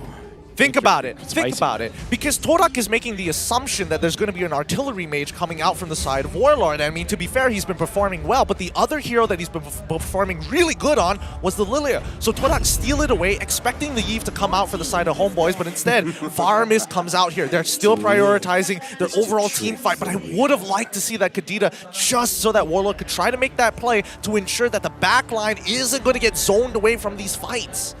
Calling quite a lot of picks from Homeboys. I'm going to stop now. I do not want to jinx it. Betting on the Eve, this is really respecting. And looking at Yums now, like, he's even shaking his head. He's like, how did they know? How did they know? Who gave them that information? Hopefully none of the pages of our script actually got slipped out to the players here. But Todak, they're going to be banning out the Brody on their side. Lancelot on the other. Very good responses for the side of the Homeboys. But Todak technically have a replacement jungler just in case. Now, game number 1, we did actually see the Akai go into the EXP lane. We know that's an option for Todak, so keep that in mind as we see Diggy get banned out here. Homeboys, I'm thinking right now I'm not liking a Grok. The Lolita looks okay. The Kufra thing is very dangerous because any kind of heroes that can use the Purify, you kind of don't want to pick a Kufra at that point. So I'm thinking of the Lolita. In fact, at this kind of point, I would even pick the Roamer just a little bit later, just to see the full lineup, then decide. Okay, so that means we should technically expect a Beatrix coming out from the side of the Homeboys. Wait, hold on. I'm noticing something. Not the Grok. Melissa hasn't been touched just yet. I'm not liking it, but it looks like he's gonna get picked up. Not liking the Grok. As much as you don't like the Grok, there's still value in it. The wild charge, and especially with the duration of that stun, can punish people like Lillian as well as Claude. It's a little tougher to catch them, of course, but naturally, we're expecting Barbosa to be very generous with his flicker. Right now, I don't know, something like a Cho to stop someone. This Akai could go to the EXP, and if not, I think something diving to the back line. And yep, the choice has been picked up. Something like a Lapu Lapu now. Lapu Lapu, we could expect to see Yuzong as well. Oh yeah, Yuzong is a pretty good pick. It really depends on what Momo is feeling like here, right? Both of which do the exact same thing. They have their own perks, and Lapu Lapu is going to be the one, so he's targeting specifically on a certain few people. Homeboys now, what's your marksman here? No matter what, like Melissa doesn't feel very good. The Beatrix feels even more immobile, and you will get zoned out. Man, it's just not looking good for Anip. What is a slippery marksman right now? Because you know, you got to start thinking outside of the box. Like Harith doesn't have that bad of a matchup with the Claude. Looks like still might get picked not up. gonna get creative. Just pick up what's. Never mind. Creative. We got it. All right. Okay. So now with the range advantage, they can actually do a lot more here. With the carry, previously the true damage was great to cut through the tanks, but at least with this Leslie, she will be able to start hitting hard against some of the squishier targets. Lilia might have to use the Black Shoes super early on if Homeboys is able to scale up just in time, and then Subbot can clean up the mess just like Momo did in game number 4. Here's the thing, right? Let's look at the Leslie. Why was the Leslie picked up? Because you want to counter on the Claude. 2 heroes can counter him. The carry as well as the Leslie. Just for one reason. True damage. True damage. You can build the Wind of Nature. It means jack all.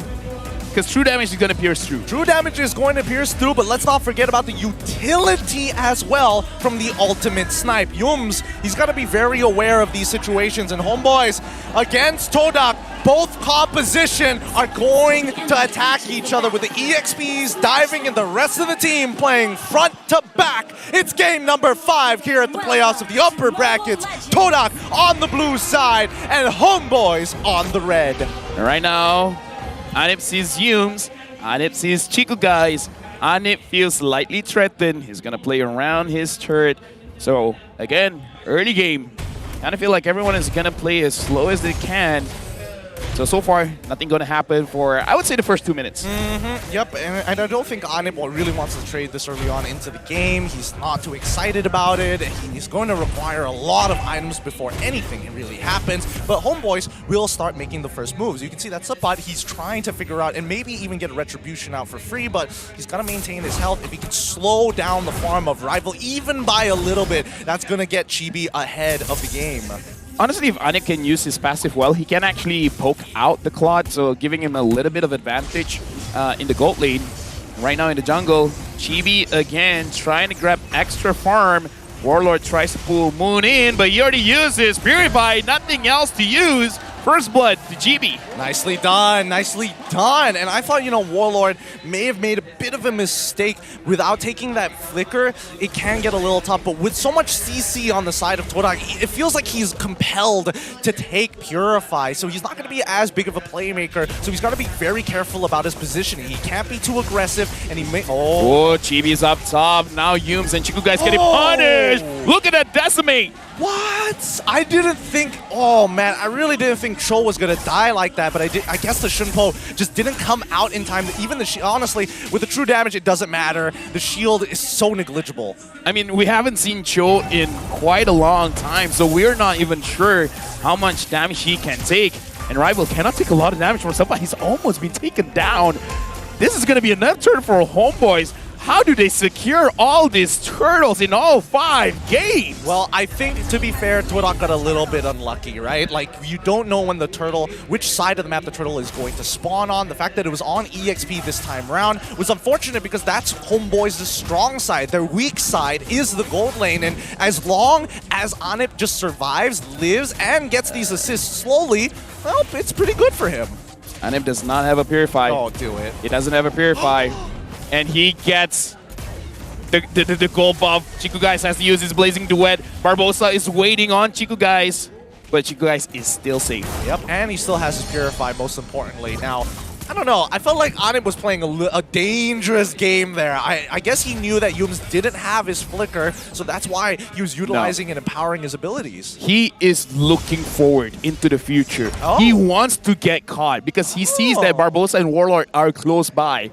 So if they overextend, Warlord could get a double kill. I guess, but I don't know. I feel like it's dangerous because Yums is going to target that kick onto Anip back into the turret, not just like simply anywhere into the bush. No. It's got to be well positioned. Right now, Rival taking a lot of damage from Chibi. I gotta say, man, the entire series, Rival has been bullied out quite a bit. And now on the top side, they're still like just trying to pressure the gold lane so much, and it gives a lot of space for Supai. Yep, and Moon gets the walk for free here, right? He's allowed to zone out, he's allowed to maximize his charges, and now he's gonna get punished for it. Supai goes in, doing a lot of damage. Barbosa finishes off, and right now Rival as well as Yums, they try to protect Chiku Guys. The kick connects, but still is able to survive. Anip is still alive, but gets caught by Rival. Chiku Guys secures the kill, and Barbosa will go down as well. No. Warlord pulls in two. Chibi killing spree, and he gets a double kill onto Momo. A bloodbath here in the gold lane. Oh my god, thank god Warlord was able to get the Shadow Stampede off and hook in two people back into Chibi. I thought Todak was going to walk away with 2 kills and only 1 trade, but at least Homeboys were able to even out that score. So, but Chiku Guys is there. Chiku Guys has like nerves of steel. He's not doing anything right now. I mean, Sapat still has Vengeance, so he's not too afraid. The only person he is afraid of is Yums if he catches him off guard without his dash. Now, looking down to the bottom side of the map, Homeboys, they've already secured that 1 turret, so now it's all about Leslie just waiting for the rest of the reinforcements to back him up. Right now, I know he did die once, but Homeboy still has a pretty good gold advantage right now. Looking at Yums, 0-2 and 2, he's really waiting on opportunities for him to catch anyone. He just has to be aware that Warlord does have the Purify, and kicking Joy might not be the greatest thing just because Joy kind of does want to get close to your team, you know? Yeah, just a little bit, unless you've got a lot of burst damage, which in this case, I'd say that it still takes a bit of time. Joy can actually buy free time with her battle spell and the Vengeance, right? And a lot of majority of the damage coming in from Todak is going to come from Momo and Chiku Guys for this early stage until Moon hits his 2-item power spike. Chibi is just showing how sharp his sword is, man. Like, he's attacking absolutely everyone. And right now, Momo. Oh wait, Momo is actually really far behind. He's 2 levels under Supat. Like, this is not looking good because Momo has been carrying his team for quite a lot. And right now, Rival, Yums, and Momo are all like jumbled up here. Warlord goes in. Rival already used his heavy spin trying to protect himself. And right now, the ultimate snipe is going to get used, but not going to secure any kill at all. Yeah, but there's no real commitment from Homeboys. The ultimate snipe opens up the map, and they recognize that mid as well as top is going to get shoved in. So is it really worth the time just for this bottom tier 1? Yeah, even if they get it, like, this is going to be a repeat of the previous game. Chiku is let alone. Once again, I don't know, Gideon. Like you said, even I don't know if this is a good choice. Oh, this is a really important retry battle. Chibi is going to get 2 levels ahead of Rival if he wins this 50-50, which he should. Rival. You cursed it. Done. Hey, you got to give the man a chance. I don't like it when my junglers are struggling, and you know, you got to give them love when love is due. Might be slightly biased there, but you know what? It's all good. You like fairness. I like fairness, and I like that Supai gets caught here, but is still able to survive. Vengeance, baby. Vengeance is a powerful spell. Now, Chiku Guys did hit his golden staff, so he has more than enough attack speed to start chasing down his targets. Oh, Supai, right now, in the middle of a lot of people. I mean, it should be a kill, right? Rival is getting down real low, and now the minions is pushing in, but Moon can clear it out. Again, I'm just looking at the minimap. Chiku Guys, no one is pressuring him at all. Yeah, I'm starting to not feel okay about this. Like, Homeboys were developing at least a 4K goal lead here, but it's significantly slowed down despite all that has happened. They took away bottom camps from Rival. They were able to get that tier 1, invested a lot of resources, but they're also giving a lot of respect to Chiku Guys for almost no reason. Because right now, honestly, like, speaking freely, the rest of the players of Toda, they're kind of like just distractions right now. They're just like you know, like, hey, look at me, you know, come chase after me. I'm like free food. Catch me. Catch me. And while all that is happening, Chico Guys is free farming. So Homeboys, they need to start like understanding what is going on before it's too late. I feel like it's justified to say that this is going to be like a Tom and Jerry situation. Todak in this case being Jerry, they're trying to fake them out, trying to disregard their main objectives, which is getting Chico Guys as far ahead as possible, because they know that once Moon has his 2 items, he's going to be very relevant in these team fights. Right now, Homeboy still again has the gold lead, but so far not doing anything. For now, the Lord is going to spawn in 30 seconds, and even though he catches Moon, I kind of feel like it's not a problem, but Moon, Black Shoes back in. That might be a problem. Rival goes in, the heavy spin gets pushed back by Anip. And again, a lot of ults have been used, but no lives has been traded. Yeah, Homeboys are not playing as clean in this game, and especially with Anip. That flicker was a little questionable there. Hopefully it's not building up, and hopefully this game isn't getting into his head, because we need to see that Homeboys puts up a fight against Todak. And again, we're seeing that this is very similar to game number 4, where the majority of objectives will fall into the hands of Todak sooner rather than later. And right now, I hear the concealed play. Yums is there. Warlord. Momo in the backside looking at Warlord. Warlord, very nice, manages to survive, and Yums catches him, but Chico Guys gets a kill onto 1, onto 2, and right now Chibi and Silpat are trying to survive. Silpat here trying to delay the inevitable. He goes back into Chico Guys, he gets the kill! Silpat, he makes sure that Chico Guys goes down! That's a 3-4-2 trade, and man, Warlord, he's already back up because of the stacks that he's been providing, but you gotta give credit where credit is due. Subbot, his dash, he had to wait to hit it on the beat to get the extra bit of damage, which is just enough to take out Chico Guys. Thank God it was enough. And right now, Moon going up against Warlord, but it's not a 1v1, it's a 1v3. Momo is now here, but Momo, you do not have the red tree. Yums is there as well. They're going for Moon. Moon goes down. Barbosa secures the kill. Anip and Sapat, they're here. 5 members of Homeboys. They're contesting for the Lord. Sapat is trying to zone everyone away. Yums taking quite a lot of damage. Rival gets pulled back. Rival goes there. Rival secures the Lord. Oh my He's God! able to finally win the retribution battle, but Anip secures the kill onto Momo. That's a 2-for-0 trade, but Todak just bought themselves an extra 2 minutes in this game. Oh my God, thank God Rival was able to get that. He was 2 levels down on GB. He had no right to take that Lord away from him. And right now, again, this is just an elemental Lord. So it's still not that big of a deal. Homeboys can defend this. But again, it's that morality boost. Yums finds Barbosa, and he uses the Way of the Dragon on a Grok, and Barbosa charges forward. Sapat finds Yums. Yums running away. Right now, Chico Guys moving forward. He still has the battle mirror image, so he should be fine.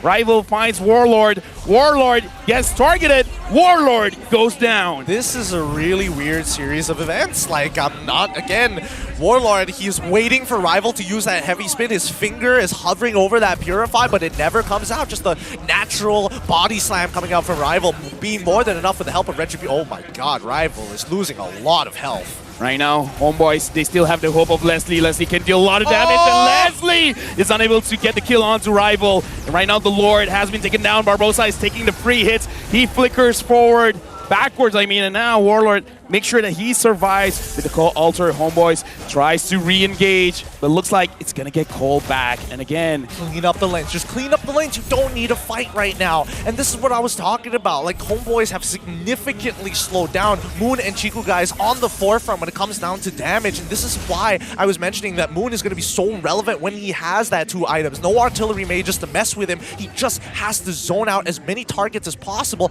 put them low so that Chico can finish them off, just touch them at least with Ice Queen's wand. This is the mid game, but it feels like the late game. Like, Gideon, who should realistically win the late game right now? But before that, Chico Guys gets it a little bit by Chibi, and it looks like for both teams, they're trying to find angles, especially Rival and Yums. But yeah, Gideon, who do you think realistically should win the late game? Funny enough, I think that Todak wins the late game, but Homebois wins the ultra late game because Anip's items are hella expensive, right? It's true damage, but they are not exactly the most cost efficient in the world. Oh god. Sapai goes in, he finds Chiku Guys, and right now he's healing a lot. Chiku Guys uses the blazing duet. Sapai still survives, but 3 members is there. Anip gets caught by Rival, and Momo is going on to Anip. Anip is still surviving, but Momo makes sure that is not true. Oh! Momo goes in, gets 3 men stunned. Todak wins the fight. They win the fight, but they take out Rival, so at least Todak cannot guarantee to get a free punish on the Homebois. Homebois, the pressure is really building up. Anip is getting caught more often, and Rival is becoming more confident in his plays with the Kai. Right now, Yums, he's opening the map.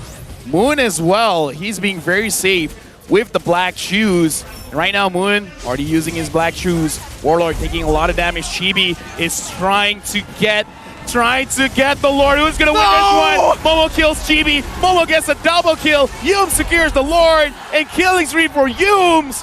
Todak, now they're at an advantage. Desperate attempts require desperate measures, and in this case, Chibi put everything on the line to hit this retribution, and it was just Todak chipping away at him. He buys a little bit of time, but it's not going to save him from the amount of damage this Luminous Lord is going to do when it starts walking down. Sorry, this Elemental Lord walking down to the inhibitors. Right now, the Lord is at mid. Anip, unfortunately, the damage is not enough because look at that, even Momo can tank the damage.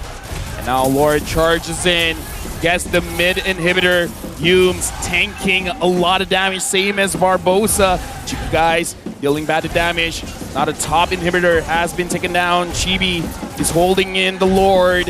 Moon is there. Sapat tries to find absolutely anyone he can deal the damage to.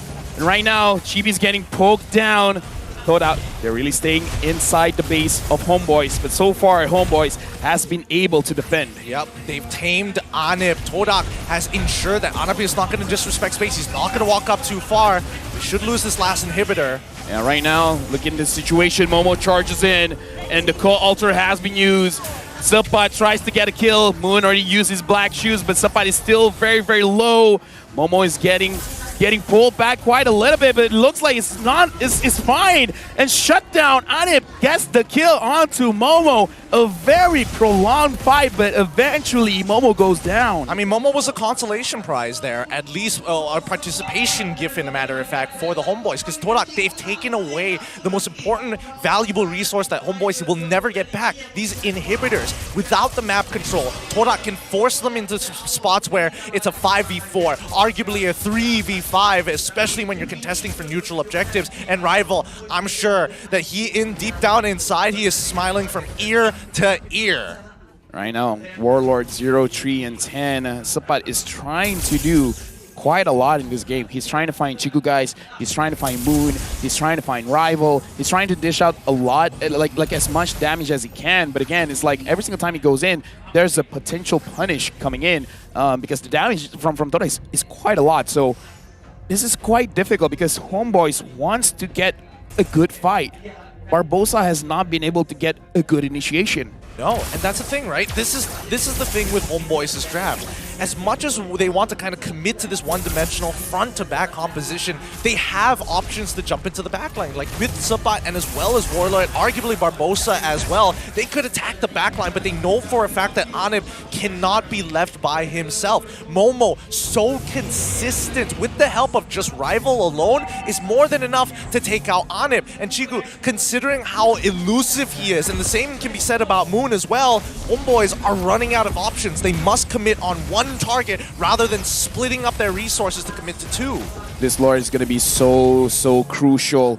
Yums, he's flanking Anip. Do you not see him? Anip gets caught. Anip gets taken down. Momo secures the kill. Blazing duet from Chiku Guys is going on to Chibi. Chibi gets taken down. The main damage dealers from Homebois, one by one, is getting taken down. Warlord is now spawning, but at the crystal. Todak, they're attacking, but look at this, there's no minions, but the minions just came in. Game number 5.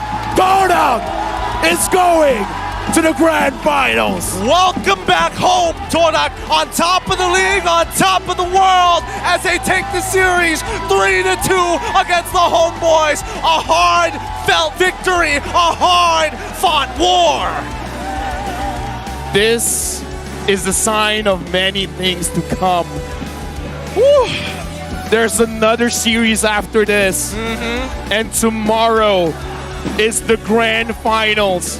We're inching our way to find who is going to be the champions and who's going to represent Malaysia to MSC. Oh boy, as much as you love both of these teams, they played and put everything out on the table today. They did not hold back. They did not play with any regrets. We're going to be throwing it over to our hosts on the main stage and have a chat with our players.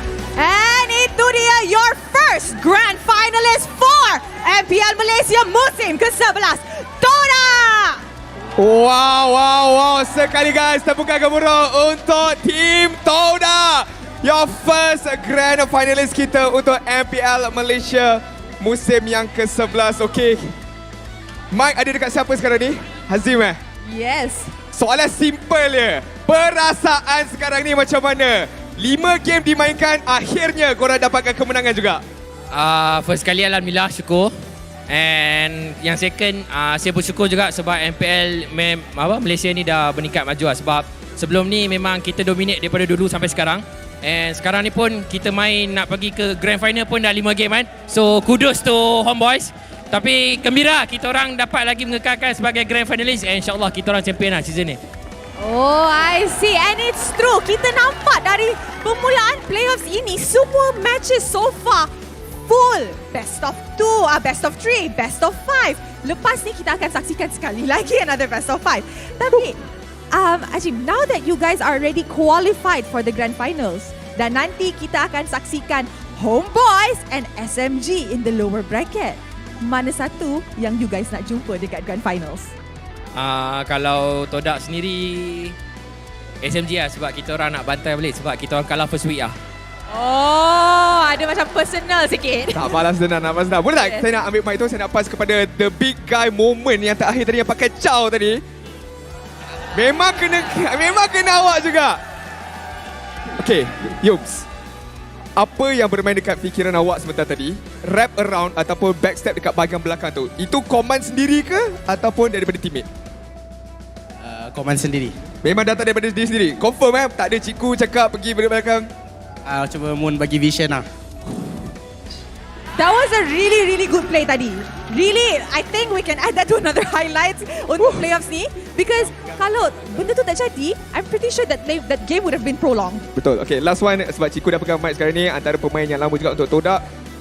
Macam mana Azim cakap tadi, perjalanan korang mungkin dulu-dulu nak masuk ke grand finals tu mungkin lagi senang sikit. Tapi sekarang ni betul tak, setuju tak MPL Malaysia punya prestasi tu at least dah meningkat sekarang ni?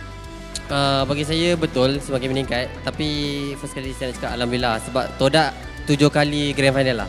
So saya rasa sangat-sangat bersyukur lah. Walaupun makin meningkat tapi still Todak still boleh catch up lah.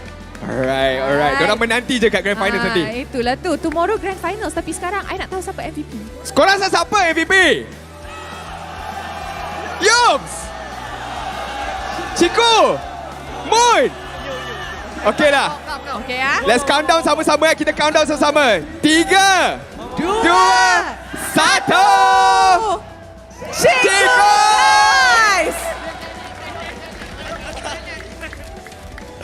Okay, Ciku. Simple again. Upper bracket finals MVP. Apa perasaan sekarang ni? Ke memang dah expect dah? Memang aku nak MVP lah game ni. Bagi saya MPL select kot. Sebab bagi saya lah secara jujurnya daripada first day kita orang kat sini sampai hari ni Momo yang banyak buat game lah untuk kita orang. Wow. Hidden MVP lah. Hidden MVP. Ataupun Momo sebenarnya disimpan. Dia nak grand finals MVP nanti. Oh, mana tahu kan? Tu macam lagi wow. Ni audience chosen. Ni bukan MPL yang pilih. Ni audience yang pilih. Audience siapa tu? Dia marah ni. Dia cakap, Lai, sini. Alright, and with that, mari kita invite a lucky fan up on stage. Mana dia?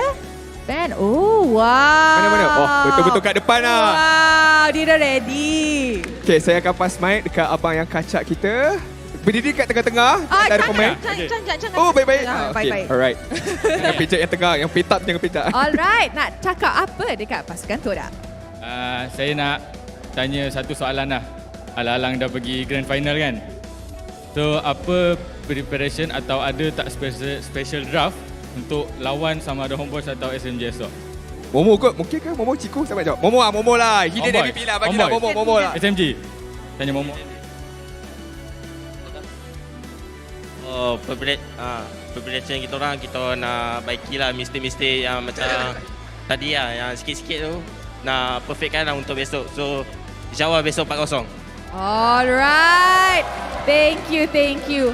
Alright, kita akan bagi orang peluang untuk ambil gambar. Yang flag tu Apa tu tinggi, jangan. Ya, rival. Alright guys, so kalau korang nak saksikan game-game yang macam ni, tomorrow is the final day.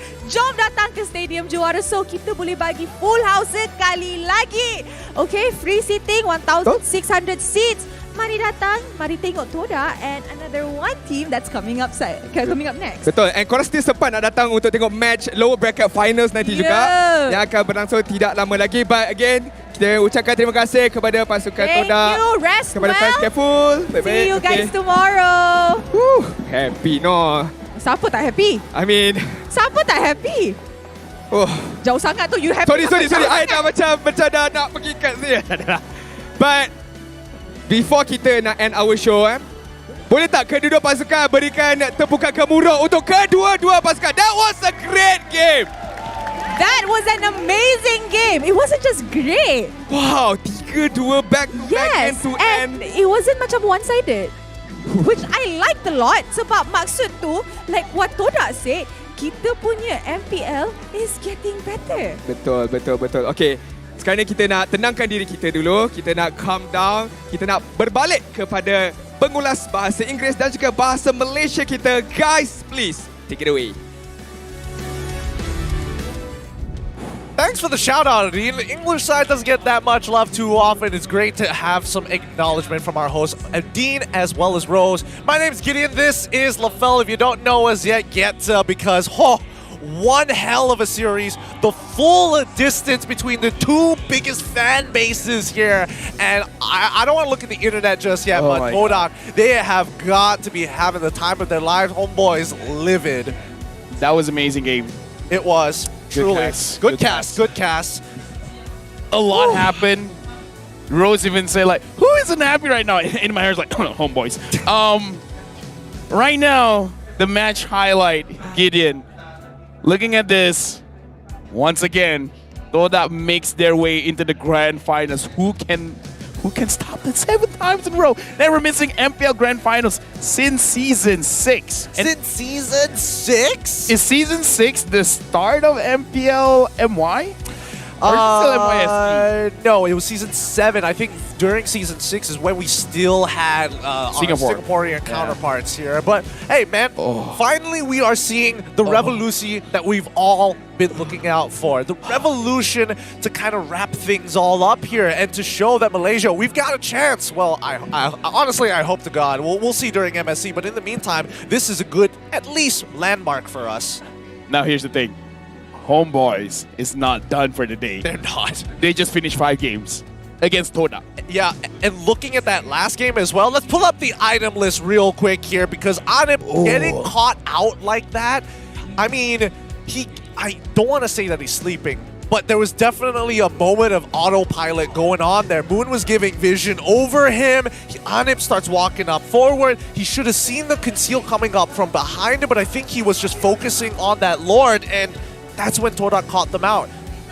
It's clear that Homeboys, they're exhausted. 2 games in a row where Todak has a catch kind of hero and Anip does not have a Purify.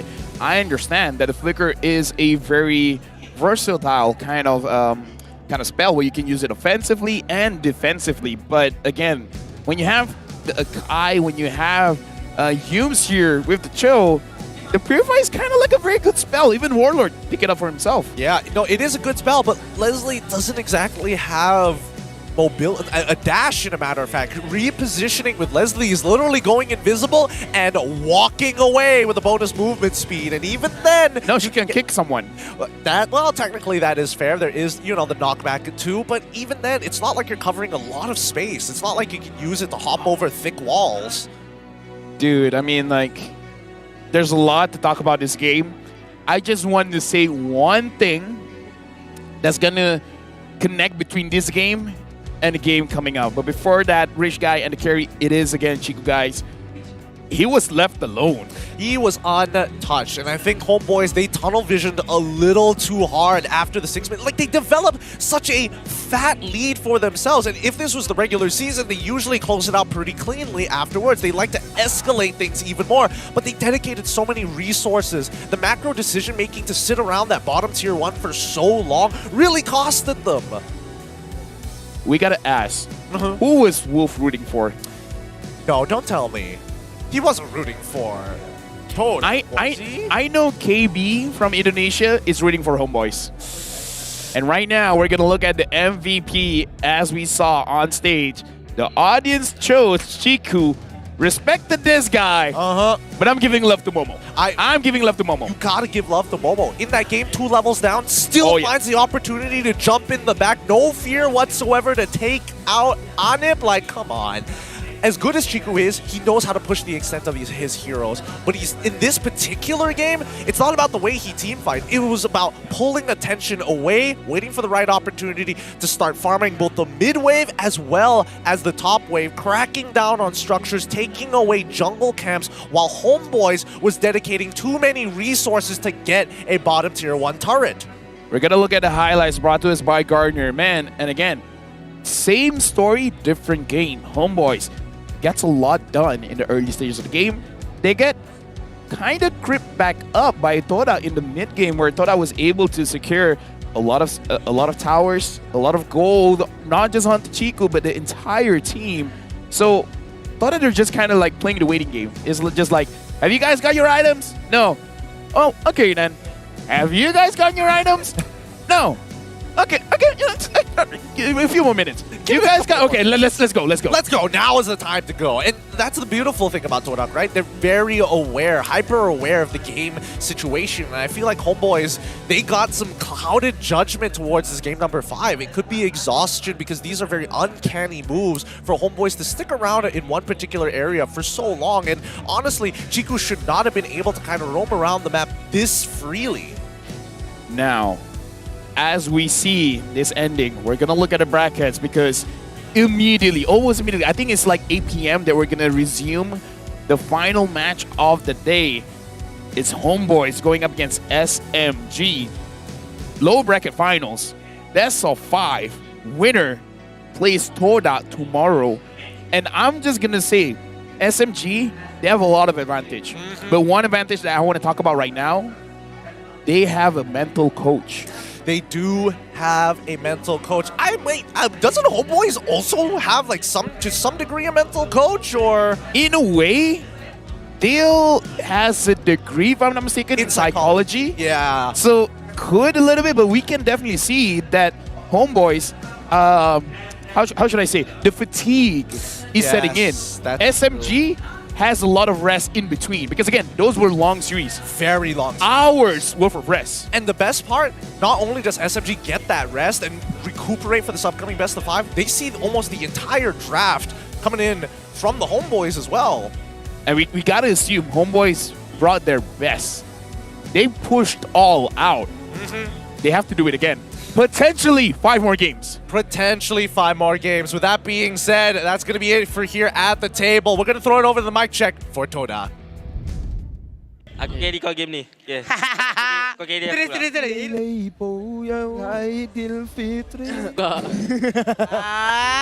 Aku tak boleh betul lah. Bismillah. Ini kali ya. Cik dapat ayam tak ya. Gerak. Bayar. Biar Cik tu ada ni sikit vision. Itu nampak Ni aku tutup chip je ni. Sepak. Tak ada tu. Tempat. Sorry. Aku rasa. Nice! Dot. Aku dapat. Sabar. Boleh. Jangan keyboard. Aku tahu lah. Targeting dulu. Sabar. Kita bawa dia bawah dia. Tahu. Boleh.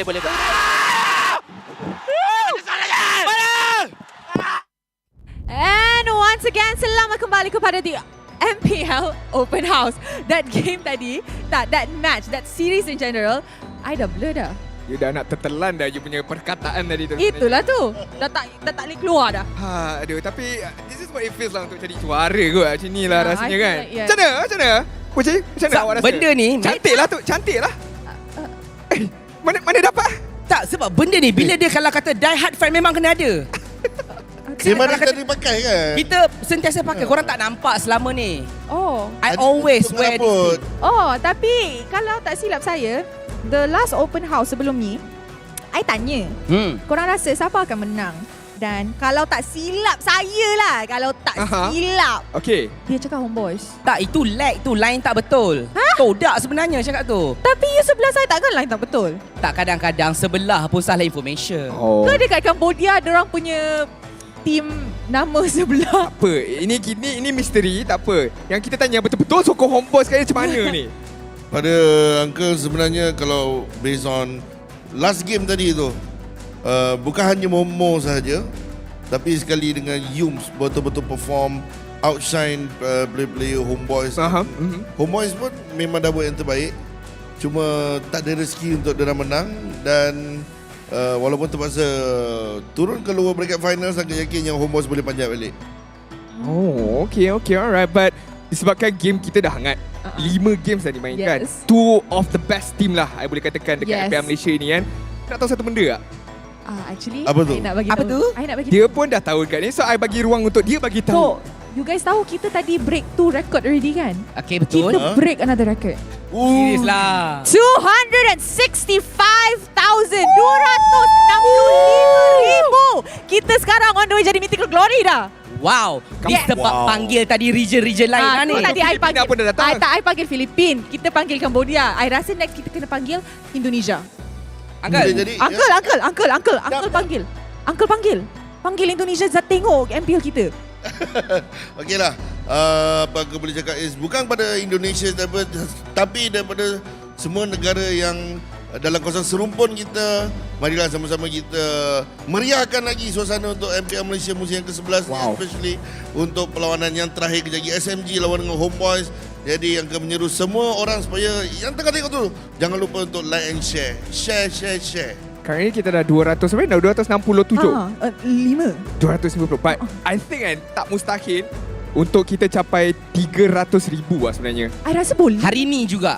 Hari ni kalau tak hari ni pun grand finals pun Tak, boleh jadi saya juga nak lah. hari ni. Hari ni juga nak 300,000. You wanna know why? They said, go big or go home. Okay, 300,000. 300,000 lah guys. Ini kali lah. Come on lah. What better time untuk korang sebab ini weekend. Betul. Untuk cuti juga. Yes. Why not tengok apa MPL Malaysia? I mean, Isnin pun cuti juga sebenarnya. Yes, betul? Labor Day.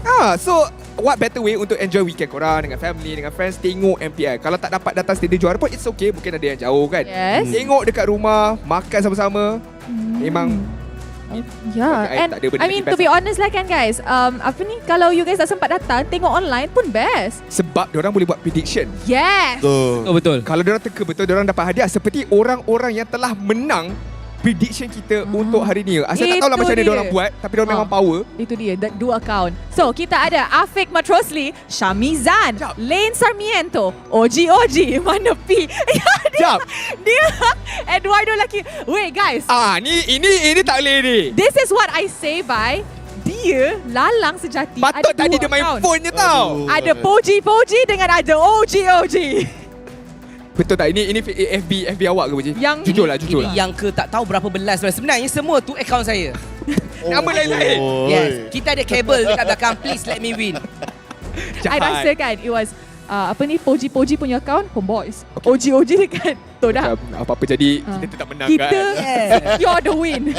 Okay guys, kepada yang semua kalau tak menang lagi, it's okay. Ada satu lagi match lower bracket finals kita di antara pasukan Homebois and of course SMG pada pukul 8 malam ni. Oh my god, another best of 5. So agak-agaknya kita orang balik lambat, tapi tak apa. Kalau match macam ni, match yang sangat-sangat sengit, I suka tengok. Betul. Casters pun mesti meriah. Korang boleh setuju tak? benda dah buat best of 7 punya format, best of 5, apa salahnya kita main terus? Betul. Kalau boleh lah, saya nak sangat hari ni pun best of 5 kan petang malam ni. Please 3-2 lagi. 3-2 lagi lah. 3-2 lagi. Angka tak busy kan malam ni? Angka tak. Free kan? Angka malam memang tak ada kerja. Oh. Masalah. Tengok MPL kat sini je lah, apa lagi? Alright. Okey, 3-2 betul. Siapa menang? Jawapannya? Saya nak tanya kat awak dulu. Saya target lah 3-2 sebab saya nampak memang dah ada naluri-naluri champion tau dekat Homebois. Alright. Tapi sebab tadi Coach Haru pun dah cakap, the crown is theirs. So saya rasa macam benda tu 50-50 tapi jauh dekat dalam. Homebois lah. Baik, okay, Homebois. Sebab Homebois nak balas balik, diorang kena buang ni. Okay, fair. Fair enough. Diorang kena guna mortality diorang. Okay, pada Angga yakin yang Homebois boleh menang 3-2 atau 3-1 atau 3-0. Wow, 3-1 balik awal. Ingat tak tadi Uncle ada disagree dengan something you said about SMG? Yes. Okay. Daripada apa yang kita tengok sebenarnya, SMG lawan Lunatix pun dorang having a very hard time. So means that ada dua je possibility. Either Lunatix betul-betul improve sampai ke tahap yang kita sendiri tak boleh nak jangka, atau SMG has yang a problem. Diorang punya performance tak sebagus regular season. Okay. That's why Homebois lah pilihan Angka sekarang ni. Yes. This is a very interesting take sebenarnya sebab kita nampak orang dominate dekat regular season tapi mana tahu kan it's not the same. Ice easy. Bekas juara sebab SMG pernah juara, so SMG jugalah pilihan hati I. Alright then, and with that, let's throw it to a short break bagi players, especially Homebois, to get ready for the next match at pukul 8. So guys, jangan pergi ke mana-mana because I and the rest of us will be right back after the break. See you there.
Memang banyak cabaran, tapi semuanya berikan aku pengalaman. Aku kena siap sedia, cari kekuatan untuk terus ke depan. Aku boleh buat dan kejar apa aku nak. Percaya pada perubahan. Jadilah bintang. Be the superstar.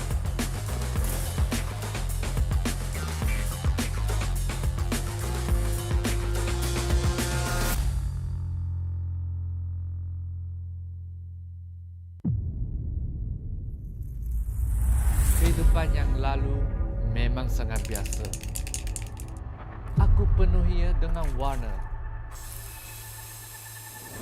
Tak kisah apa orang cakap, aku teruskan jua.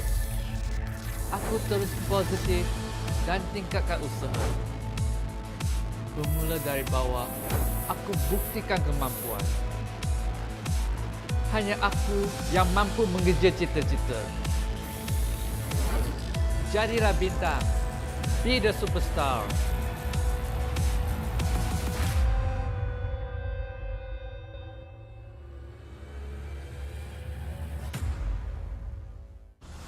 Nadi sebuah bandaraya. Rentak berterusan yang menggalakkan kita ke depan.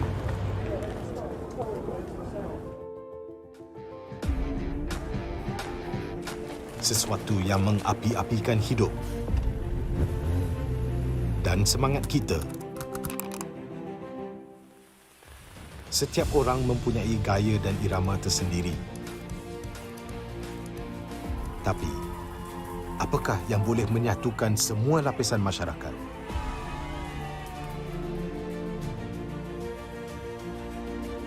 Yang akan menarik perhatian seluruh negara dan mengujakan fan-fan dan players kita.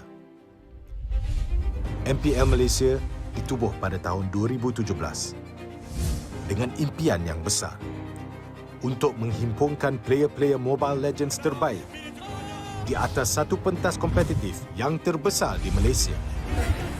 Musim-musim lepas menemui pelbagai cabaran dan halangan, tapi MPL Malaysia tidak pernah berundur. Sentiasa berdedikasi dan bertambah baik untuk meningkatkan pengalaman e-sukan yang bertaraf tinggi. Kini, MPL Malaysia adalah satu liga yang penting dan paling dinanti-nantikan di tanah air kita. Dengan fanbase yang setia dan pemain profesional dari pelbagai latar belakang yang berusaha menuju ke puncak MLBB Esports. Persaingan dah semakin sengit, namun juara hanya satu. Inilah aksi kita, budaya kita yang unik. Inilah MPL kita yang dipenuhi dengan drama dan emosi. Marilah kita nyalakan pentas kita.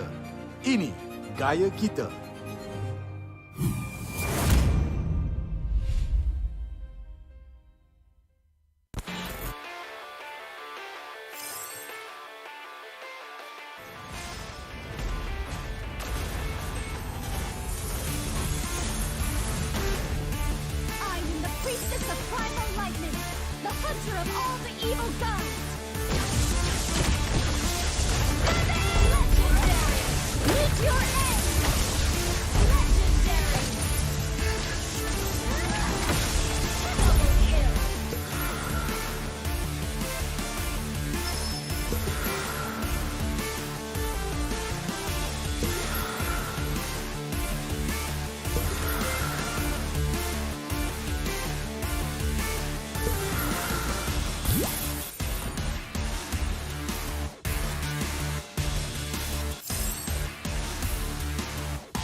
Feel what I feel.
darkness.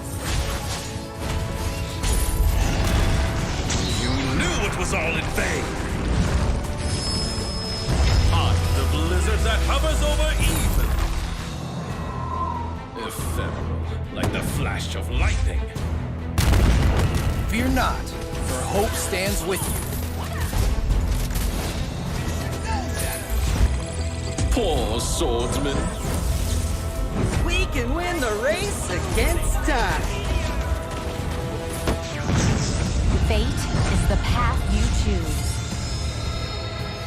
A glorious victory is now foreseeable.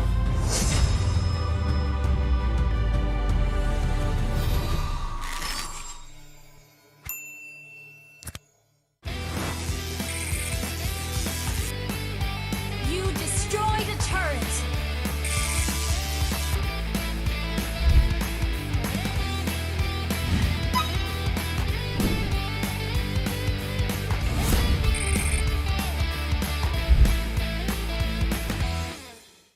Hey, apa khabar semua hari ini? Bagi anda semua yang tengah bersiap-siap untuk menyambut Hari Raya esok, marilah kita sama-sama melayan sebuah lagu baru dari Homebois dan Mobile Legends. Enjoy semua! Di mana saja, be the superstar and show me who you really are. All of the better, it's time to say the kosong-kosong di pagi raya. All my family, yeah, all my homies. Mobile Legends brings us together. Tua ke muda, opi orang beginner. Susun jari, maaf pun dipinta. Hari raya like a superstar. Tak boleh emak nak duit raya dari Mia. Dah macam superstar, nak makan besar.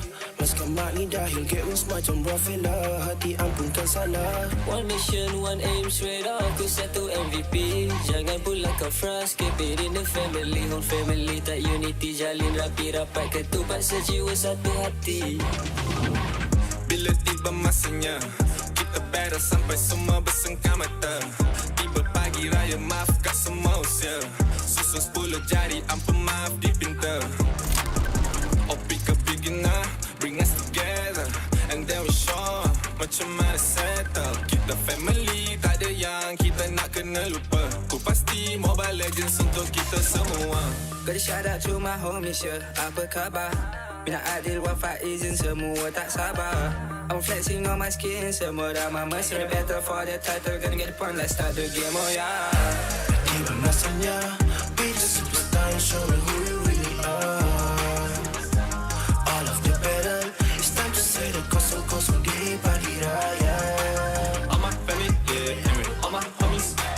Mobile Legends brings us together. Tua ke muda, opi orang beginner. Susun jari, maaf pun dipinta. Jiwa weti serai dua duduk diam jadi gerak pantas. Firework bang-bang sikit OP up dah ke atas. Pagi raya we homies push me ke glory. Rasakan kemenangan di pagi raya no worries. Yeah, tak perlu nak hide.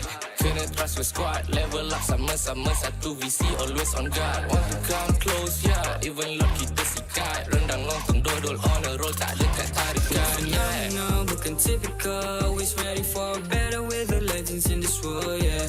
Double kill, triple kill. Me next service like a boss. Going global with my boys. Jadi MVP superstars. Terancam bunga api. Maybe tu ada Eudora. Mia hilang tu pasti. Riko balik dah habis nyawa. Habis puasa dah miti kegori. Raya nanti boleh tolong carry keluarga. Hati-hati ku punya Nabi yang banyak api. Maybe tu nanti boleh jatuhkanlah bersama. Wow. Oops, sorry guys. Terpaksa berhenti seketika sebab kita ada satu pengumuman penting nak kena buat. Hari Raya jatuh pada bukan esok guys, tapi lusa. Duh, tak payah nak kelangkap. Guys, air lusa lah guys. Ya, betul. Okay, tak apalah. Kita ML jom. Jom. Di mana saja, be the superstar and show me who you really are. All of the better, it's time to say the kosong-kosong di pagi raya. All my family, yeah, all my homies. Mobile Legends brings us together. Tua ke muda, opi orang beginner. Susun jari, maaf pun dipinta.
Memang banyak cabaran, tapi semuanya berikan aku pengalaman. Aku kena siap sedia, tarik kekuatan untuk terus ke depan. Aku boleh buat dan kejar apa aku nak. Percaya pada perubahan.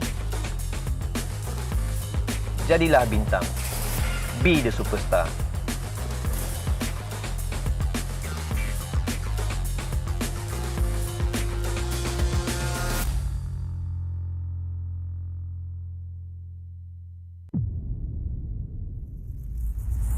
Kehidupan yang lalu memang sangat biasa. Aku penuhinya dengan warna. Tak kisah apa orang cakap, aku teruskan jua. Aku terus positif dan tingkatkan usaha. Bermula dari bawah, aku buktikan kemampuan. Hanya aku yang mampu mengejar cita-cita. Jadilah bintang. Be the superstar.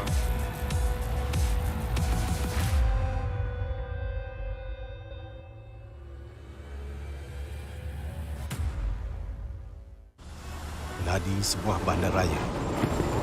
Rentak berterusan yang menggalakkan kita ke depan.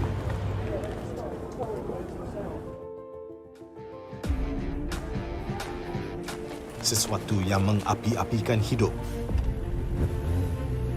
dan semangat kita. Setiap orang mempunyai gaya dan irama tersendiri. Tapi, apakah yang boleh menyatukan semua lapisan masyarakat?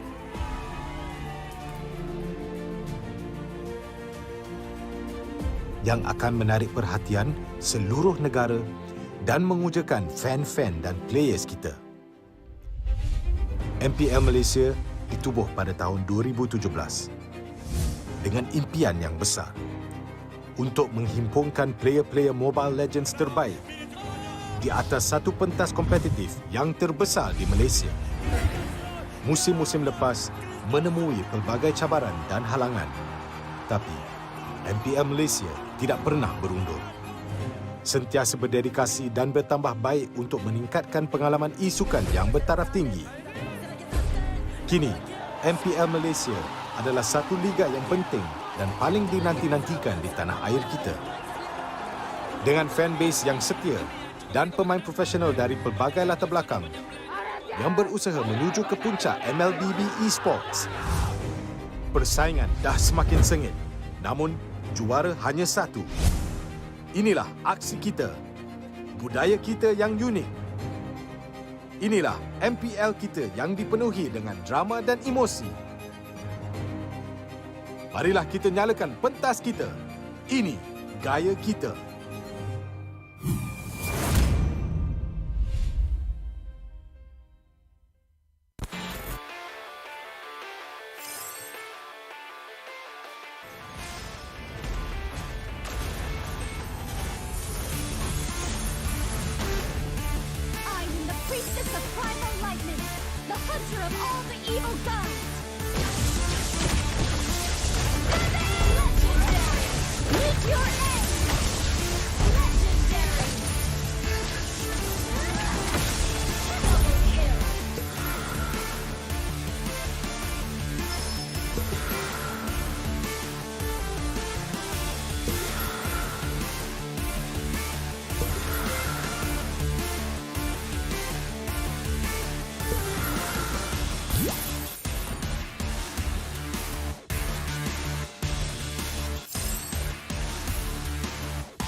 feels what I feel. Feels what I feel. Huh.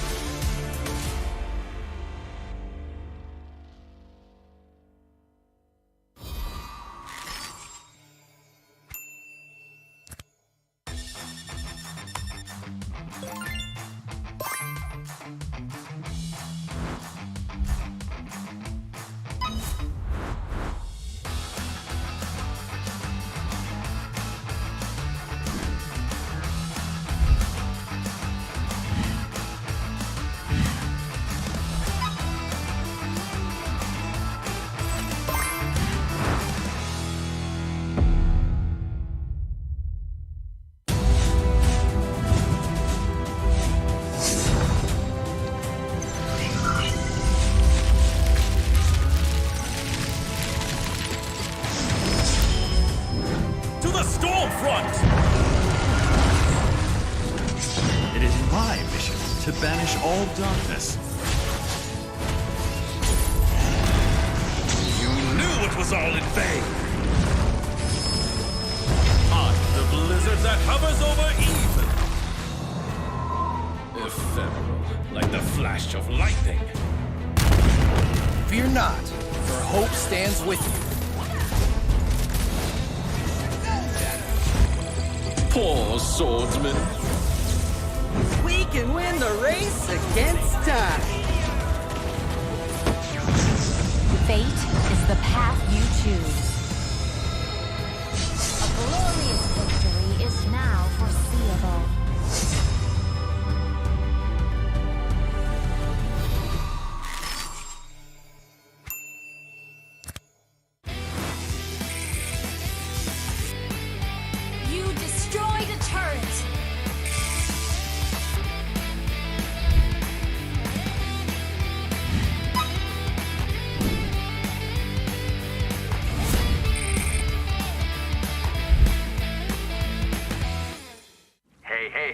Apa khabar semua hari ini?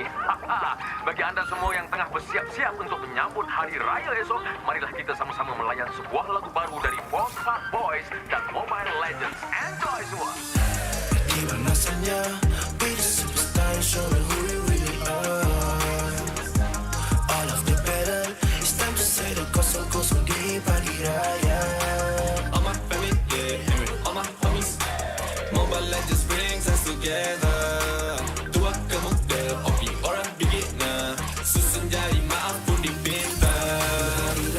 Superstar, tak boleh emak nak duit raya dari Mia. Dah macam superstar, nak makan besar. Maskan mak ni dahil get wins macam buah fella.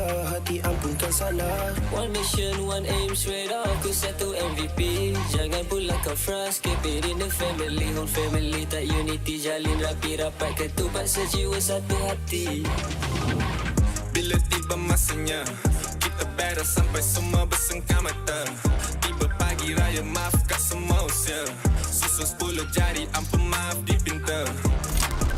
Oh pick a beginner, bring us together, and then we show macam mana settle. Kita family, tak ada yang kita nak kena lupa. Ku pasti Mobile Legends untuk kita semua. Gotta shout out to my homies, yeah. Apa khabar? Bina Adil, Wafat, izin semua tak sabar. I'm flexing on my skin, semua dah mama. So the battle for the title, gonna get the point, let's start the game, oh yeah. Di mana saja, be the superstar and show me who we really are. All of the battle, it's time to say the kosong-kosong di pagi raya. All my family, yeah, all my homies. Mobile Legends brings us together. Dua kemuda, OP orang beginner. Susun jari maaf pun dipinta. Jiwa weti serai dua duduk diam jadi gerak pantas. Firework bang-bang skip OP up dah ke atas. Pagi raya we homies push me ke glory. Rasakan kemenangan je pagi raya no.